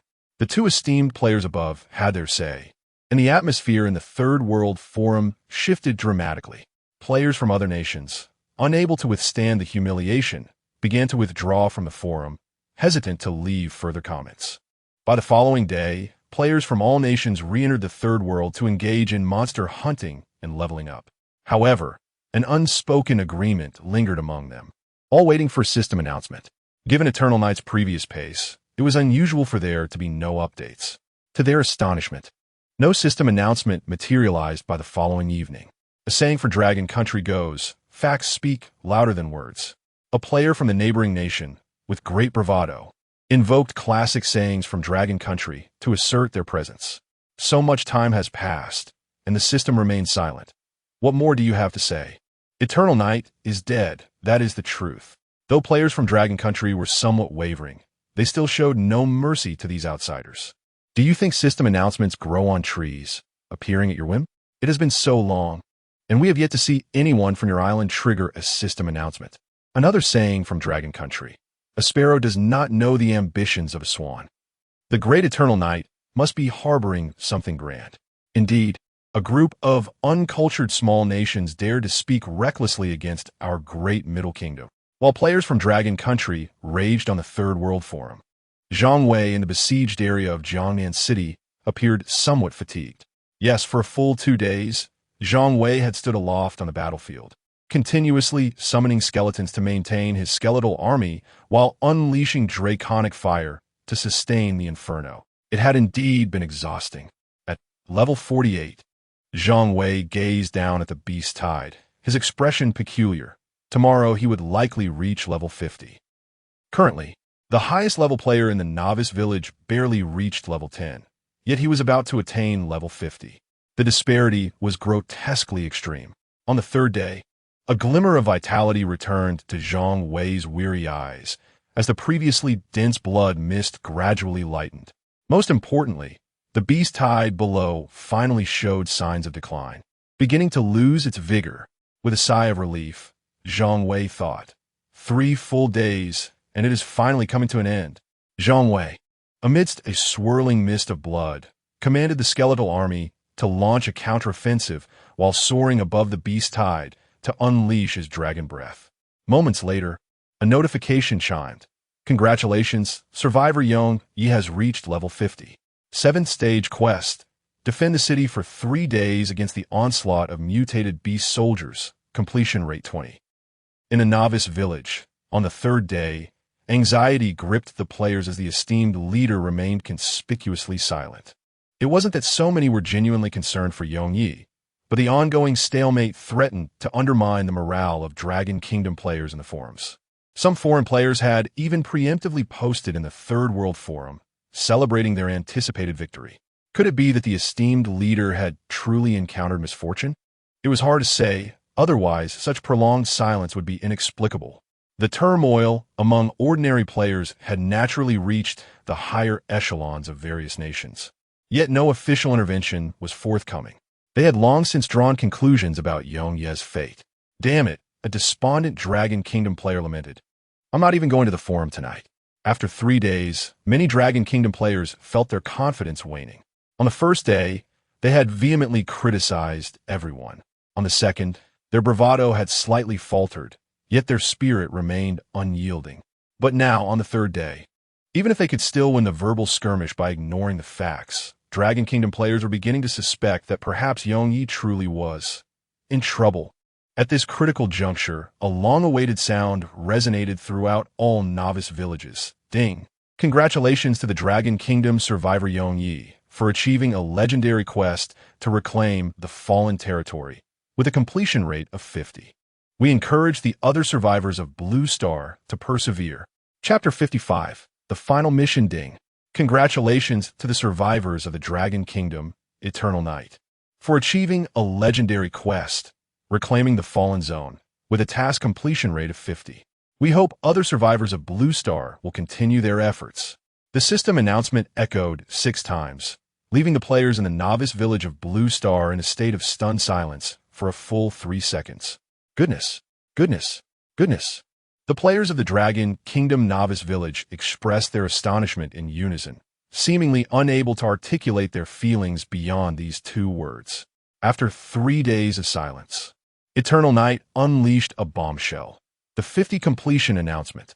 Yet, before anyone could fully comprehend the implications, another system notification promptly followed. Ding! Congratulations to the survivors of the Dragon Kingdom, Eternal Night, for becoming the first survivor in Blue Star to reach level 50. Level 50. Insanity. Pure insanity. Surely, the system must be malfunctioning. The players were utterly bewildered. While they could accept the 50 task completion, this level was simply outrageous. The difficulty of leveling up in the Third World was widely acknowledged among players. Yet, now, Eternal Night had soared directly to level 50. How could anyone else compete? Eternal Night was truly extraordinary. But no matter how extraordinary, they were still one of us, a player from the Dragon Kingdom. Eternal Night is impressive. The players of the Dragon Kingdom were electrified, not just by Eternal Night's astonishing task completion and unbelievable level, but also because such a monumental achievement brought pride to all Dragon Kingdom players. Quickly, to the forum, that gluttonous fool from the neighboring country will not escape. Let us not forget the other nation watching closely. A horde of fervent players who had initially hesitated to visit the forum suddenly felt invigorated, eager to showcase their prowess. Unfortunately, whether it be the neighboring country or the other nation, they all retreated like turtles, leaving the forum eerily quiet, with not a single soul daring to speak up. This left the Dragon Kingdom players, bent on infiltrating their forums, feeling tremendously unsatisfied. After leaving hundreds of thousands of affectionate messages addressing their loved ones, they departed in triumph. In the fallen zone of Jiangnan City, Zhang Wei resumed clearing the battlefield. However, his inventory was nearly full, forcing him to select only the most valuable materials. Despite having slain numerous beast soldiers and mutated beast soldiers, not a single piece of equipment had dropped. Yet, a suspicion began to take root in his mind. It seemed likely that in the future, defeating monsters would no longer yield direct equipment drops. Zhang Wei mused to himself as he surveyed the scattered materials. Once the main city was established, he anticipated that the materials obtained from defeating beast soldiers would need to be delivered to the blacksmith shop and tailor shop for crafting weapons and equipment. Moreover, without the establishment of the main city, This place would remain a desolate wasteland, devoid of elixirs, supplies, and even NPCs. The significance of the main city was undeniably paramount. No wonder the system announcement indicated that if the mission to reclaim the Fallen Zone fails, the establishment of the main city would be impossible, and the survival rate for players would plummet to a mere 0.00001. After Zhang Wei counted his spoils, he received the 8th phase mission. 8th phase mission. Enter the depths of the Red Mist Zone and eliminate the corrupted Heart Mirror Spider. Intermediate Beast General. Completion status, 20. Seeing the mission details, Zhang Wei breathed a sigh of relief. As long as it wasn't a time-consuming task, he was content. The 3-day city defense mission from the 7th phase had thoroughly exhausted him. It was merely a single boss, with the echo of the finale in hand. A solitary boss posed little threat to Zhang Wei. He summoned 10 waves of skeletons to clear the way and made his way directly towards the Red Mist Zone outside the city. Once the mutated beast soldiers retreated, the blood mist dissipated and the fog returned to its usual state. Within the mist, numerous beast soldiers remained, but faced with these ordinary foes, Zhang Wei couldn't be bothered to unleash his dragon breath. He simply commanded his skeletal army to trample over them, with Zhang Wei continuously replenishing their numbers from behind. The skeletal army was unconcerned about losses. The only regret was that Zhang Wei had now reached level 50, and the experience gained from slaying these ordinary beast soldiers was pitifully low. He had no desire to linger with them, forging a bloody path straight into the depths of the Red Mist Zone. Before long, a sudden commotion erupted in front of the skeletal army. A colossal creature revealed itself amidst a throng of beast soldiers. Was this the corrupted Heart Mirror Spider? Zhang Wei was astonished and took to the skies on his sword, observing the monstrous being before him. The corrupted Heart Mirror Spider was enormous, its span reaching several dozen meters, resembling a small hill. 8 robust, elongated legs stood like steel pillars, supporting its massive body, with sharp barbs covering its joints. As Zhang Wei saw the main body appear, he was about to unleash the echo of the finale, but hesitated momentarily and instead cast a detection spell. Corrupted Heart Mirror Spider, Intermediate Beast General, level 55, health points, 10 million attack power, 1 skill. Mirror Heart, passive reflects 100 of real damage taken. Details, an adorable, harmless spider. Damn! Zhang Wei couldn't help but curse upon seeing the attributes of the corrupted Heart Mirror Spider. Reflecting 100 of real damage could have turned the tide against him, if the damage from the echo of the finale were to rebound as real damage. Even if he had 100 lives, it wouldn't suffice. After clearing the ordinary beast soldiers surrounding the corrupted Heart Mirror Spider, Zhang Wei quickly commanded his skeletal army to retreat. The damage from the skeletons, amounting to 999, derived from Zhang Wei's skill attributes, would inevitably rebound back to him. Thus, this boss could only be faced by Zhang Wei himself. Zhang Wei unleashed his dragon breath upon the corrupted Heart Mirror Spider, which remained motionless, allowing him to attack freely. Perhaps it was accustomed to such encounters. With its extraordinarily high health and the 100 real damage reflection, it showed no fear towards attacks from beasts of the same rank, simply waiting for the opportunity to retaliate and eliminate its adversary. However, this time, he encountered Zhang Wei, minus 999,999 minus 999,999. The heart-eating mirror spider possesses the ability to reflect damage with absolute certainty. However, Zhang Wei possesses a healing skill, with a healing value equating to the damage dealt. When two obstinate individuals collide, it ultimately hinges on who is more unreasonable. Clearly, Zhang Wei, endowed with a healing skill, holds the advantage. Yet, this devolves into a protracted stalemate, with Zhang Wei resolutely chipping away bit by bit. After several hours of torment, a thunderous sound erupted as the heart-eating mirror spider's health was utterly depleted. 8th stage task. Enter the depths of the Crimson Mist Zone and slay the heart-eating mirror spider. Intermediate Beast General. Task completed. Completion rate at 20. A flicker of joy danced in Zhang Wei's eyes. After vanquishing this intermediate beast general, the task would finally reach its conclusion. Could the final foe be a high-level beast general? Zhang Wei scanned his surroundings, awaiting the emergence of the next stage task. Ninth stage task: subdue the Grado, Junior Lord, and establish the Jiangnan main city. Pending completion, task completion rate at 30. Chapter 56, 100 completion. Ding! Congratulations to the survivor of Longhua, Eternal Night, for completing 70 of the legendary quest to reclaim the fallen territory. We hope that other survivors of Blue Star will continue their efforts. The system announcement arrived belatedly, but Zhang Wei paid it no mind. As he had grown accustomed to such notifications, his attention was solely focused on the final task, subduing the Junior Lord, Grado. The quest location was still within the urban area. Zhang Wei was momentarily taken aback by this revelation. This implied that a formidable boss, surpassing the Beast General level, had been lurking within Jiangnan's urban zone. Zhang Wei furrowed his brow. Despite his extensive exploration of the area, he had failed to detect its presence, and this Junior Lord had yet to reveal itself. Although he found the situation perplexing, Zhang Wei pressed onward toward the city. Along the way, he summoned throngs of skeletons. It was wise to exercise caution when facing a Lord-level beast for the first time. After all, the demise of these skeletons was inconsequential. Leading his skeletal army toward the city, the novice village erupted in chaos once more, with the completion rate soaring to 70. This maddening system announcement sent the players of Longhua into a frenzy. Are we still grinding for experience? The esteemed Eternal Night is single-handedly completing the task, while we continue to toil without even tasting the rewards. Which main city did Eternal Night head to? We must depart immediately. Which stronghold has Eternal Night reclaimed? What will happen to our quest if the esteemed one completes it on their own? At this moment, the average players of Longhua could no longer remain composed. No one doubted Eternal Night's ability to tackle the legendary quest any longer. They were all eager to enter the main city.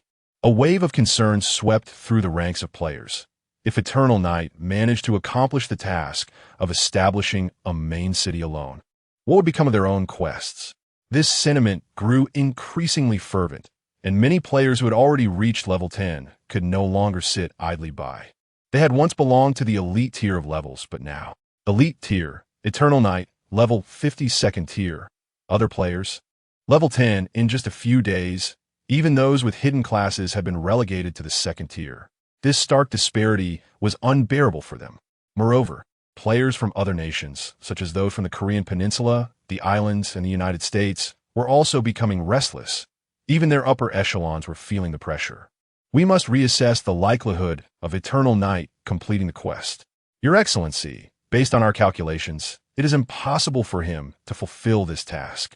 Yet, if he truly manages to seize a main city first, we will find ourselves in a precarious situation. Your Excellency, this is the consensus among the high-ranking officials of various nations, including Longhua, who have yet to take any action.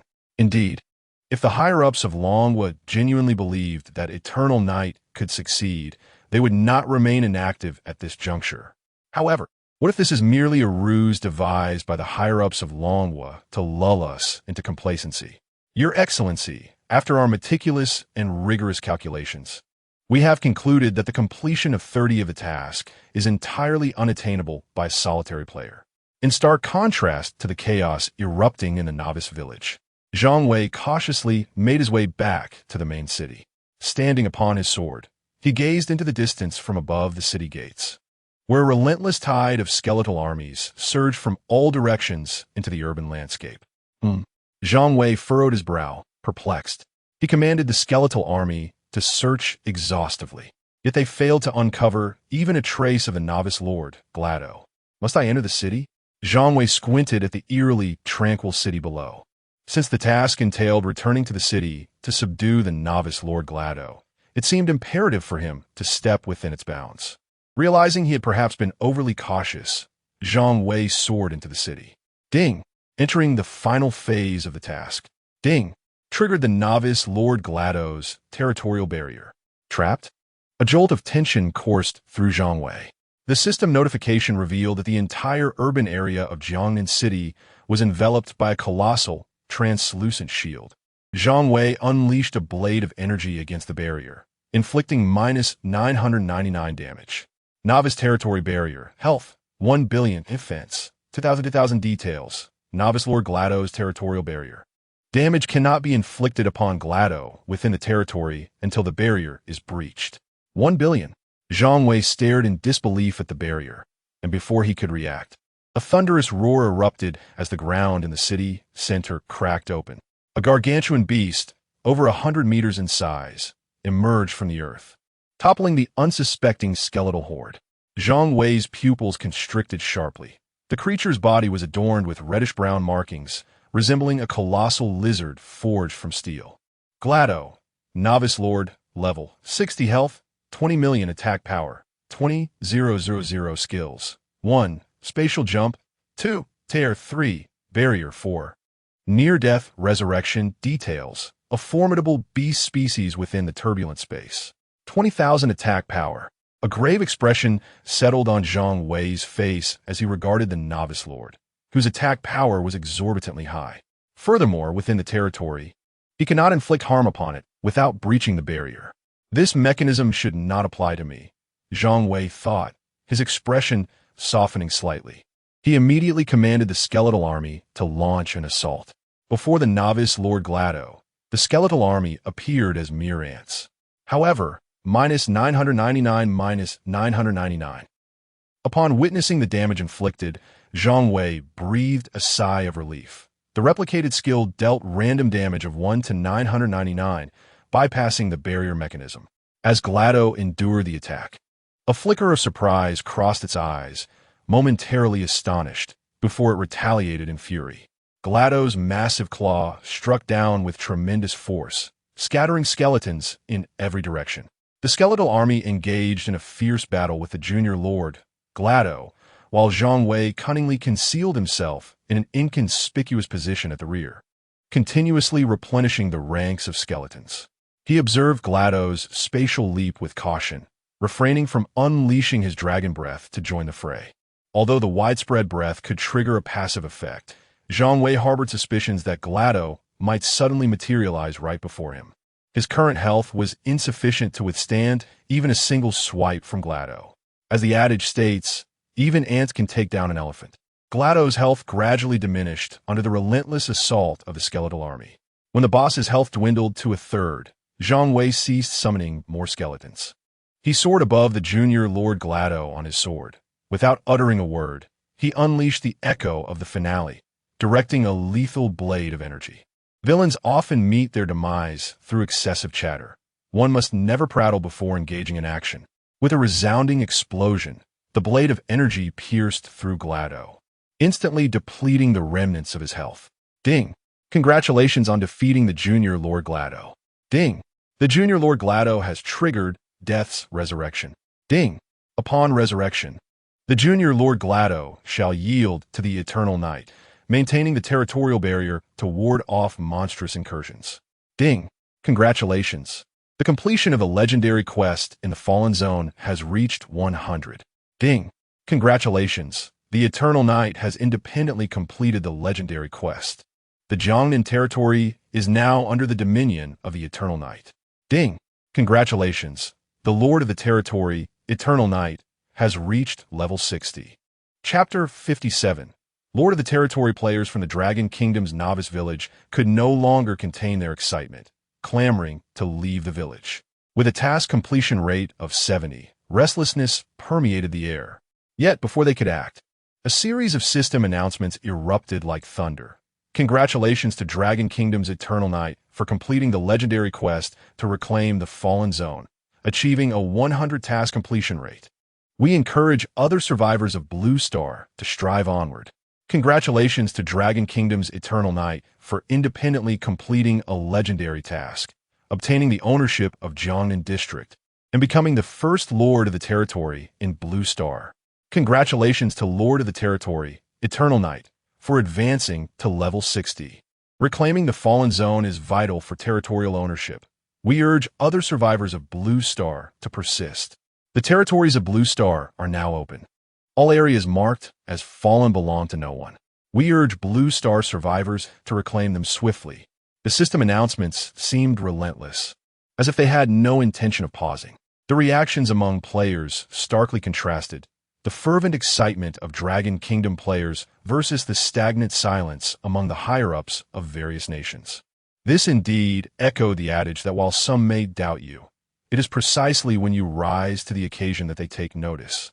In Novice Village 9167, the achievement was undeniable. Lung Lai was overwhelmed with shock upon hearing the system announcement, although he had always believed in Eternal Night as potential. The reality of this moment left him momentarily dazed. A task that required months of preparation from hundreds of thousands in the Novice Village had been accomplished by Eternal Night alone. Boss, Chu Tian remarked peculiarly. Isn't it possible that Eternal Night is playing on a private server of the Third World? Lung Lai was taken aback by this comment, and Chu Tian continued. Didn't you hear the system announcement? Eternal Night has already reached level 60. A wry smile appeared on Lung Lai's face. What does that even mean? If someone were to conquer a territory, reaching that level wouldn't be surprising. That is true. Chu Tian Gonset, nodding how but to conquer a territory alone?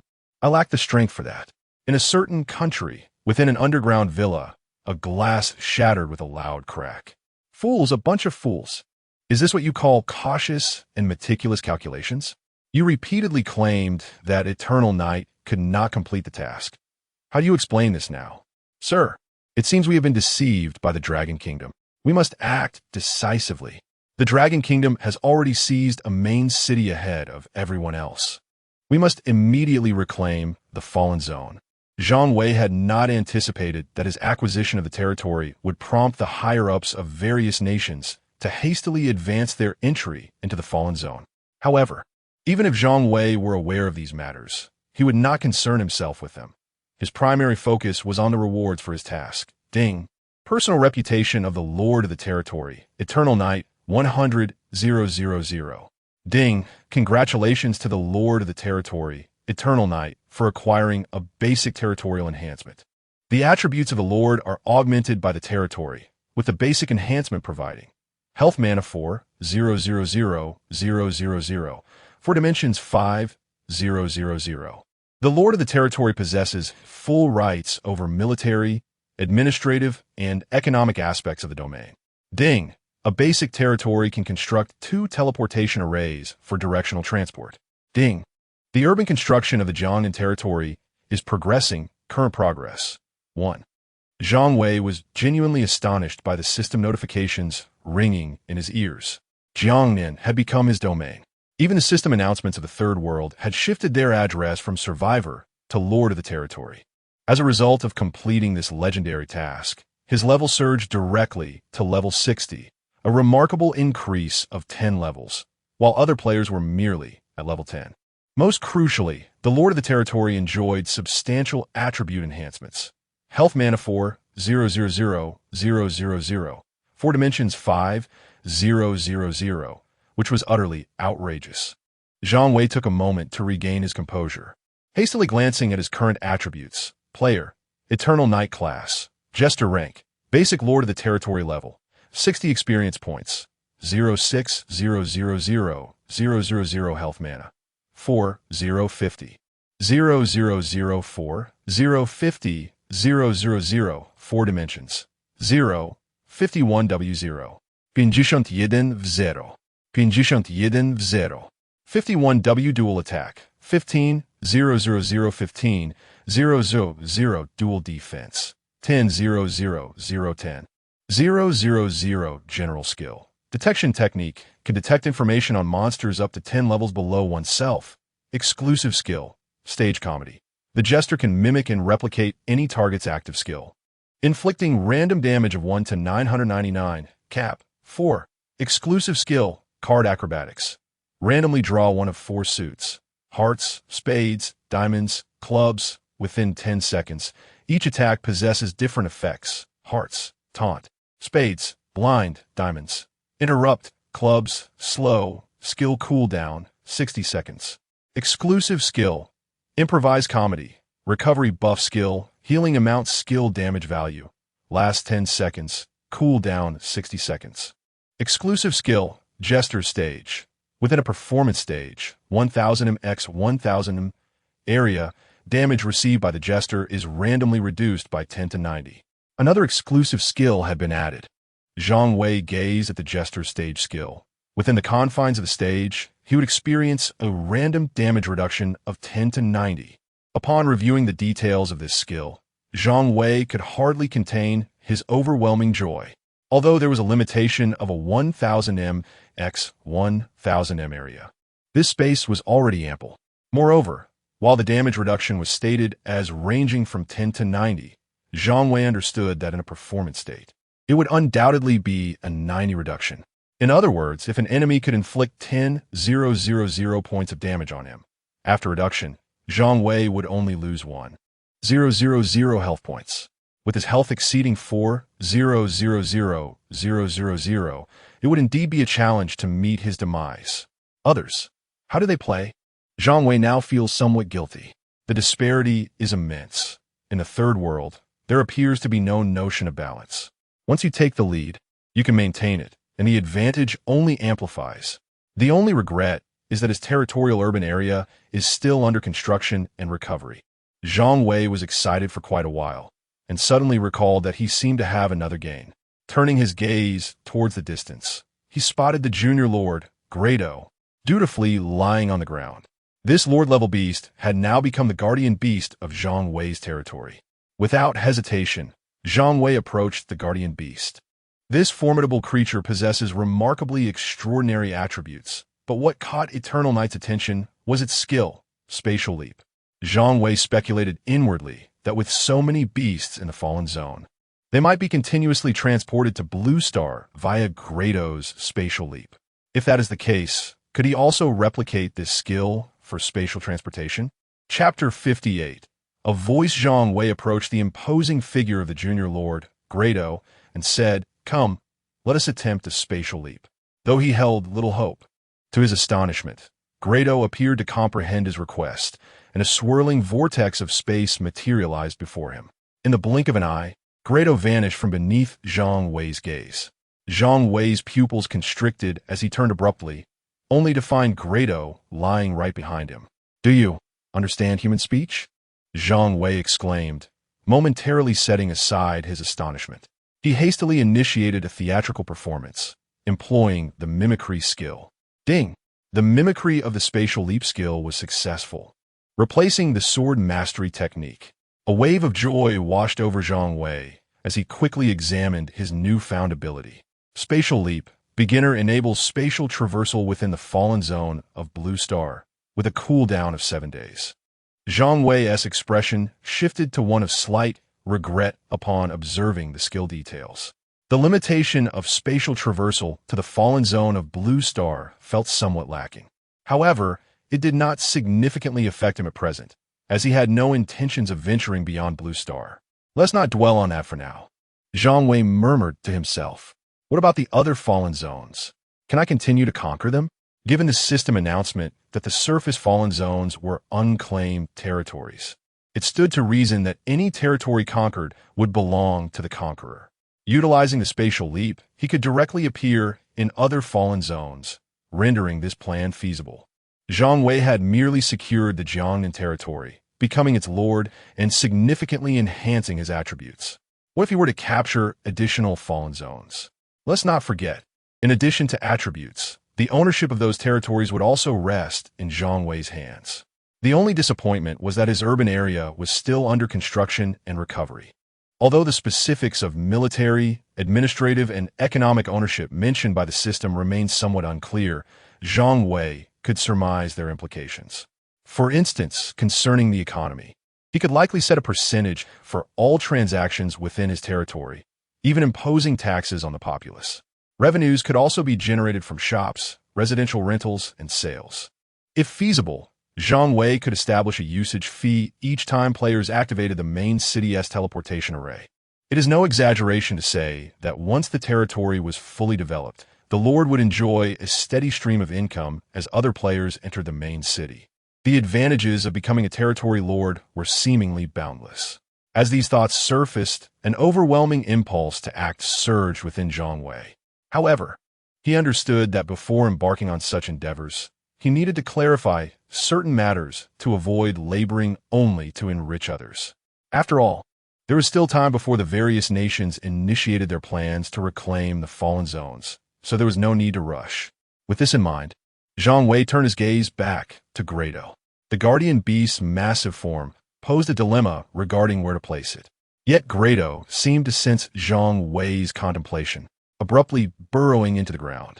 Although surprised by this display, Zhang Wei felt a growing satisfaction with Grado. Currently, the urban area of Jiangnan is still in the process of recovery. Zhang Wei, observing the restoration progress, estimates that it will require some time. Fortunately, the city is shrouded in a protective barrier, preventing the beast soldiers from entering. And with Lord Glado overseeing the area, the beast soldiers are deterred from launching an assault. In pursuit of his mission, Zhang Wei has spent several consecutive days within the Third World. Now that the task is completed, he need only await the complete restoration of the main city before he exits the Third World. In the E district of the Dragon Kingdom's underground city, Zhang Wei emerged from the holographic chamber. After a brief stretch, he felt somewhat unaccustomed after lying in the chamber for an extended period. The time in the underground city coincided perfectly with the evening. Following his exercise, Zhang Wei perused the Third World Forum. The forum was inundated with posts about him, both favorable and unfavorable, with myriad opinions circulating. Titles such as the first person of the Third World, Eternal Night. Speculations on the legendary task rewards completed solely by Eternal Night, and the Third World has become the personal server of Dragon Kingdom's Eternal Night. Serious suspicions of cheating filled the screen. There were even demands from the island nations for the Dragon Kingdom to disclose Eternal Night's personal information for international scrutiny. However, Zhang Wei soon exhibited a look of surprise upon realizing that various nations had accelerated their timelines. His brow furrowed as he read a forum post indicating that, due to his conquest of the Jiangnan Fallen area, the deadline had been moved up to 3 days hence.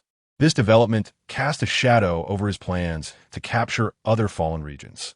If other players appeared during his assault on these areas, the system would likely not recognize it as a solo accomplishment, thereby depriving him of individual rewards and attributing the territory to an entire faction instead. Indeed, plans often falter in the face of unforeseen changes, Zhang Wei mused. Even with his significantly enhanced strength, it would be impossible to conquer a fallen area within 3 days, as merely completing a city defense task requires that duration. While Zhang Wei was engrossed in this information, in the Dragon Kingdom's novice village within the Third World, Zhao Yan looked at Lu Ruyan in astonishment. "You say Eternal Night is Zhang Wei." "I was merely speculating," Lu Ruyan replied, nodding. Eternal Night is a commonly used username for Zhang Wei, and he is indeed in Jiangnan. Zhao Yan pondered briefly before shaking his head. If that were the only evidence, it might not suffice to confirm. "I have a method," Lu Ruyan said, gazing intently at Zhao Yan. Eternal Night took nearly 7 days to complete the fallen area task. "What of it?" Zhao Yan inquired, bewildered. Lu Ruyan stated calmly, "Use your connections to investigate whether Zhang Wei has switched districts. If Zhang Wei is still in the back 3 districts, he could not possibly have spent 7 consecutive days in the Third World. Therefore, Eternal Night cannot be Zhang Wei. However, if Zhang Wei has departed from the back 3 districts, then Eternal Night must indeed be Zhang Wei." Lu Ruyan was confident in her reasoning. Yet Zhao Yan shook his head in response. Lu Ruyan queried, puzzled. "Is there a problem?" Zhao Yan replied in a composed tone. "There is no way to ascertain whether Zhang Wei has changed districts in the underground city." "Why?" Lu Ruyan, taken aback, exclaimed urgently. "Do not be deceived by Yongye's prowess in the Third World. As long as we can maintain control over him in the underground city, we can manipulate him at will." Zhao Yan, however, shook his head and replied, "Do not dwell on that. This path is unfeasible. We must devise a strategy within the Third World." Lu Ruyan paused upon hearing this. Although she found it difficult to comprehend, she realized that some matters were better left unspoken, and thus she merely nodded in acquiescence.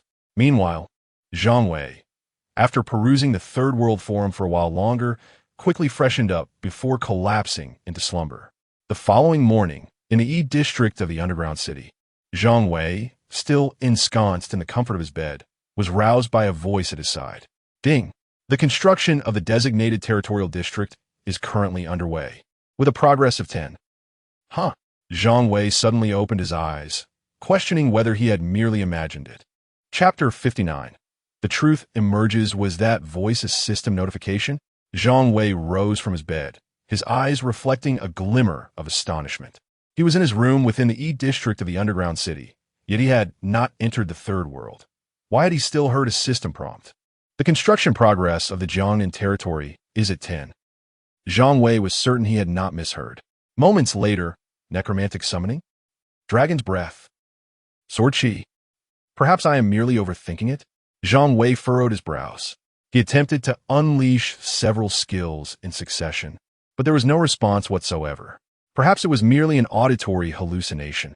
Just as he finished that thought, an idea struck him, and he promptly entered the holographic chamber.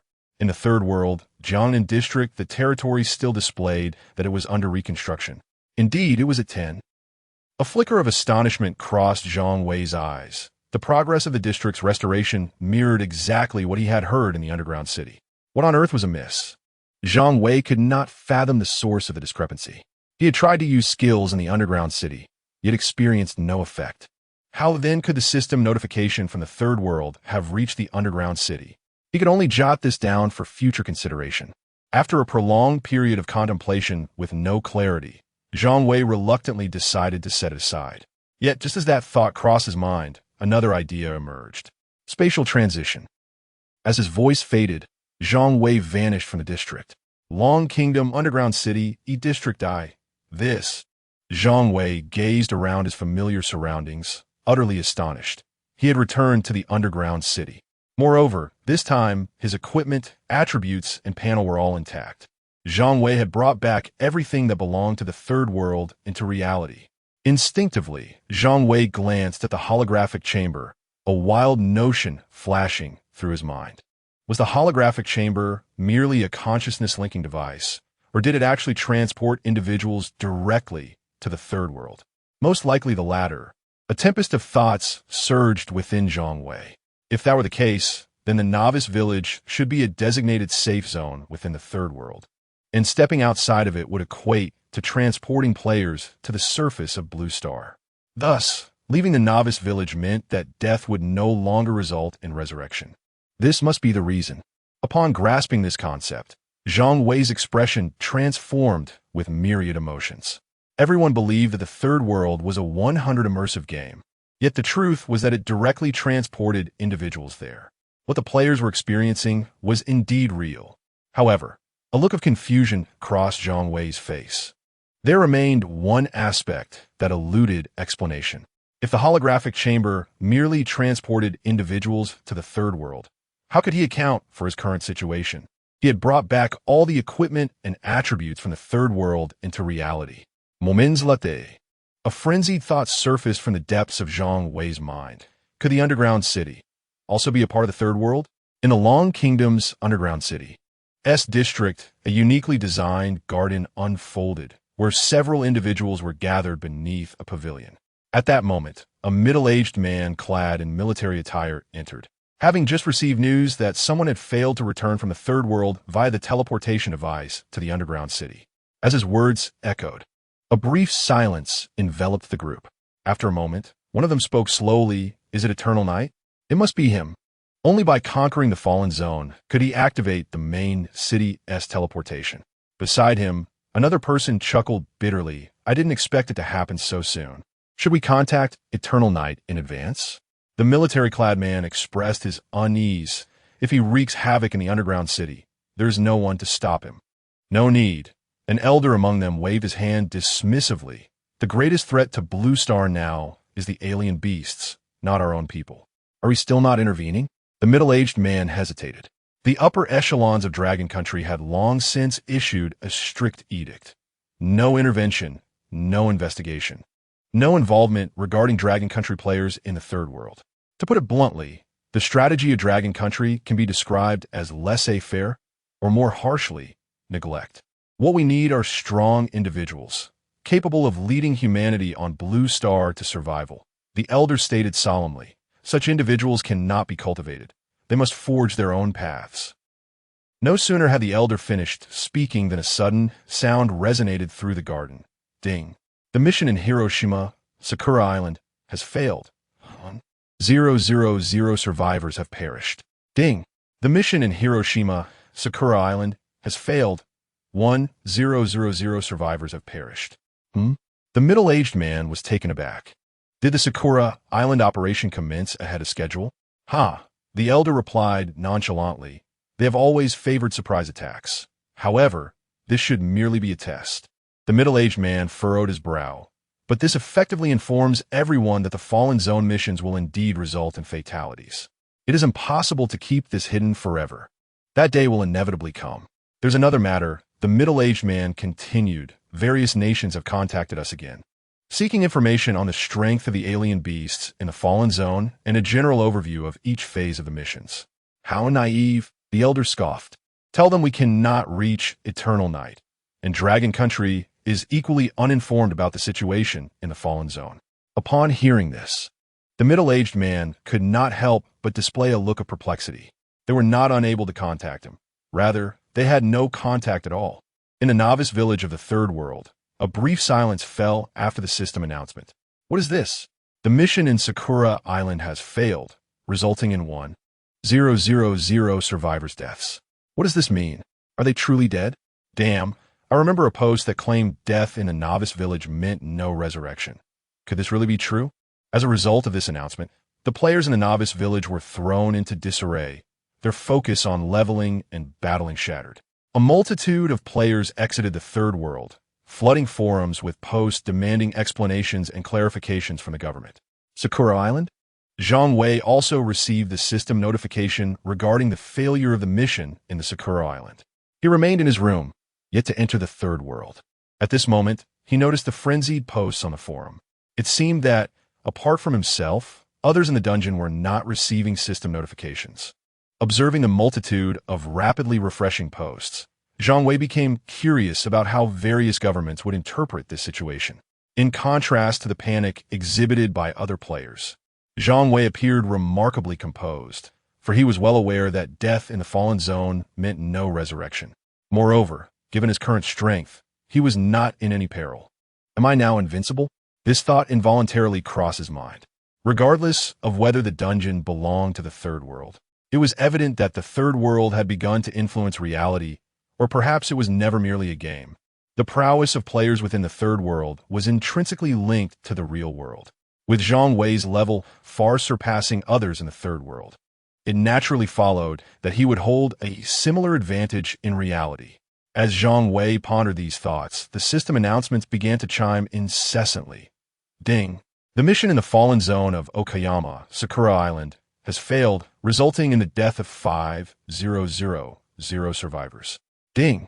The mission in the Fallen Zone of Okamoto, Sakura Island, has failed, resulting in the death of 10,000 survivors. Ding!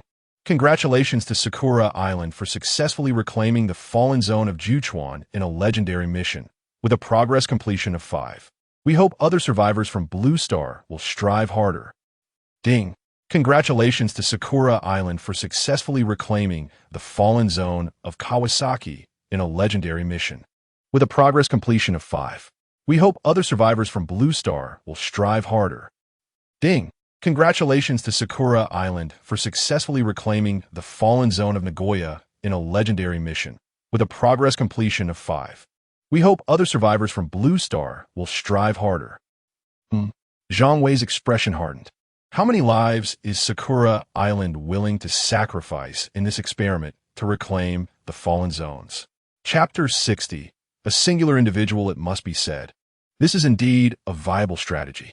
Sacrificing a small number of individuals to probe ahead and thereby enhancing the probability of success can indeed mitigate subsequent casualties. However, reclaiming the fallen territories is bound to be the most troublesome phase in the final stages of the mission. I cannot afford to waste time.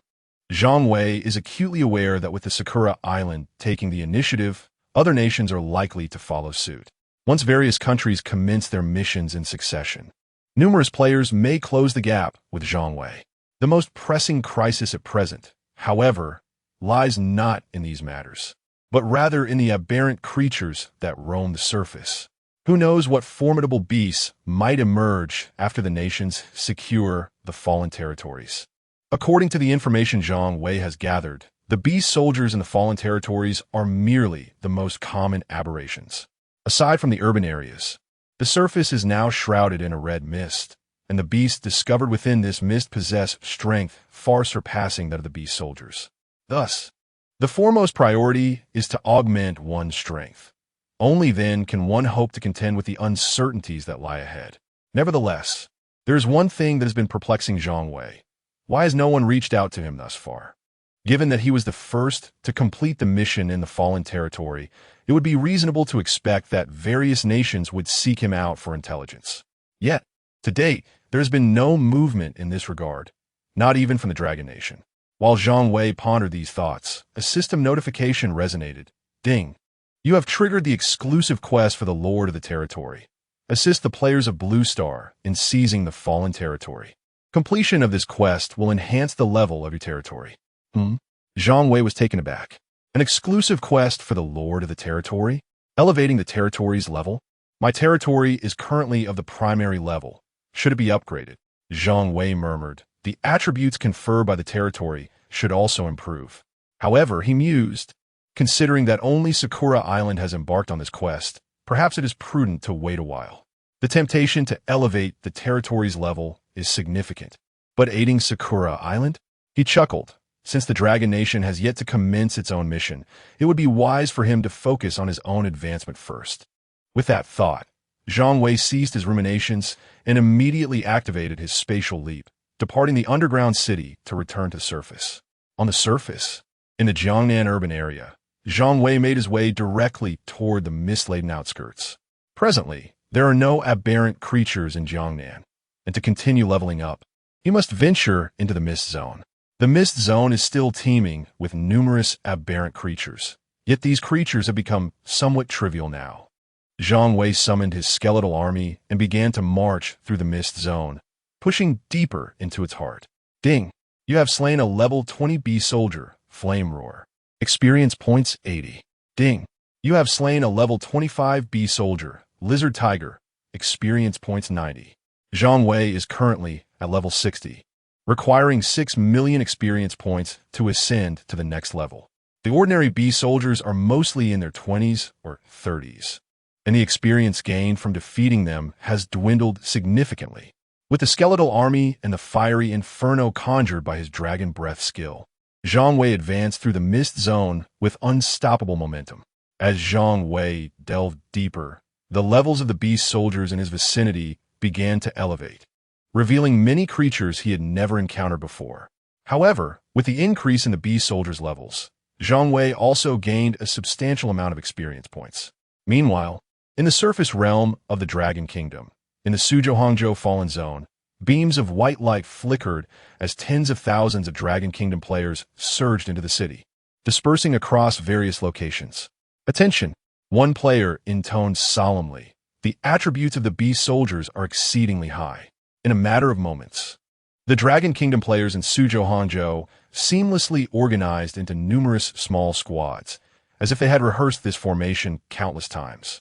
Clearly, unlike the Cherry Blossom Nation, the first to enter the Fallen Zone were not ordinary players. The frontline tanks positioned themselves strategically, invoking various enhancement buffs, while the ranged attackers unleashed a torrential storm of skills upon the advancing beast soldiers. Without any division of zones, this contingent of players launched a simultaneous assault throughout the entirety of Suzhou. The unprepared beast soldiers were battered by a barrage of skills, disoriented and rapidly losing health. Meanwhile, Zhang Wei was reveling in his pursuits within the misty zone when a thunderous roar echoed from afar, heralding the arrival of a colossal creature into his line of sight. At last, a formidable opponent has appeared, Zhang Wei thought as he employed his detection skill on the aberrant beast. Rock-armored giant rhinoceros. Intermediate beast general, level 55, health points 8,000. 000 attack power. 4, 250 skills. 1, trample 2. Splash details. Sovereign of the Misty Zone. Astonishing defensive capabilities. A pack-dwelling aberration. Upon observing the rock-armored giant rhinoceros, Zhang Wei's first thought was that its attributes were generally palatable. With territorial bonuses in effect, he felt he could contend evenly with the beast general. Even in a one-on-one duel, he would not falter. Yet, he would opt for a solitary confrontation when a group assault was viable.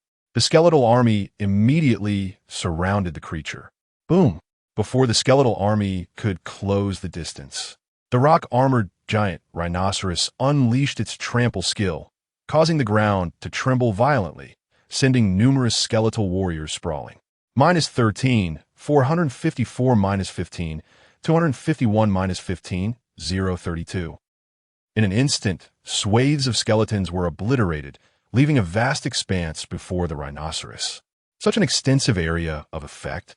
Zhang Wei was taken aback, not anticipating that the rock-armored giant rhinoceros would prove to be so tenacious.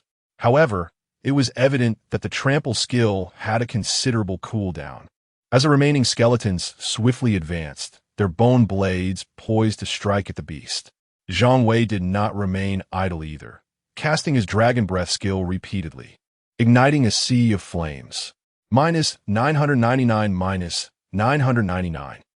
The rock-armored giant rhinoceros thrashed in the inferno, its health plummeting rapidly.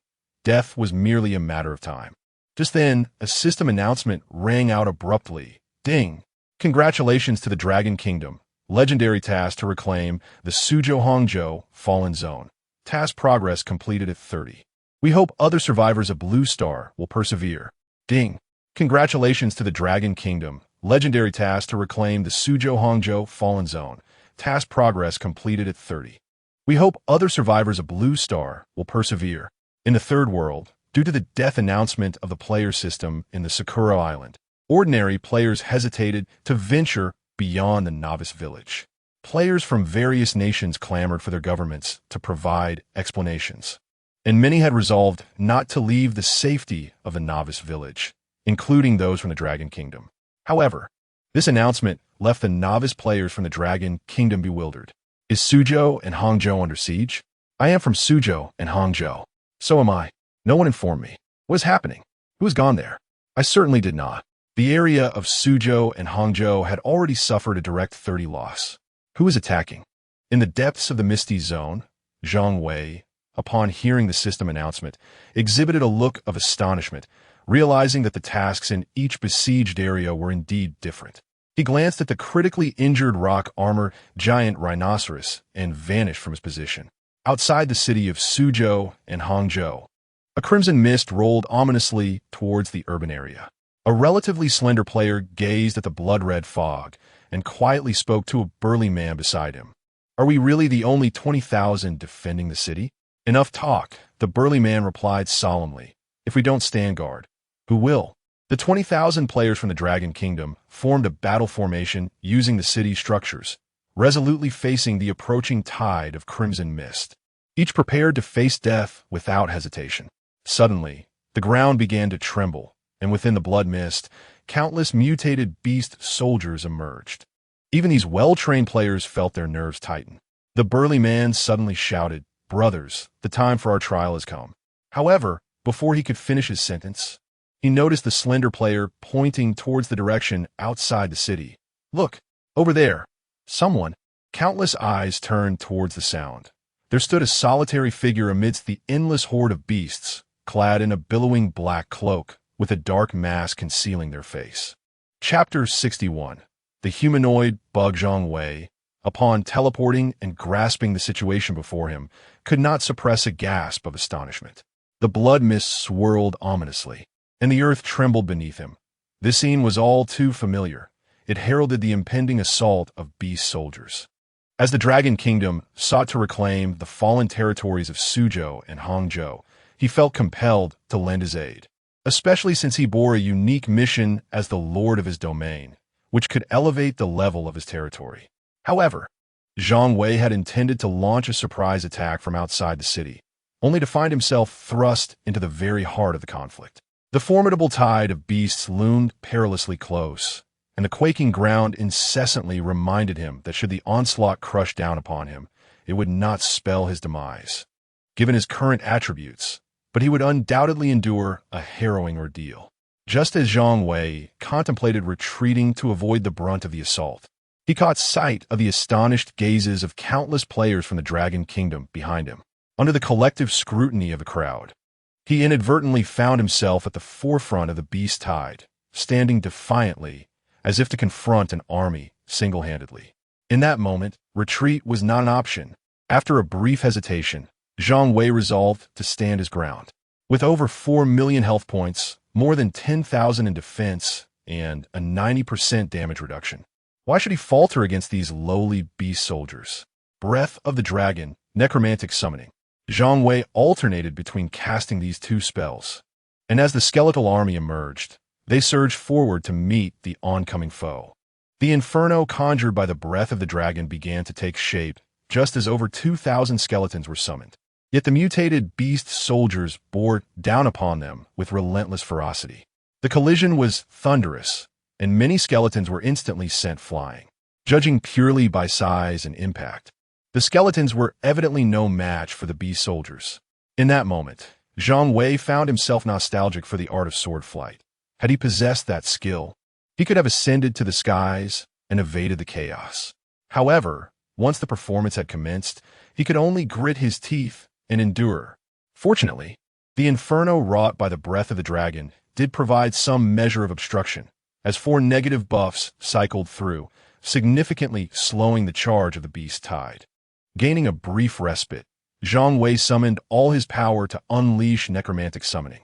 Hundreds, thousands, millions as their numbers swelled, the skeletal army braced themselves to withstand the onslaught of the mutated beast soldiers. He was the Eternal Knight. Meanwhile, players from the Dragon Kingdom began to recognize the situation. The distinctive cloak and mask of Eternal Knight had become well known and were not difficult to identify. Moreover, aside from Eternal Knight, there was no other individual in the Third World capable of standing against the beast tide in such a manner. Clerics heal. Commanders lead. Ranged units provide support. As soon as the words left his mouth, hundreds of beams of white light illuminated the ranks, enveloping Eternal Knight. Simultaneously, a torrent of area spells rained down upon the beast tide. Could he withstand this onslaught? One player anxiously remarked as he observed the fierce battle ahead. He can endure. A cleric from the Dragon Kingdom hesitantly stated he hasn't lost a single point of health. What? Upon hearing this, a chorus of players turned their gazes toward him. He spoke the truth, as another cleric chimed in.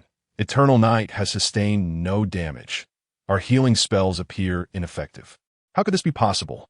Even these individuals are somewhat perplexing. Boss, can you handle this? A pastor inquired, gazing at the burly man at the forefront. Me? The stout figure shook his head.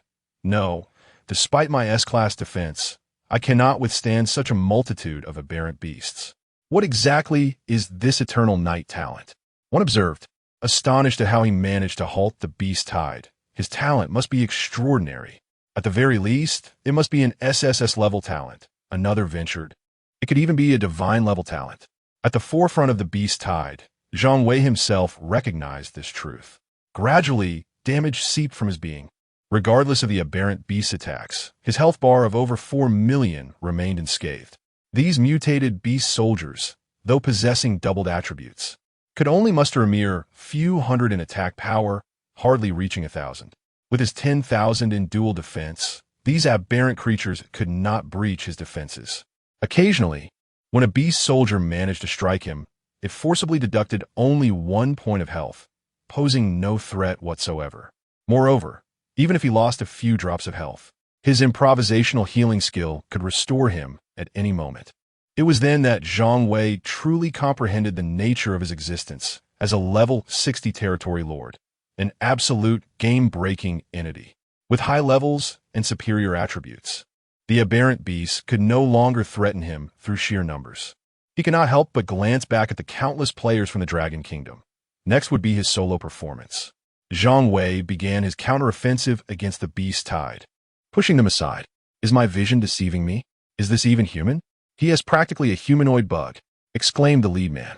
How can he summon so many skeletons? Indeed, typically, summoning skills have lengthy cooldowns and limitations on the number of summons. Behind them, a throng of Dragon Kingdom players stood in stunned silence, astonished as Eternal Night delved into the beast tide, subtly exerting an influence that seemed to suppress it. This is utterly absurd. The leading burly man could not restrain himself. No wonder he can complete the task alone. What should we do? Questioned a hesitant player. Are we to remain here in defense? Defend? Nonsense. Another player interjected eagerly. He's single-handedly holding off the beast tide. The burly man surveyed the battlefield, hesitating briefly before commanding. Follow him. Seize the opportunity to level up. As soon as the words left his mouth, a rush of players from the Dragon Kingdom, previously fortified within the city, surged forth towards the beast tide. They too had noticed that although Eternal Night possessed extraordinary attributes, his damage output seemed rather modest. Minus 999 minus 999 minus 999. Whether from the Inferno or the skeletal army, the damage inflicted upon the mutated beast soldiers was a constant 999, with single target output even lower than their own. Only the vast range of the Eternal Night's damage, the multitude of skeletons, and the persistence of output made this possible. However, this inadvertently allowed them to reap the rewards, as numerous injured beasts were mercilessly harvested by the concentrated firepower of the Dragon Kingdom players, resulting in a significant surge in their experience points. Naturally, Eternal Night noticed this scene, yet he remained indifferent, as the experience gained from slaying these low-level beasts was negligible. With a large contingent of Dragon Kingdom players joining the fray, the onslaught of beasts became considerably easier. What a thrill! I've leveled up again. The Dragon Kingdom players exclaimed in excitement. It was no wonder that Eternal Night could reach level 60 by completing tasks alone. He had claimed all the experience from so many beasts for himself, despite the presence of 20,000 players from the Dragon Kingdom, whose experience points were shared among them for defeating the beast soldiers. They steadily began to level up one by one. Yet, just as the players from the Dragon Kingdom were filled with exhilaration, Eternal Night suddenly halted at the forefront of the beast tide. He gazed into the depths of the misty area, his brow furrowing in concern. Had the difficulty increased? Chapter 62, Act 2, as Zhang Wei's voice faded. A continuous cacophony of beast roars erupted from the depths of the mist. Concurrently, the beast soldiers, once engaged in a frenzied skirmish, began to retreat in unison. Moments later, they vanished without a trace. The skeletal army, now devoid of targets, stood motionless in place. However, it was not long before the crimson mist ahead began to churn violently, revealing 4 colossal beasts, each nearly 100 meters in size. Beast generals? Zhang Wei observed these formidable creatures and employed his reconnaissance skill. Toxic Vine Giant Spider, Advanced Beast General, level 55, health points 12,000,000, attack power 12, 500 skills 1, bind 2, venom details, cunning mist predator, 8 limbs covered in viscous venom glands, capable of spraying venom. Advanced Beast General? The attributes are quite ordinary. Zhang Wei remained unfazed. A boss has emerged. Behind him, players from the Dragon Kingdom braced themselves, preparing for the imminent battle to support Zhang Wei. With a wave of his hand, Zhang Wei commanded the skeletal army to charge towards the 4 beast generals. However, with a series of splattering sounds, the 4 toxic vine giant spiders unleashed torrents of venom, creating a vast area of green, sticky liquid. As the frontline skeletons stepped into the venom zone, the damage numbers soared. Minus 34, 522, minus 34, 522, minus 34, 522. The extraordinarily high damage from the venom skills caused countless skeletal frames to scatter, annihilated in an instant. Though the skeletons were numerous, they could not approach the beasts. What devastating damage! The expressions of the Dragon Kingdom players shifted dramatically at this sight. Casualties exceeding 30,000 in damage were sufficient to obliterate most of them. This is troublesome, the leading robust man grimaced, preparing for a fierce battle. The players of the Dragon Kingdom echoed in unison, ready for the sacrifices they had anticipated upon their arrival. It seemed they would need to devise a plan to summon new meat shields. Zhang Wei, witnessing the mass slaughter of skeletons, felt a twinge of regret. The current attributes of the skeletons were lacking, with only 3,000 health. The beast generals could easily dispatch them. Once confronted with a beast general possessing area of effect damage skills, the numerical advantage of the skeletons became moot. Yet, Zhang Wei had yet to encounter a suitable summoning skill. Now, with the skeletons unable to contend with the toxic vine giant spiders, he had no choice but to take action himself. Dragon Breath. Zhang Wei unleashed the Dragon Breath skill, engulfing the area of venom with flames. To his astonishment, the venom evaporated instantly under the searing heat. This is a viable strategy, Zhang Wei mused, his eyes alight with inspiration. Just as he intended to command the skeletal army to surround the creatures, he abruptly halted.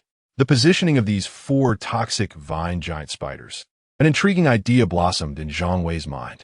He slowly extended his right hand, bringing his index and middle fingers together, and gestured towards the toxic vine giant spiders. Behind him, a voice asked, "What is Yongye doing?" A player from the Dragon Kingdom expressed skepticism and inquired, "How do I know?"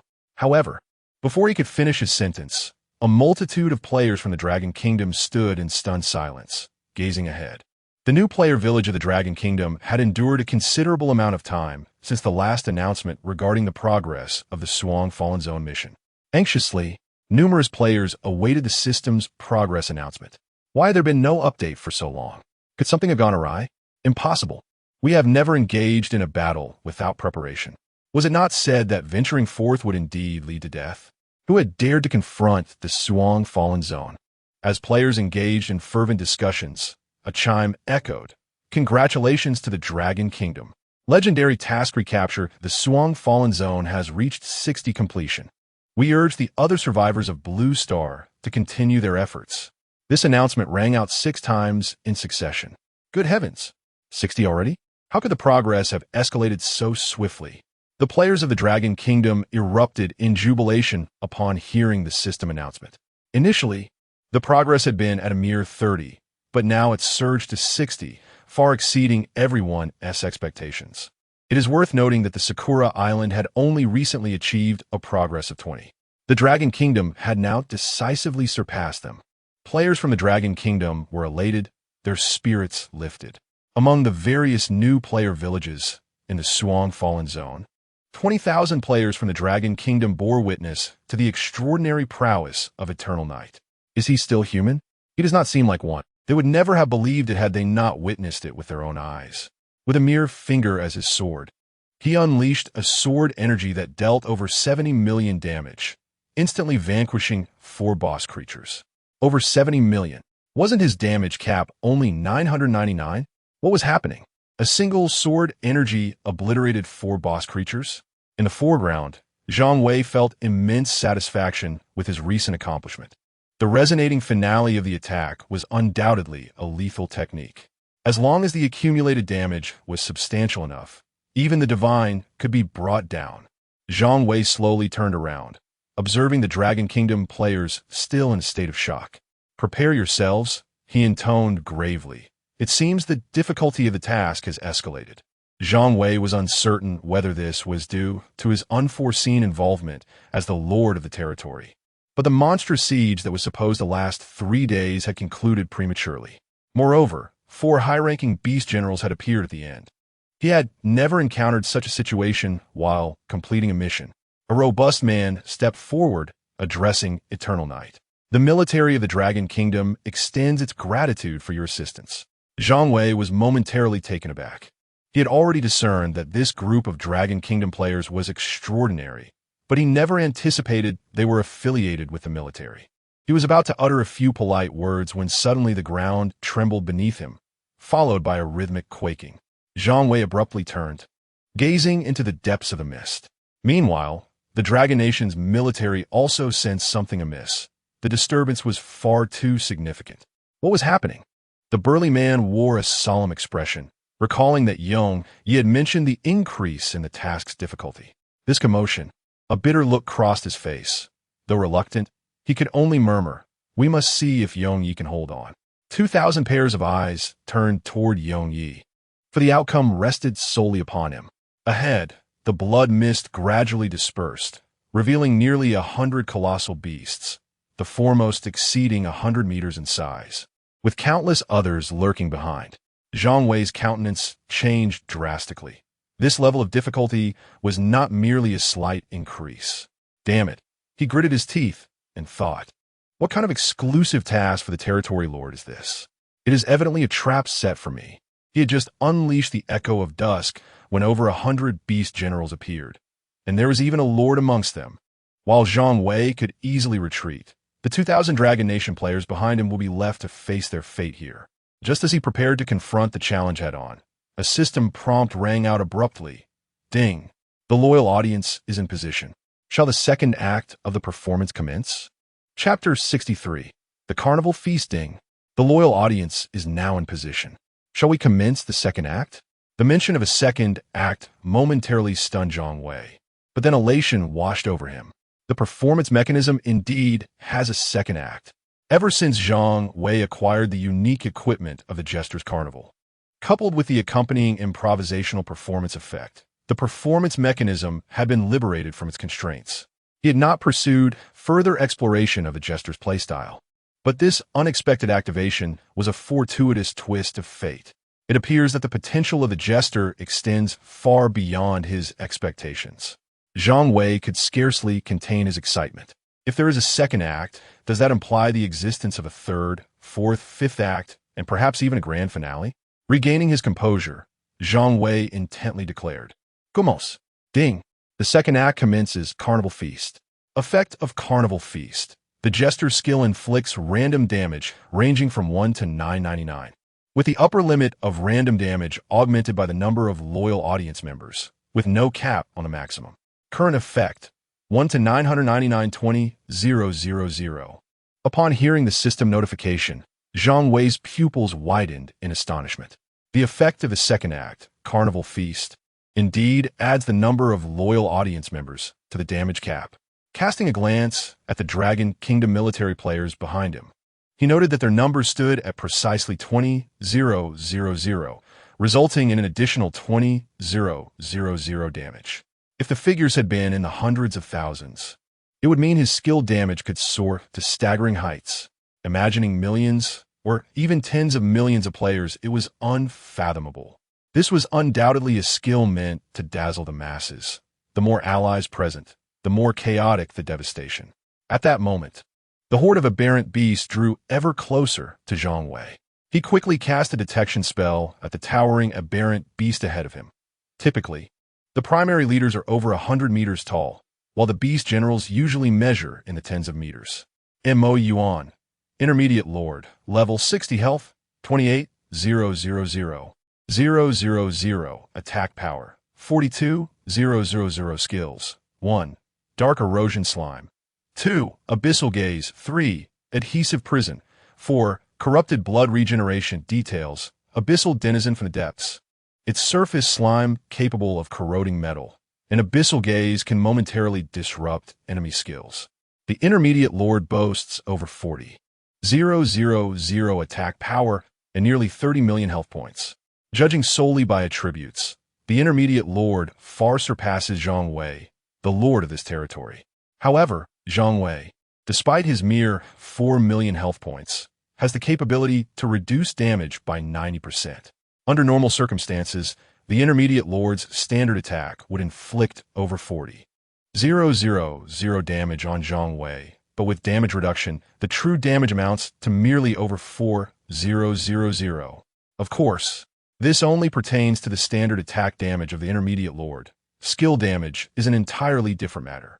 Zhang Wei surveyed the Intermediate Lord alongside the multitude of beast generals and the countless mutated beast soldiers behind him. He couldn't help but cast a glance at the Dragon Kingdom military players behind him. He felt an overwhelming urge to shout at them, "Hurry," and call for reinforcements. A throng of spectators standing idly by, and not a soul to lend a hand. After all, the more allies he had, the greater his damage output. However, having already elevated his stature, he must persevere through any circumstance. The dragon's breath and sword energy, summoning the skeleton. Zhang Wei had no choice but to confront the situation personally in the face of the Intermediate Lord and the numerous beast generals. This scene, observed by the military players in the rear, presented an entirely different spectacle. Faced with a formidable horde of beasts, Yongyi advanced boldly, undeterred and alone. Impressive. Shouldn't we call for assistance? One military player hesitated, questioning whether he was overexerting himself. The burly man pondered for a moment, replying, "I don't think so. If Yongyi were overwhelmed, he would surely signal us for support." A reasonable point. Fortunately, Zhang Wei was oblivious to their conversation. Otherwise, he would have been incensed. The greater the audience, the higher his damage output. Minus 20,999 minus 20,999 minus 20,999. Zhang Wei continually utilized Dragon's Breath to stack damage, with each breath inflicting 20,999 damage per second. However, after stacking numerous layers, he could unleash damage in the hundreds of thousands in an instant. The military's burly man was momentarily taken aback by the increase in Zhang Wei's skill damage. It had risen by an additional 20,000. Was it possible that his skills grew stronger in the presence of formidable foes? It could be. The military group engaged in animated discussion, but the leader soon regained his composure and began directing remote support. The distant damage-dealing classes, finally realizing the situation, commenced unleashing their skills. Roar. The primary lord unleashed a fearsome roar, releasing a torrent of dark, corrosive slime. It was also a large-scale skill, and Zhang Wei found himself unable to evade.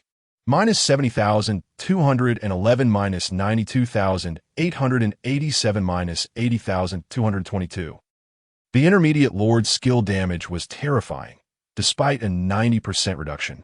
It still inflicted thousands of health points of damage per second on Zhang Wei. Minus 1,401 minus 2031 minus 2,923. Amidst this, the damage from the multitude of beast generals trickled in, but such damage was insignificant to Zhang Wei. Aware of the dreadfulness of the intermediate lord's dark, corrosive slime skill, Zhang Wei promptly cast Improvised Comedy, instantly restoring his health. 20,999, 20,999. The recovery value from Improvised Comedy equaled the damage dealt. Now, as Zhang Wei's damage increased, so too did his health recovery. Moreover, relying on the inferno created by Dragon's Breath, he simultaneously inflicted damage upon the intermediate lord, the 100 beast generals, and countless other creatures. The total damage output in an instant exceeded 1,000,000. Zhang Wei need not worry about his health recovery unless he were to be instantaneously defeated or find himself in a one-on-one scenario. Otherwise, the recovery from Improvised Comedy had no upper limit. The greater the number of creatures, the higher the damage, and, consequently, the greater the recovery value. Just as Zhang Wei and the military were locked in a fierce battle against the beast tide, the novice village of the Dragon Nation fell into an eerie silence. The upper echelons of the Dragon Nation responded forthrightly to the inquiries of ordinary players on both the Third World Forum and the public channel of the novice village. 1. Upon leaving the novice village, death will no longer result in resurrection. 2. The Suzhou Fallen Zone is under assault by the military of the Dragon Nation. 3. If the surface fallen zones are not swiftly reclaimed, the surface aberrations will discover the existence of dungeons, leading to the potential extinction of humanity on Blue Star. After a considerable pause, one might ponder, is this true? What does it signify? Is the fallen zone the surface? Are there aberrations on the surface? Is the third world not merely a virtual game? What is there to fear? As reactions among Dragon Nation players varied, a system announcement arrived belatedly. Ding! Congratulations to the Dragon Nation for completing the legendary quest to reclaim the Suzhou Fallen Zone with a task completion rate of 100. We hope other survivors of Blue Star will continue their efforts. Ding! Congratulations to the Dragon Nation for completing the legendary quest to reclaim the Suzhou Fallen Zone with a task completion rate of 100. We hope other survivors of Blue Star will continue their efforts. Ding! Congratulations to the Lord of the Territory, Eternal Night, on the elevation of their territory to a mid-level domain. Ding! The Suzhou territory and the Jiangnan territory have been opened. Survivors from the corresponding territories of the Dragon Nation may proceed to upgrade their domains. The Suzhou Fallen Zone, shrouded in mist, lay in utter disarray. Next time, remember to rally more players, At least 100,000 should enter. With that, Zhang Wei vanished from the spot. Chapter 64. Intermediate territory. Zhang Wei departed, leaving behind 20,000 military players from the Dragon Kingdom and the intermediate Lord Mo Yuan, who had been resurrected through the power of corrupted blood. However, at this moment, Mo Yuan had transformed into the guardian beast of the territory. Although Zhang Wei's involvement had escalated the difficulty of the mission to reclaim the fallen zone, the Shuang territory had also acquired an intermediate Lord Guardian Beast. Was it truly this effortlessly obtained? How extraordinary. The task was accomplished, and the question arose, what to do next? The 20,000 military players remained ensnared in a state of shock. Alone, Yongyi had withstood the entire beast tide. While they provided supportive fire from the rear, it merely hastened the pace of extermination. Yongyi's damage output surged, the area of effect skill, Inferno, far exceeding their capabilities. The cumulative impact of Inferno inflicted damage in the hundreds of thousands. The mutated beast soldiers evaporated upon contact with the flames, while hundreds of beast generals and lord-level creatures clashed with Yongyi. Originally, these military players had prepared for sacrifice, intending to awaken the fighting spirit of the Dragon Kingdom players with their lives. If no one took the initiative, how could others be inspired to follow suit?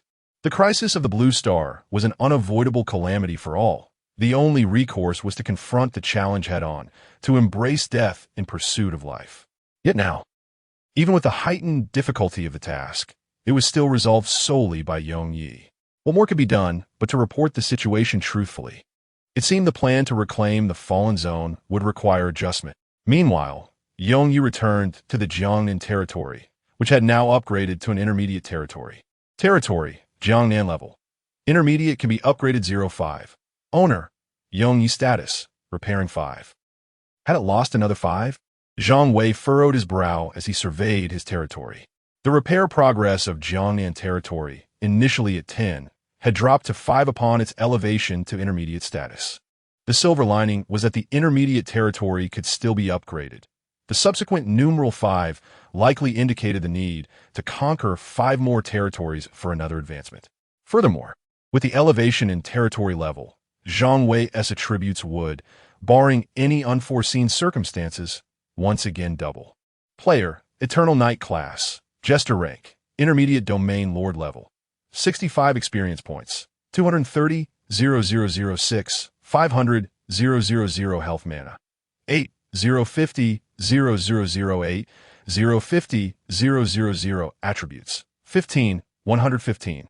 115, 115, 100 dual attack. 35, 00035, 000 dual defense. 15, 00015.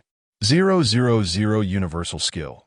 Exploration technique. Can detect information about monsters up to 10 levels below their own. Exclusive skill. Stage comedy.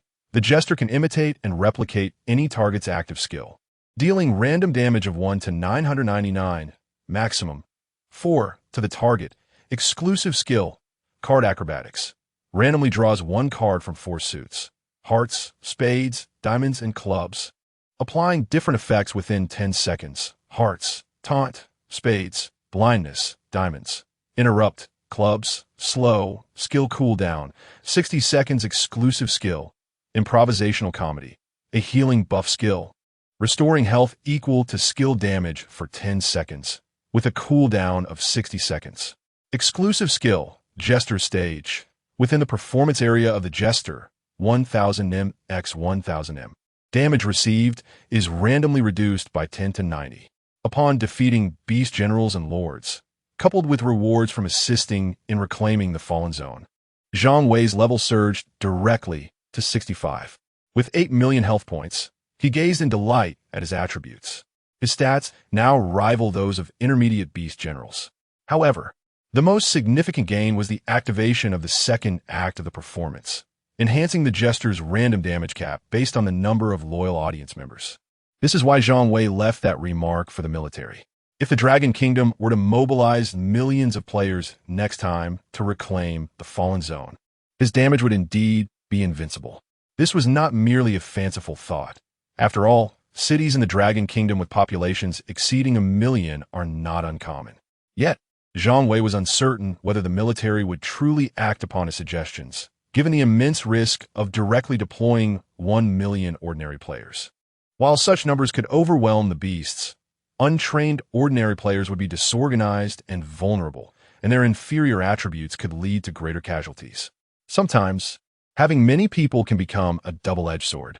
As Zhang Wei pondered these matters, a notification chimed. Congratulations to the United Federation, legendary task to reclaim the Chicago Fallen Zone. Task progress, completed 10. We hope other survivors in Blue Star will continue their efforts. Congratulations to the Russian Federation, legendary task to reclaim the Gourd Fallen Zone. Task progress, completed 10. We hope other survivors in Blue Star will continue their efforts. Congratulations to the White Elephant. The system announcements continued to resonate. Clearly, the Dragon Kingdom's territorial gains had galvanized other nations on Blue Star, prompting them to take action. Dragon Kingdom, Dungeon, District S 1 million players? What does Eternal Night need so many for? An elder inquired, perplexed. Unclear, a middle-aged man in military attire replied with an air of resignation. Owing to Eternal Night's extraordinary prowess, the middle-aged man also took note of other Jester players. Upon the replication of abilities by other Jesters, while they too can elevate their area damage output to a staggering 999, the skills are still subject to cooldowns, rendering them only slightly more formidable than ordinary classes, devoid of any significant advantages. Nevertheless, due to the established policies, the middle-aged man found himself unable to directly seek verification from Eternal Night. In truth, the other 10 Jester players from the Dragon Kingdom were equally perplexed. They all belonged to the same class. Yet why was Eternal Night so extraordinarily powerful? Did Jesters truly possess varying ranks? Or was Eternal Night the epitome of a Jester? Let us proceed, as Eternal Night suggests, the elder remarked in a composed tone. Perhaps a greater surprise awaits us. The middle-aged man hesitated for a moment before inquiring, which territory shall we seize next? The elder pondered in silence for a brief moment before softly replying, Kyoto. The middle-aged man was taken aback, but nodded silently. Shortly thereafter, the teleportation arrays in various novice villages across the Dragon Kingdom began to flicker frantically. In Kyoto, this grand city, players began to appear in droves, 10,000, 100,000, 200,000. The sounds of beastly roars echoed endlessly. Meanwhile, Zhang Wei's private messages suddenly lit up. Zhang Wei found it curious, as novice village players were currently unable to contact him. In his bewilderment, he opened the private message, his expression brightening, only to turn grave in an instant. Eternal Night. Kyoto, 1 million assembled. Come quickly, come quickly, come quickly. Such urgency. Chapter 65. Casualties in Kyoto, Kyoto, an utter disaster.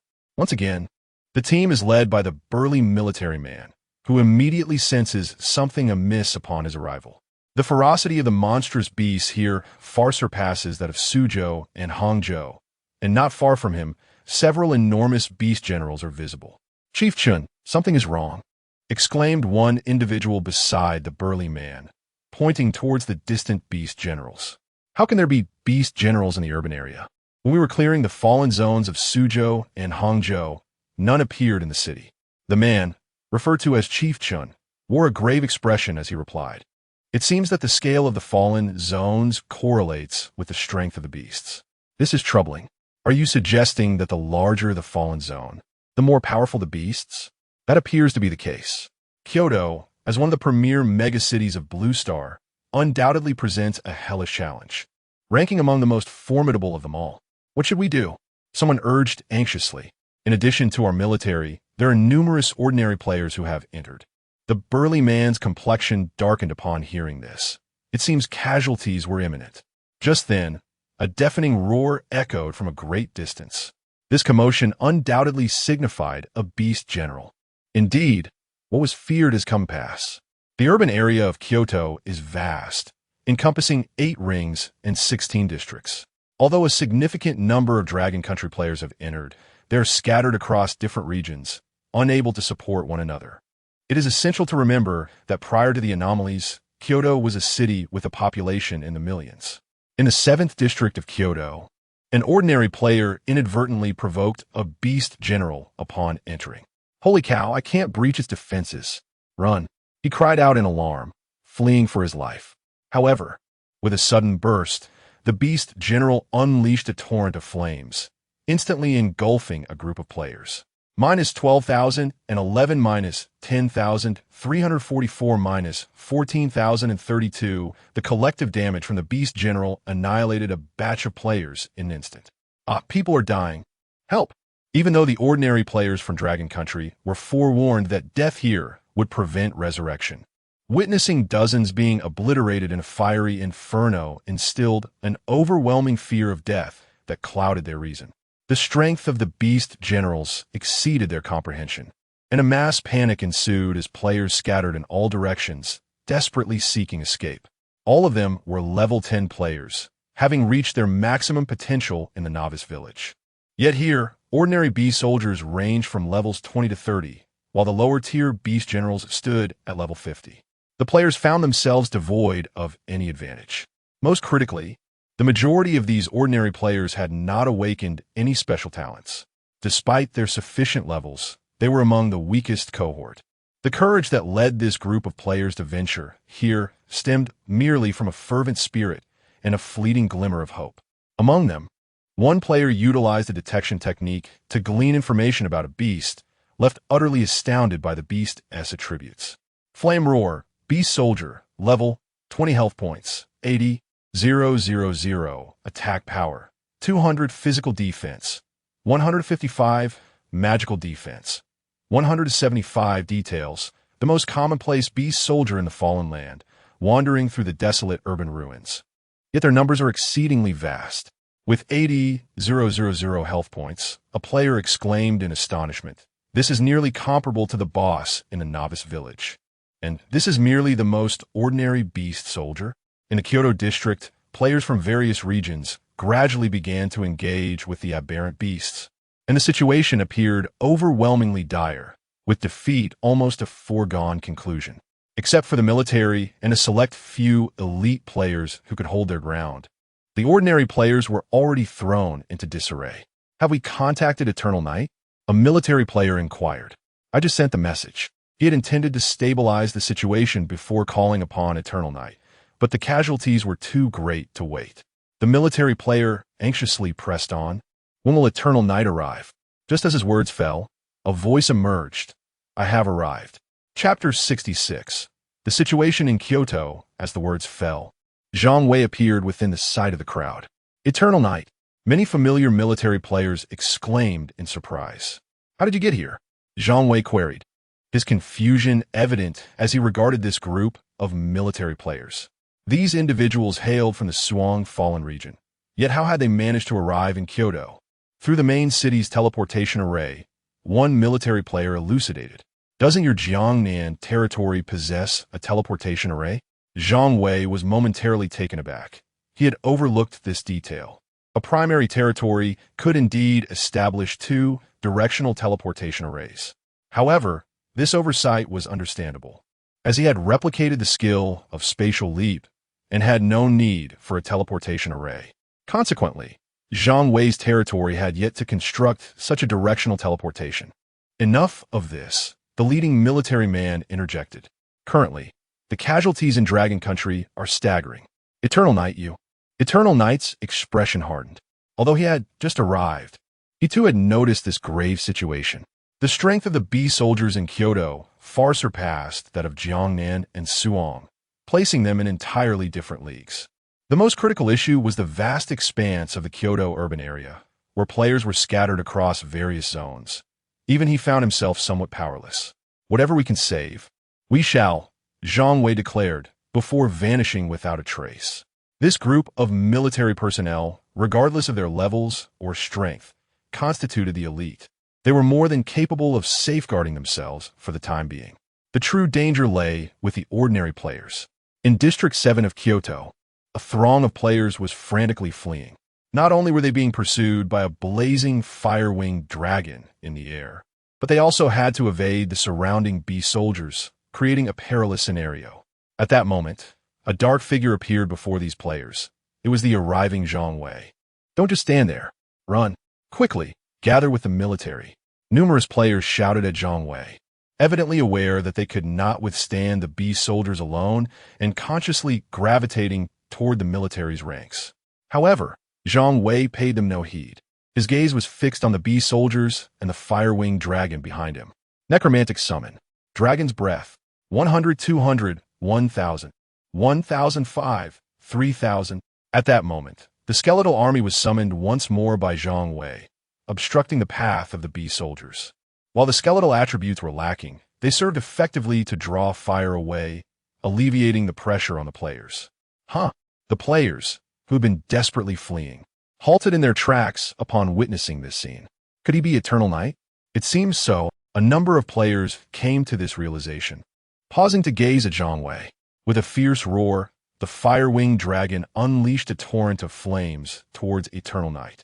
The dragon itself boasted an attack power exceeding 2,000, and its dragon's breath skill inflicted area damage at 5 times its attack value, thus dealing damage in the tens of thousands. However, for Zhang Wei at this juncture, it was hardly a concern.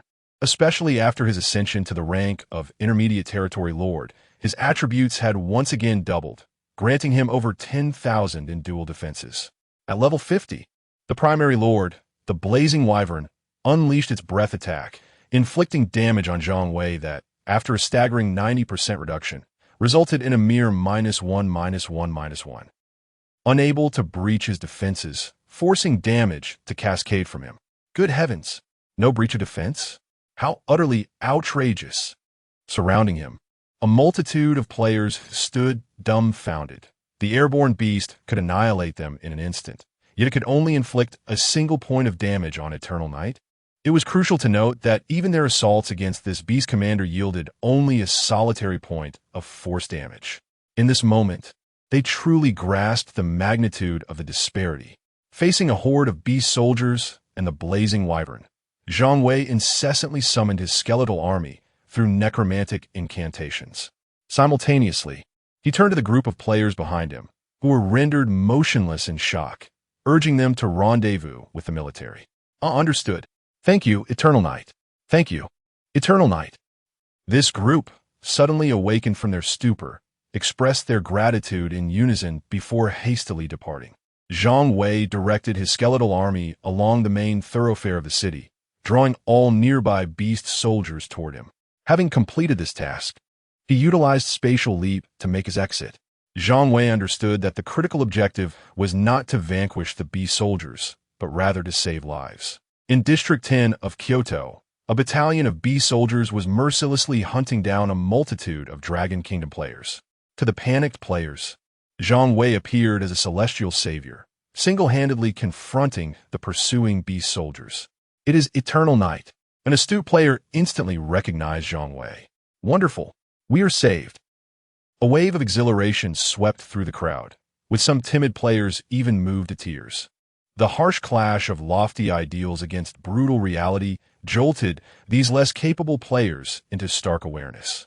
Zhang Wei, with no time for words, swiftly employed his breath attack to separate the players from the beast soldiers, followed by his necromancy to divert the beast soldiers' attention with skeletal minions. In a seamless display of skill, the beast soldiers and skeletons engaged in fierce combat. These beleaguered players were granted a momentary reprieve. Seek out the military, Zhang Wei urged sternly, reminding the group of players who lingered in shock to depart post-haste. Thank you, Eternal Knight. Thank you, Eternal Knight. Some players, even in their dire predicament, remembered to express their gratitude, though most had already vanished the moment Zhang Wei obstructed the beast soldiers.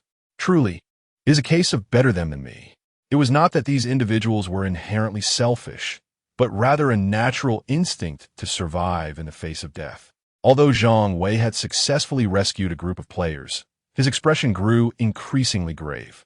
The expanse of Kyoto was vast, even with his utmost efforts.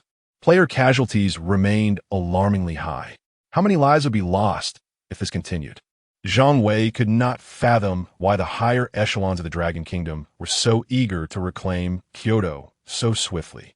Indeed, the most prudent approach is to first conquer smaller cities, allowing players to simultaneously enhance their levels and capabilities. before ultimately seizing major cities such as Kyoto and the magic capital. Just as Zhang Wei was preparing to depart for the next region, a figure swiftly descended from the heights. Zhang Wei was momentarily taken aback upon recognizing the individual approaching him. It was the young man who had previously obstructed his entry into the teleportation array in the novice village. This adept swordsman was a native of Kyoto. Yongya, there's trouble in District 1 of Kyoto, the young man declared gravely as he landed before Zhang Wei. Players are converging towards District 1, drawing numerous beast generals with them, and the military is on the verge of collapse. Upon hearing this, Zhang Wei's expression darkened. Players were not only gathering, but so were the alien beasts. I will take you there, the young man offered, extending his hand, eager to escort Zhang Wei back on his sword. No need, I shall go alone. Under the astonished gaze of the young man, Zhang Wei soared towards District 1 on his sword, his speed surpassing that of his companion by an unfathomable margin. The skeletal minions were proving ineffective against the throngs of beast generals, prompting Zhang Wei to replace his necromantic summons with the young man's sword technique. As he raced above the chaotic scenes of Kyoto's urban landscape, he contemplated a shift in strategy for his rescue mission. Chapter 67. In the blink of an eye in Area 1 of Kyoto, countless players rushed towards the scene, closely followed by a multitude of beast warriors and numerous beast generals. Under the temporary command of the military, the players had established several strongholds throughout the vast urban expanse. They unleashed their skills in a frenzy, directing a torrent of attacks towards the beast soldiers. However, the majority of these players possessed low attributes, inflicting merely a few hundred points of damage. Meanwhile, the health of the ordinary beast soldiers approached a staggering 100,000, rendering their efforts utterly insufficient. To make matters worse, more beast soldiers and generals continued to swarm in. Despite the constant influx of players joining the fray, it was evident that the advantage lay increasingly with the aberrant creatures, and the temporary encampments had become perilously unstable. An anxious military player exclaimed, "If this continues, we are doomed."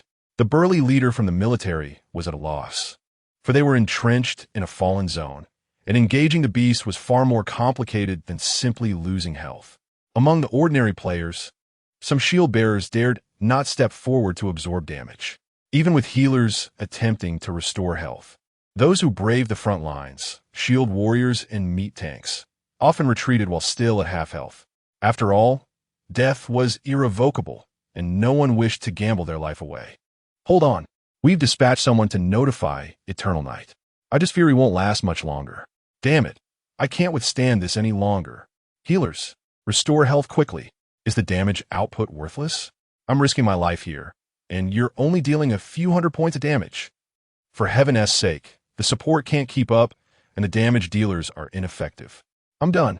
The frontline meat shield players voiced their grievances. Other classes, though they too felt that these shield bearers were anything but tough, dare not speak out, desperately trying to heal and deal damage.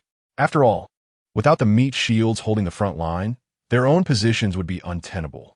Just then, a streak of light rushed in from the distance. "Head, it's Eternal Night," several military players exclaimed, and a wave of relief washed over them. They had witnessed the extraordinary prowess of Eternal Night firsthand. The military players' reaction caught the attention of many ordinary players. Is that the legendary Eternal Night? Are we finally saved? Yet doubts lingered. Even if he arrives, can a single person truly contend with so many aberrant beasts? While many players held faith in Eternal Night, the current situation was clearly beyond the capability of one individual to rectify. Zhang Wei arrived in Area 1 of Kyoto, observing the brutal clash below. When he heard a system notification chime in his ears, ding, faithful audience has taken their seats. Shall we commence the second act of the performance? Gomos. Ding. The second act of the performance has begun, the Carnival Feast. Effect of the Carnival Feast. The Jester's skill inflicts random damage between 1 and 999, with an additional damage cap based on a number of spectators with no upper limit. Current effect, 1,999,42, 056. Is it merely over 40,000? Zhang Wei was taken aback. The first district now boasted not merely 40,000 players. However, he could not dwell on this for long, as he unleashed his dragon breath skill downward. A torrent of flames poured forth, raining down upon the densest cluster of beast soldiers. Minus 43,055, minus 43,055, minus 43,055. The astonishing damage radiated from the multitude of beast soldiers who succumbed within mere seconds. This spectacle did not escape the notice of the nearby players. Goodness, 40,000. Truly, the esteemed Lord Yongye is remarkable. We are saved. Ding. The number of loyal viewers for the carnival feast increased. Current effect, 999,47,000. Huh. In midair, Zhang Wei was momentarily stunned. The numbers had risen. Could it be due to these individuals? Observing the fervent crowd below, a realization dawned upon him. With this understanding, matters would become simpler. He murmured softly, and his form suddenly accelerated. Zhang Wei soared through the battlefield on his sword, unleashing waves of fire from above, each flame striking true upon the beast soldiers. Players who were previously engaged in combat with the beasts suddenly found the path ahead cleared, instantly eliminated. One player stared in disbelief. This scene rapidly unfolded across every corner of the first district. Ding! The number of loyal viewers for the carnival feast increased. Current effect, 1,999,77034. Ding! The number of loyal viewers for the carnival feast increased. Current effect, 1,999,177120. Ding! The number of loyal viewers for the carnival feast increased. Current effect, 1,999,299,456. Within the fiery expanse generated by the dragon breath, incredible damage values ascended from the beast soldiers. Minus 300,455, minus 300,455, minus 300,455. Units, tens, hundreds, thousands, tens of thousands. A multitude of ordinary players stood agape in astonishment. 300,000 damage. Am I seeing things? One player exclaimed in excitement, repeating the words in disbelief. The esteemed Lord Yongye is incredible. Invincible. Roar. Zhang Wei's extraordinary performance quickly attracted the ire of the beasts. 7 or 8 blazing wyverns soared towards him. Just in time, Zhang Wei's eyes sparkled with anticipation. He had been searching for a moment of explosive power, and the beast general was conveniently presenting itself. Zhang Wei had discerned the key to increasing the number of loyal viewers. It appeared that as long as he demonstrated sufficiently remarkable prowess, instilling confidence or admiration among the players, they would be classified as loyal viewers. As for any additional constraints, Zhang Wei had yet to uncover them. The sea of flames enveloped the vast majority of the area. Regardless of the number of beast soldiers, proximity equated to death, significantly alleviating the pressure on the players below. It was the beast general. A multitude of players lifted their gazes, and even those hastening towards the scene bore witness to the unfolding spectacle. A legion of beast generals advanced towards eternal night. What stance would appear more gallant? Zhang Wei pondered silently. As the throng of beast generals amassed, he slowly extended his right hand amidst the watchful eyes of thousands, aligning his index and middle fingers, and gracefully glided them downwards towards the advancing horde. The curtain fell with a resounding echo. Whoosh! The sword's aura swept past the beast general's form, its momentum unabated, piercing through several blazing flame dragons in succession. 3847592445-3847592445-38475925. Instant annihilation. The beast generals fortunate enough to evade the sword's onslaught turned tail and fled in a frenzy. In Kyoto District 1, time seemed to freeze, enveloped in a profound silence. After a brief moment, a player's scream shattered the stillness. 380 million. A wave of cheers surged through the city of Kyoto. They had been on the brink of death, only to be drawn back from the precipice, their relief overwhelming and unabashed. Zhang Wei surveyed the now somewhat frenzied players and suddenly spoke in a deep voice. Esteemed comrades, the thrumming crowd gradually quieted, each gaze lifting towards eternal night. I shall lead you, let's strike back. Chapter 68. Audience attrition back to battle. Back to battle. In District 1 of Kyoto, countless players were filled with fervor, raising their arms in a thunderous chorus. These players truly felt as though they had survived a calamity, and their gratitude towards Eternal Night was genuine. Had it not been for Eternal Night's grand display of power to turn the tide, they would likely have perished here. Was there truly no fallback? As Zhang Wei gazed at the throngs of excited players below, another thought crossed his mind. Would the upper echelons of Longgao have stood idly by while these players met their demise? As he pondered, his gaze inadvertently swept over the military faction amongst the players. He could sense that this group possessed formidable strength. Ordinary beast generals were no match for them. Zhang Wei surmised that many among them were likely hidden profession players or had awakened their talents. Yet, this was still far from sufficient. He had not forgotten about Yi Chun, the one who awakened an SSS-grade talent in the novice village. Moreover, according to the information divulged by Lung Lai and others, the higher the quality of the dungeon's holographic chamber, the greater the probability of obtaining hidden professions and advanced talents. Zhang Wei was merely in the E district, with the D, C, B, and even S districts still above him. This led him to believe that the number of hidden profession and talent bearers in Longgao must be considerable. Thus, he felt that the currently displayed strength was still insufficient. But what are those others? Zhang Wei shook his head in confusion. As he looked at the crowd below still cheering, he was about to speak when suddenly a chime echoed. Ding! Congratulations to Longgao. The legendary mission to reclaim the fallen district of Kyoto has progressed by 10. We hope other survivors of Blue Star will continue to strive. The system announcement resonated throughout the Third World. Players in the novice village of Longgao erupted in a frenzy. Reclaiming Kyoto held profound significance for them. However, the real shock was felt among the high-ranking officials of various nations in Blue Star. Had Longgao already begun plotting for Kyoto? Were they out of their minds? At this stage, it was utterly impossible to capture a super city like Kyoto. The majority of countries in Blue Star had already commenced their efforts to seize fallen districts, yet they predominantly targeted smaller to mid-sized cities. Aside from Longgao, no other nation had dared to challenge a super city. According to the plans of various countries, they would first secure all fallen districts before considering such super cities. Once their players had leveled up, Longgao was merely being reckless, seeking grand achievements. Longgao was but a warlike nation masquerading as peaceful. Longgao cannot capture Kyoto. They will all perish there.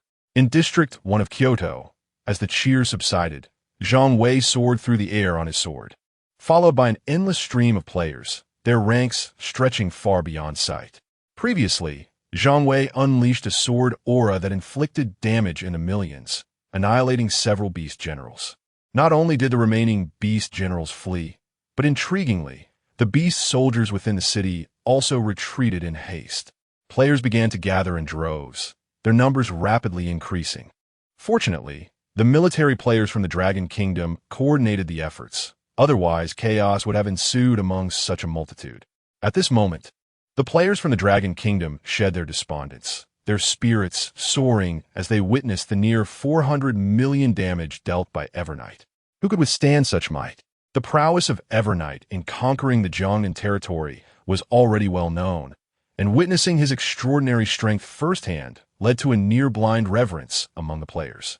However, unlike the buoyant confidence of the players below, Zhang Wei's expression grew increasingly grave. Kyoto, being a super city, inherently posed a significant challenge. With him, a mid-level territory lord, participating, the task's difficulty was further escalated. Zhang Wei pondered the potential heightening of the mission's challenges. During the fall of Suzhou and Hangzhou, the final adversary comprised hundreds of beast generals accompanied by a mid-level lord. Surely, it could not be a mere assembly of low-level lords and a high-level lord, could it? Zhang Wei calculated as he drew closer to the city outskirts. Along the way, he encountered several beast soldiers who had foolishly forgotten to flee, dispatching them effortlessly. Yet, the damage he displayed in slaying these beast soldiers continually shattered the player's comprehension of limits. Minus 474, 762. This, 47,000 in area damage? Evernight's damage has surged again. Minus 614, 389 goodness, 60,000 now. Is there no ceiling to Evernight's damage? Minus 874, 762. As the number of converging players swelled, Zhang Wei's Dragon Breath skill reached a terrifying 870,000 damage. Outside the city of Kyoto, an endless expanse of red mist enveloped the surroundings. Zhang Wei descended from the air, taking the lead, while the players from the Dragon Kingdom arranged themselves under the military's guidance, following suit. Once everyone entered the misty area, the previously tranquil red fog suddenly transformed. In mere moments, the mist roiled like dark blood. Cautiously, Zhang Wei unleashed the Dragon Breath skill consecutively, igniting a sea of flames ahead. Boom, boom, boom. A steady, muffled sound resonated from within. Zhang Wei's pupils contracted sharply at the forefront. A beast, resembling a small mountain, emerged from the flames he had conjured, advancing step by step. Minus 874, 762, 174, 952 minus 874, 762, 174, 952 minus 874, 762.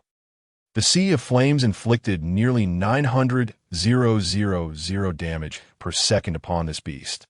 Yet its colossal health bar barely shifted. Behind, the players from the Dragon Kingdom gazed in astonishment at the creature, resembling a bison, yet towering nearly 1,000 meters tall. Although they held confidence in Zhang Wei, the imposing stature of the aberrant beast was rather daunting. Could the esteemed figure of Eternal Night truly prevail? Some players began to waver. Zhang Wei himself was taken aback by the beast's colossal form, prompting him to cast a divination spell. Cthulhu, Sub-King level 75, health points, 150 million attack power, 200,000 skills, 1. Curse, active drains 10 of maximum health per second for 5 seconds, 2. Transmutation, passive 20 of damage taken is converted into health, 3. Dissuasion, reduces target attributes by 20. Details, Blood Abyss Beast Clan, further details omitted. Not merely a high-level lord. Zhang Wei gazed in astonishment at the attributes of this beast. Initially, he had speculated that the task in the fallen Kyoto zone would be exceedingly challenging, potentially featuring aberrant beasts of high lord caliber. Yet, the creature before him far surpassed his expectations. Cthulhu, Sub-King level, with an attack power of 200,000 and health points of 150 million. Such a grotesque beast. And they expected a group of level 10 players to confront it? Was this truly just a single Sub-King level beast? Suddenly, Zhang Wei noticed something peculiar. No horde of beasts emerged behind Cthulhu.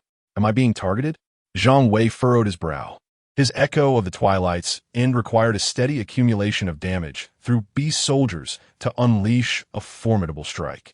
Without a sufficient number of beast soldiers, the efficacy of the Echo would be significantly diminished. However, at that moment, a system notification resonated in his ears. Ding.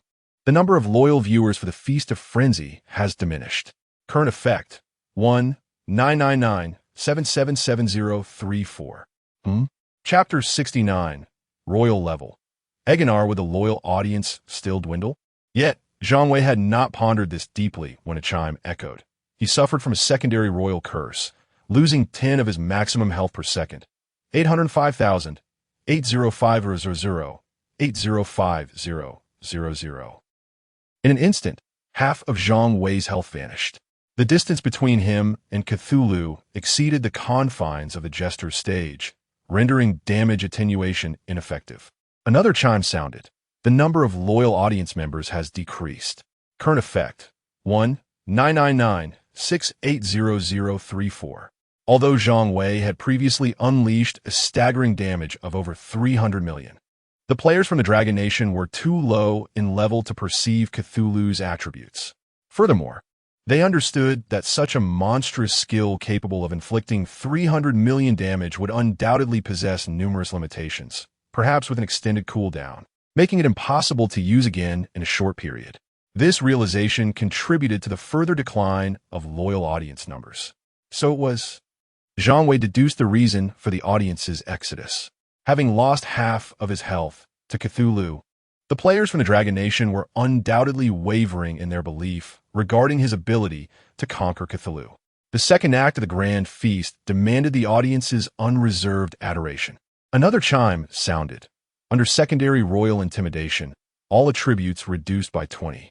The system notification reverberated once more, indicating that under intimidation, Zhang Wei's attributes were further diminished by 20. How generous, Zhang Wei mused, gazing at Cthulhu, understanding that his invincible persona in the players' minds had once again been tarnished. With a roar, Cthulhu unleashed two formidable skills, bellowing as its colossal form surged toward Zhang Wei like a tidal wave. Presently, the additional damage from loyal audience members dwindled to 680,000. Despite a reduction of over 200,000, it remained substantial. In the astonished gazes of onlookers, Zhang Wei executed his sword technique, soaring into the air, charging toward Cthulhu. Yet, compared to Cthulhu, his frame seemed no more significant than a mayfly shaking a tree. However, this scene transformed into an entirely different spectacle in the eyes of the Dragon Nation players. Goodness, has the Evernight Master lost his mind? You wouldn't understand. The Master must possess confidence. As Dragon Breath unleashed, man and beast drew ever closer. Zhang Wei preemptively cast the Dragon Breath skill, a torrent of flames descending upon Cthulhu. Minus 681,033,136,206 minus 681,033,136,206. The damage from Dragon Breath remained formidable. Yet Cthulhu's passive ability converted 20 of the damage into health. Nonetheless, Evernight's recovery rate was even more extraordinary, as the improvisational skills fully restored the health lost by Evernight. Just as Evernight was about to collide with Cthulhu, the players from the Dragon Nation grew anxious. After all, Evernight appeared minuscule in comparison to Cthulhu. Yet, at the moment of their contact, Evernight mysteriously vanished. Where is he? The players from the Dragon Nation were taken aback. On the back of the beast, exclaimed an astute player, breaking the silence. Zhang Wei would not be foolish enough to confront Cthulhu head-on. Instead, he activated Spatial Leap and positioned himself above the monstrous being. As he unleashed his sword energy, he simultaneously clenched his right fist and struck down upon Cthulhu's massive head, concealing the sword energy within the punch. After all, the last time he had executed this skill, it had dealt over 300 million damage. And if players were to witness the same skill inflicting merely hundreds of thousands on Cthulhu, the number of loyal spectators might dwindle. Although this approach was less efficient, the enhancement from Dragon Breath ensured a steady decline in Cthulhu's health bar. Minus 681,033,136,206 minus 681,033,136,206. Cthulhu roared, violently shaking its colossal head. Yet Zhang Wei consistently appeared directly above it with precision. Ding! Under the effect of a secondary king-level curse, Cthulhu lost 10 of its maximum health per second. However, this time, Zhang Wei's health diminished by less than 1/10. Now situated within the boundaries of the clown stage skill, the curse's damage was reduced by a staggering 90%. Zhang Wei released an improvised comedy, instantly replenishing his health. Ding! The number of loyal spectators for the Feast of Revelry increased. Current effect, 1-999-873-763. Huh? Zhang Wei, who was diligently pounding away, paused in surprise. Had his damage just increased? Unbeknownst to him, his close-quarters combat was creating an exaggerated visual tension in the eyes of the martial-minded Dragon Kingdom players. In the rear, Dragon Kingdom players providing range support erupted in excitement. Incredible! Is the illustrious Yong Yi planning to crush this aberration to death? How utterly domineering. Now, his punches approached a damage threshold of nearly 1 million. Such prowess in a basic attack. Just about there, Zhang Wei murmured softly, drawing his sword and retreating from above Cthulhu. With the layering of Dragon Breath and the fiery onslaught, coupled with his punch attacks infused with sword energy, Cthulhu's health had plummeted below half. As the curtain fell, the same sword energy reappeared in the vision of players behind. Boom! -9999999. A coincidental damage value of over 99 million erupted, and Cthulhu's enormous form collapsed with a thunderous crash.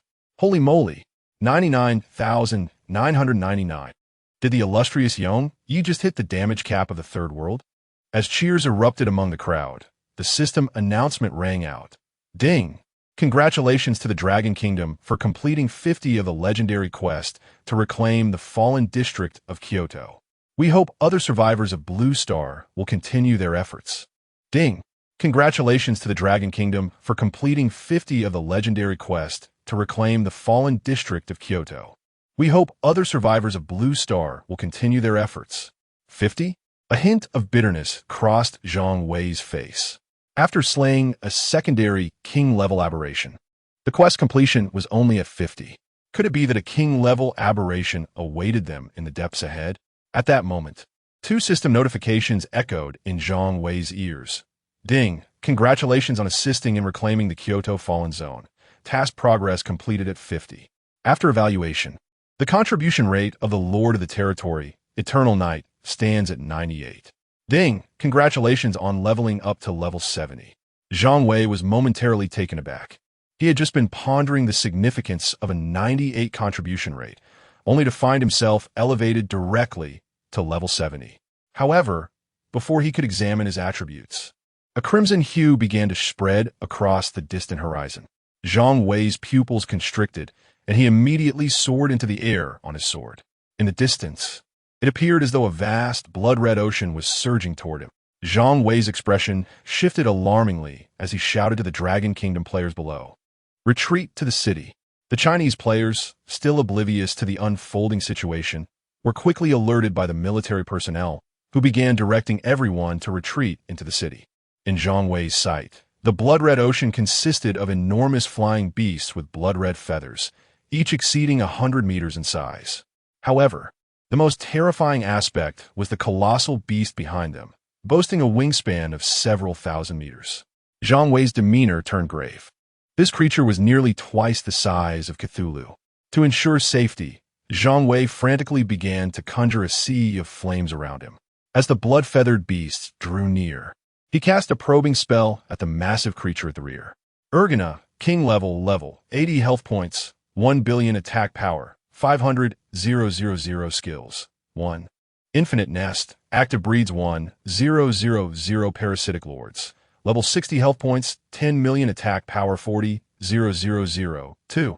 Dimensional Scream, active releases a dimensional sound wave with a radius of 10 kilometers, causing all targets to enter a force-stun state for 5 seconds. 3.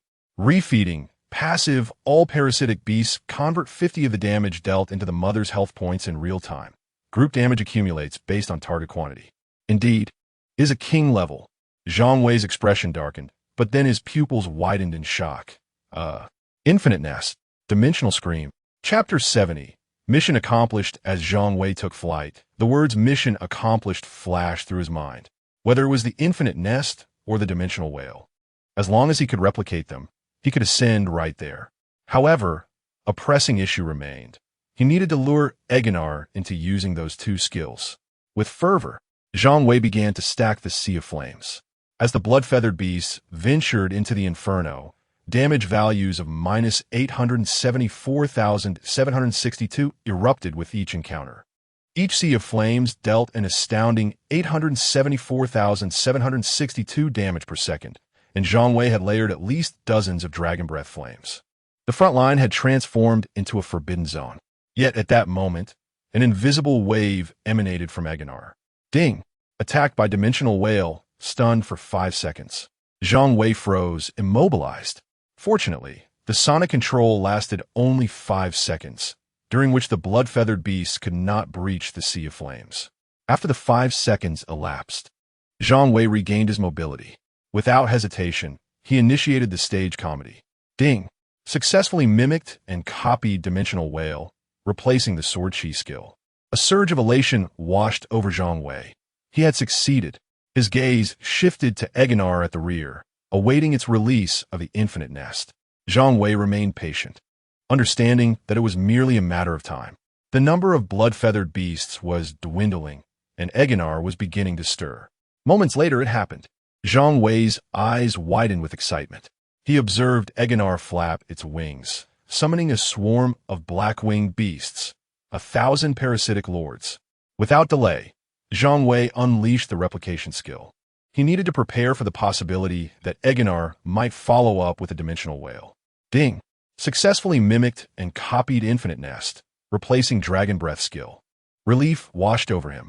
The 1,000 parasitic lords locked onto Zhang Wei, darting towards him like a flash of lightning. However, the dimensional whale and Infinite Nest were soon to be unleashed. In the third world, at the Dragon Kingdom's novice village, players were brimming with excitement.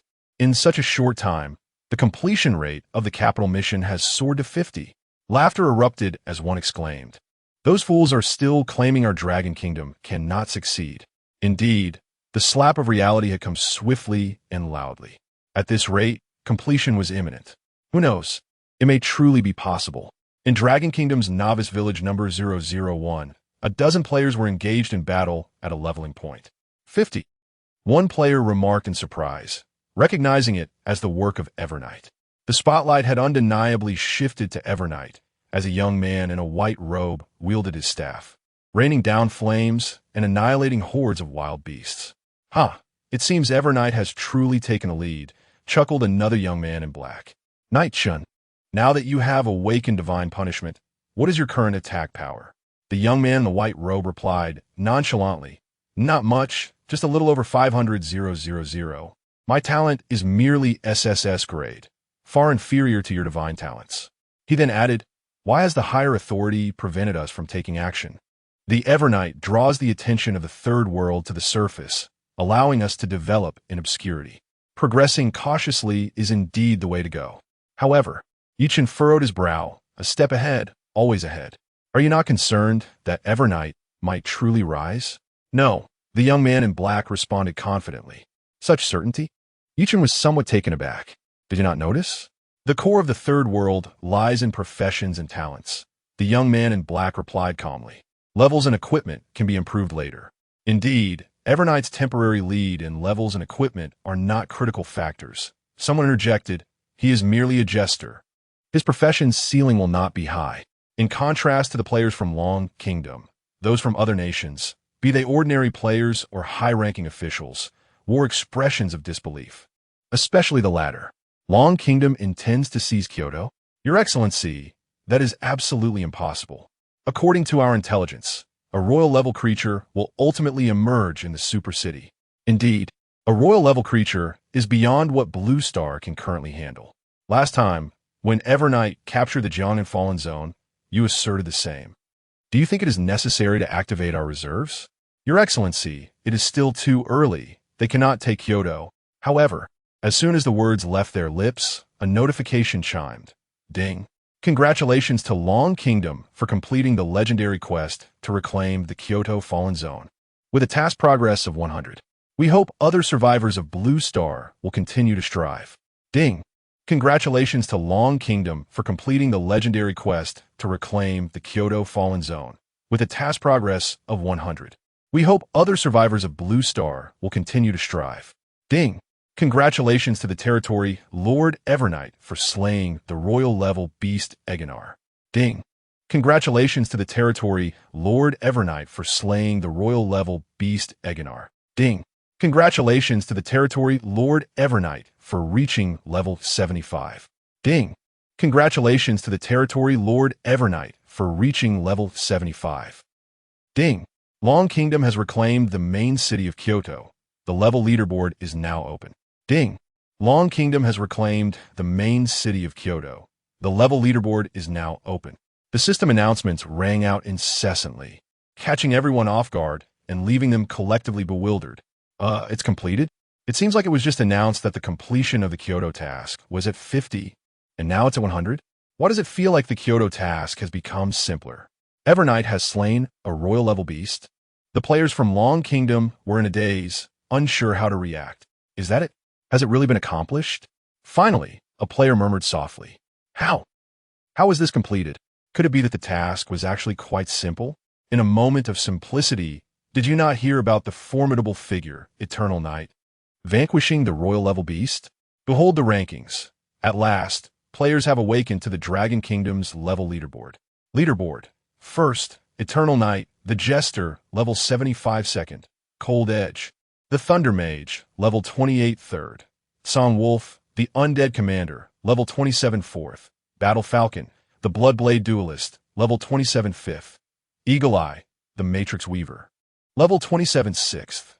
Assault, the Watcher, level 27 seventh. Phantom, the Stealth Operative, level 27 eighth. Iron Knight, the Arbiter, level 27 ninth. Number 001, the Annihilation Archer, level 27 10th. Ceasefire, the Protector, level 27 in Kyoto. Players of the Dragon Kingdom gaze in awe at the countless black-winged beasts soaring above.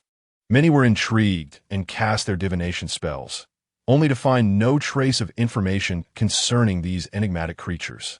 These black-winged beasts, akin to stars in a celestial embrace, remained silently encircling Eternal Night. At that moment, Zhang Wei's gaze lingered on the Dragon Kingdom leaderboard, where, apart from himself, the leading names were almost exclusively characterized by distinctly military flair. Chapter 71. Trials, Cultivation, and Survival. Although the primary force in securing both the Suhang Fallen District and the current conquest of Kyoto was Zhang Wei, the military players who had endured the trials of two fallen districts had nevertheless elevated their levels. Most of them had ascended to special classes. As Zhang Wei examined the leaderboard, he noted that apart from Solitary Thunder Mage, the majority of the top players belonged to unconventional professions. This lone Thunder Mage appeared to be anything but an ordinary lightning sorcerer. Arbitrators, matrixists, and undead commanders. Each vocation seemed so distinctly unique. At that moment, Zhang Wei became acutely aware of a stark reality. The chasm between the ordinary populace and these exceptional individuals was immense. He recalled a saying, "Those who cry for fairness often do so because they are the beneficiaries, while your perception of fairness stems from your ignorance of the truth." Since the division of the underground realms began in Blue Star, certain distinctions had already been established. The players from the lower three districts utilized the most rudimentary holographic pods, rendering it nearly impossible for them to acquire these special classes. It appeared that I could no longer afford to be overly considerate. Zhang Wei mused to himself. Although my level is currently far superior, have I truly distanced myself from those players of hidden professions? While he surged forth in the third world, achieving remarkable ascendance, many had possessed hidden professions and unique talents from the outset. Though Zhang Wei was uncertain why these individuals remained discreet, their true capabilities were likely not inferior to his own. The starting line was not on the same plane. After seizing the Jiangnan territory, Zhang Wei unexpectedly ascended to the status of territory lord, and his attributes received a significant boost from this position, marking his genuine rise to prominence.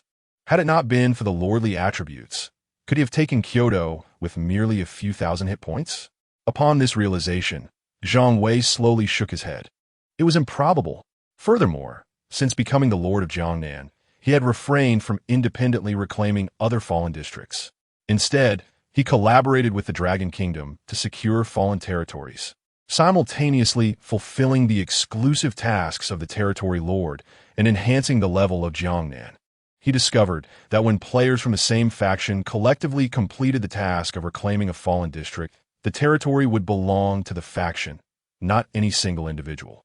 Conversely, if one were to accomplish it alone, the territory would be attributed to that individual. This understanding was the primary reason Zhang Wei had not pursued the independent conquest of other fallen districts. Firstly, each fallen district involved numerous players, and reclaiming them was a collective endeavor. Secondly, if he were to continue independently seizing territories, he would likely become a target of resentment. For the significance of territory was profound. Logically, the higher-ups would not permit him to amass lands unchallenged. However, Zhang Wei's perspective began to shift. Having lost some of his initial advantages, he felt compelled to compensate through subsequent efforts.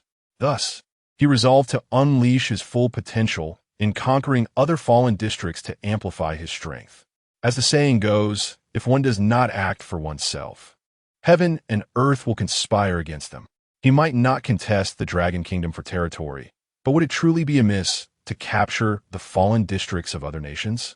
In the context of the Third World setting, the surface of Blue Star is merely a zone of devastation, devoid of any national territories. However, prior to taking action, there is a matter that requires attention. Zhang Wei's gaze fell upon the ordinary players below, who were still cheering. Among them were military personnel.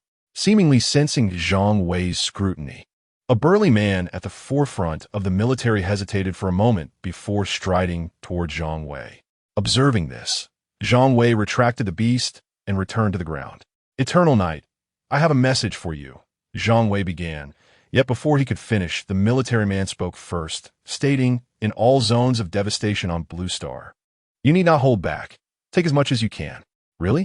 Zhang Wei was taken aback. This was unexpected. However, before he could respond, the military man continued. "It would be wise to first target their capital cities. Currently, the players from various nations lack the strength to take such super cities." Zhang Wei regarded the military man with an odd expression, as this aligned perfectly with his own thoughts. After a brief pause, Zhang Wei remarked, "Seizing these devastated zones will trigger a system announcement, and they will undoubtedly send reinforcements." This was precisely why Zhang Wei had refrained from plundering other zones. He did not wish to toil, only to benefit others in the end. After all, with the involvement of other players, the zones would belong to their factions rather than to individuals. "Then just eliminate them," the military man stated bluntly. "As long as you wipe them out, it will no longer be an issue." Zhang Wei's pupils dilated in shock. "Eliminate them all? What kind of savage rhetoric is this?" The military personnel could not possibly be unaware that in the zones of devastation, once players died, they were truly gone. Was this not inciting him to commit murder? "Do not be astonished," the military man replied solemnly. "You must understand that Blue Star will inevitably reach that point." Zhang Wei fixed his gaze intently upon him and pressed. "What exactly is the Third World?" After a 2-second silence, the military man responded, "According to our speculation, it is a trial, or perhaps a breeding ground." "A trial? For whom?" "Us," Zhang Wei questioned incredulously. The military man shook his head. "I cannot say for certain. We are merely conjecturing. It could be us. It could be these beasts, or perhaps the trial giver has yet to emerge." "What about the emergence of these beasts in the Third World?" Zhang Wei voiced his underlying doubts. The burly man glanced up at the crimson sphere in the sky and pointed. "It is related to that." "A star?" Zhang Wei looked skyward. The star on Blue Star had transformed into a colossal crimson sphere. The military man, speaking as if he were determined to astonish, uttered an unfathomable statement. "It is not that the star has grown larger, but rather it has been enveloped." Zhang Wei was momentarily taken aback, feeling a wave of confusion. He was aware of the vastness of a star. What could possibly encompass one? How immense would that entity have to be? Thus, the military man expressed a hint of helplessness. "Do you now comprehend the magnitude of the troubles we face?" Zhang Wei, straightforwardly, shook his head, indicating his ignorance. The military man paused, realizing that he had shared so much with Eternal Night merely to instill a sense of urgency and motivation. Yet it seems to have fallen short of his desired effect. Zhang Wei gazed at the crimson sphere in the sky, extended his hand, and inquired, "It is alive, isn't it?" As the words left his lips, the soldier's pupils dilated in sudden alarm. Chapter 72. The mission commences. The burly military man gazed in astonishment at Eternal Night. This was classified information of the highest order. When the anomalies in the cosmos first manifested, nations around the globe had been diligently monitoring the situation. Initially, there was a united effort to prepare for a counterattack. However, upon the emergence of a being that transcended human comprehension, capable of ensnaring a star, the nations collectively chose to abandon their efforts, allowing the Third World to connect with Blue Star. Yet, Zhang Wei seemed oblivious to the unusual expression on the military man's face. "Strength begets strength, and weakness leads to demise," he spoke calmly. "If this is a trial, how many of us will remain in the end?" After finishing his words, Zhang Wei cast another glance at the military figure before his form vanished from sight. With Kyoto already secured, he saw little purpose in remaining. Upon returning to his domain in Jiangnan, Zhang Wei was taken aback by the scene before him. Within the city, numerous players were present. A stark contrast to his previous solitude. Life now thrived around him. He had not anticipated that even before the majority of the fallen territories had been reclaimed, players had already departed the novice village and arrived in the main city. It seemed the situation in Su Hong's territory was likely similar. He mused as he examined his territory information. Territory, Jiangnan level. Intermediate can be upgraded 1-5. Owner, Eternal Night. Status, repairing 20. As Zhang Wei observed the pace of his territory's restoration, the tension on his face eased slightly. Although the progress had initially stalled when upgrading from a beginner to an intermediate territory, it was reassuring to see it picking up again. Should he wait until the territory's restoration reaches 100 before taking action? He hesitated, recalling that the master blacksmith in the main city still owed him a talent reward. Zhang Wei speculated that he would need to wait for the territory to be fully restored for the NPCs to appear, at which point he could claim his reward from the master blacksmith. After lingering for only a moment to watch the restoration progress, he utilized Spatial Leap to depart. With 4 more territories needed for an upgrade, it seemed more prudent to capture a few fallen areas rather than waiting idly. However, just as Zhang Wei left, a cascade of system announcements began to sound. Ding! Congratulations to the American Federation for completing the legendary task of reclaiming the Chicago fallen area. Task progress, 100. May the other survivors of Blue Star continue their efforts. Ding! Congratulations to the Russian Federation for completing the legendary task of reclaiming the Gorid fallen area. Task progress, 100. May the other survivors of Blue Star continue their efforts. Ding! Congratulations to the Cherry Blossom Nation for completing the legendary task of reclaiming the Okayama fallen area. Task progress, 100. May the other survivors of Blue Star continue their efforts. Ding! The task for the White Elephant in the Dragoda fallen area has failed, resulting in the death of 150,000 survivors. Ding! The task for the Korean Federation in the Busan fallen area has failed, resulting in the death of 80,000 survivors. Ding! Congratulations to the Korean Federation for completing the legendary task of reclaiming the Incheon fallen area. Task progress, 100. May the other survivors of Blue Star continue their efforts. Countries across the Blue Star have commenced a comprehensive reclamation of the lost territories, heralding a period of fervor in the Third World. Nonetheless, it is inevitable that casualties will occur during this endeavor. Even with Zhang Wei's presence in the successful capture of Kyoto, numerous players from the Dragon Nation still perished. Furthermore, apart from the Dragon Nation, no other country has dared to attack their capital cities, as royal-level creatures are beyond the current capabilities of the players. Nations have tacitly opted to seize smaller cities first, enhancing player levels and strength before targeting the super cities of the capitals. In the E-District of the Dragon Nation's dungeon, Zhang Wei returned to his chamber. At this hour, the dungeon was cloaked in the depths of night. Although the distinction between the surface and the dungeon had blurred for Zhang Wei, he still harbored the illusion that returning to the dungeon equated to logging off. Where should the first lost territory be targeted? As he contemplated while seated on his bed, a prime nation came to mind. He felt no moral qualms about seizing their capital city. Casting a glance at the nocturnal dungeon, Zhang Wei felt no urgency.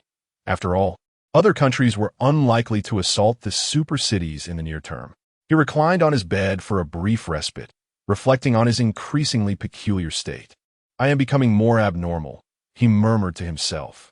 Even within the dungeon, he felt no hint of drowsiness. The aftermath of the fierce battle in Kyoto left him merely a tad mentally fatigued. The star, Zhang Wei recalled the crimson sphere hovering above the surface, a glimmer of perplexity flashing in his eyes. When he pointed out that the crimson sphere was alive, he did not overlook the military man's reaction, which was telling.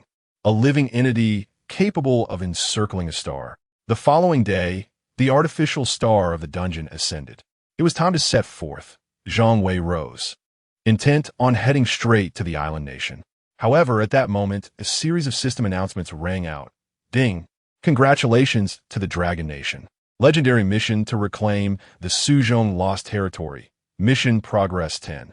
We hope other survivors of Blue Star will persevere. Ding! Congratulations to the Dragon Nation. Legendary mission to reclaim the Sunan Lost Territory. Mission Progress 10. We hope other survivors of Blue Star will persevere. Ding! Congratulations to the Dragon Nation. Legendary mission to reclaim the Subei Lost Territory. Mission Progress 10. We hope other survivors of Blue Star will persevere. Has a comprehensive initiative commenced? Zhang Wei was taken aback. Within this brief span, the Third World had announced the mission progress for dozens of lost territories belonging to the Dragon Nation. My territory upgrade requires just 4 more. After a moment's contemplation, Zhang Wei utilized spatial leap to depart the dungeon. In the Suzhong Lost Territory, within the urban area, hundreds of thousands of players were engaged in fierce combat with otherworldly beasts. From every corner of the district, Dragon Nation players continued to teleport in. Confronted by ordinary bee soldiers of levels 20 to 30, the Dragon Nation players gradually gained the upper hand, segmenting the throngs of beasts and forming encircled positions. What on earth? Where did these formidable players come from? Their damage output is astonishing. A player noticed that not far from him, a young man wielding a staff was demonstrating remarkable prowess.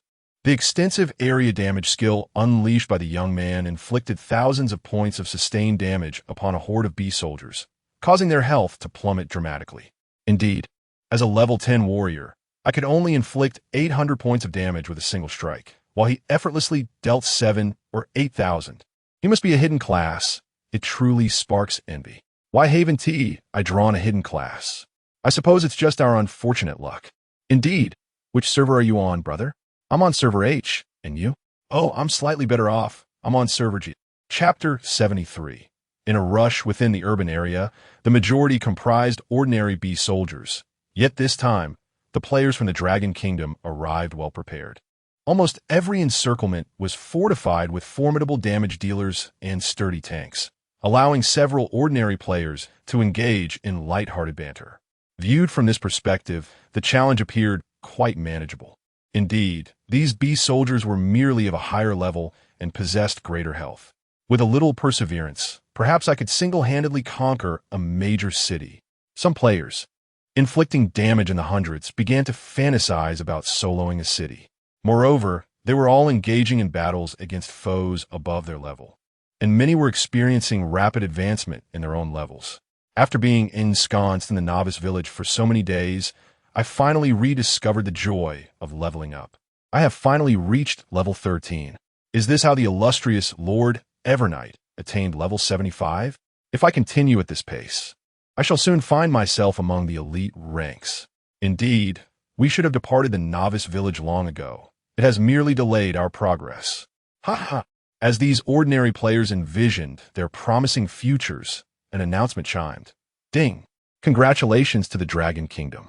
The legendary quest to reclaim the Sunan Fallen Zone has reached 20 completion. May the other survivors of Blue Star strive forward. Ding! Congratulations to the Dragon Kingdom. The legendary quest to reclaim the Sunan Fallen Zone has reached 20 completion. May the other survivors of Blue Star strive forward. The players in Suzhong City were momentarily taken aback. What has transpired in Sunan?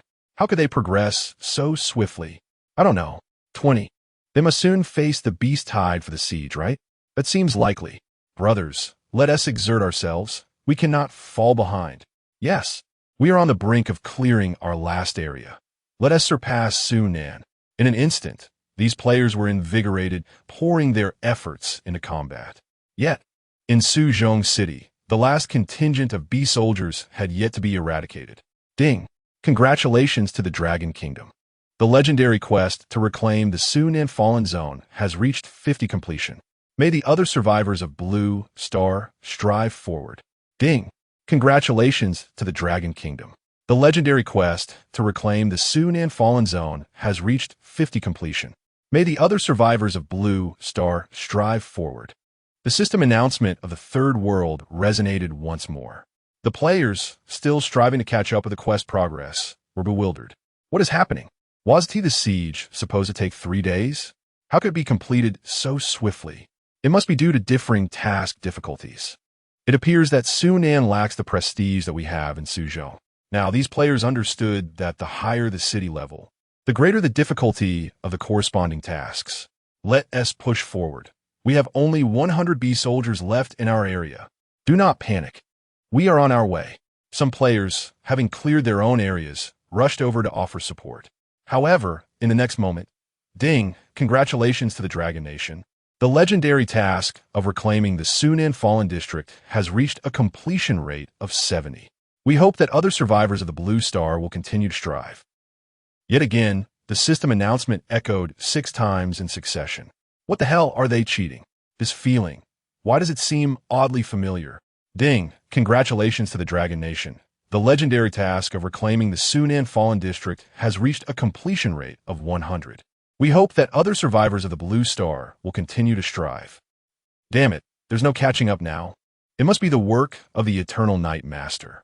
Surely, the Eternal Night Master isn't that overpowered. Amidst the complaints from the players, the last area of the Suzhong Urban District was finally cleared of beast soldiers. Ding, congratulations to the Dragon Nation. The legendary task of reclaiming the Suzhong Fallen District has reached a completion rate of 20. We hope that other survivors of the Blue Star will continue to strive. All done. Don't let your guard down, a voice from the military commanded sternly. The beast-tide assault will be even more troublesome. Everyone follow the plan to exit the city. What trouble? A player muttered softly. It took less than 10 minutes for Sunan to be completed. A stern-faced, middle-aged man from the military was about to retort when, ding, congratulations to the Dragon Nation. The legendary task of reclaiming the Subei Fallen District has reached a completion rate of 50. We hope that other survivors of the Blue Star will continue to strive. The words almost escaped his lips, but the military man swallowed them back. Did this eternal night directly raid the lair of the beast tide? How could it be so fast? Moreover, how did he move from Sunan to Subei so quickly? Follow the plan to exit the city. The military man managed to utter a phrase and began directing the player's army to move towards the city gates. This time, the military was exceptionally well prepared, and there were almost no casualties while taking Suzhong Urban District, which led to a sense of complacency among the players. However, the military man was acutely aware that repelling the beast-tide assault would not be so easily achieved. Observing the indifferent expressions of the players, he couldn't help but sigh inwardly. They had never truly faced the ravages of war. Outside the urban district, the misty area was eerily quiet, devoid of any anomalies. Nevertheless, the Dragon Nation players had formed their ranks, standing ready for battle. Though they engaged in playful banter, when confronted with the impending beast tide, everyone instinctively focused their full attention. Yet, just as the players awaited the arrival of the beast tide, ding, congratulations to the Dragon Nation. The legendary task of reclaiming the Subei Fallen District has reached a completion rate of 70. We hope that other survivors of the Blue Star will continue to strive. The system announcement rang out at an inopportune moment. Is the beast tide that difficult? This is happening way too fast. Countless players exchanged glances, each wearing a look of bewilderment. This was not quite what they had anticipated. However, what left them even more speechless was yet to come. Ding! Congratulations to the Dragon Nation for completing the legendary mission to reclaim the Subei Fallen Zone, with a task progress of 100. We hope that other survivors on Blue Star will continue to strive. Has this truly been accomplished again? This must be a joke, right? Many players began to whisper among themselves, the initial tension dissipating significantly. Silence. A middle-aged military officer suddenly bellowed, and the color of the mist deepened. At this moment, the players noticed that the mist ahead was transforming into a blood-red hue, an exceptionally eerie sight. The military officer's expression turned grave as he observed the change in the misty area. Boom! The ground beneath the players trembled slightly. Subsequently, the mist began to churn violently, as if an endless tide of monstrous beasts was about to burst forth. Roar! A deafening beastly roar pierced through the air, causing countless players' eardrums to ache. Good heavens! Look! Many players exclaimed in astonishment. Within the misty area, an overwhelming tide of beasts surged forth, stretching beyond sight. This! Players widened their eyes, instinctively feeling a surge of anxiety. Even before the beast tide arrived, a wave of panic spread among the players. Prepare! The middle-aged military officer spoke in a deep voice. However, just as the beast tide approached the city, a figure suddenly appeared, standing on a sword in midair before the advancing horde. With a piercing cry that transcended dimensions, the massive tide of beasts, which had been charging at high speed, bizarrely came to a halt, as if someone had pressed the pause button. Slap. One player vigorously rubbed his eyes and then slapped himself to confirm that this was indeed not an illusion. "It's Evernight," someone exclaimed, realization dawning. A glimmer of joy crossed the military officer's face as he solemnly commanded everyone to coordinate their attacks with Evernight. However, Zhang Wei slowly turned around and addressed the gathered players. "Stay put and don't move. I'm in a hurry." Chapter 74. One-time reward. The middle-aged military man was taken aback by Zhang Wei's statement, gazing at him in astonishment. The players, who had previously been eager to engage, were now frozen in place. Such overwhelming audacity. Was this formidable figure truly preparing to confront the beast tide alone? It was not merely an impressive display. It exuded sheer grandeur.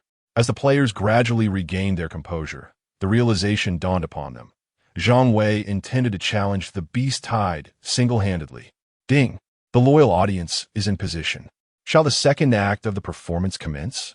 Zhang Wei offered a slight smile. Indeed. Boasting was the most effective means of attracting a devoted audience. Gomos. Ding. The second act of the performance begins, the Carnival Feast. Effect of the Carnival Feast. The Jester's skills inflict random damage ranging from 1 to 999, with an upper limit on random damage enhanced by the number of loyal spectators. With no cap in sight. Current effect, 1, 999.82, 0.56. 80,000, that will suffice. Zhang Wei felt a twinge of disappointment, despite his grandstanding. He had garnered just over 80,000 loyal spectators. Fortunately, the attributes of the mutated beast soldiers comprising the tide were merely in the hundreds of thousands. A couple of attacks would suffice to obliterate them. At that moment, the beast tide resumed its movement but remained rooted in place, clearly bewildered. They had been charging forward with fervor.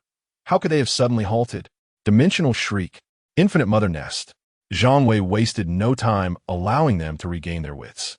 He immediately unleashed a mass control skill, followed by the summoning of the infinite mother nest.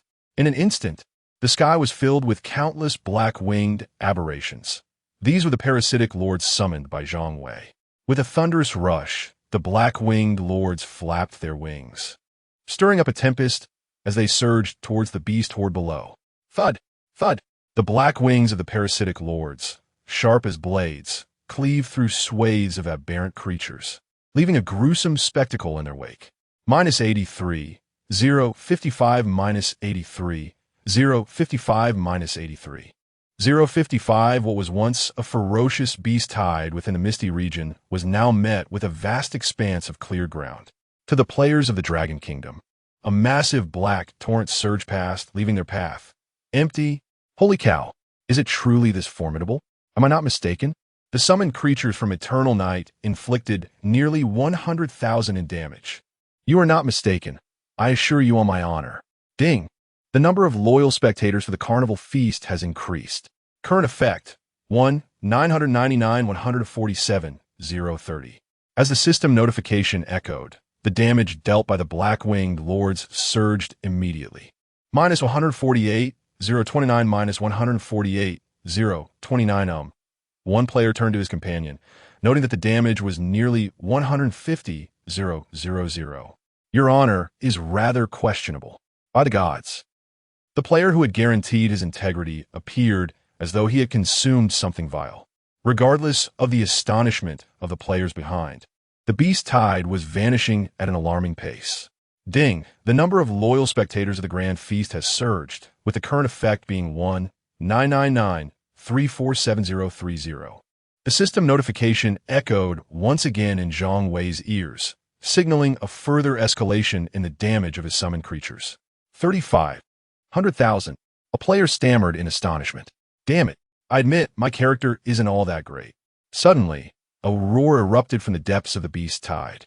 Zhang Wei remained undisturbed, quietly observing the misty zone, uncertain whether it was a primary or intermediate beast commander. At this juncture, the beast commander no longer captured Zhang Wei's attention. After all, his summoned creatures were all of lord-level status. In the distance, a creature of merely 100 meters in size raced towards him. The blazing flame dragon. Zhang Wei smiled, recognizing this old acquaintance. However, before the fiercely aggressive primary beast commander, the blazing flame dragon, could approach Zhang Wei, it was swiftly overwhelmed and killed by his summoned creatures. The poor, blazing flame dragon, even in its demise, could not comprehend why it, as a mere primary beast commander, warranted the attention of so many lord-level aberrations. Ding! Congratulations to the Dragon Kingdom. The legendary task of reclaiming the Suzhong Fallen Zone has reached 70 completion. We hope other survivors of Blue Star will continue their efforts. Ding! Congratulations to the Dragon Kingdom.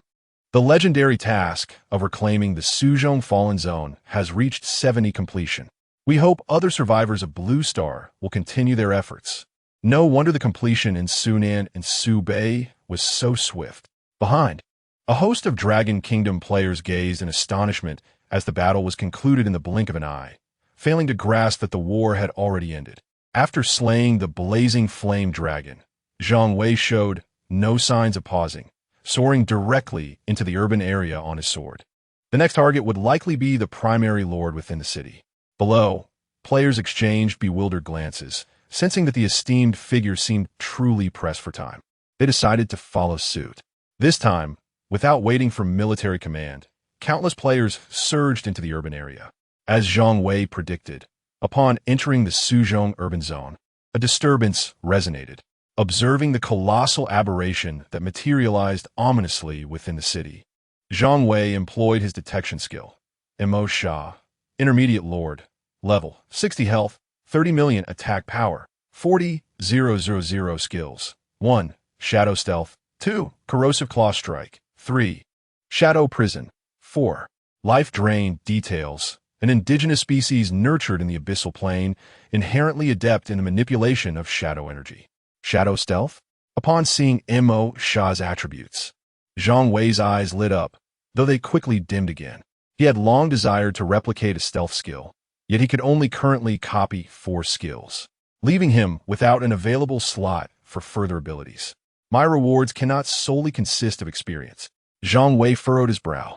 To complete the task of reclaiming the Fallen Zone, he had no idea how many beast commanders, lords, and even king-level aberrations he had slain. Yet, he had received no additional rewards. However, as soon as Zhang Wei finished speaking, a system notification echoed, ding.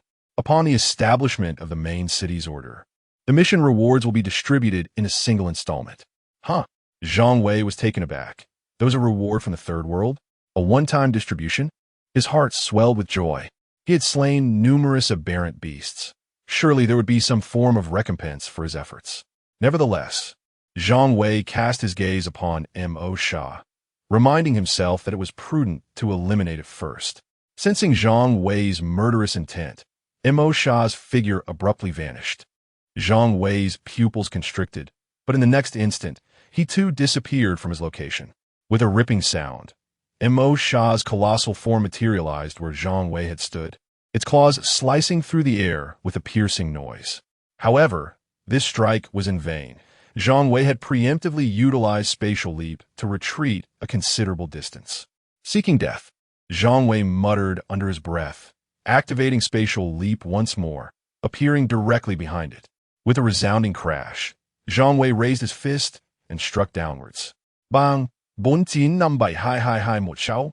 Behind him, the Dragon Kingdom players, arriving belatedly, stared in astonishment at the damage value Zhang Wei had inflicted. Am I seeing things? Chapter 75. The Opening of Hostile Territories Ding. Congratulations to the Dragon Nation. The legendary quest to reclaim the Suzhong Fallen Zone has reached 100 completion. We hope that the other survivors of Blue Star will continue their efforts. The system announcement resonated at opportune moments. Yet all players were transfixed by the figure of a man standing aloft, wielding his sword. This, a figure of 10, 100,000, 10,000, 100,000 million, 10 million, 490 million. A player screamed. In the eyes of the Dragon Nation players, Yong had unleashed nearly 500 million damage with a single punch. This is utterly preposterous. A punch from superhero? I can barely inflict a few hundred damage. Why is there such a vast disparity? Is this the prowess of the foremost individual in the third world?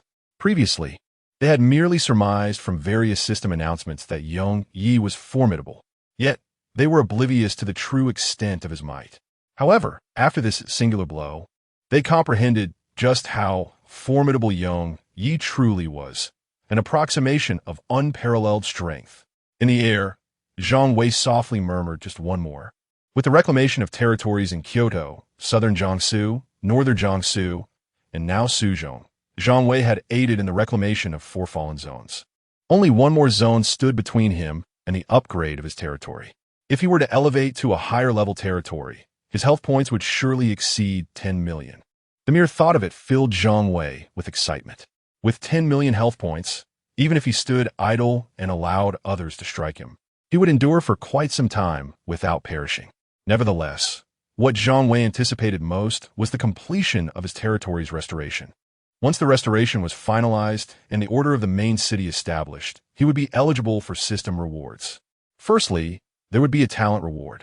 Secondly, the accumulated task rewards from this lengthy endeavor. At that moment, a thought suddenly emerged in Zhang Wei's mind.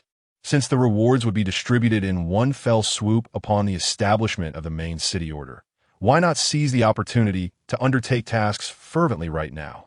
The Dragon Nation alone boasted several hundred main cities.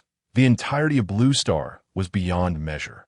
If he were to partake in this venture, what rewards might he ultimately receive? Zhang Wei narrowed his eyes. This endeavor was indeed worth pursuing. Ding! Congratulations to the Dragon Nation. The legendary quest to reclaim the Jiangdong Fallen Zone has reached 20 completion. We hope that the other survivors of Blue Star will continue their efforts. Ding! Congratulations to the Dragon Nation. The legendary quest to reclaim the Jiangxi Fallen Zone has reached 20 completion. We hope that the other survivors of Blue Star will continue their efforts. Ding! Congratulations to the Dragon Nation. The legendary quest to reclaim the Jiangbei Fallen Zone has reached 20 completion. We hope that the other survivors of Blue Star will continue their efforts. The system announcements erupted in a frenzy, and within mere minutes, they encompassed hundreds of fallen zones. Is the progress all converging? Zhang Wei was momentarily taken aback. He had not anticipated that so many fallen zones could progress simultaneously. Typically, the Beast-Tide siege would last for 3 days. However, with numerous fallen zones commencing at once. Even with Zhang Wei's extraordinary efficiency, he could not attend to all of them within that time frame. Do your best, and leave the rest to fate. Zhang Wei murmured softly. Now, it was a matter of how many missions he could complete to assist in reclaiming the fallen zones over the next 3 days. Without greeting anyone below, Zhang Wei's figure vanished above the Suzhou urban area. The players of Eternal Night expressed their regret, lamenting the departure of the esteemed leader who had always watched over them. Unfortunately, the leader had always donned a mask, concealing their true appearance. Could the leader possibly be a woman? One inquired. Nonsense. Did you not hear their voice? Another retorted. Perhaps they used a voice changer. In the Jiangxi Fallen Zone, the Dragon Kingdom players had just cleared the bee soldiers from the urban area. However, there was little joy on their faces, as a novice beast general had unexpectedly appeared, resulting in the demise of numerous players. After clearing the battlefield, the Dragon Kingdom players began to relocate outside the city under the direction of military players, preparing for the impending Beast-Tide siege. At that moment, an unfamiliar figure suddenly emerged from the mist outside Jiangxi. The mission completion rate is already at 20. Zhang Wei observed the tranquil mist zone. Where's the Beast-Tide? Why is there still no movement? After a moment's thought, he shook his head. If you choose not to show yourselves, I shall come find you. With that, Zhang Wei soared into the depths of the mist zone on his sword. Simultaneously, waves of parasitic lords were summoned and flew alongside him. Shortly after Zhang Wei entered the mist zone, players from Jiangxi also emerged. The upcoming Beast-Tide would undoubtedly claim many lives. The Dragon Kingdom players wore grave expressions, as if facing a formidable enemy, their gazes fixed on the mist zone. Yet, after a moment, there was still no sign of activity. What is happening? Why has there been no response? Was it not said that we would trigger the invasion of aberrant beasts upon entering the mist zone? The military personnel also found the situation perplexing, as it contradicted their understanding. Just as uncertainty filled the air, a notification rang out. Ding! Congratulations to the Dragon Kingdom. The legendary mission to reclaim the Jiangxi Fallen Zone has reached 50 completion. We hope other survivors of Blue Star will continue to strive. Ding! Congratulations to the Dragon Kingdom. The legendary mission to reclaim the Jiangxi Fallen Zone has reached 50 completion. We hope other survivors of Blue Star will continue to strive. Huh? What? The consecutive 6 system announcements left the Dragon Kingdom players utterly bewildered. They had yet to encounter any monsters. How could the mission completion rate be at 50? The military players exchanged glances, contemplating a possibility. Could it be that the esteemed leader of Eternal Night has arrived? One player speculated, beginning to piece together the situation. As the realization dawned upon numerous players, the system announcement from both the southern and northern regions of Su made it evident that the Eternal Night was leading players through the swift conquest of the Fallen Zone. Deep within the Misty region, a formidable beast was momentarily bewildered. The damage inflicted by a black-feathered flying creature suddenly surged. Before it could comprehend the situation, it was torn asunder. Below, countless corpses of beast soldiers lay scattered. Congratulations to the Dragon Kingdom. The legendary quest to reclaim the Jiangxi Fallen Zone has reached 70 completion. We encourage other survivors of Blue Star to persevere. Zhang Wei, realizing the implications, turned towards the city, but the mist obscured his view, leaving him unable to discern anything. Ahead lay the city's Lord-level beast. Without further ado, Zhang Wei employed spatial teleportation, vanishing from the Misty region and reappearing within the city. A deafening roar resonated throughout the city. The beast is within the city. The Dragon Kingdom players exclaimed in alarm. Fall back. The military swiftly commanded the players to return to the city. At the center of the city stood a colossal mid-level Lord Beast, fixated intently on Zhang Wei. With no time to waste, Zhang Wei instantly materialized before the mid-level Lord and unleashed a powerful punch. Damage dealt. -237472940. Congratulations to the Dragon Kingdom. The legendary quest to reclaim the Jiangxi Fallen Zone has reached 100 completion. We encourage other survivors of Blue Star to persevere. The Dragon Kingdom players, hurrying towards the city, came to an abrupt halt, rendered speechless. Do we complete it just like that? I didn't even see the boss. Congratulations. The Jiangnan territory has been upgraded to a high-level territory. Congratulations. You have received high-level territory attribute bonuses. Quest rewards will be uniformly distributed after the main city is restored. Notification. Hostile territories have been opened. Upon hearing this system prompt, an ominous feeling surged within Zhang Wei. Sure enough, the next message followed. Killing survivors from hostile territories will grant additional experience bonuses. Killing survivors from hostile territories will yield random attribute bonuses. Killing survivors from hostile territories has a high probability of dropping enemy equipment. Killing survivors from hostile territories has a low probability of devouring enemy talents. Enhancing your own talent grade. Killing survivors from enemy territories has a low probability of stripping them of their profession. Unlocking a second profession. Chapter 76. Advanced Lord Ding. Upon slaying the survivors of the enemy territory, there exists a modest probability of acquiring a professional advancement quest. The system notifications flowed incessantly, leaving the players of Blue Star in a state of disbelief. The rewards for vanquishing adversarial territory players were astonishingly generous. What does this imply? Does it suggest an encouragement for our fellow humans to engage in internecine strife? Will a conflict ensue? Uncertain. However, the allure of such rewards is undeniable. I lack a talent, and could this be my chance? The prospect of unlocking a secondary profession seems utterly extravagant.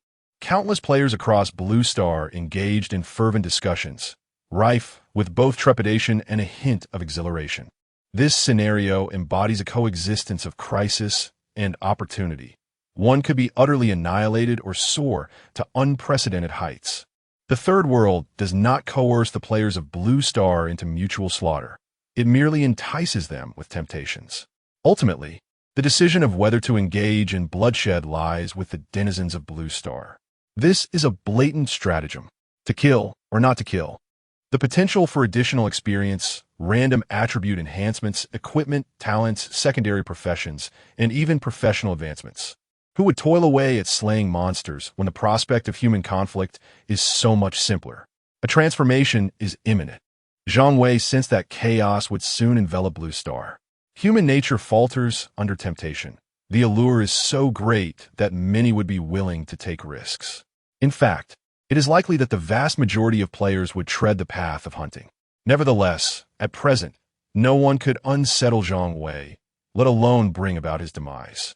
As long as Zhang Wei refrains from preemptively attacking others, they would be grateful for his restraint. At this juncture, Zhang Wei's territory had ascended from a medium territory to an advanced territory. Territory, Jiangnan level. Advanced territory, upgrade unknown. Owner, Eternal Night status, 60 restoration. To Zhang Wei's astonishment, the restoration had reached 60, indicating a significantly accelerated pace. Could this be attributed to the influx of players entering the main city of Jiangnan? Beyond this possibility, Zhang Wei could not fathom any other explanations. If this rate of progress continues, it would only require another 2 to 3 days for complete restoration. With Jiangnan's elevation to an advanced territory, Zhang Wei's attributes underwent yet another monumental transformation. Player, Eternal Night class, Jester rank, High Lord of Territory level, 75 experience points, 3, 230,007, 500,000 health mana, 12, 150,000, 12, 150,000 attributes, 20, 120, 120, 120, 100 dual attack, 55,000, 55, 000 dual defense, 25,000, 25, 000 universal skill. Exploration technique, capable of detecting the information of monsters no higher than 10 levels above oneself.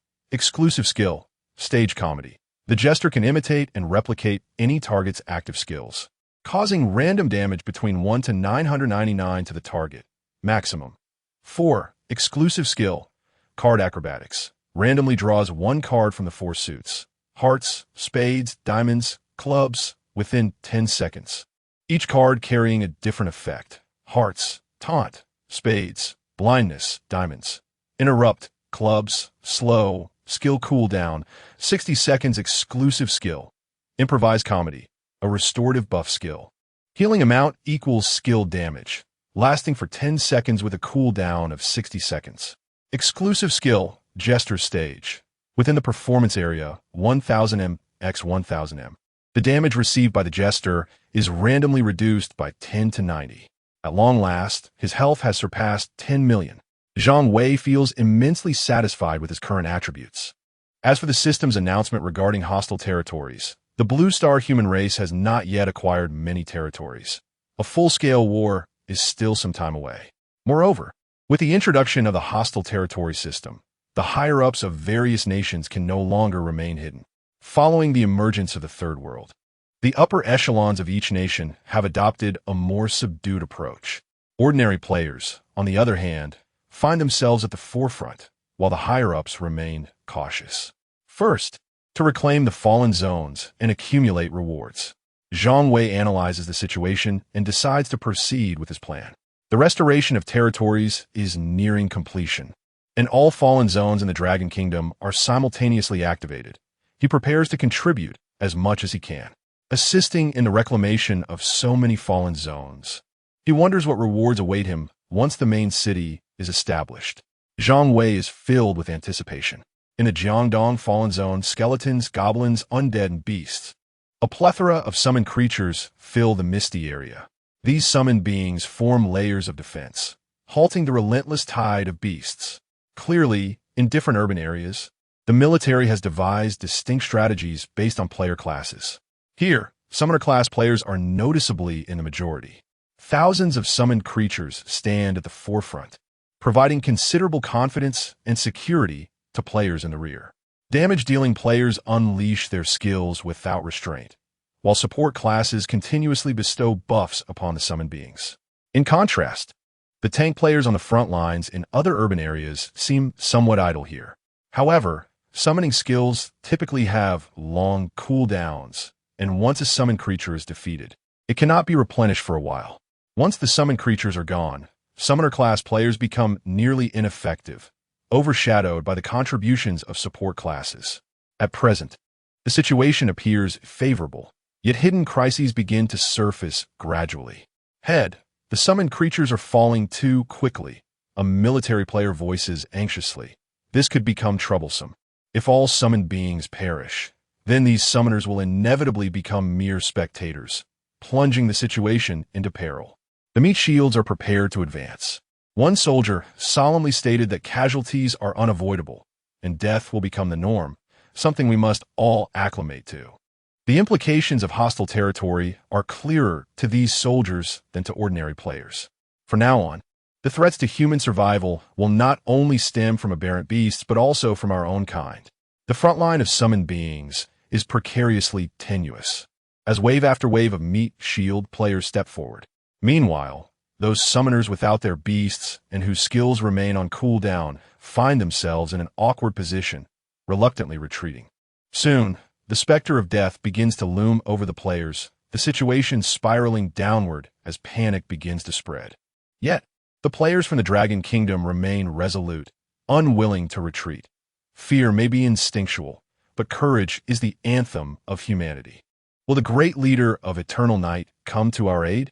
Surely, unbeknownst to them, many players in the Jiangdong Fallen Zone found themselves collectively recalling the name of Eternal Night. In the Northern District, the 7th, Zhang Wei delivered a powerful punch, slaying an intermediate lord, and utilized spatial leap to depart. Below in the district, the players of the Dragon Kingdom were left in awe, even though Eternal Night had departed. Their gazes remained uplifted. Is this the prowess of the great leader of Eternal Night? It is simply astounding. One wonders where the great leader will venture next, perhaps to Jiangdong, as our regions are closely situated. Chapter 77, Gift of Talent in the Jiangdong Fallen Zone. The players from the Dragon Kingdom were embroiled in a desperate struggle against the beast tide. Fortunately, after the cooldown of summoning skills, the front line saw the arrival of a second wave of summoned creatures, alleviating some of the pressure. However, the beast tide appeared endless, with beast soldiers continuously emerging from the depths of the misty area, showing no signs of abating. Why hasn't the Great One from Eternal Night arrived yet? A priest clad in white could not help but voice his concern from the rear of the battle line. Beside him, another player interjected, "Stop worrying. Our Dragon Kingdom has opened several hundred fallen zones simultaneously. Who knows where the Great One is right now? It seems we must fight for our lives in the Jiangdong Fallen Zone." A flicker of reluctance passed through the priest's eyes. Why aren't the higher-ups coming one by one? A player questioned, wouldn't it be better to have a powerful ally here to minimize our losses? The white-robed priest glanced at the military players directing the battle in the distance and murmured, perhaps the higher-ups have arranged it this way on purpose. Huh. A few players nearby were taken aback. With a sorrowful smile, the priest continued, without experiencing the flames of war or confronting death. How can we truly comprehend the dire situation Blue Star faces? Just as the players in the Jiangdong Fallen Zone were conversing, a sudden announcement from the Third World System echoed. Ding! Congratulations to the Dragon Kingdom. The legendary task of reclaiming the Jinling Fallen Zone has been completed with 100 progress. We hope other survivors of Blue Star will continue their efforts. The Great One went to Jinling. Will we be next? However, the anticipated arrival of Eternal Night did not materialize. Instead, they received another announcement. Ding! Congratulations to the Dragon Kingdom. The legendary task of reclaiming the Lingnan Fallen Zone has been completed with 100 progress. We hope other survivors of Blue Star will continue their efforts. Ding! Congratulations to the Dragon Kingdom. The legendary task of reclaiming the Lingxi Fallen Zone has been completed with 100 progress. We hope other survivors of Blue Star will continue their efforts. Ding! Congratulations to the Dragon Kingdom. The legendary task of reclaiming the Gusu Fallen Zone has been completed with 100 progress. We hope other survivors of Blue Star will continue their efforts. The system announcements continued to sound intermittently, yet even by the following day, there was still no sign of Eternal Night. In the Jiangdong Fallen Zone, let us strive for self-improvement, brothers. With hundreds of cities, by the time it's our turn, we might have finished off our own beast tide. We can't keep relying on the Great One from Eternal Night. Let us empower ourselves and fight the alien beasts. Strive for self-improvement. Let us persevere to the end. However, Just as the crowd rallied for self-empowerment, the surging beast tide suddenly came to an inexplicable halt. Self-improvement? Just arriving at the Jiangdong Fallen Zone, Zhang Wei looked perplexedly at the countless Dragon Kingdom players below, all shouting for self-improvement. Uncertain, he hesitated. Should I leave? It's the Great One from Eternal Night. Great One, don't go. As we await your arrival, the players below are filled with excitement. A system prompt resonates in Zhang Wei's ear. Ding! The second act of the performance begins, the Grand Feast. Current effect, 1-999-382056. Such a high figure? Zhang Wei is taken aback by the system notification, surprised by the trust the players from the Jiangdong Obliteration Zone have placed in him. After all, in other zones, the number of loyal spectators has been a gradual increase. The piercing shriek of dimensions echoes as the infinite mother nest manifests. Damage values soar to -383,055, -383,055, -383,055. With over 300,000 in damage, ordinary bee soldiers are instantly obliterated. Thousands of black feather lords align in formation, soaring towards the depths of the mist. Meanwhile, within the beast tide, the beast soldiers are cleaved as if by a razor's edge, splitting uniformly in two. What was once an endless tide of beasts vanishes in the blink of an eye. Goodness, this is utterly monstrous. What kind of summoned beast does this master possess to wield such damage? Below, the players from the Dragon Nation engage in fervent discussion. In their eyes, Zhang Wei, standing proudly on his sword, shows no inclination to engage directly, relying solely on his summoned creatures to vanquish the beast tide. Ding! Congratulations to the Dragon Nation for completing 50 of the legendary quest to reclaim the Jiangdong Obliteration Zone. We hope the other survivors of Blue Star will continue to strive. Is this truly cleared? The Master seems to have remained stationary. Yet before the crowd can fully comprehend the situation, another system prompt sounds. Ding! Congratulations to the Dragon Nation for completing 70 of the legendary quest to reclaim the Jiangdong Obliteration Zone. We hope the other survivors of Blue Star will continue to strive. In the air, it seems the beast generals of the Misty Zone have been dealt with. Zhang Wei hears the system prompt and murmurs softly. With that, he takes to the skies on his sword, heading towards the city. Next comes the Lord-level aberration. This sequence is one he knows all too well. Seeing this, the players of the Dragon Nation surge forward, all rushing in. The military players wish to give commands, but at this moment, who would listen? In other words, when the Eternal Night appears, the players' sense of security has already shifted. However, these players are a moment too late. As a throng rushes toward the urban area, ding! Congratulations to the Dragon Nation for completing 100 of the legendary quest to reclaim the Jiangdong Obliteration Zone. We hope the other survivors of Blue Star will continue to strive. Is this truly complete? Alas, this is the sensation of wielding extraordinary power. However, the figure of Zhang Wei has long since vanished from the fallen lands of Jiangdong. After Zhang Wei vanquished the intermediate lord of the city, a system notification resonated. Ding! Congratulations on achieving 100 restoration of the Jiangnan territory. Without a moment's hesitation, Zhang Wei employed spatial transition to return to the Jiangnan territory. In the urban expanse of Jiangnan, countless players erupted in exuberant cheers. The once barren city now flourished with a tailor shop, an apothecary, a blacksmith's forge, a pet store, and NPCs materializing before their eyes. Before the blacksmith's forge, Zhang Wei stood, contemplating the blacksmith's apprentice, a young girl of 6 or 7 years. Heralded as the master smith by the old blacksmith of the novice village. You finally arrived. The young girl beamed at Zhang Wei. Are you here to claim your reward? Zhang Wei was taken aback. Did the girl recognize him? This certainly alleviated some of his concerns. Yes, Zhang Wei replied promptly, the talent reward. The girl clapped her hands, her pride evident as she declared, I have no habit of withholding rewards from others. Ding! Congratulations on acquiring the talent, Theatrical Life and Death. Theatrical Life and Death, grade. Unknown effect, life and death drama, fate patterns. Details, the dance of life and death flows at your fingertips, while fate patterns swirl in your palms. The common folk lament. merely an unremarkable talent.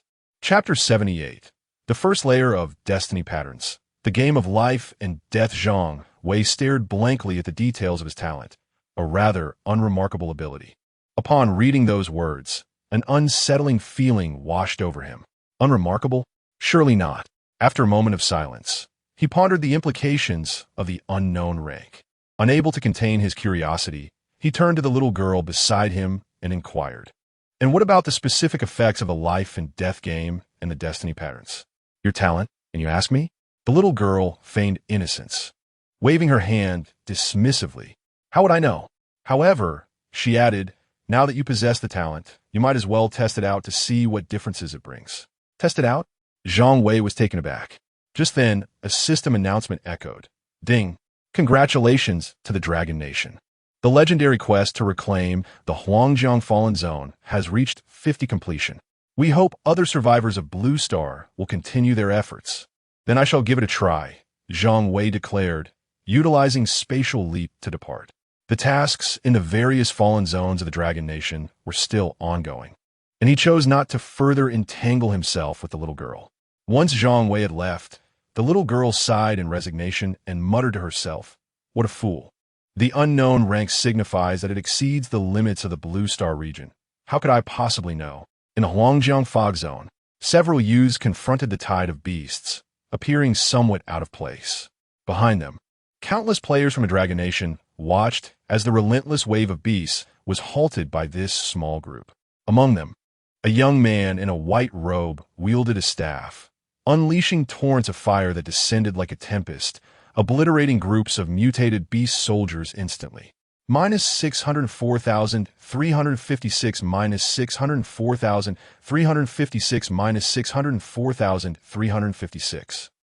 A mere drop of his firestorm could inflict over 600,000 points of damage on the aberrant creatures. Despite the sheer number of beasts in the fog zone, they could not breach the relentless barrage of flames. How monstrous! Who exactly is this Yi Chun? One spectator whispered. No idea. How do you think the Evernight Master compares to him? How would I know? They are both equally formidable, the crowd of players murmured amongst themselves, now mere spectators. And silence would be unbearable. A young man clad in black observed the beasts being effortlessly slaughtered by Yi Chun and remarked, "Yi Chun, although you possess only an SSS-level talent, you excel in area damage output. Even I cannot achieve such results." The others nodded in agreement. Just as the white-robed youth, Yi Chun, was about to speak, a furious roar echoed from deep within the fog zone. The tide of beasts began to retreat frantically, vanishing in the blink of an eye. Yi Chun gazed into the depths of the fog and calmly stated, "Next comes the Beast General." The young man in black replied nonchalantly, "Even a high-ranking Beast General only has 10 million health points. It won't last against your ultimate move." Yi Chun smiled faintly. Indeed, he did not regard a Beast General with 10 million health points as a threat. However, amidst their conversation, a figure suddenly appeared in midair, standing upon a sword. Knight's pupils contracted slightly. Eternal Knight? It must be him. The young man in black seemed to indicate something with the mask that others did not possess. At this moment, Zhang Wei was also observing the few individuals below. The young man in white unleashed an astonishing area damage of hundreds of thousands, leaving Zhang Wei somewhat astounded. This indicated that the magical attack power of the young man in white had reached such an impressive level. Although Zhang Wei could also inflict damage in the hundreds of thousands, it was not a reflection of his own attack power. These individuals ought not to remain obscure. Zhang Wei thought to himself, a bunch of survival kings. Roar! In the fog-laden zone, the sound of beastly roars grew increasingly near. With a thunderous crash, the ground trembled as a colossal beast, towering nearly 400 to 500 meters, landed heavily upon the earth. Knight observed the emergence of the beast and spoke solemnly. "Fire rain calamity. Let the flames rain down once more. Fallen destruction." Knight called out again. As the words fell, the torrential fire rains converged frantically, ultimately coalescing into a single flame that soared toward the beast. Boom 3029271. A damage output exceeding 30 million erupted from the beast's body. Ding! Congratulations to the Dragon Kingdom. The legendary quest to reclaim the Huangjiang Fallen Zone has reached a completion rate of 70. We hope other survivors from Blue Star will continue to strive. 70%. The boss was instantly obliterated. Incredible. Wow, such high damage. It appears that the esteemed Eternal Knight is not as formidable as Knight. I think so too. The players from the Dragon Kingdom below were filled with excitement, beginning to compare Knight and Eternal Knight. Zhang Wei felt somewhat speechless. It seemed the limelight had been stolen from him. However, Knight's ultimate move genuinely astonished Zhang Wei. Fallen Destruction, this ultimate skill unleashed over 30 million damage. If one were to endure it without evading, it would certainly be lethal. Enter the city. Below, the military began to direct, as waves of players commenced entering the city as per their original plan. Zhang Wei did not depart. He wished to see how deeply these individuals with special talents and professions, the survival kings, were concealed. Next, it relies on you, Knight said somewhat helplessly. I've exhausted my mana. The young men in black exchanged glances, sharing a resigned smile. Knight was evidently vying with Eternal Knight, directly unleashing his ultimate move. Leave it to me, the Lord-level beast, the young man in black spoke calmly, his words brimming with confidence. Limu, do not let your guard down. Someone beside him cautioned. Fear not, the young man in black replied nonchalantly. We should let the players of the Dragon Kingdom understand that there is more to our nation than just one Eternal Knight. Within the city, a four-legged beast was gazing down at the Dragon Kingdom players arriving in succession. Zhang Wei examined the beast and cast a detection spell. Odis, Junior Lord, level, 60 health, 20 million attack power, 20,000 skills, 1. Phase barrier, 2. Tear, 3. Enclosure, 4. Nirvana returned to ruins, details, slightly. A Junior Lord beast. Zhang Wei was curious how these young men would cope with it. At this moment, the young man in black, Limu, gradually approached the Novice Lord. Behind him, the players from the Dragon Kingdom watched in astonishment. Was he truly daring to challenge alone? How utterly captivating! Limu, with a steady stride, drew forth a long blade and struck. Upon uttering the word, he executed a vertical slash, sending a gleam of blade energy towards the boss. Minus 82,345. The damage seemed rather insignificant. The players behind him exchanged incredulous glances, noting that compared to Night Shun, Limu appeared to fall short. Yet, as Limu swung his long knife again, minus 164,324 minus 328,345. Zhang Wei squinted. Did the damage double with each subsequent attack? Minus 656,690-1303290. With a fierce roar, the Novice Lord, Othis, lunged at Limu with a claw. Thud! Minus 120,333. A protective shield had inexplicably materialized before Limu, absorbing the boss's assault. Intriguing, Zhang Wei's eyes sparkled. Limu's damage had transformed into the energy of a shield. At this rate, Othis might never breach Limu's defenses. However, just when Zhang Wei believed the outcome was certain, Othis abruptly abandoned his target and charged toward the players of the Dragon Kingdom. Oh no! A commotion erupted among the ranks of the Dragon Kingdom players. They were far from invincible, and the boss's approach could spell doom for many.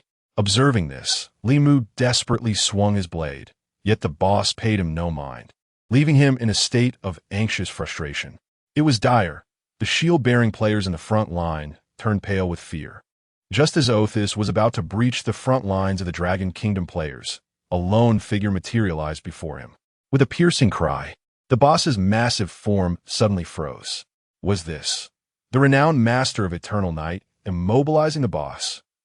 This singular act showcased that Eternal Knight was no less formidable than the rest. Eternal Knight. Ding! The second act commenced, the Feast of Revelry. Current effect, 1,999,82056. Zhang Wei, upon hearing the system notification, felt a mix of exasperation, despite the grand display of power over the boss. The loyal audience barely exceeded 80,000. These young men had certainly stolen a significant amount of the limelight. Yet in the next moment, ding, the first layer effect of the talent, Fate's Mark, was triggered, enhancing the damage cap of the skill based on the number of loyal audience members. Current effect: 183055. Ding. The skill's damage could accumulate indefinitely with the number of loyal audience members, without restrictions. Ding. Chapter 79. The second layer of destiny patterns. With a sudden contraction of his pupils, Zhang Wei realized that the number of loyal spectators elevated the damage cap, and there was no limit. Did this imply that his skill damage was boundless?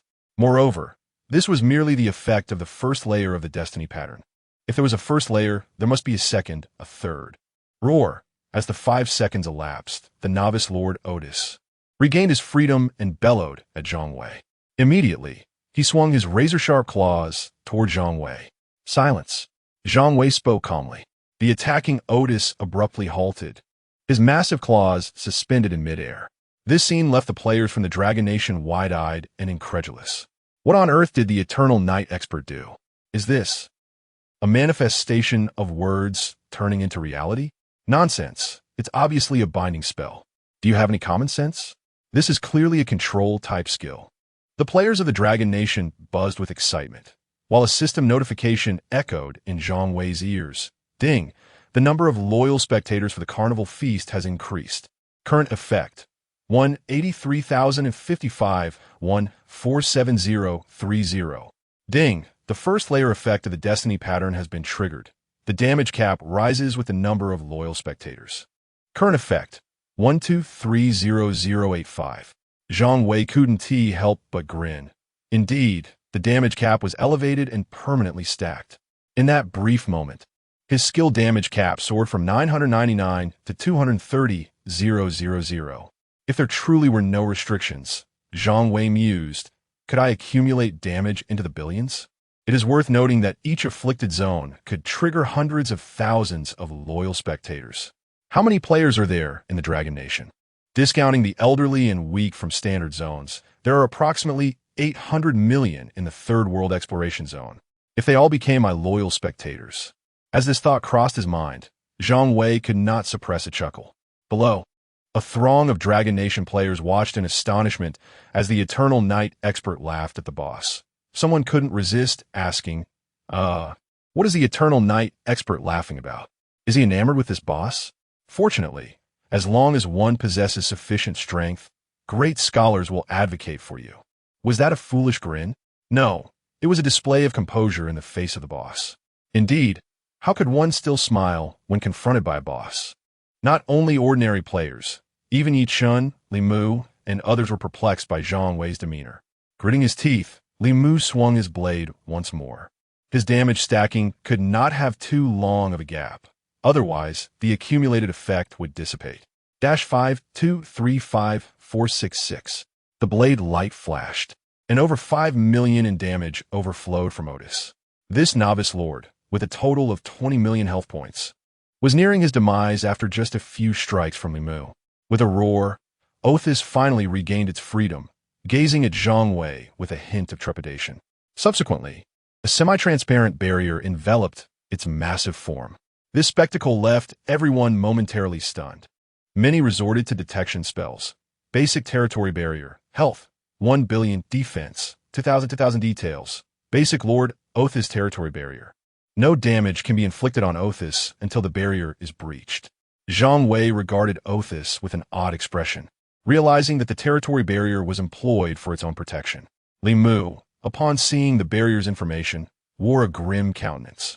Despite his ability to deal over 5 million damage with a single strike, facing a barrier with 1 billion health left him feeling powerless. This was because Li Mu's damage could not increase infinitely at his current level. He could at most achieve a maximum single target damage of 50 million. Li Mu cast a glance at the military faction. The military player understood immediately and commanded everyone to strike together to shatter the barrier. The players from the Dragon Kingdom, without hesitation, unleashed their attacks. After being mere spectators for so long, they finally had a chance to showcase their prowess. In almost an instant, various offensive skills from the Dragon Kingdom players struck the barrier. -345, -132, -99, -1 damn it. I can't break through the defense. One player exclaimed in frustration, only managing to inflict minimal damage. Although the damage dealt by the crowd was low, their numbers compensated, causing the barrier's health to decline rapidly. Zhang Wei also prepared to join the fray when suddenly a system notification echoed in his ears. Ding! Triggered the second layer effect of the Destiny Mark. Damage from loyal spectators is counted towards performance damage. Second layer. Zhang Wei initially felt a surge of joy, but was soon taken aback. Performance damage? What purpose does that serve? Could it be, he murmured, the echoes of the finale moments later? Observing the barrier's dwindling health, Zhang Wei swiftly delivered a punch. -602-432-345. With a crack, the barrier shattered. This is 600 million? What on earth? Huh? Where did the Eternal Night boss go? Zhang Wei broke through the barrier, confirming his suspicions, and directly exited the city. With those few youths present, a critically wounded lord posed no challenge. Zhang Wei grasped the first and second layer effects of the Destiny Mark, although he was eager to uncover any additional effects and the yet-to-be-triggered life and death drama. There was a more pressing matter at hand, his accumulated rewards. It was promised that they would be distributed in one lump sum after the establishment of the main city. And now that the Jiangnan territory was fully restored, why had there been no news regarding his rewards? Chapter 80. First Order stars in the Huangjiang urban area. Although Zhang Wei had departed, the players from the Dragon Nation remained enraptured in excitement. The barrier had been breached, and facing a critically wounded boss, a young man clad in a green robe emerged from the crowd of players, summoning a sword formation. Thousands of swords soared into the air, inflicting damage in the range of -100-444, -103-4442. Within the formation, each stroke of sword energy exceeded 1,000,000 in damage, and within mere moments, the weakened lord was vanquished. Ding! Congratulations to the Dragon Nation for successfully reclaiming the Huangjiang Fallen Zone in a legendary quest, achieving a task completion rate of 100. May the other survivors of Blue Star continue their efforts. Ding! Congratulations to the Dragon Nation for successfully reclaiming the Huangjiang Fallen Zone in a legendary quest, achieving a task completion rate of 100. May the other survivors of Blue Star continue their efforts. Such a bunch of freaks, muttered a player softly. Night Chin's area damage in the hundreds of thousands, Li Mu's double blade energy, and this young man in green causing over 1,000,000 in damage. Together, their prowess transcended the comprehension of ordinary players. However, the most formidable of all remained the Great One of Eternal Night, delivering a staggering 600 million with a single punch, truly otherworldly. Damn, by comparison, we're nothing but scraps. At this moment, Li Mu sheathed his sword and approached the group. He gazed at the dissipating sword formation with a hint of envy, remarking, "Wang Tung, among us, you remain the strongest." In response to Li Mu's praise, Wang Tung displayed no sign of elation. Instead, he replied, "There remains a considerable gap between us and Eternal Night." Night Chun, Li Mu, and the others exchanged solemn glances. None among them could hope to match the 600 million damage inflicted by Eternal Night's final strike. Just then, ding!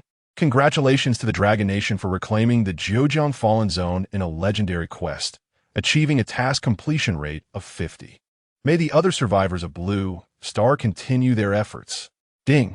Congratulations to the Dragon Nation for reclaiming the Qingping Fallen Zone in a legendary quest, achieving a task completion rate of 50.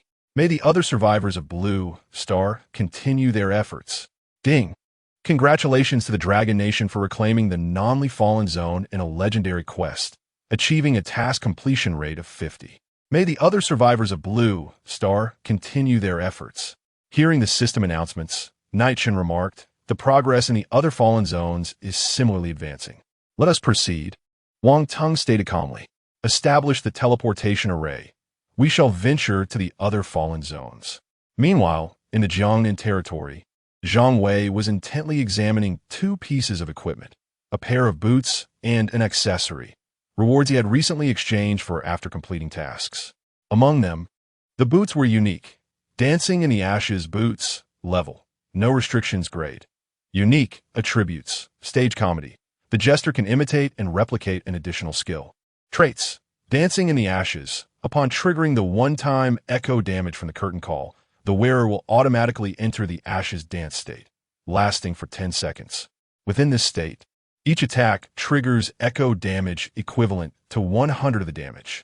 In the aftermath of the extinguished flames, embers continue to dance madly within the spectator's pupils, and you and I are complicit in rekindling those sparks.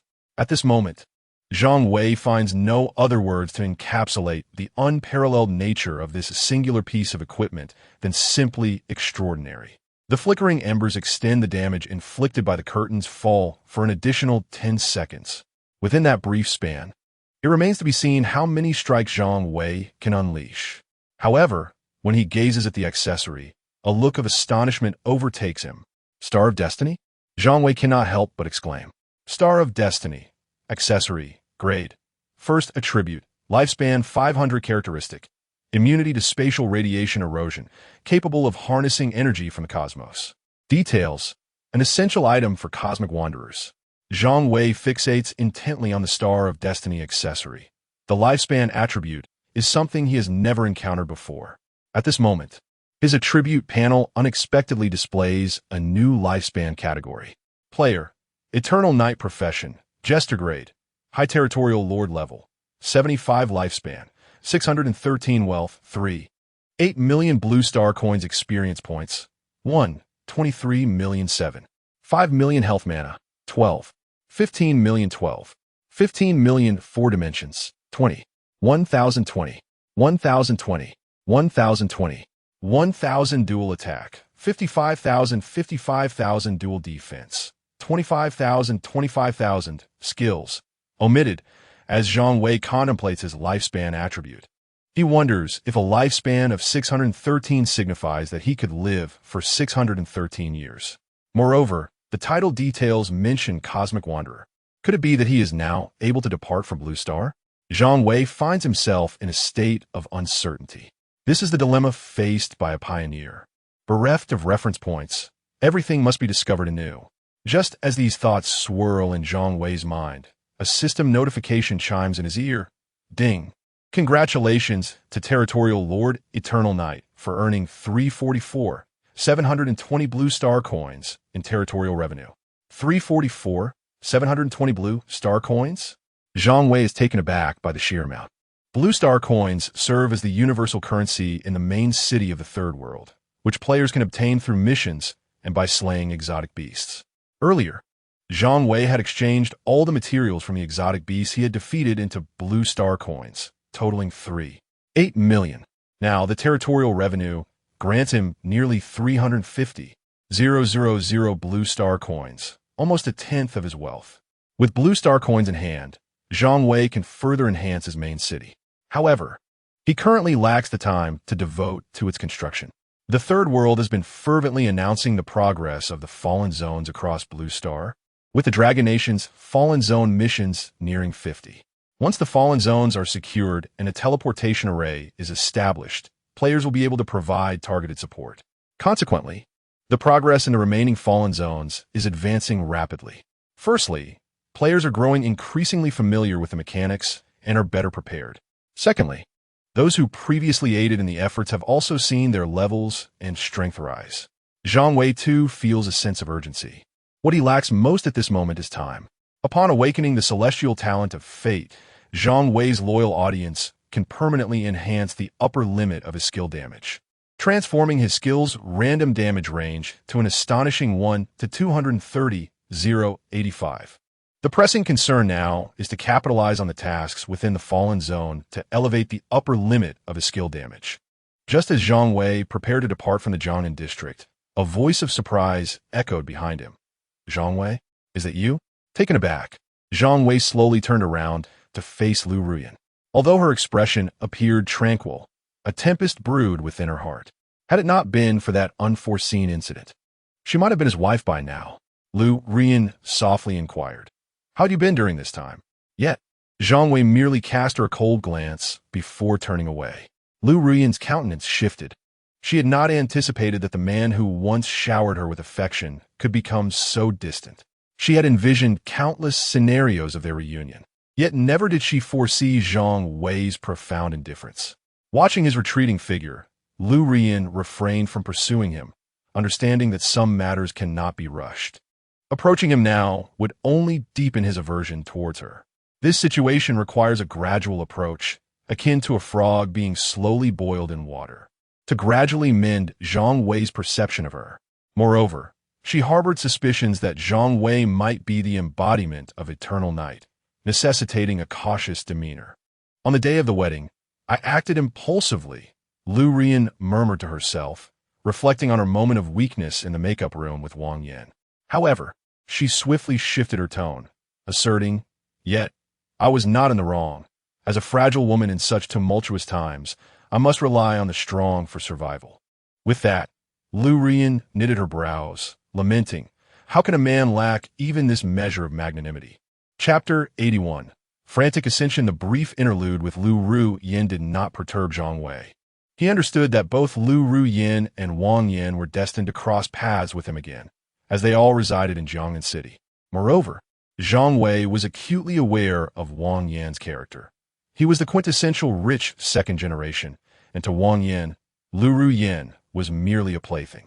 There exists a saying in Long Nation that many would rather weep in a BMW than laugh on a bicycle.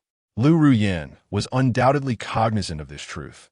However, it was her choice, and even in her role as a plaything, she was willingly complicit. Yet, this time, Lu Ruyan had evidently placed her bet incorrectly. Although Lu Ruyan harbored suspicions that Zhang Wei was indeed the eternal night, these were merely doubts. Deep within her, a layer of fear lingered. If Zhang Wei were truly the eternal night, she would have undoubtedly forsaken the most formidable individual of the Third World to become a mere toy for Wang Yan. This realization left Lu Ruyan torn between the desire to confirm Zhang Wei's identity and the trepidation that such confirmation might invoke. Nevertheless, Lu Ruyan believed that the situation could still be salvaged. After all, Zhang Wei had previously indulged her every whim. Despite her occasional excesses, Zhang Wei had consistently chosen to be accommodating. Lu Ruyan was thus preparing for both outcomes. Wang Yan was her benefactor, while Zhang Wei remained her contingency. In the Qingping ruins, a multitude of Long Nation players took turns taunting the Beast General in the expansive Misty Zone, alternating their provocation to draw its ire, gradually wearing down the Beast General's health. However, this endeavor was simultaneously draining the life of the Long Nation players. A moment's carelessness could result in a player's demise at the hands of the Beast General. Attention, the boss's health is nearly depleted. A military player cautioned, "It's about to go berserk." The priests prepared to heal. Some damage dealers hesitated. If they drew the Beast General's ire before its rampage, they would be the unfortunate ones to suffer. With a thunderous roar, the mid-tier Beast General, resembling a mighty ox, unleashed its fury, radiating a crimson glow from its towering frame. Ding! The mid-tier Beast General, Qing Tianmeng has entered a berserk state, all attributes doubled. Ding! The mid-tier Beast General, Qing Tianmeng has entered a berserk state, all attributes doubled. The system alerts echoed across the misty expanse, and the faces of all Long Nation players changed in unison, attributes doubled. Unleash everything, the military commander bellowed. -15, -33, -245. A torrent of skills rained down upon the Beast General. Yet, with the doubling of its attributes, the damage inflicted by some players was halved. With a thunderous crash, the Beast General charged forward, breaching the defensive line set by the shield warriors, heading straight for the retreating mages.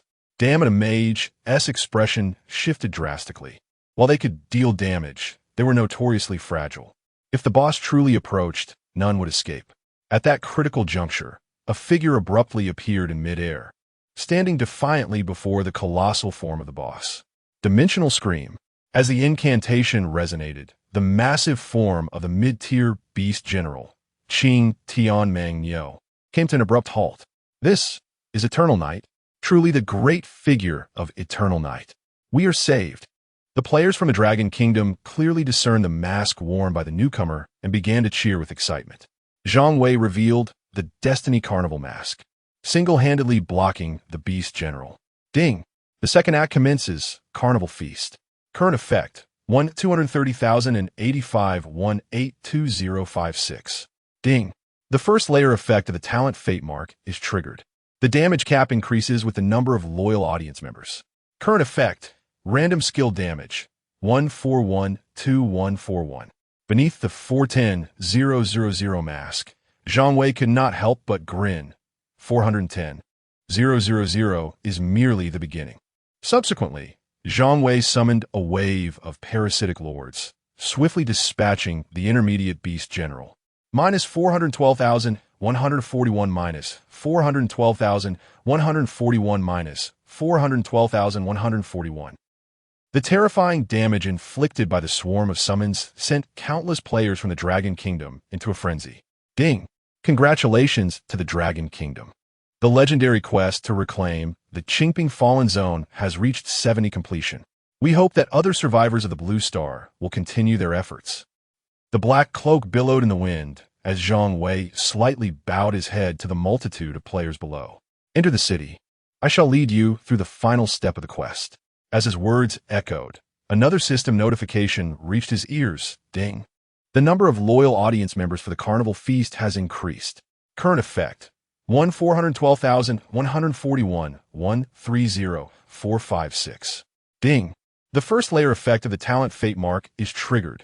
Random skill damage, 1542597. 540,000. Zhang Wei smiled with satisfaction. This was precisely the effect he desired. In Qingping City, a junior lord-level aberration soon lost one of its lives under the relentless assault of Zhang Wei's summoned parasitic lords. Ding! Congratulations to the Dragon Kingdom. The legendary quest to reclaim the Qingping Fallen Zone has reached 100 completion. We hope that other survivors of the Blue Star will continue their efforts. The damage only rose to 670,000. Zhang Wei gazed at the players from the Dragon Kingdom below, deciding not to prolong the charade any further, and swiftly departed. With the quest completed, although there were still players in Qingping City, the number of loyal audience members had capped Zhang Wei's skill limit at 670,000. He realized that it was impossible for everyone to become his loyal audience. After all, no matter how well one performs, there will always be those who remain unappreciative. Yet, this was of little consequence. Many players from the Dragon Kingdom were still engaged in fierce battles with aberrations, and Zhang Wei had ample opportunities to augment his damage output. In the Jiujiang Fallen Zone, by the time Zhang Wei arrived, the quest was nearing its conclusion. This time, he encountered familiar faces, Yi Chun, Li Mu, and others. After a round of output operations, ding, the second act commences. Carnival Feast. Current effect, 1,670,085, 82056. Ding. The first layer effect of the talent fate mark is triggered. Random skill damage, 1752141. The damage had only increased by 80,000. Zhang Wei furrowed his brow. Due to the presence of Yi Chun and his companions, Zhang Wei has not garnered many loyal viewers. Nevertheless, he is not left empty-handed. He has quietly emulated Yi Chun's group damage skill, Rain of Fire Calamity. The cascading flames truly evoke a sense of envy within Zhang Wei. Furthermore, the thought of combining Rain of Fire Calamity with the Dance of Shadows to inflict full damage for 10 seconds is almost beyond imagination. Without delay, after the demise of the Lord, he utilizes Spatial Leap to hasten to the next fallen zone. How has his damage escalated so swiftly? Li Mu observed as Yong Yi departed, his expression laden with concern. Upon their next encounter with Yong Yi, they noted that his skill damage had reached an astonishing 700,000, even surpassing that of Yi Chun. Let us proceed to the next fallen zone. Yi Chun intoned gravely. We must expedite our level advancement in preparation for the hostile territory. In another fallen zone, the torrential rain of fire poured down like a deluge. Ding. The second act commences. Carnival Feast. Current effect, 1,752,141, 282056. Ding. The first layer effect of the talent fate mark is triggered. Random skill damage, 1103 for 197. Millions. Zhang Wei watched as the Lord was obliterated by the torrential flames, his form vanishing instantly. Soon after, ding, ding, one by one, the fallen zones were completed. Ding, ding. The second act commences. Carnival Feast. Current effect, 1455-2141447859. Ding.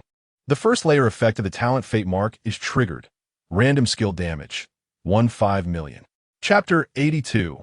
Pre-departure harvest overview 5 million. Zhang Wei's random skill damage has soared to an astounding 5 million. Upon reaching this milestone, it was not Zhang Wei's desire to continue enhancing his abilities that faltered, but rather the fact that all tasks in the Dragon Kingdom's Fallen Zones had been completed.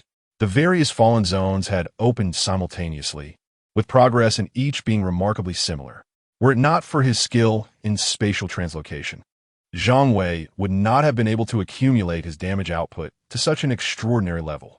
It seems I must devise alternative methods for enhancement, Zhang Wei mused softly, as he returned to Jiangnan City. Increasing the number of loyal viewers cannot be rushed. Ample opportunities lie ahead. Just as Zhang Wei returned to his territory, a system notification chimed. Ding. Congratulations, Lord of the Territory, Eternal Knight. You have received 440 blue star coins as territory income. What? Zhang Wei was taken aback. 70 million blue star coins? This yield far surpassed his expectations.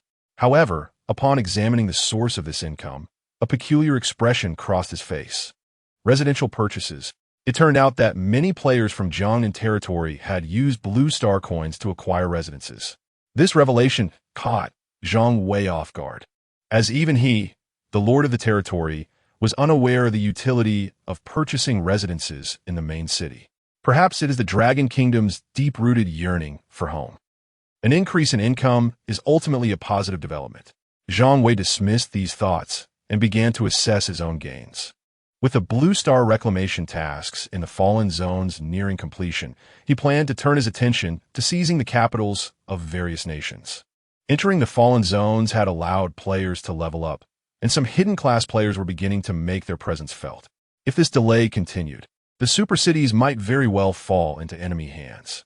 The territorial attribute bonuses must not be overlooked.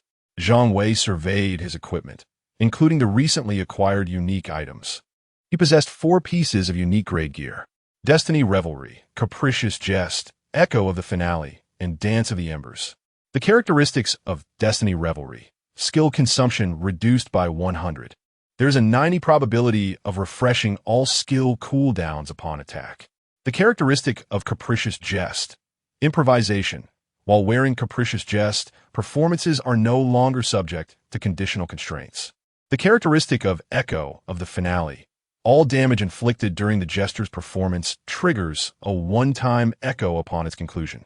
The characteristic of Dance of the Embers: following the one-time echo damage trigger of Echo of the Finale, the user enters a Dance of the Embers state for 10 seconds, during which each attack triggers echo damage equivalent to 100 of the damage dealt. These unique pieces of equipment synergistically address nearly all the shortcomings of the Jester class. However, being unique items means there is only one of each throughout the entire third world. No duplicates exist. Furthermore, each unique item grants an additional copyable skill slot. Zhang Wei has now copied 5 skills: Spatial Translocation, Sword Control Technique, Dimensional Shriek, Infinite Maternal Nest, and Rain of Fire Catastrophe. Spatial Translocation, needless to say, is an essential skill for traversing the main city. The swordsmanship of the sword-wielding technique cannot be exchanged. Not to mention the ability to evade numerous beastly attacks through aerial flight. The striking and flamboyant entrance alone captivates a substantial audience.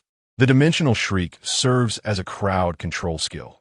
Although it lasts merely 5 seconds, in the hands of Zhang Wei, who possesses near-instantaneous skill cooldowns, it becomes an insurmountable hard control.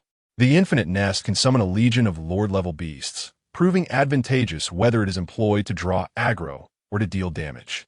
As for the Rain of Fire Calamity, it stands as Zhang Wei's primary damage-dealing skill. When paired with his current high damage output, it is no exaggeration to assert that even a tidal wave of high-ranking beast generals could be effortlessly vanquished by Zhang Wei, should he accumulate a certain amount of damage. The Rain of Fire Calamity becomes even more terrifying if Zhang Wei's collective damage reaches a staggering 100 billion, for instance, upon releasing the Finale Echo. He could inflict 100 billion damage in a single strike. However, one must not forget the unique characteristic of the Dance of Embers. After unleashing the finale echo, Zhang Wei enters a state of Ember Dance, lasting for 10 seconds, during which every attack triggers a 100 echo damage. This signifies that for the ensuing 10 seconds, each droplet of fire from the rain of fire calamity can deal 100 billion damage. Coupled with the extensive coverage of the rain of fire calamity, it is implausible for any living creature to survive such a downpour. All 5 skills currently possess their own utility, and Zhang Wei has no intention of replacing them. Having reviewed his equipment and skills, let us now examine his own attributes. Player, Eternal Knight class, Jester rank, High Lord of the Territory level, 75 lifespan, 613 wealth, 74. 12 million blue star coins health mana, 12. 15M 12. 15M, 4 dimensions, 20. 1K 20. 1K 20. 1K 20. 1K dual attack, 55K 55K dual defense, 25K 25K universal skill. Exploration technique, can detect information on monsters up to 10 levels below 1's own. Exclusive skill, stage comedy. The Jester can mimic and replicate any target's active skills, causing random damage ranging from 1 to 5 million, maximum. 5. Exclusive skill, card acrobatics. Randomly draws one of the 4 suits, hearts, spades, diamonds, clubs, inflicting various effects within 10 seconds. Hearts, taunt, spades, blindness, diamonds, interrupt, clubs, slow, skill cooldown, 60 seconds exclusive skill. Improvisational comedy, a healing buff skill, restoring health equivalent to the skill's damage value, lasting 10 seconds, with a cooldown of 60 seconds. Exclusive skill, Jester S stage, within a designated performance area, 1000M x 1000M. The Jester experiences a random damage reduction of 10 to 90. His only shortcoming is, after scrutinizing his attributes for a considerable time, Zhang Wei discerned a flaw, his health. While 15 million health may seem substantial, in reality, it is becoming inadequate, particularly after witnessing the formidable damage outputs of Knight Chun, Li Mu, and Wang Tong. Such a health pool might lead to his downfall. Although the Jester stage skill offers a potential damage reduction of up to 90%, it remains a precarious situation. Translating into life points, it equates to possessing a staggering 21 million health points. However, this skill is constrained by distance, limited to a range of 1,000 meters by 1,000 meters, which has become somewhat inadequate. It appears that I must devise a means to augment my health. Zhang Wei gazed at his attribute panel, murmuring softly. He was equipped with almost entirely unique gear. While such equipment was indeed formidable, it bore a significant drawback. It did not enhance any character attributes. Currently, at level 75, if he donned a level 75 divine armor, it would likely augment his health by several million. Subsequently, Zhang Wei's attention shifted to his talent, Fate's play. This talent corresponded to 2 aspects, the Dance of Life and Death and the Fate Mark. The Dance of Life and Death remains a mystery for the time being. As for the Fate Mark, he had just unlocked 2 layers. The first layer increases the skill's damage cap based on the number of loyal audience members. The second layer allows the damage dealt by loyal audience members to be included in the performance's overall damage. Zhang Wei's skill damage cap has risen to 5 million, thanks to the effect of the first layer of the Fate Mark. As for the second layer, it seems to only be effective during group battles, whereby all damage from loyal audience members contributes to the performance's damage. Finally, Zhang Wei turned his gaze toward a unique piece of equipment, Emotional Bond. This was an item he had acquired in the Novice Village. Its special trait activates when health drops below 5, rendering him immune to all attacks for 5 seconds.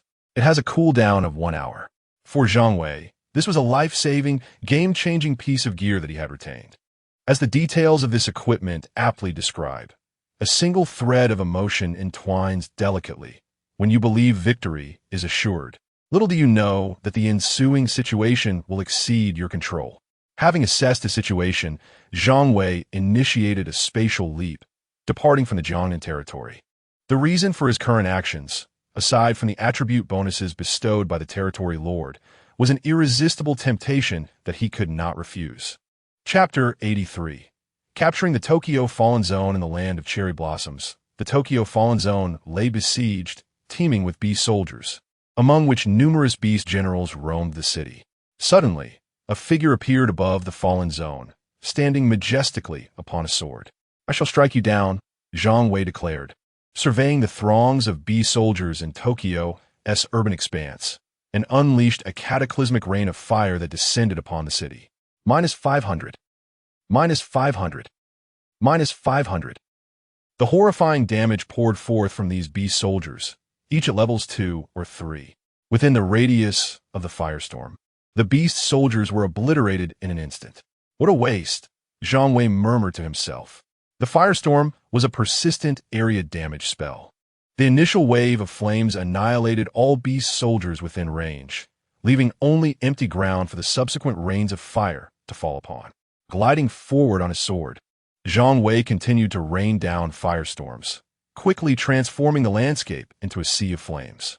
The beast soldiers fell like leaves. Even the generals, with mere millions of health points, could withstand no more than 2 strikes before being vanquished. However, the expanse of Tokyo was vast, comprising a total of 23 districts. Despite Zhang Wei's extraordinary speed in exterminating the foes, it took a moment before the first system announcement resonated. Ding! Congratulations to the Lord of the Territory, Eternal Night, for reclaiming the Tokyo Fallen Zone. Task progress completed 5. May the other survivors of Blue Star strive even harder. Ding! Congratulations to the Lord of the Territory, Eternal Night, for reclaiming the Tokyo Fallen Zone. Task progress completed 5. May the other survivors of Blue Star strive even harder. What? Did I hear that correctly? The Tokyo Fallen Zone? Did the esteemed Eternal Night venture to Tokyo? At the moment the system announcement echoed, players from Blue Star were left in a state of bewilderment. Even those from Dragon Country found it hard to comprehend. What does this mean? Is the esteemed Eternal Night aiding the Land of Cherry Blossoms in reclaiming the Fallen Zone? Incredible! Could my idol truly accomplish such a feat? Yet, the most anxious were the inhabitants of the Land of Cherry Blossoms. They had already reclaimed most of the Fallen Zones, but had yet to engage the Tokyo Fallen Zone, lacking confidence to confront the king-level creatures.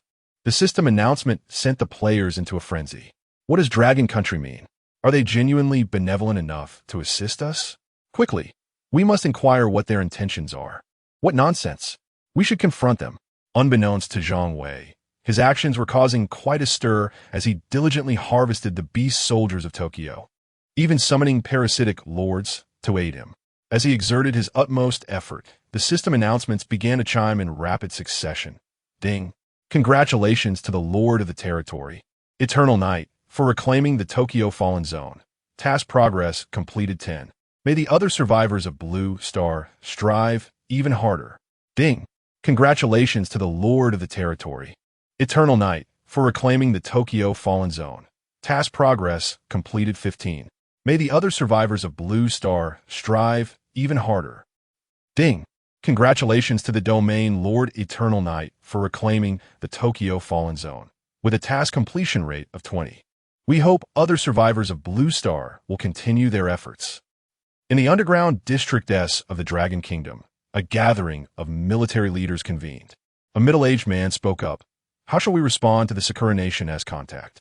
After a brief hesitation, he continued, It is not only the Sakura Nation. Other countries have also reached out to us, as the sole nation on Blue Star to capture a capital city. The Dragon Kingdom's Eternal Night is now advancing on the Sakura Nation stronghold, prompting concern among other nations. Who knows if the Dragon Kingdom might turn its attention toward them? At this moment, a leading figure spoke in a grave tone. Reply to them that this is an action taken by Eternal Night alone and is unrelated to the Dragon Kingdom. Such a statement effectively distances Eternal Night from the collective responsibility. Once an action is taken, one must face the consequences. This applies to Eternal Night as well as those with divine talents. Furthermore, the offensive against rival territories must commence swiftly. The strong survive while the weak perish. A moment's delay could lead to a plunge into oblivion. Do not gamble on their humanity. Ding! Congratulations to the domain Lord Eternal Knight for reclaiming the Tokyo Fallen Zone, with a task completion rate of 40. We hope other survivors of Blue Star will continue their efforts. Amid the undercurrents among nations, the Third World System announcements persistently echoed. 40 heavens! Is Eternal Knight truly aiming to seize Tokyo single-handedly? If so, could a teleportation array be established? What use is conquering Tokyo? How can it be deemed useless? Eternal Knight possesses no duplicates. Once the main city battle commences, can he truly defend it alone? We must set out immediately. We cannot allow Eternal Knight to complete this task alone. The Sakura Nation began mobilizing, with a multitude of players entering the teleportation array. Zhang Wei, currently annihilating beast hordes in the Tokyo Fog Zone, simultaneously received a system prompt. Ding, survivors from the Sakura Nation's faction have entered the Tokyo Fallen Zone. As anticipated, Zhang Wei surmised that the Sakura Nation would not remain idle. Go and eliminate them, Zhang Wei commanded, directing the overwhelming number of Black Feather Lords into the city. The number of Lord-level summoned beasts he had called forth was beyond his recollection. However, as the Black Feather Lords soared into the Tokyo urban area, the entire sky darkened. Baka, what is this? The players from the Sakura Nation, caught off guard, were swiftly annihilated in droves. In the fog zone, Zhang Wei observed the colossal aberration emerging in the distance and immediately employed Dimensional Whale to hard control the boss. Bone Shadow Azure, Sub-King level 80 health, 180 million attack power, 180,000 skills, 1. Abyssal Erosion, 2. Shadow Bone Symbiosis, 3. Bone Spike, details, a creature from the Requiem Star, a living war soldier forged from the bones of the deceased and dark erosion energy. Regrettably, a Sub-King level aberration could only endure for a fleeting moment under the firestorm of calamity before being obliterated. Ding! Congratulations to the Lord of the Territory, Eternal Knight, for reclaiming the Tokyo Fallen Zone, with the mission progress at 70. We hope that other survivors of the Blue Star will continue to strive. The announcement from the Third World System has unsettled the nations of Blue Star, yet players from the Dragon Kingdom are filled with excitement. Has it truly reached 70 so swiftly? It appears that the esteemed individual intends to single-handedly conquer the Tokyo Fallen Zone. Did they not send anyone to contest this? Surely, they would need to be capable of such a feat. In the S district of the Sakura Island dungeon, all are dead? How can this be possible? Prime Minister, perhaps we should wait until Eternal Knight defeats the king-level boss before dispatching our hidden class experts.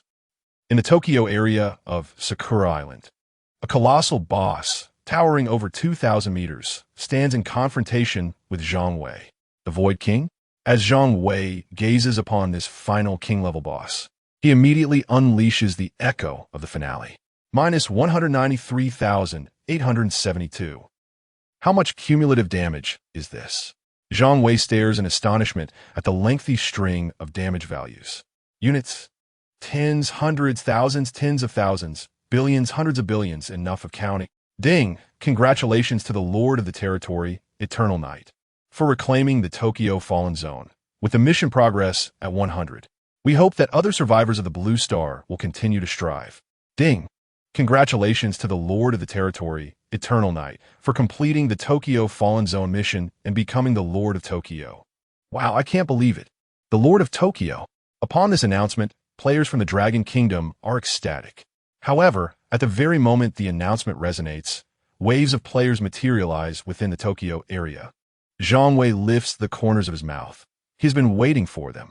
Ding! The Jiangnan territory has established Tokyo as a hostile territory. What is the esteemed one up to?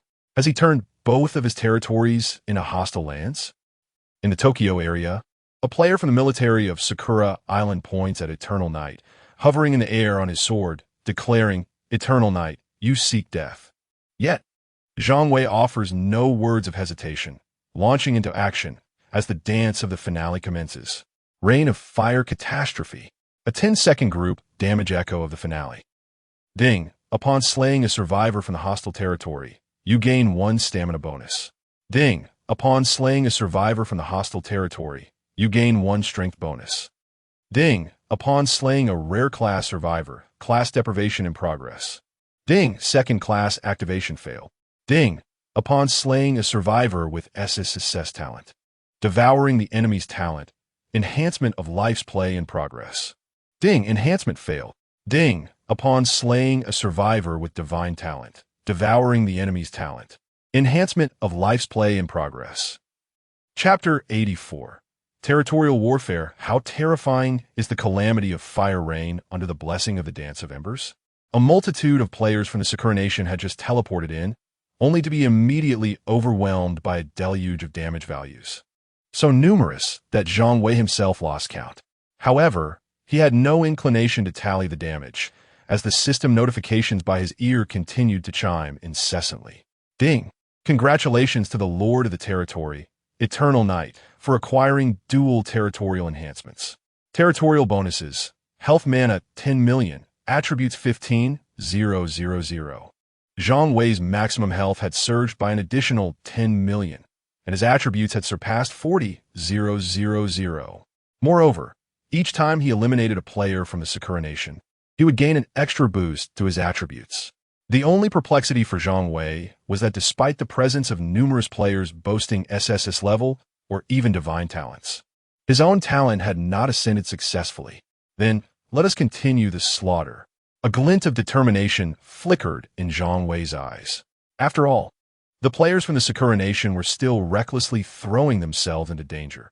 He refused to believe that such relentless killing would not lead to an upgrade. As Zhang Wei reveled in the carnage, system announcements echoed one after another. Ding!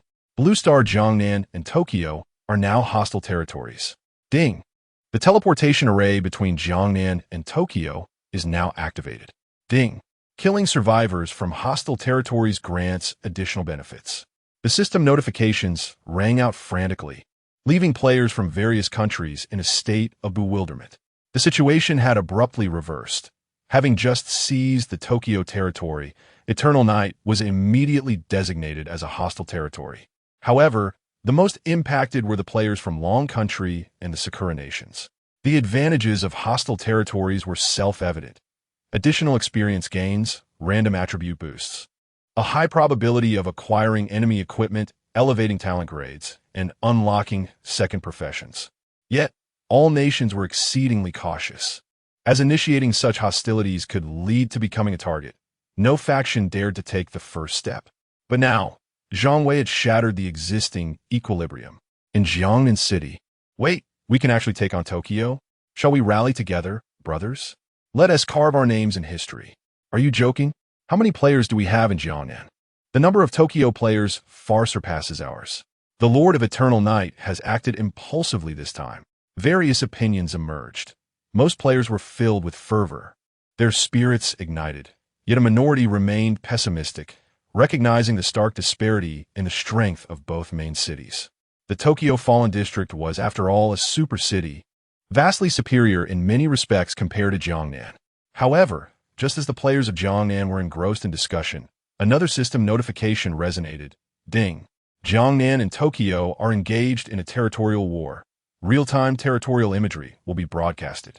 As the announcement concluded, a vivid display of the battlefield in Tokyo materialized above Jiangnan City, instantly captivating the attention of countless players. In the Tokyo district, a relentless swarm of black-feathered summoned beasts engulfed the skies, flames raining down, plunging the entire area into chaos. The imagery revealed waves of Tokyo players teleporting in, only to be swiftly engulfed in radiant light, disappearing entirely. What on earth? Is the Sakura Nation summoning calamity? Where is the Lord of Eternal Night? What kind of damage is this? Minus 5,000. Minus 5,000. Within the fiery range, players in the Tokyo cityscape were overwhelmed with a staggering million points of damage. The delay in the image transmission was unfortunate. Had it been activated within 10 seconds of the Dance of Desolation, the devastation would have been truly unparalleled. The image transmission had commenced between two territories, a revelation that astonished Zhang Wei, who had not anticipated that initiating a territorial conflict would stir such chaos. The system notifications had been incessantly ringing in his ears from the outset, as his attributes soared to unprecedented heights. Suspended in midair, Zhang Wei stood upon his sword, encircled by a multitude of black feather lords, while he remained concealed within the throng of summoned beasts. Below him, players from the Sakura Island, fortunate enough to evade the deluge of fire, began to regroup for a counterattack. Countless ranged assaults were unleashed upon Eternal Night, yet all were thwarted by the densely packed black feather lords surrounding him. Even when targeted strikes landed upon Eternal Night, Zhang Wei's formidable dual defenses rendered them ineffective, inflicting merely a solitary point of force damage. Although some hidden classes or players with unique talents managed to inflict a modicum of harm, Zhang Wei's improvisational resilience swiftly restored his vitality. Ding! The second act commenced, the Feast of Revelry. Ding! The first layer effect of the Destiny Mark talent was triggered, amplifying damage limits in accordance with the number of loyal spectators. Current effect: 1 to 5,000,001, 382, 056. A sudden increase of over 1,000,000. Zhang Wei was momentarily taken aback by the system notification before quickly regaining his composure. The Third Realm had activated an image transmission between the two territories, granting him the loyal audience from the Jiangnan territory. Regrettably, the projection was confined to the two territories, leaving Zhang Wei slightly disheartened. If only it could be broadcast across the entire Dragon Kingdom faction, then it would truly soar to new heights. In the Jiangnan city, players from the Dragon Kingdom were left in shock. This was no mere territorial battle. It was a one-sided massacre perpetrated by Eternal Night, hovering over the Tokyo cityscape. Only ranged classes stood a chance of inflicting damage upon him. A multitude of melee players became mere fodder, eliminated without inflicting a single point of damage. This was utterly grotesque. Casual hits dealt over 6 million damage. How could this be possible? I almost feel pity for these Sakura dogs. Players from the Jiangnan main city, witnessing the slaughter, were exhilarated, forgetting to teleport over to seize the spoils. The rain of fire was relentless. Despite the overwhelming odds, Zhang Wei remained vigilant, continuously unleashing stack skills. Caution is the mother of safety. One never knows when a player with special talents might emerge. Thus, he would not hesitate to eliminate any threats instantly. Zhang Wei maximized his output, determined to press every advantage, refusing to grant his adversaries even a moment's respite. Yet, among the players in the Tokyo city, some indeed possessed hidden classes and unique talents. However, faced with the grotesque damage of the fire rain, they were swiftly eradicated before they could even make a move. Ding! The Lord of the Territory, Evernight, has slain 50,000 hostile survivors. The survivors of Jiangnan territory receive an additional bonus, with experience points for defeating aberrations increased by 5. Incredible! The players of Jiangnan erupted in excitement upon hearing this system announcement. Extra rewards? This is a tremendous windfall. What impressive feat! In the underground dungeon of Sakura Island, Sector S, a furious roar echoed, immediately calling for retaliation and declaring Jiangnan territory as a hostile domain. Since the Dragon Kingdom has distanced itself, we shall wage war against Jiangnan territory. Moments later, Ding! Nagoya territory has designated Jiangnan territory as a hostile domain. Ding! Dabin territory has declared Jiangnan territory as a hostile domain. Ding! Fukuoka territory has proclaimed Jiangnan territory as a hostile domain. In Jiangnan City, the jubilant players fell into an abrupt silence. Chapter 85. The Bloodbath. A series of system announcements echoed through the air as several territories of the Sakura Nation simultaneously declared Jiangnan as their enemy. The players of Jiangnan experienced an emotional roller coaster, plummeting from euphoria to despair. Just moments after reveling in their collective enhancement, they found themselves the targets of a relentless siege. Faced with the impending threat, panic ensued.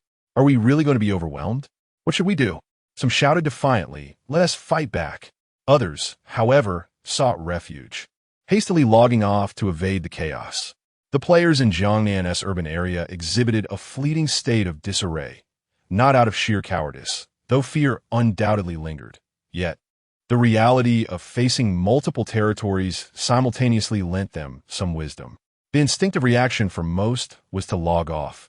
Having established their territory, they could retreat to the dungeons for safety. Nonetheless, a handful of players were inclined to take the gamble. After all, the rewards for slaying players from opposing territories were enticing. The lure of wealth often drives individuals to bravery. Moreover, with the formidable figure of Zhang Wei leading the charge, they felt emboldened. They had witnessed the merciless annihilation of Tokyo players by Zhang Wei, and despite the overwhelming numbers of the Sakura nation, this small faction retained their faith in their leader's prowess. Let us engage them. Zhang Wei will surely return in time. Indeed, what is there to fear? 1 kill incurs no loss. 2 kills yield a profit. Meanwhile, in Tokyo, Zhang Wei found himself caught off guard by the unexpected aggression from the Sakura nation. The declaration of hostility from multiple territories was a strategic maneuver to force him into a defensive position. The thought of retreating to defend was swiftly dismissed. It was clear that such a stance would be untenable. To backtrack would mean relinquishing the initiative, allowing the Sakura nation to dictate the terms of engagement. They could strike immediately or choose to wait, and Zhang Wei pondered, shall I remain holed up in the city indefinitely? Realizing the futility of defense, he resolved to strike back. With determination, he activated his spatial leap, departing from Tokyo as urban landscape. At that moment, an announcement resonated from Jiangnan territory. Ding! The Lord of Zhang Wei commands. I am heading to Nagoya. Those unafraid of death, teleport to me. The players in Jiangnan momentarily stood in stunned silence upon hearing the territory announcement. Zhang Wei was not returning. Instead, he was venturing to Nagoya? Damn it! Let us go. Brave warriors, may your journey be safe.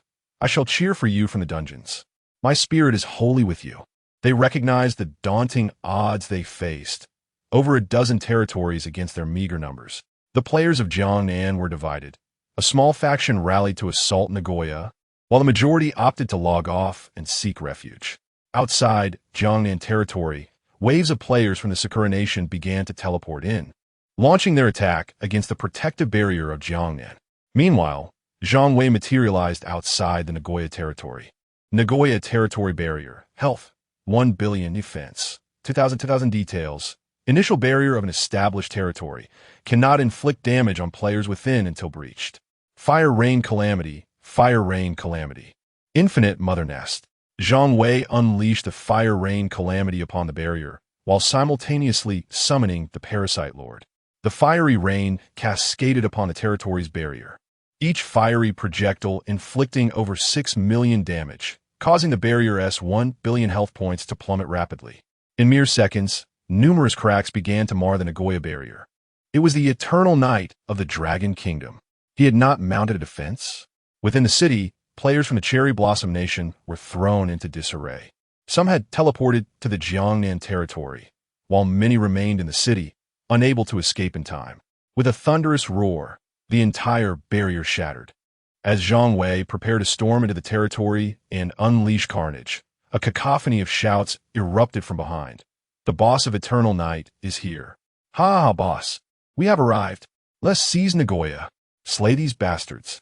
Zhang Wei was taken aback as he glanced back at the throng of Dragon Kingdom players who had teleported over.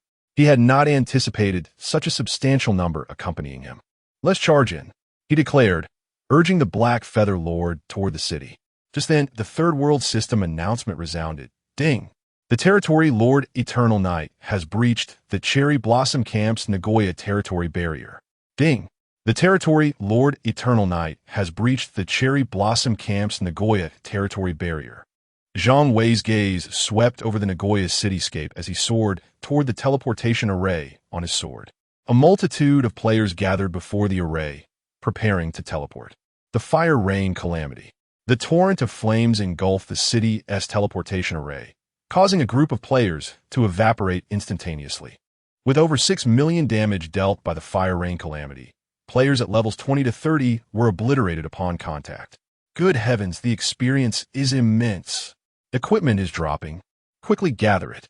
The Dragon Kingdom players who followed were elated, reveling in the experience boost as the invaders. With Zhang Wei's summoned creatures hunting down the Cherry Blossom Nation players within the city, there was little for these players to contribute. Moreover, the Cherry Blossom players had not even had the chance to unleash their skills before being swiftly dispatched by the Lord-level summoned beasts. The prospect of freely acquired experience and equipment ignited their excitement. However, another system announcement interrupted. Ding! Survivors of the Cherry Blossom Camp have breached the Jiangnan territory barrier. Ding! Survivors of the Cherry Blossom Camp have breached the Jiangnan territory barrier. Our homeland has been raided. No worries, we shall retaliate shortly. Ding! The territory barrier has been shattered. Intruders have not been expelled, and survivors cannot log off voluntarily. Ding! The territory barrier has been shattered. Intruders have not been expelled, and survivors cannot log off voluntarily. Regardless of whether they were players from the Jiangnan territory or the cherry blossom enthusiasts in Nagoya, a portion of them contemplated logging off after the barrier shattered. However, the system notification left them utterly bewildered. The barrier had collapsed, rendering them unable to log off. Panic ensued, and they urgently sought to teleport to Nagoya. Fortunately, the teleportation array between hostile territories remained operational, prompting the remaining players of Jiangnan to surge into the portal. Ding! The lord of the territory, Yongye, had accumulated 100,000 kills of enemy survivors, granting the Jiangnan survivors an additional boon. Experience points for slaying aberrant beasts increased by 8. Most players from Nagoya had teleported to Jiangnan, while those who remained were swiftly dispatched by the formidable beast soldiers of the upper city. Was that it? The players from Longwo were left dumbfounded. The city was now deserted. Let us head back to Jiangnan, Zhang Wei declared, departing with a spatial leap. Enter the teleportation array. The remaining players of Longwo, not daring to delay, hastily followed suit into the portal back to Jiangnan. Upon entering the city of Jiangnan, the players from the Cherry Blossom Island immediately seized control of the teleportation array. Those Longwo players who failed to make it into the array could only fight desperately. Boss, if you don't return soon, you may never see me again, one player lamented. Yet, the remaining individuals in Jiangnan had already succumbed to bloodlust. Retreat meant death.